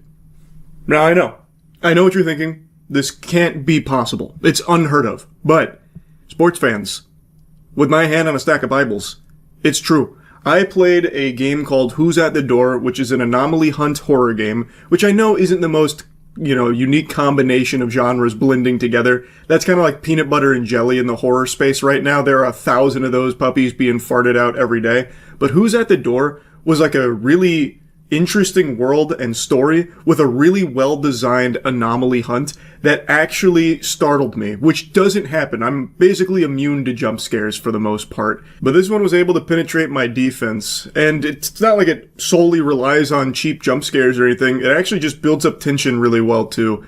I played it for the gaming channel, which I've been going crazy on, Moist Critical Gaming Official. I think you should all go subscribe over there because I'm playing like 1,000 games a month. A lot of people still think it's just stream highlights. It's not. The majority of the content on that channel is me off-stream gaming tons of things, like Who's at the Door. And most recently playing through the Peter Jackson King Kong game from like 2005, which is still a super slapper. That game holds up really well. Anyway though, I wanted to show you highlights from Who's at the Door because I actually really like this game. I am a psychiatric patient. Fuzzy hallucinations and voices are part of my everyday life, but lately these hallucinations are lasting longer. Now they won't go away unless I take some medication. The boundary between reality and illusion has been blurred even more, and I feel increasingly trapped between them. If this really is... Oh boy, I got hit with dyslexia. If this is really a treatment, how much longer must I endure this pain?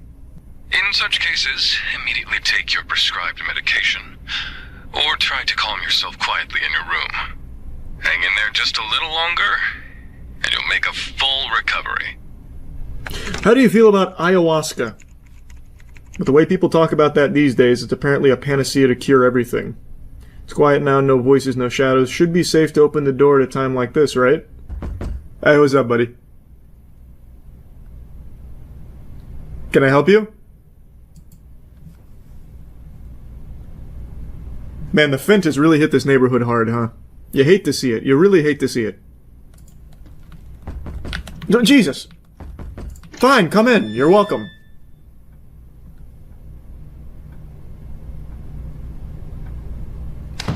Thank you. Ooh, a bar of soap that's not cheeky? Oh! I see why this is a horror game now. Oh my god. Couldn't even imagine.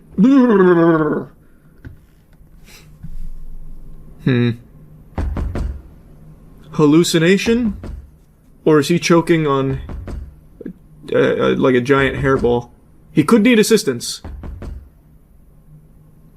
This is a tough deduction. Kind of looks like Gollum from this angle.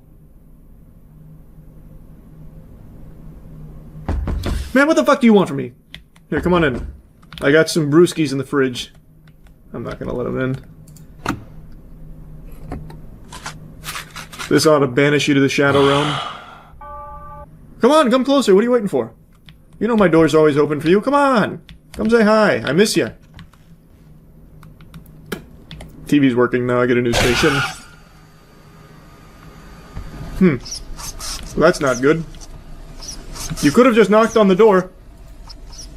Just a minute. I'll be there in a second. A little tied up here. Hold on. I think she's got me. No, maybe not.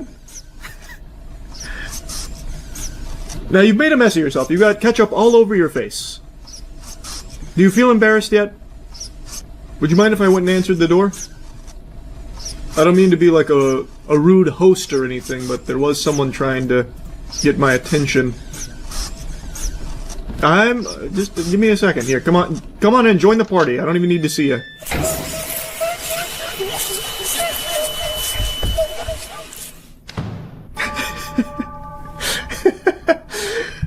Nice.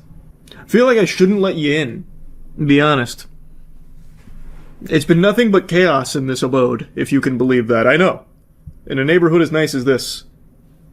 You're not even knocking. Do you want to come in? Oh, you heard me. Okay, yeah, she's here.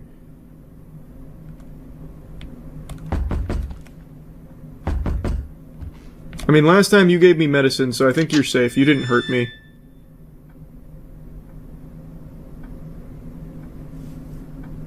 You have such a wonderful smile. Check the TV. Check the TV. Check the TV. Check the TV. Okay. If after 4 times nothing changes, then you know it's safe.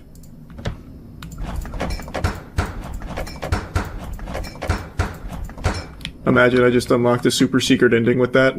I input a cheat code. And now I see myself in the game. Who are you? Dr. Manhattan? What are you doing in here, man? Some Donnie Darko shit. Pardon me. Oh! He can touch me. I assumed... since when can Ghost fucking tweak on my nipples like that in the fucking physical world? Now, does every day start the same? With my friend? Yeah, it seems like it. Okay. Nope. Okay. I guess not. Okay. So because he's up there, that tells me if I open it for you, who is a very sweet lady, by the way, I will get fingered. So I need to just pop these again, because the bad hallucination is here as well. Down the hatch, into the old gullet. Oh, that's cool. I'm looking into my own apartment. I'm hallucinating.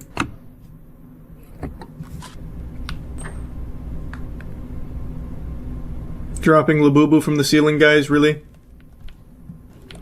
No ghost chef cooking in my kitchen. No ghost freeloader using my tub. You again? I feel like I'm just too trusting. And you know what? If that gets me tickled, then so be it. Come on in.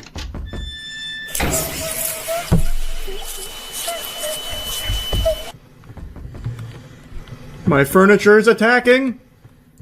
I can't let it touch me.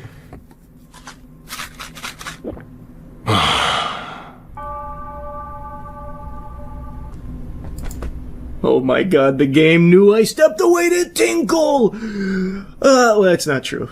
I also filled up my water. Oh my god, the game knew. Who's at my door? They're in here fucking watching me. Uh-oh, the lights haven't turned on. Oh, hey!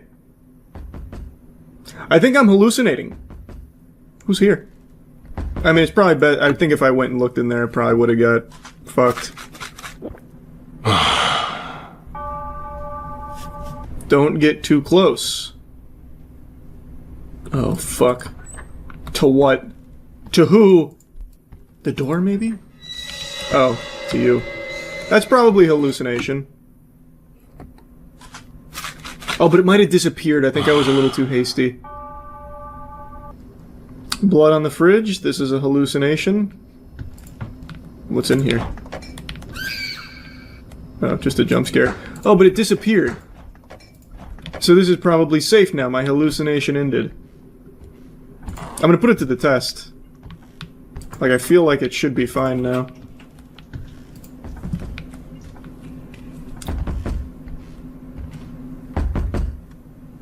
It disappeared, so I think we're okay. Nice! Thank you so much for coming by, bud. Fuck. Alright, we'll know for sure now. If I get jumped while the napkin here, the handkerchief is there, then we'll know that it's supposed to... Huh. Well, that's probably hallucination. Which tells me that the handkerchief is correct. So I'll know going forward, if it's anything but the rag there, it's a hallucination. Yep. Probably hallucinating. Do you leave? You gonna disappear? Looks like he's about to start fucking popping and locking on me. Just entertain yourself. I'll be back in a moment. Just need to pop some pills.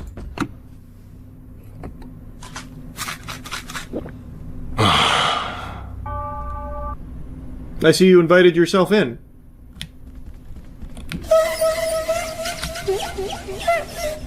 Okay, she really turned on the turbo boosters there. I think I probably wasn't supposed to look at her. I thought it was going to be like Weeping Angels. It was not. Alright. God damn it! That just reset me from the beginning. Alright. I was cruising too. Oh boy. Oh boy, okay. This is a big one. That's a big doll head. Go, go, go, go, go, quick, quick, quick. Take my pills. That can't be! I immediately turned and sprinted. And he still caught me. Now I lose that doll head? What? What kind of baloney? Holy shit. That was loud.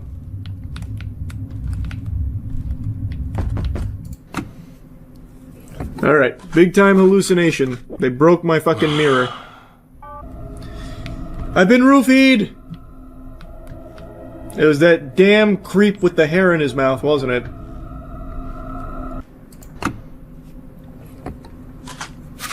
You watching me take these? Are you happy about that? Looking good, looking good. It's oddly quiet. None of the usual noise or hallucinations I normally hear. It's awfully bright in here now, too. Really bringing this place to life. That sun's doing a number for us. This is all real.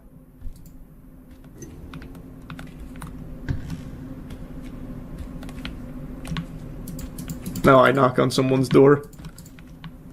Do I just go into the dark? Okay, there we go.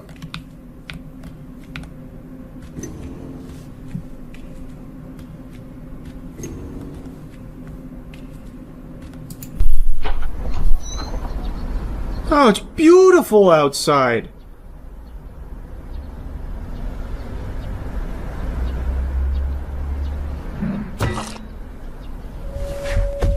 What the fuck? Who hit me? Muriel brought the frying pan out and just blasted me? It hurts, there's no escape. You went outside? That's impossible. Are your symptoms getting worse? Oh, You're still taking your medication, right? Please wait just a little longer. I'll come see you soon. Oh, that's interesting. Okay. My head hurts so much, I vividly remember being hit with a blunt object, but could even this be a hallucination? Alright, we're just getting started. Well, I know this apartment really well now. I'm coming, Bori. Hopefully I don't get chased, because I'm not very fast.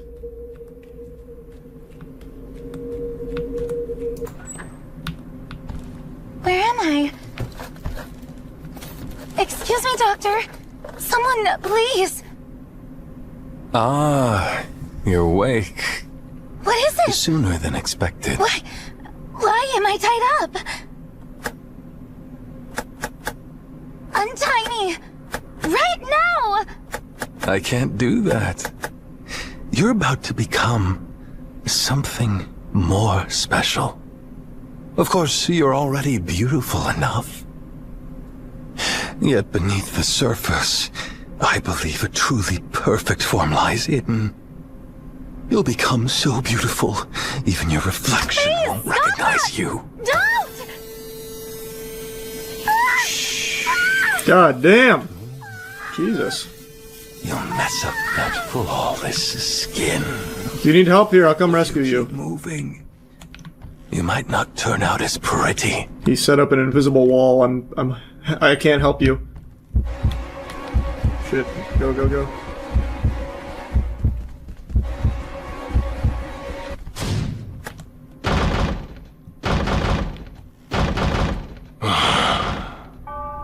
Wow. Damn, this game is cool. The pain she endured still won't leave my mind. It's still fresh in my memory. Oh, there's the drill that was used on her face. This is a hallucination. Oh, another doll piece.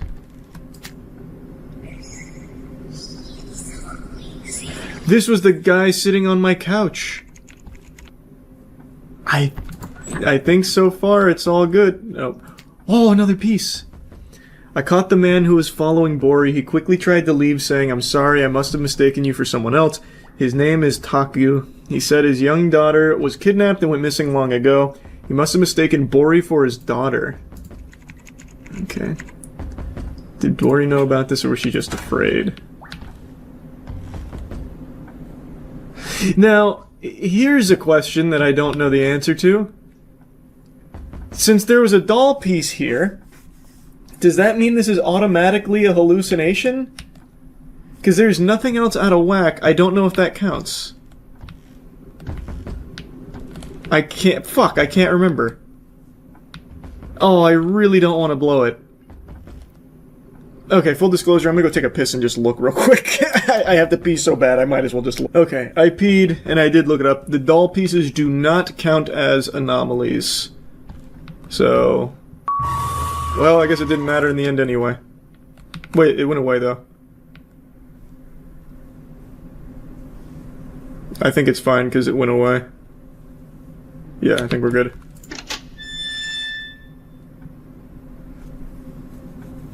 Thanks, bud. How about a hair transplant? Your daughter would like it too. I said to the man who was left only with guilt for not being able to save his daughter, drunk every day. Taku hung his head in drunkenness, his hair swaying in the wind as if accepting my words. I couldn't stop myself from laughing. I don't know why I care so much about this story. Taku, Bori, and this house, everything seems connected.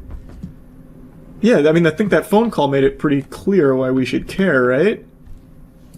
Unless I misunderstood. Oh. I mean, I think that's pretty clearly a hallucination. It's not going away, but I think if I open it, I might die. So let's just take the pills now.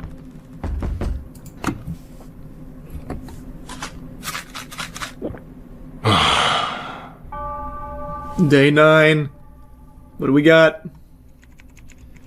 Was this Taku also a victim of the doctor?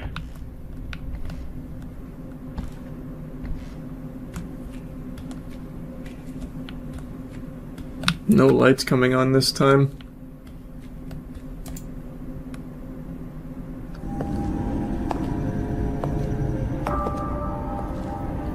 That's one of my neighbors! That guy's been really nice recently. Taku. That hair transplant surgery I mentioned earlier. I just came up with a really ingenious method. I'm going to do it myself for you. Your daughter will be delighted to see this too. Soon, you'll be completely transformed. Taku, open your eyes. The surgery went absolutely perfectly. As one of your neighbors, I can vouch for that. Now, you look extraordinary, how about Taku. you take a look in the mirror. Even you won't recognize yourself.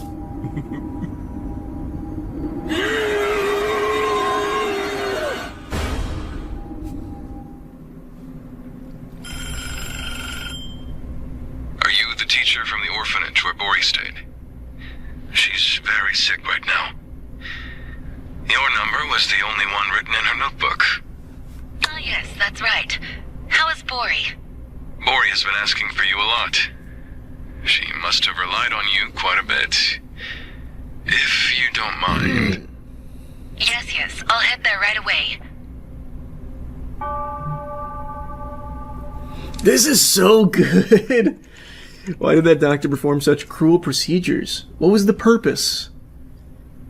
A good question. I was wrong, see? It's a good thing I checked. We're hallucinating. Did I just see a light turn on? Oh, it was this light. Okay, I think this one's safe. Nope.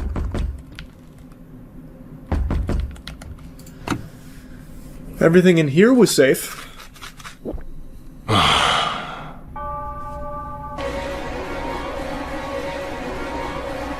Is this gonna go away, or... It doesn't seem like it. This seems like immediately take my medicine.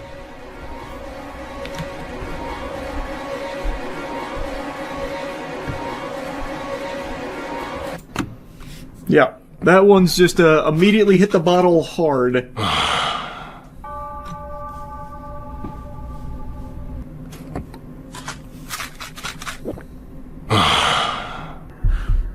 Oh, something's happening. Ahead of schedule.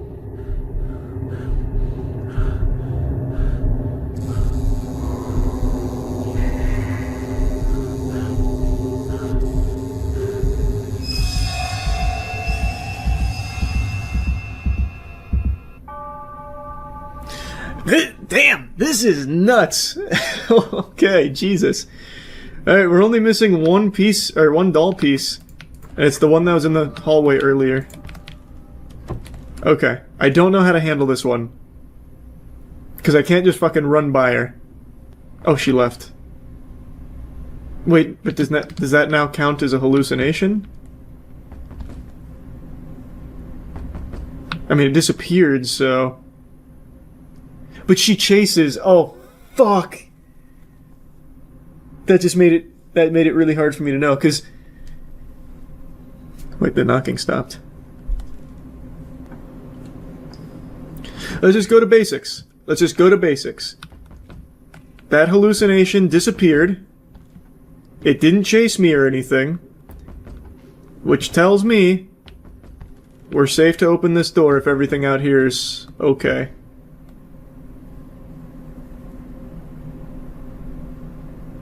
I don't remember if you normally do this. I think you do. I'm gonna be so pissed if I'm wrong. But it disappeared! Like, I'm doing everything right. It disappeared. Everything else is in order. There's not a fucking hair in this apartment out of place right now. Let me double check in here. We're so close. I already went to this window, but I'm gonna do it again. I think we're just good. It disappeared. Everything else is perfect. Nothing out there out of the ordinary. Nothing with you out of the ordinary. Alright. Okay.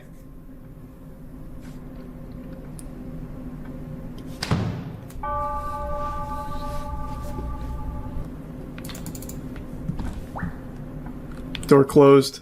That's not normal. Okay. It's the sprint again. Okay.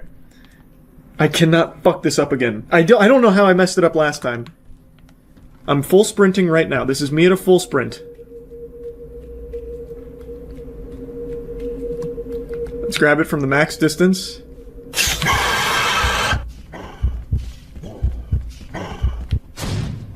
Got it. I got the last piece. Let's fucking go! Huge! Huge! It's not on the doll, though, for some reason. I hear something over there. Just play it safe. Just play it safe. Oh, this is one I need to look at. Fuck. Okay. I can't get close to it. Oh, no, no, no. This is bad.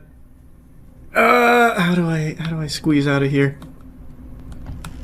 I need to get him even more in this corner.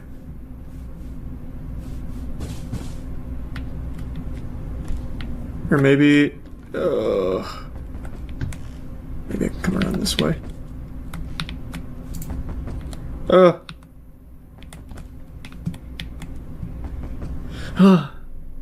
Fuck. I cannot believe how clutch I am. Actually built different.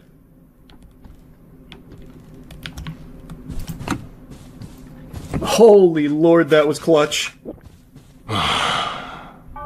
Oh my god, I can't believe I squeaked that out from between my butt cheeks. That was unbelievable. I didn't get to read all that. It said the doll is gone.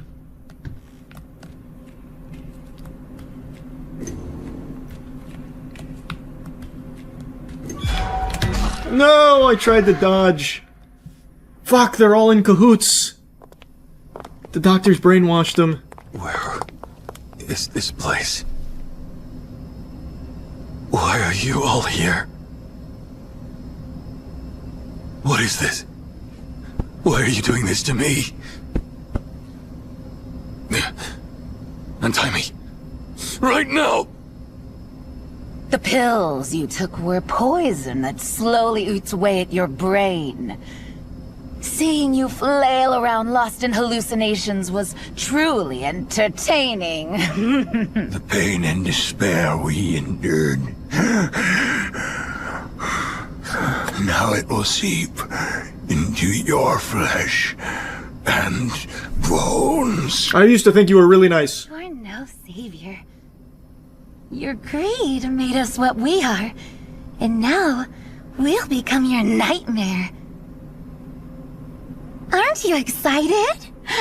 Our masterpiece. You know what's really embarrassing?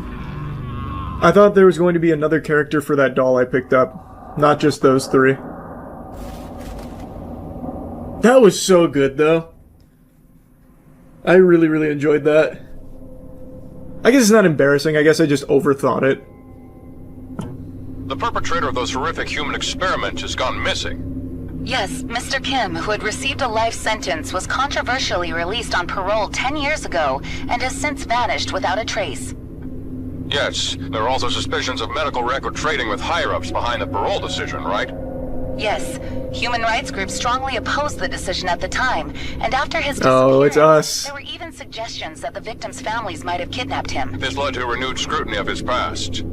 His brutal crimes committed under the banner of human experimentation. It's hard to believe that a person could do such things to another human. Yes, the case remains unsolved, and Kim's whereabouts are still a complete mystery. Where could he possibly be? This has been Caseline. Thanks for watching. I had a suspicion that it could be us from the beginning, but as we learned more and more, I thought it wasn't. What do you think happened to Mr. Kim? Well, I guess he probably didn't survive. Damn. Honestly, someone like that deserves to be punished just as cruelly. Rip, destroy, tear apart, and make sure he suffers just as much, if not more, with most agonizing pain possible. That's what I would do.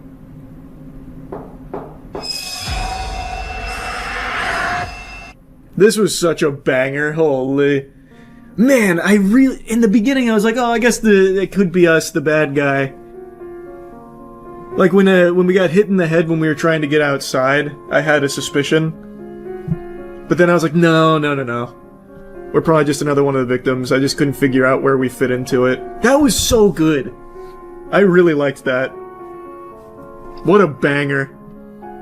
I wasn't home much yesterday, so I missed a lot of the happenings from the last 24 hours, but today I happened to see a wacky headline. Nicki Minaj praises J.D. Vance as assassin as Erica Kirk sits next to her. This was apparently at something called AmFest, where Nicki Minaj went up on stage to celebrate Trump and a bunch of stuff or whatever, and then I guess while she was busy glazing and gobbling on, like, the administration's wiener, she tried to pay J.D. Vance a compliment by calling him an assassin, which obviously raises some eyebrows as Erica Kirk sits right next to her, whose husband was literally assassinated. Ordinarily, I'd put the clip here so you could hear it for yourself, but I don't want to take a chance of DMCA, especially with how rampant that kind of shit's been going on. You can watch it yourself if you want, though, but she immediately recognizes the blunder. She kind of scholars mated herself there by using that word. To me, it probably sounds like an Austin Powers type moment where, don't say mole, don't say mole, don't say mole, mole. Where she was trying so hard not to use the word assassin, but then for some reason, her fucking neurons couldn't fire properly, and all she could think of for a compliment for J.D. Vance was that he's an assassin. And Erica Kirk tries to, dispel the awkwardness and, reassure her, it's okay, and try and make light of it and move on from it. But what a weird compliment to try and pay somebody. Who says that? Oh, this guy's, so epic. He's so awesome. He's an assassin. That's like something a middle schooler would say on fucking Xbox Live or something. What are you talking about? Who says that shit? Now, that's not the only thing I wanted to yap about here. Obviously, that's just a weird, wacky little thing. But Nicki Minaj's presence at an event like this is so head-scratching to me because she herself is not a U.S. citizen. I don't know how many people know this or how many people just forgot. She herself talks about not being a U.S. citizen and that she is literally an illegal immigrant. In 2018, she even made a whole statement about it with what was happening to immigration back then and how her heart was breaking for it, telling the story of how she came to this country at 5 years old, an illegal immigrant. She was discussing how she can't even imagine being separated from her parents at 5 years old and everything that was happening then.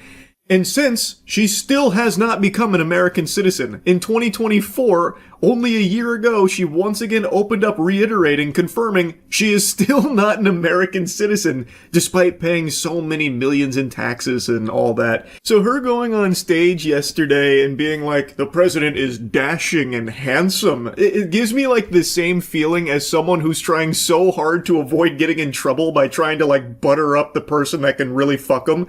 Oh, you're just so smart and striking, devilishly talented, by the way. Did I tell you that? Honestly, I'd go as far as to call you like a god, even an assassin. Like, it feels like she's so over the top. Maybe she's worried about getting deported herself or something, so now she's trying to, like, suckle the titty here of this administration and, like, hide in its ranks as, you know, a public figure. So now she's just stuck looking like a fucking imbecile. Yeah, this administration is perfect! Like, Frosted Flakes, they're great! Yeah, who just said Epstein files? Someone shoot that guy! Yeah, us U.S. citizens! All of us, my fellow U.S. citizens, we gotta stick together. We love U.S. citizens like me, am I right? That kind of thing, like she's cutting fucking WWE promos. But I think there also might be another explanation here. Again, just another game theory. Maybe she's not looking to protect herself. Maybe she's fishing for a pardon for her sex offender husband. Since Trump likes to hand out pardons like they're fucking Girl Scout cookies, I think there also might be this play from Nicki Minaj here to try and get one of those for her husband, Kenneth Petty, who is literally a registered sex offender. Maybe she's trying to make it so he no longer has to keep re-upping that and getting in trouble when he refuses to do so, like recently when he had to go under house arrest for failure to register as a sex offender.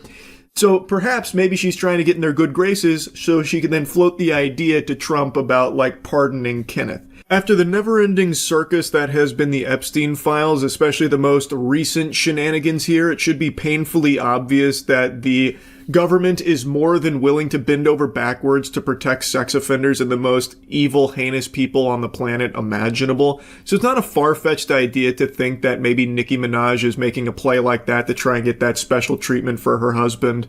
But yeah, anyway, I mean, I just found it to be a really interesting fit here. This is one of those situations, you know, the call's coming from inside the house. This shit feels a little odd because she herself is fundamentally the exact opposite of everything Amfest was presenting based on all the other clips I've seen. She is an illegal immigrant, she's not a U.S. citizen, and her husband is a sex offender. I don't know, sports fans, maybe I'm on the crack pipe, but that doesn't exactly sound like the ingredients, the recipe to a perfect fit for the conference she was attending here. But, you know, what do I know at the end of the day? I just wanted to yap about it.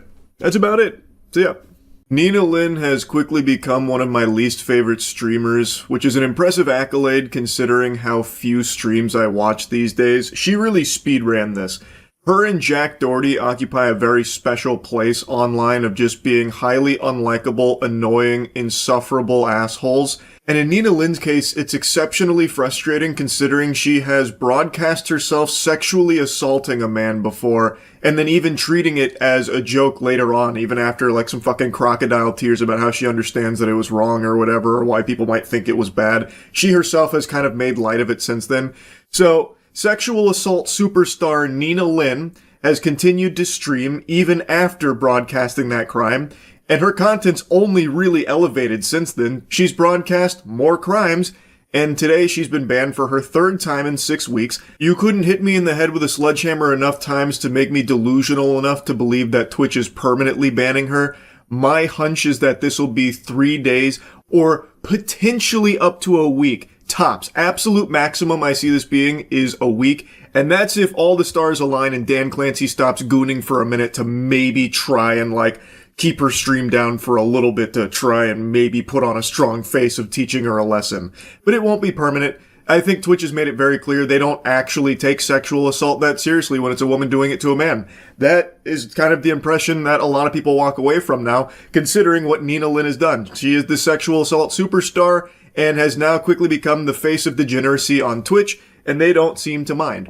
So, I want to show you a few clips since the sexual assault, which I already made a video going over, that are showcasing some of the lowlights that she proudly broadcasts on Twitch. We'll go ahead and start with the obvious. This is what people think is the reason behind her ban, where she stole items from Target on stream, and then when people in chat were speculating whether or not she actually stole them, she made sure to confirm that she indeed did steal those Target items, and in fact has stolen many more that you guys don't know about, which she openly just admits to and says, get fucked. Oh, no, he's wildin'. I'm telling you, bro, even if it was the stakes, bro, yo, bro, ain't nobody missing no fucking money, bitch. Calm the fuck down. No Target is not losing no type of fucking money from some stakes, bitch. Right? Ass fucking bum ass steaks. I don't give a shit. Man, if I put this on Twitter too, Your mom's a bitch, you was a bitch, and happy holidays, all you hoes is bitches. A Shakespearean way with words.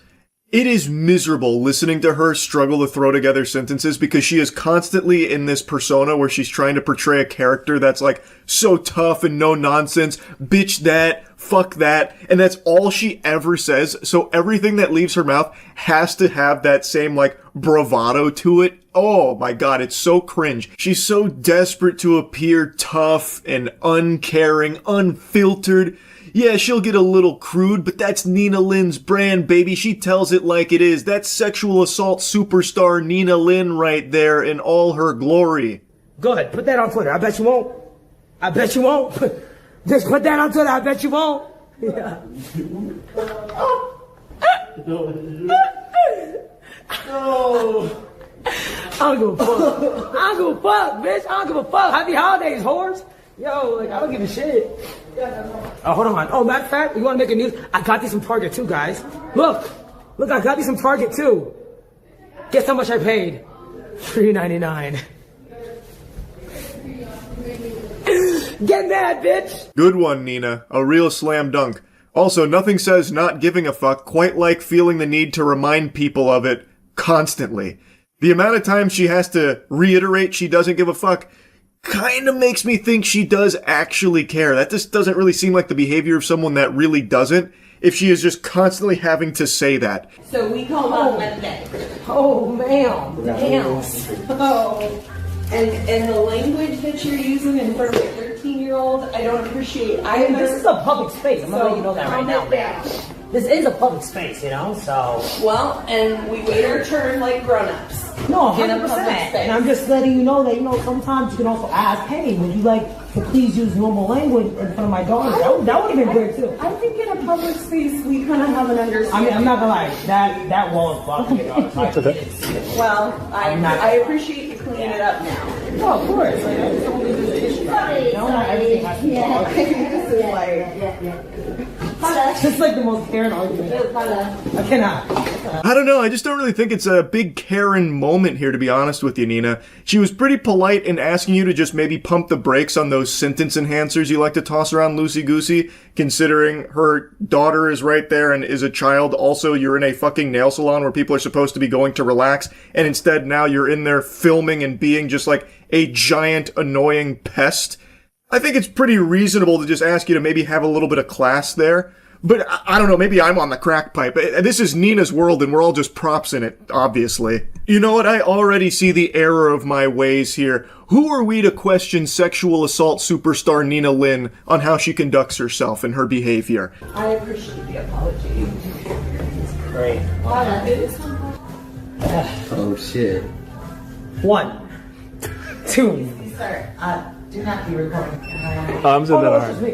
It's just me. That's it. We got no one else in there. We can't do that either. Yeah. 1, 2. We have to. Yes. Right. We have to do that. Yeah. Right. Fuck. Bitch.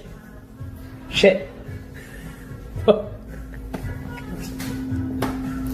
I don't know what's more pathetic in this clip, her or the guy she points to pretending to laugh really hard at this so that way he can get a crumb of attention from Nina Lynn. Both are really bad, but I think Nina Lynn's probably still more of a sad specimen. Very good one again, Nina. Her comedy stylings are top tier. Did you see the way she said fuck, bitch, and shit there? Because, the joke, just to explain the joke, it's a bit of a thinking man's joke. That mother asked her to not do that around children. And even the employee here of the business asked her not to film them. And Nina Lynn pretends they weren't filming them. Even though I saw the employees, I saw everyone that wasn't Nina Lynn too. She was filming everybody else as well. Despite what she lied to them saying that it's just her. It's not. It wasn't. But don't worry, according to Nina Lynn, this business is actually her playground. It's a public space, according to Nina Lynn. She can do whatever the fuck she wants in here, baby. Work around here, and like y'all are affecting my livelihood. No, Dad, You're what's your affecting What is my issue? Yo, what's the problem? That y'all are coming Yeah, in what's the here problem? and you're causing And who are you? so And who are many you? And who are you? Do you own this one? Do you own this one? Do I know? No. Oh man, you actually got to see it in real time there. The moths to the flame. These vermin. These fucking parasites. They smelt conflict and they came over with their fucking lights and selfie sticks because that's content, baby. So Nina Lynn, her heart is beating. She knows she's got a clip on her hands because now she's gonna argue with this woman who is expressing her concern over them being disruptive. Apparently, background is she viewed their behavior like this big group of people as like a nuisance and being disruptive, so she confronted them directly about it. But I'm gonna be honest, sports fans, I don't think she knows the pickle she's about to find herself in. She has now just started an unskippable cutscene with the sexual assault superstar Nina Lynn, and it's about to get messy. So what's your issue? No, what's your issue? That. What's my issue? Because you pressing me for no reason. You pressing me for no reason. What's your problem? Are you good, bro? Are you dead ass good? Yeah. Hey, You hey, want the on smoke? fucking camera. What's that up? I'm surrounded Because you're by weird as 20 fuck. of you. You're weird as fuck. Victim now. She's acting victim. Look at her. You act like a victim? Is that what you want to do? And Watching Nina and her posse handle anything is just, it's worse than nails on a chalkboard. It is hard to sit still because it is just so unbelievably annoying. So now they're like surrounding this woman here and all talking at once, and Nina's like threatening, "Do you want the smoke?" Like, oh my god. No, you're not. I'll tell you one thing. I smacked the shit out of you, bitch. what happened is that y'all come in For real. Weird ass bitch. She's a weird ass. Hold on, bro. Go on. And I used to work too, bitch. So what's up? So what's up? And if there's any justice in the world, Nina, those days will be upon us again, with you getting another job that's not streaming. Maybe I'm wrong and this is a permanent ban. That would be a joyous celebration. But anyway, you can see in the comfort of her huge group here, she feels very confident to threaten to smack the shit out of this woman, all because she dared say like she didn't appreciate this huge group filming and what they were doing there. And to Nina, those are fighting words. So she even breaks free like a dog off its leash in order to get right back up in her face angry. And then it continues for like another minute or so with just Nina steaming, angry, upset because this woman dared say like, "Hey, you being this loud and obnoxious is affecting me and like the business here," which I think is a pretty reasonable take based on everything I've seen here, especially with the way the group handles it, where they all come over, fucking cameras in face, lights in face, just constantly insulting her and everything, trying to make her like the joke to the stream for Nina's content. It's so fucking unbearably cringe. I really hope she stays banned. I just know that's not going to happen. Would love to be proven wrong though, Twitch. I guess we'll see. I'm sure if she's unbanned, she will continue to go back to committing crimes on streams. She loves to do that, it seems, and Twitch loves to turn the other cheek to it and pretend it's not happening. Anyway, I guess that's kind of all I wanted to talk about with this, so that's really about it. So yeah. I don't know you, but I know enough to guess with a high level of confidence that you've been angry before. Unless I got the Dalai Lama watching or something, I bet there have been moments in your life where you've been fuming, extremely angry. It's natural, it's normal. I mean, Jiminy Christmas, earlier today, I was angry. I was driving and a spider went across my windshield. And it was a rather large spider. This puppy was set to Wumbo. And I don't have arachnophobia or anything, but I don't like them. And I certainly don't like them on my windshield. So, I pulled over and in my cup holder had a receipt. So I thought that'll be good enough. I'll just blast it with the receipt. And as I go to do that, it hits me with like a running back move. It hits me with like a double sidestep and then jumps on my arm. Then I fucking freak out and start like slapping my arm and screaming like a maniac. And I can't find the spider anymore. That makes me frown. It makes me angry. I'm sure there's plenty of things that have made you angry. But have you ever been so angry that you light a 1.2 million square foot warehouse on fire and will most likely spend many, many years behind bars for it and film the whole thing for Instagram? Probably not, I would say. Most likely no. But I did just hear of someone who did. And it is a fascinating story because the anger makes sense. Like, the reason why this employee was angry, I think a lot of people can understand. But drastic measures like this did nothing except ruin his life.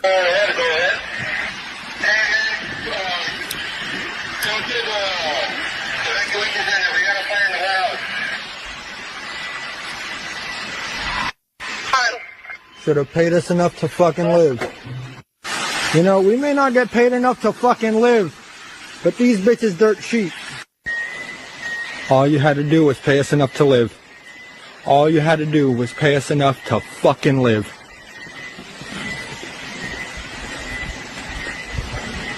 All you had to do was pay us enough to live.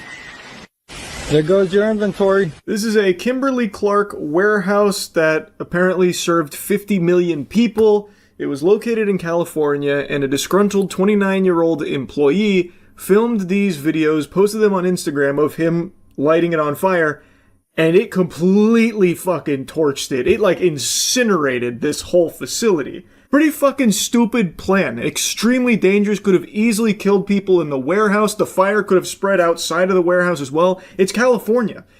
California fires, like, that spreads a lot. This could have caused so much more damage, destruction, and death in this, like, raging inferno that he created here. Again, thankfully, nobody was injured in that fire. No firefighters or none of the employees. They were all evacuated safely. So, Nick, we should note you were just listening in on that news conference. That's why we couldn't go right to you. So this employee, a 29-year-old, did they say what he did there at that plant? It's unclear exactly what he did. What we know is that they house lots of Kimberly-Clark products here. Again, this is a 1.2 million square foot warehouse here. So very large space filled with products. We know that they load the trucks up and distribute them. We don't know specifically what that man did. I feel like we have some strong evidence to what that man did. He filmed it himself. I'm surprised it wasn't streamed on Kick. Like, this has become a very common phenomenon where people film or stream themselves committing crimes, in this case, arson. So he made it very clear what he was doing and why, the motive. He was upset with the pay, saying that all they had to do was pay him enough to fucking live, which is a very real problem, something I have yapped about for years, about how so many jobs right now in the country don't actually pay their employees a livable wage. And as things keep getting more and more expensive, it's not like the pay is being risen to try and help them, enable them to live. It is a huge problem. But the solution this guy cooked up in his noodle is not the optimal play, because now all he's going to do is land himself in jail. He's not going to be getting paid there. And on top of that, all of the workers at that warehouse, they are now out of work for who knows how long, and maybe they get canned because of it. I mean, this is a huge warehouse. This is going to take a long time to rebuild and get all that inventory and stuff back. Maybe they just start laying off employees that were working there. So now he has also ruined other people's income on top of that. So it's not exactly like the best plan that he's cooked up here, as shocking as that is to hear that arson didn't save the day. It is an issue. His anger is understandable, but this didn't do anything to solve it. It's not like that this company is all of a sudden going to have a come to Jesus moment like, oh, we didn't know that by underpaying our employees, it would make them frustrated. But now that an entire 1.2 million square foot warehouse been burnt down because of our folly, we will change our ways. We now see the light. Our third eye is open. Enlightenment. Time to raise everyone's pay. It's just not going to happen. Do is pay us enough to live. Chilling video posted online by the suspect appears to show the moment a massive warehouse fire was deliberately set. All you had to do was pay us enough to live. Investigators say the man behind the camera is 29-year-old Shamel Abdul Kareem. He was believed to be an employee of Kimberly-Clark. However, it is confirmed that he is an employee of NFI Industries, the third-party distributor of Kimberly-Clark. Officials say he had posted grievances online before igniting the Ontario, California warehouse on fire. Now, I've actually seen people applauding this, saying that they need to start a GoFundMe ASAP so that way they can donate to him because he's a hero. He's standing up to capitalism. Finally, enough is enough. We need more of this across the country. That's fucking ridiculous. That's like actual dangerous, stupid brain. Like, people are saying, oh, wah, wah, wah, crying over all this lost product from, billion-dollar corporation, that kind of thing. I don't know how people can be so, out of tune with reality. It's not even about, lost products or anything. It's about how easily people could have died in that, how it could have spread way beyond just that warehouse, and how this doesn't even really affect the company all that much. They have insurance. You know who this actually affects? Is the employees that are most likely going to be out of work here while this facility is out of commission and under maintenance, so they're going to be out income, and he just threw his whole life away for this, and it's not going to do anything to actually help people get a livable wage from this company or anything like that. It's just reckless, dangerous, jeopardizing tons of people's lives and safety and the area around him. This could have caused a huge fucking problem. Like I said, it's California. Wildfires spread wider than Kash Patel's butt cheeks. In that area, this could have easily spiraled way out of control, way beyond just that warehouse as well. This is just not something anyone should be Anyway, there is something other people have pointed out as a very surprising element to the fire itself, that a warehouse of this size housing this much supply, apparently this accounts for 3% of West Coast volume for toilet paper in particular, from what I was reading. I don't know if that's confirmed or how true that is, but it is a huge facility that houses a lot of paper product. And one thing people were noting is that the fire suppression system didn't really do a whole lot to stop this. And I was doing a bit of digging because they definitely have a fire suppression system. I don't know if they maintain it, maybe it was malfunctioning. From what I read, it apparently was working, but because he started multiple fires in multiple locations, it just wasn't effective at stopping the spread. So that's how it was able to get so out of control. And also, apparently the alarms were working because they were able to get the employees out. So I do feel like the systems were functioning how they were supposed to. It's just must have started a lot of fires that overwhelmed whatever system they have there, or maybe they just don't have the best system there. I couldn't tell you, but I saw this earlier today, and I just had to yap about it. It was fucking crazy to see. And the fact that he filmed all of it, gathered his own evidence against himself, and freely posted online, that's become so common now. People love to film their own crimes. And this is probably the biggest display of that I've seen so far. Anyway, that's really about it. So, yeah. It only just recently dawned on me, a huge eureka moment, that I haven't been reviewing any of the games that I've been playing. I've reviewed them on stream, but I haven't done a video, a pseudo moist meter on any of them for the last month or so. And I've played every major release over the last month. I have, of course, posted all of them to my gaming channel, which I do give a review once I've finished the games, but I haven't done an actual formal one here, so I'm going to play a little catch-up, because gaming journalism has never been worse, and I don't say that lightly. Some of the scores I've seen recently, whoo boy, I don't know what the fuck has gone wrong at some of these outlets. Maybe the chemtrails theory is real, but it's localized entirely to gaming journalists. It's fucking baffling, some of these scores I've been seeing. So, in the glory hole that is game reviews, there's only one cock you can trust. So, I want to give you my thoughts on some of the most recent AAA titles that I've beaten, starting with probably my favorite, Metal Gear Solid Delta Snake Eater. So, when this came out, I was a little tardy to the party. I saw a lot of people were shitting on it. They were saying that it was really bad because it was kind of one-to-one with the original, and also apparently it had day one performance problems. But since that farty got sharded without me, when I arrived to the shindig, it kind of was just fixed. I didn't have a single hiccup with this game. There was no performance issues at all. And I'm really happy that it was one-to-one with the original, just upgraded with some quality of life improvements. That's exactly what I want. But admittedly, I do kind of understand it, because if you went into the game under the impression it'd be Resident Evil 2 Remake, where it really does feel like an entirely different game, that is, deviated from the OG, but still, faithful, then I could understand being a little disappointed that this one is so close to the OG. But for me, I love that. I played the original when I was younger, but I know for a fact I didn't beat it. My brain couldn't fathom the Kojima vision and the genius behind the design of the game, and I know for a fact I never saw those credits roll. So coming out here in my 30s, I knew this time around this was probably going to be special, and it was even more special than I imagined it would be. The game is just so fucking fun. It is this beautiful playground of just insanity that you can pull off. So like, towards the end of the game, probably my favorite example of that. You can defeat one of the bosses, one of the major antagonists, and you get his camo. When you defeat them using CQC or using only like non-lethal, you get a special drop from them, usually camo. So that's how I did my whole playthrough. And when I got to that boss and I got that camo, and the camo is two-sided. On the front, it's the Volgan fit, so as long as that front is facing enemies, they don't shoot at you, but on the back is an American flag, so if they see that, they'll shoot at you. So the final scene of the game, wearing this camo, all I would do is I would make sure I was angled towards all the bad guys, so they'd shoot a few bullets, and then I'd turn and stare at them like with the Medusa stare, and they'd just stop, because they thought I was their commanding officer. So it was just so fucking amazing. Just look at this. Pull me up next to them. I have some strong words for them.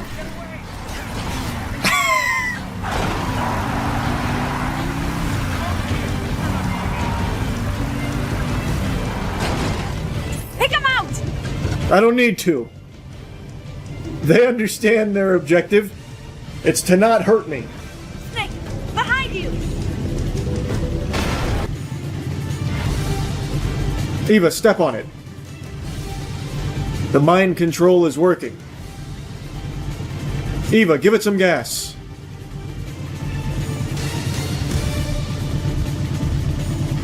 Eva, let's get out of here. I feel like if I take out my gun, they're gonna shoot at me. Eva, please. I feel like there's only so long this can work. Alright, I'm gonna go for it. Oh no, we're fine.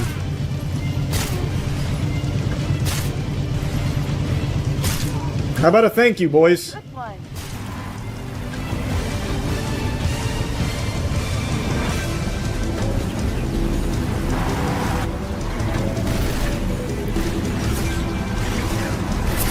Stop shooting! I'm like that, who was that evangelist? The guy that would, like, cure people by staring at them? Brazo, I think it was? With the Brazo stare. It is just so fun to get experimental with all of the crazy ways to engage with the enemies. Also, the game looks amazing. It is a beautiful looking game. The story I absolutely love, even though it is just fucking Insano-style nonsense sometimes. It is just so charming and so, like it draws you in. Everything about Metal Gear Solid Delta Snake Eater, I think, is just a fucking grand slam. I absolutely loved the game. And I feel like there is so much depth to it. I didn't really do a whole lot of stealth. I was mainly fucking around with all kinds of wacky approaches and wacky ideas. But I already know, because I went back and watched some like people that are really good at stealth doing some crazy challenge runs, that there's just so much to do in this. There's so much freedom to explore and approach every encounter in unique ways. And there's so many like wild mechanics to like even just the story elements where like you can approach even like narrative pieces in so many different ways. So like, for instance, you get captured at one point, you're in a jail cell. Well, one of the ways you can get out is you can make friends with the guard by like throwing your meal back at him 3 times. Like there's just so many things you can do. I cannot glaze the game harder. I think it is a banger. So let's go from Metal Gear Solid into the next AAA game on the docket, which would be Chronos: The New Dawn. I think this game is a sleeper hit. I don't know how well the game is sold. Hopefully it's selling really well because it deserves it. I saw, or rather I heard, some publications gave this like a 5 out of 10 in some cases. Like I know IGN, I think, gave it a 7, which is a little more reasonable, but I think the game is like really good, and I think people just are kind of sleeping on it. This is a game that I think a lot of people have probably seen snippets of at like Jeff Keighley's Game Awards and stuff, because they have like the iconic pussy helmet where you kind of look like Isaac from Dead Space if his helmet was more like astronaut vaginal shaped. And it's a game that does borrow a bit from Dead Space in terms of like atmosphere and aesthetic, but it's not really playing like Dead Space other than the ability to stomp on enemies on the ground for dismemberment to try and stop them from like fusing and being stronger. It's a game that's more similar to Resident Evil, which all of you know I'm a huge Resident Evil guy. I just played all 30 of those fucking games over the last like 2 months. So I really liked it. I think the story was extremely unique. It's a story, well, I don't know if I should get into spoilers when it comes to reviewing games like this. I'm totally fine to do it for like movies and shows and shit, but I feel like maybe for games it's not a good idea. So instead, I'll just give you the basics. You are on a mission. You are looking to collect people for a greater purpose, a greater calling. You meet a friend along the way, and the two of you have a noble goal in mind together. Humanity is kind of doomed after a big apocalyptic infection type thing spread. And where the story goes, I think most people probably won't expect, and I was really drawn into it. I think it was a really good narrative. I will say, though, I do think the finale, albeit I do think it is strong, I think a lot of people might be a little disappointed with a very cliche element that gets introduced that you've probably seen in a lot of sci-fi before, but I do think they handle it well here. I think they do a good job with it, but I think some people might find that underwhelming. I think the game is really good, but it does have flaws. This is not like a 9 out of 10 game or anything like that. It's not a fucking masterpiece, but this is a game that I think is extremely solid that most people will probably have a lot of fun with. The biggest hiccups for this game come from its gameplay. The guns lack any and all semblance of, like, power. Half the time I couldn't even tell when a bullet fired. So it's gonna feel like you're shooting the fucking noisy cricket from Men in Black, where you see the kickback, but you don't really see anything else. Like, it is powerful, no doubt, but there's not really any way of knowing that. But I still, like, the weapons are still, like, fun to use and everything, but I just thought that was worth mentioning. The biggest thing, though, is the inventory. I hate the inventory in here. I'm totally fine with, like, really strict inventory management. Like I said, I just played all the Resident Evil games. There are some in there that are just unforgiving. They will spank your cheeks red. So you have to be, like, really careful with inventory management. This game takes it to an extreme where you get, like, no inventory slots. You have to, like, fully commit all of your cores, which is what you use to upgrade inventory, health, and all that, to inventory. You can't really deviate from that. You need to beeline inventory, because otherwise you're never going to have space for all the key items, and there's tons of key items. So your guns take up an inventory slot, your bullets take up an inventory slot, your healing items take up an inventory slot, and anything else. Key items like bolt cutters, stuff like that. And that's fine and dandy, but I think it is criminal how little space you have and how small the stacks are. So like shotgun, you can only stack 5. Anything above 5, you make a separate stack scenario taking up 2 slots. And it takes, like, sometimes 3 or 4 shotgun pumps in order to kill an enemy. So, like, it's just really unforgiving. And it just feels tedious for the sake of being tedious. Like, it just becomes a headache, a chore more than anything. Like, I don't think it adds a challenge, because you'll always be able to overcome it. Like, you can integrate melee into things. But it's just so annoying to have to, like, decide between carrying, like, 2 stacks of ammo or leaving space for a key item that you might encounter here pretty soon. I don't know. I just hated the inventory so much. But outside of that, I think the gameplay is good. I don't think there's a lot of enemy variety, so it's going to get a little stale fighting the same enemies over and over and over again for most people. But I think that the story makes up for that. The visuals are top-notch, too. It is a breathtaking game. It looks amazing. And I just think overall it's a really solid experience. I guess if I was to, like, slap numbers on these games, I would tell you to go fuck yourself. I don't do that anymore. I don't think numbers really contribute anything here. I'm just giving you all of my, like, raw thoughts here, vomiting them out, letting you know, did I like it? Did I not like it? Or do I think it's worth playing? Do I not think it's worth playing? For Chronos, I definitely think it's worth playing. Metal Gear Solid Delta Snake Eater, also definitely think it's worth playing. Let's go ahead and move on to the next AAA game. So now let's move on to Dying Light The Beast. This is brand spanking new, just came out like a week ago. This puppy is fresh here. This bun is straight out of the oven. And it's hot. This game is a slapper. I think this is the best Dying Light game. And I know a lot of people, myself included, were kind of let down with Dying Light 2. This is such a drastic improvement, it is night and day. I do also think it is better than the first one. And I think a lot of people were probably confused about Dying Light the Beast. I saw in chat when I was streaming this, a lot of people asking if this is a full game or a DLC. This is a full standalone game, and it feels like it too. It is meaty. So I mainly did the main story. I only did like 3 or 4 side quests, and there's a lot of side quests. And at least the ones I did were pretty good. Like, they were beefy, they had a lot to do, and they were enjoyable. They weren't just like really boring side quests that were just kind of afterthoughts. So it seems like they're pretty fleshed out. Point is, it still took me like 15 hours just to go through mainly the main story. And I did do quite a lot of exploring. So in Dying Light the Beast, you get a big sandbox where you can, of course, play and get a little wild with how you approach killing zombies. The movement in this game is silky. It is so fucking smooth. It is buttery. And there are so many movement options. The skill ceiling on just traversing Dying Light the Beast is sky high. There are so many flexible ways of approaching this. I am blown away. It was so fun. But I will say, I really wish they did still have fast travel, because going from one side of the map to the other, which you're going to do a lot in the campaign, like, that did feel a little needless to not just have like a couple of fast travel spots from like main hubs. That'd be really nice. It'd just be a good quality of life change. But since the movement is so good, it was never like a slog to do that or anything. You were still having fun because you were just gliding around the terrain. You even get a grappling hook eventually, which then offers even more ways of traversing and even more ways of like skill expression. There's a lot of things you can do with the grappling hook, like comboing out of moves. The parkour has never been better than in Dying Light the Beast. They crushed the parkour. I really think Dying Light the Beast, the focus was just on making a really fun game. They put all of their eggs in the basket of gameplay, which of course neglected the story. That is the worst part of Dying Light the Beast. The narrative is not great. It's serviceable. Like, I don't think it's a bad story, it's just very simple.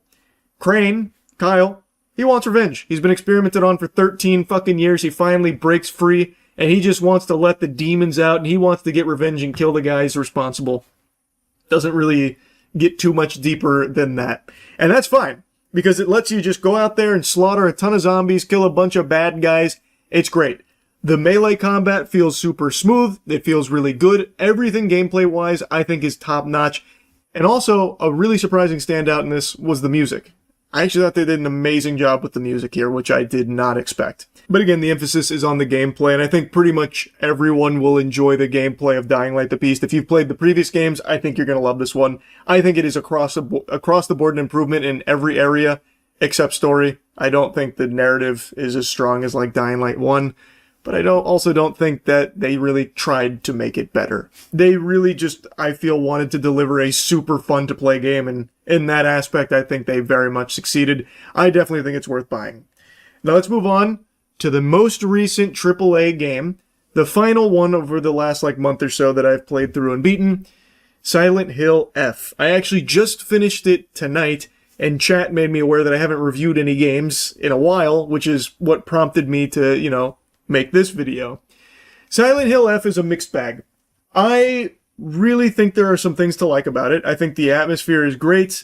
I think the story is really interesting, but very, very hard to follow and extremely confusing even after you get towards the end of the game, starting to finish the game. It doesn't start to come into focus what it's all really about until like the last 20-ish minutes.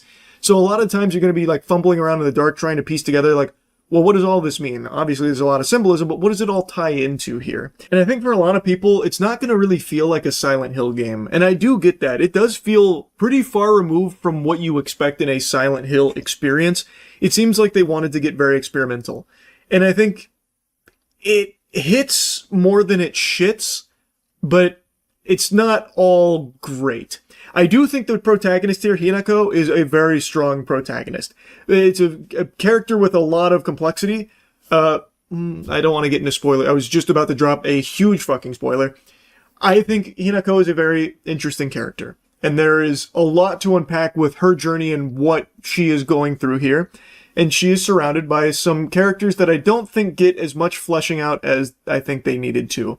Like Sukako, Shu, or Rinko. I don't really think you get enough from them to make them compelling characters side characters here.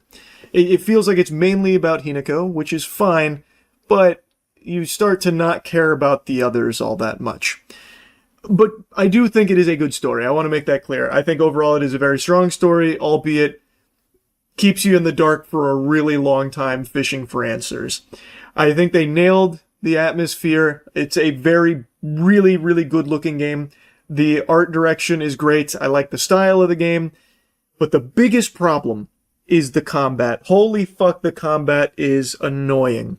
Like, it's not terrible. Like, for the first 2 hours, you're probably going to feel like, oh, this is, like, refreshingly different. This is, like, kind of interesting.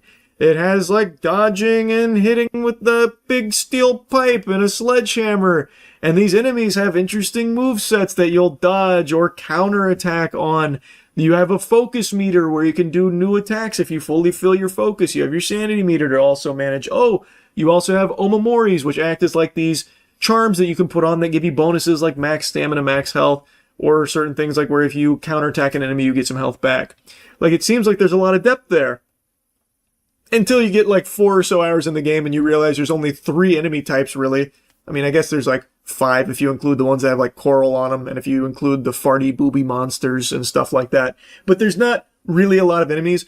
The first 2 enemies you encounter in this game are within the first 45 minutes, and that is mainly what you see throughout the whole game. So every fight feels the same, and it feels slow. Very, very slow and sometimes unresponsive.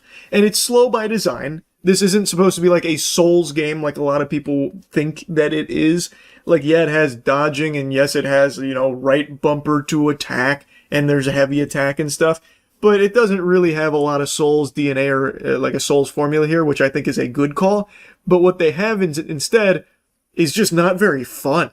Like, it loses its luster so early because you've already done all the combat has to offer right after the tutorial. It does not get deeper.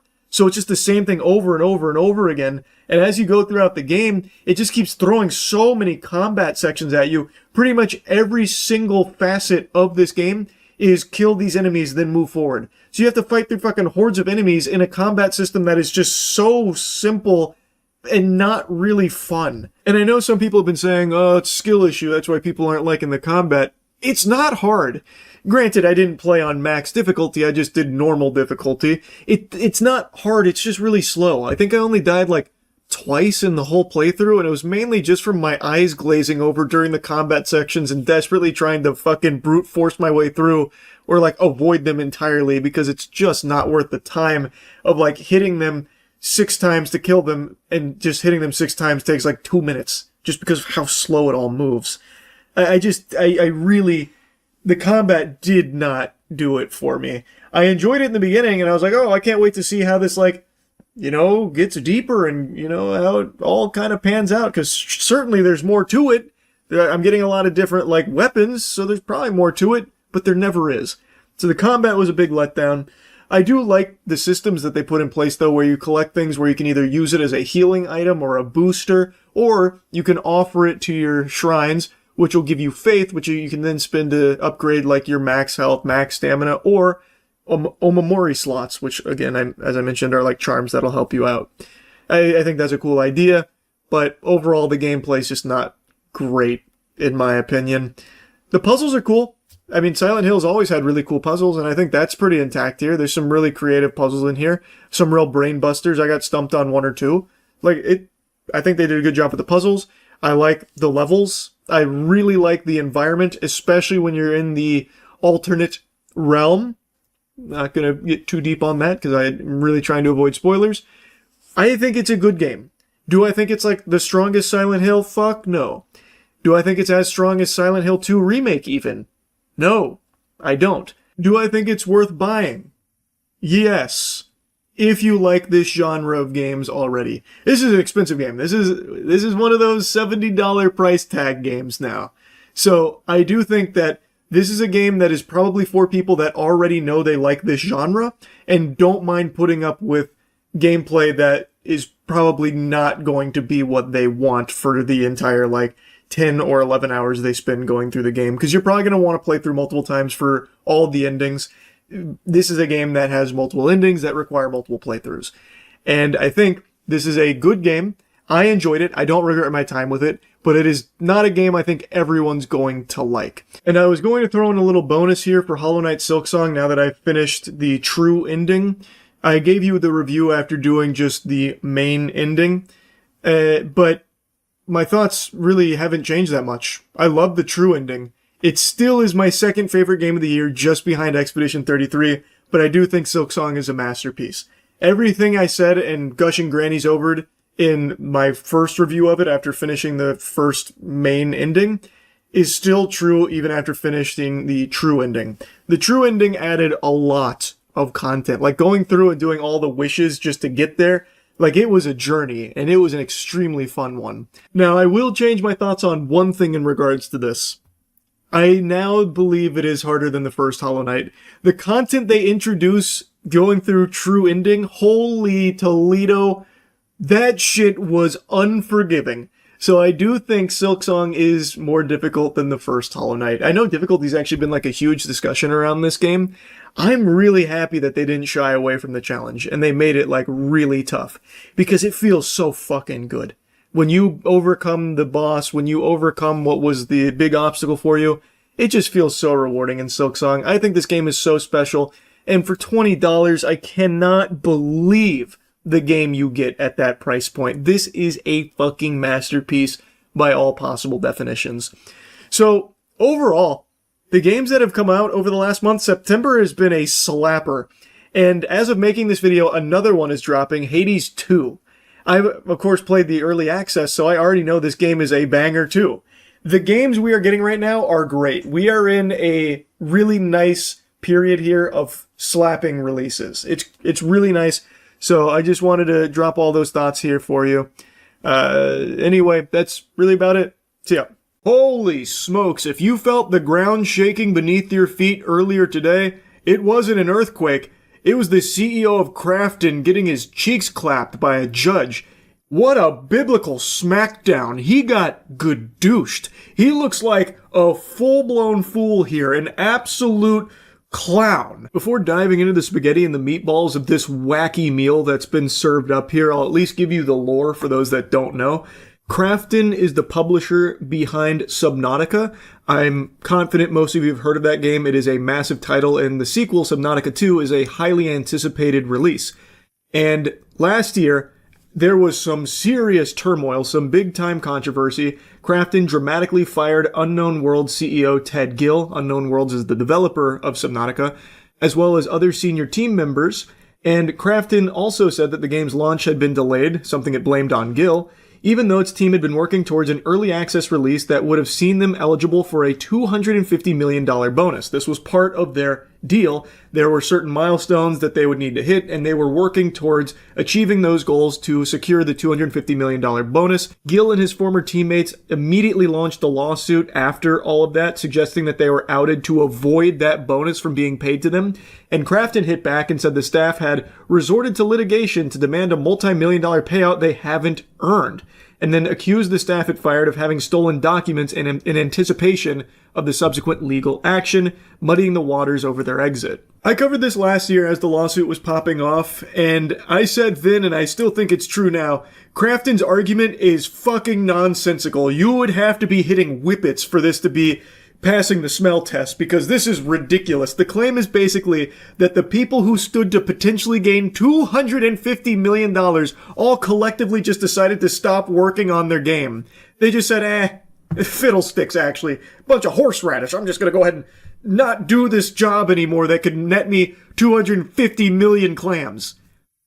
In what universe would that happen? Crafton's basically saying like, oh yeah, they stopped caring about the game, they stopped putting any effort in the game and working on it. They just all of them just said $250 million can go right up my ass. Right up my ass. So we had to let them go. We had to fire them. They weren't working. That is mind-boggling to me. That's very peculiar. So you're telling me the people that have developed Subnautica, working hard on Subnautica 2, when incentivized to the tune of $250 million, all said, oh, that's the straw that breaks the camel's back. Don't want to work anymore now. No. I'm going to sit here with my arms crossed and I'm done with this now. I don't want the 250. Like, come on, that's ridiculous. That is ridiculous.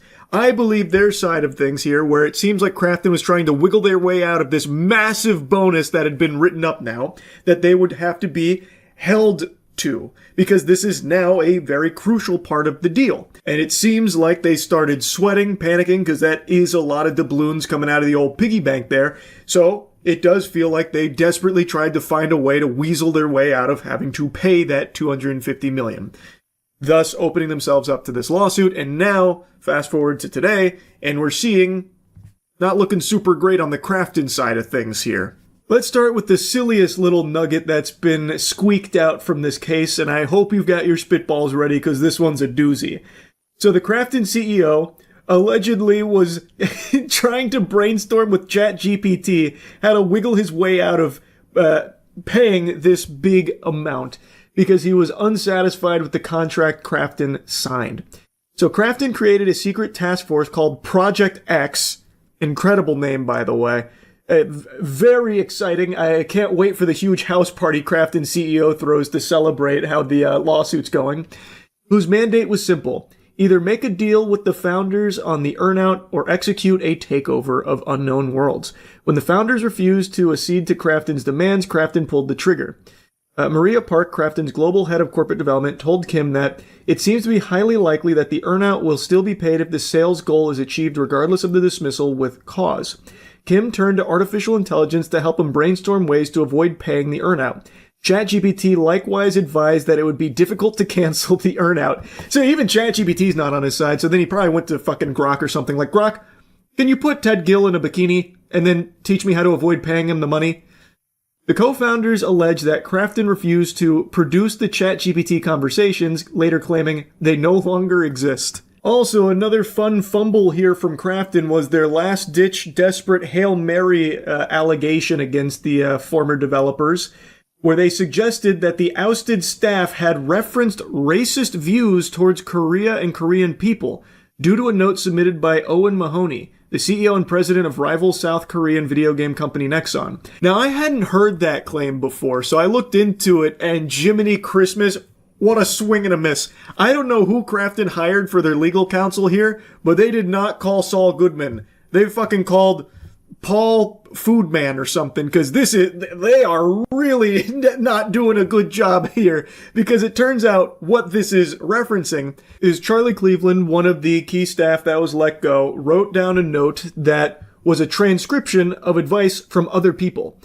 So it's literally nothing he even said, by the way, and that's exactly what he made clear. So these are not my words. These are all transcriptions from what we were advised to do, like these are words coming out of two other people's mouths, not mine. Again, every single word as far as I know in this document is something that Owen said, not what I said.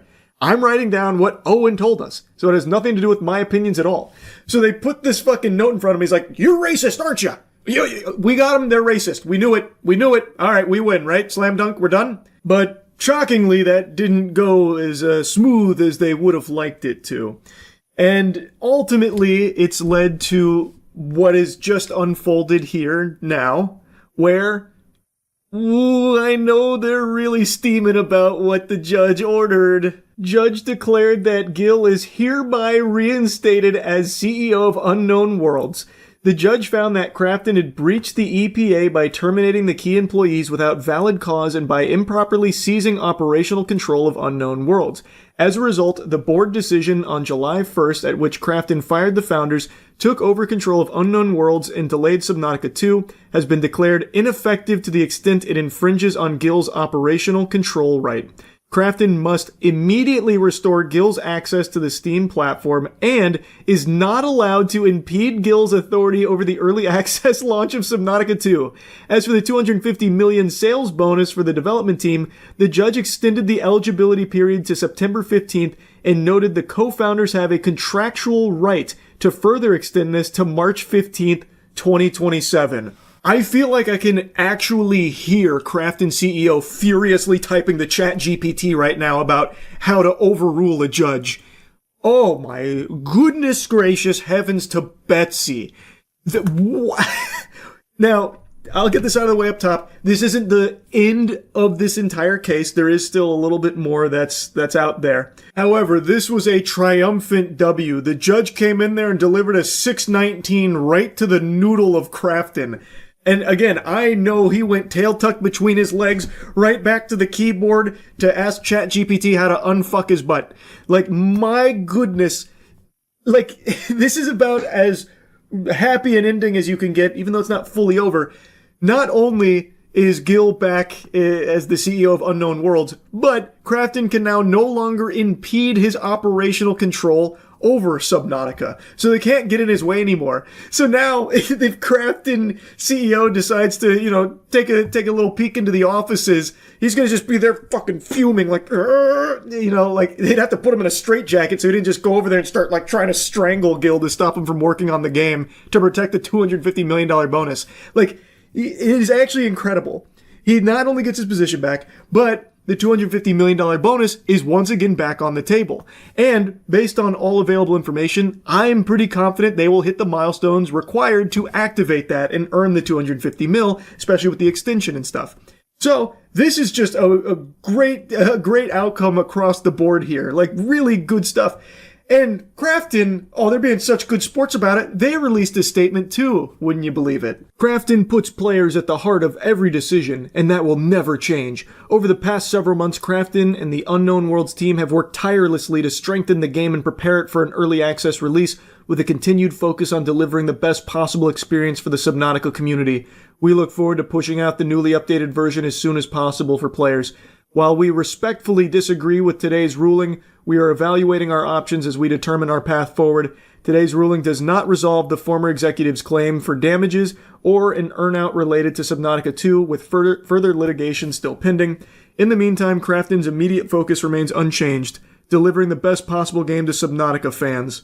Yeah, you can really feel the love. You can really get the sense that Crafton puts players at the heart of every decision, which is why they tried to fuck the developers up here, at the cost of the quality of the game, mind you, in order to try and save the $250 million that they had already agreed to as part of the negotiations. Yeah, Crafton really values the quality of the product and trying to give the community the best Subnautica can possibly offer.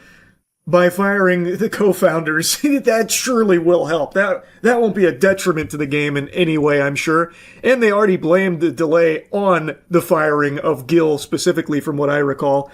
So, I don't know, Crafton. I feel like you've shown your whole butt here. I feel like no one believes you.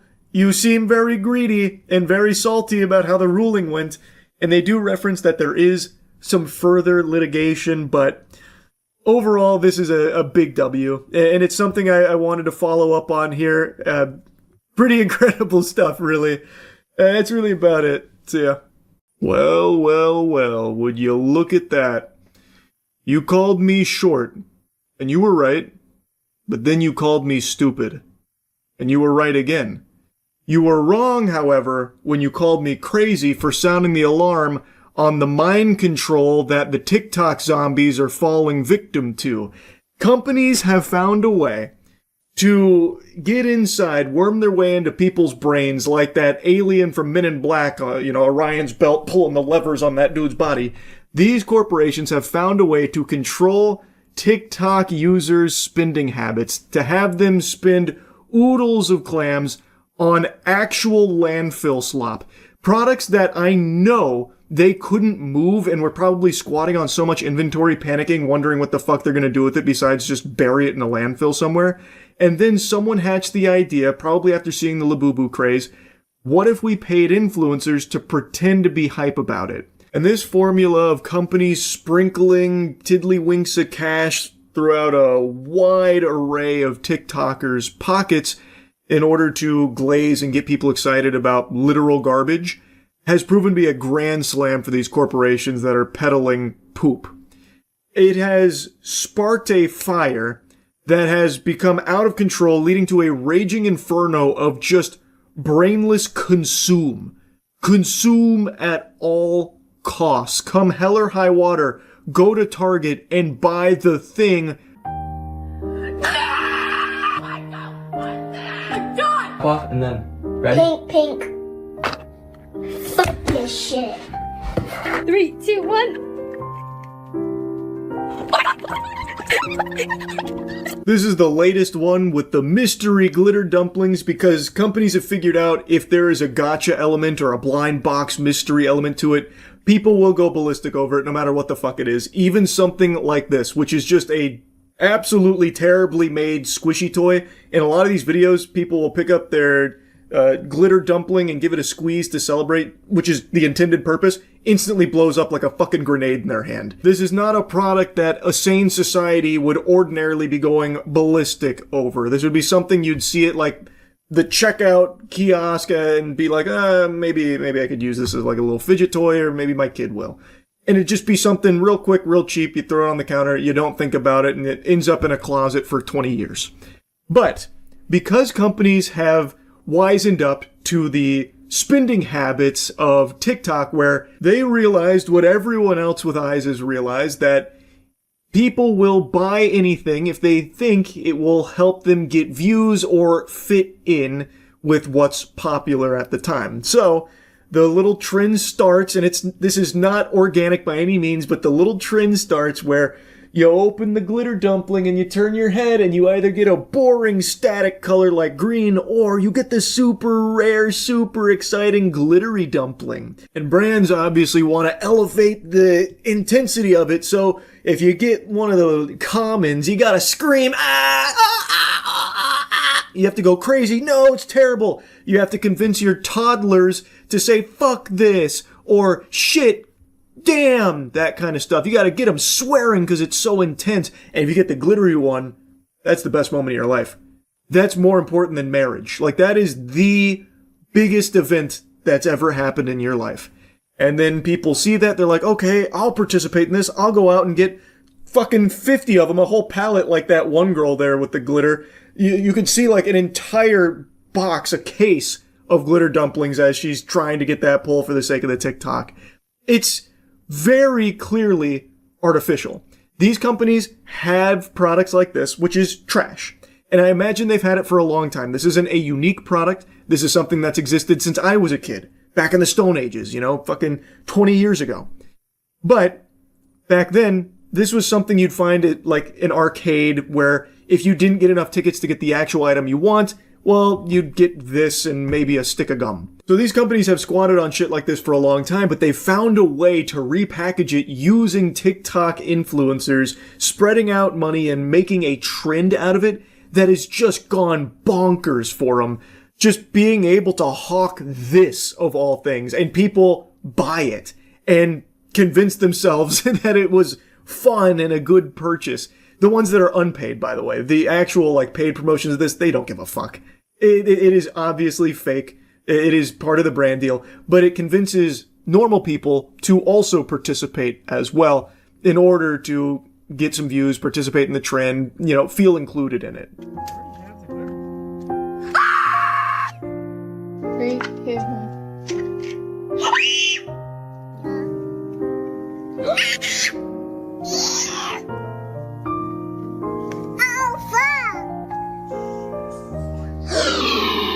Okay, ready? I got the secret! I got the galaxy! I got the galaxy! I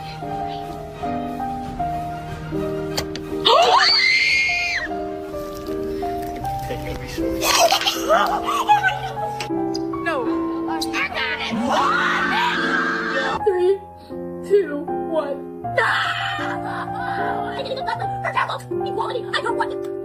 This is the future of products. Like, I'm saying that genuinely. Every company is seeing this and has been seeing it and is leaning into it, and it's working extremely well. If it can work for something like a fucking terribly made squishy toy that blows up like half the time someone squishes it, it will work for anything. Again, this isn't some new toy or new invention only made possible in 2026. This has been around for decades, and it's something you couldn't give away for free. Nobody would want this. And everyone in these videos also most likely doesn't actually want it. They just want to participate in this hype train around it of like freaking out if you get the good one or being real mad and real steamed about getting the bad ones. It's not something they're going to use, anyone that actually wants to use it probably can't even fucking find one at this point because it's selling so much to people on TikTok desperate for attention. But it's inevitably just going in the trash. And the people that are scalping it are also going to have their product inevitably end up in the trash. It's a great time to be a landfill, I'll tell you what. Your tummy's never running on empty. It is constantly being filled gluttonously with shit like this.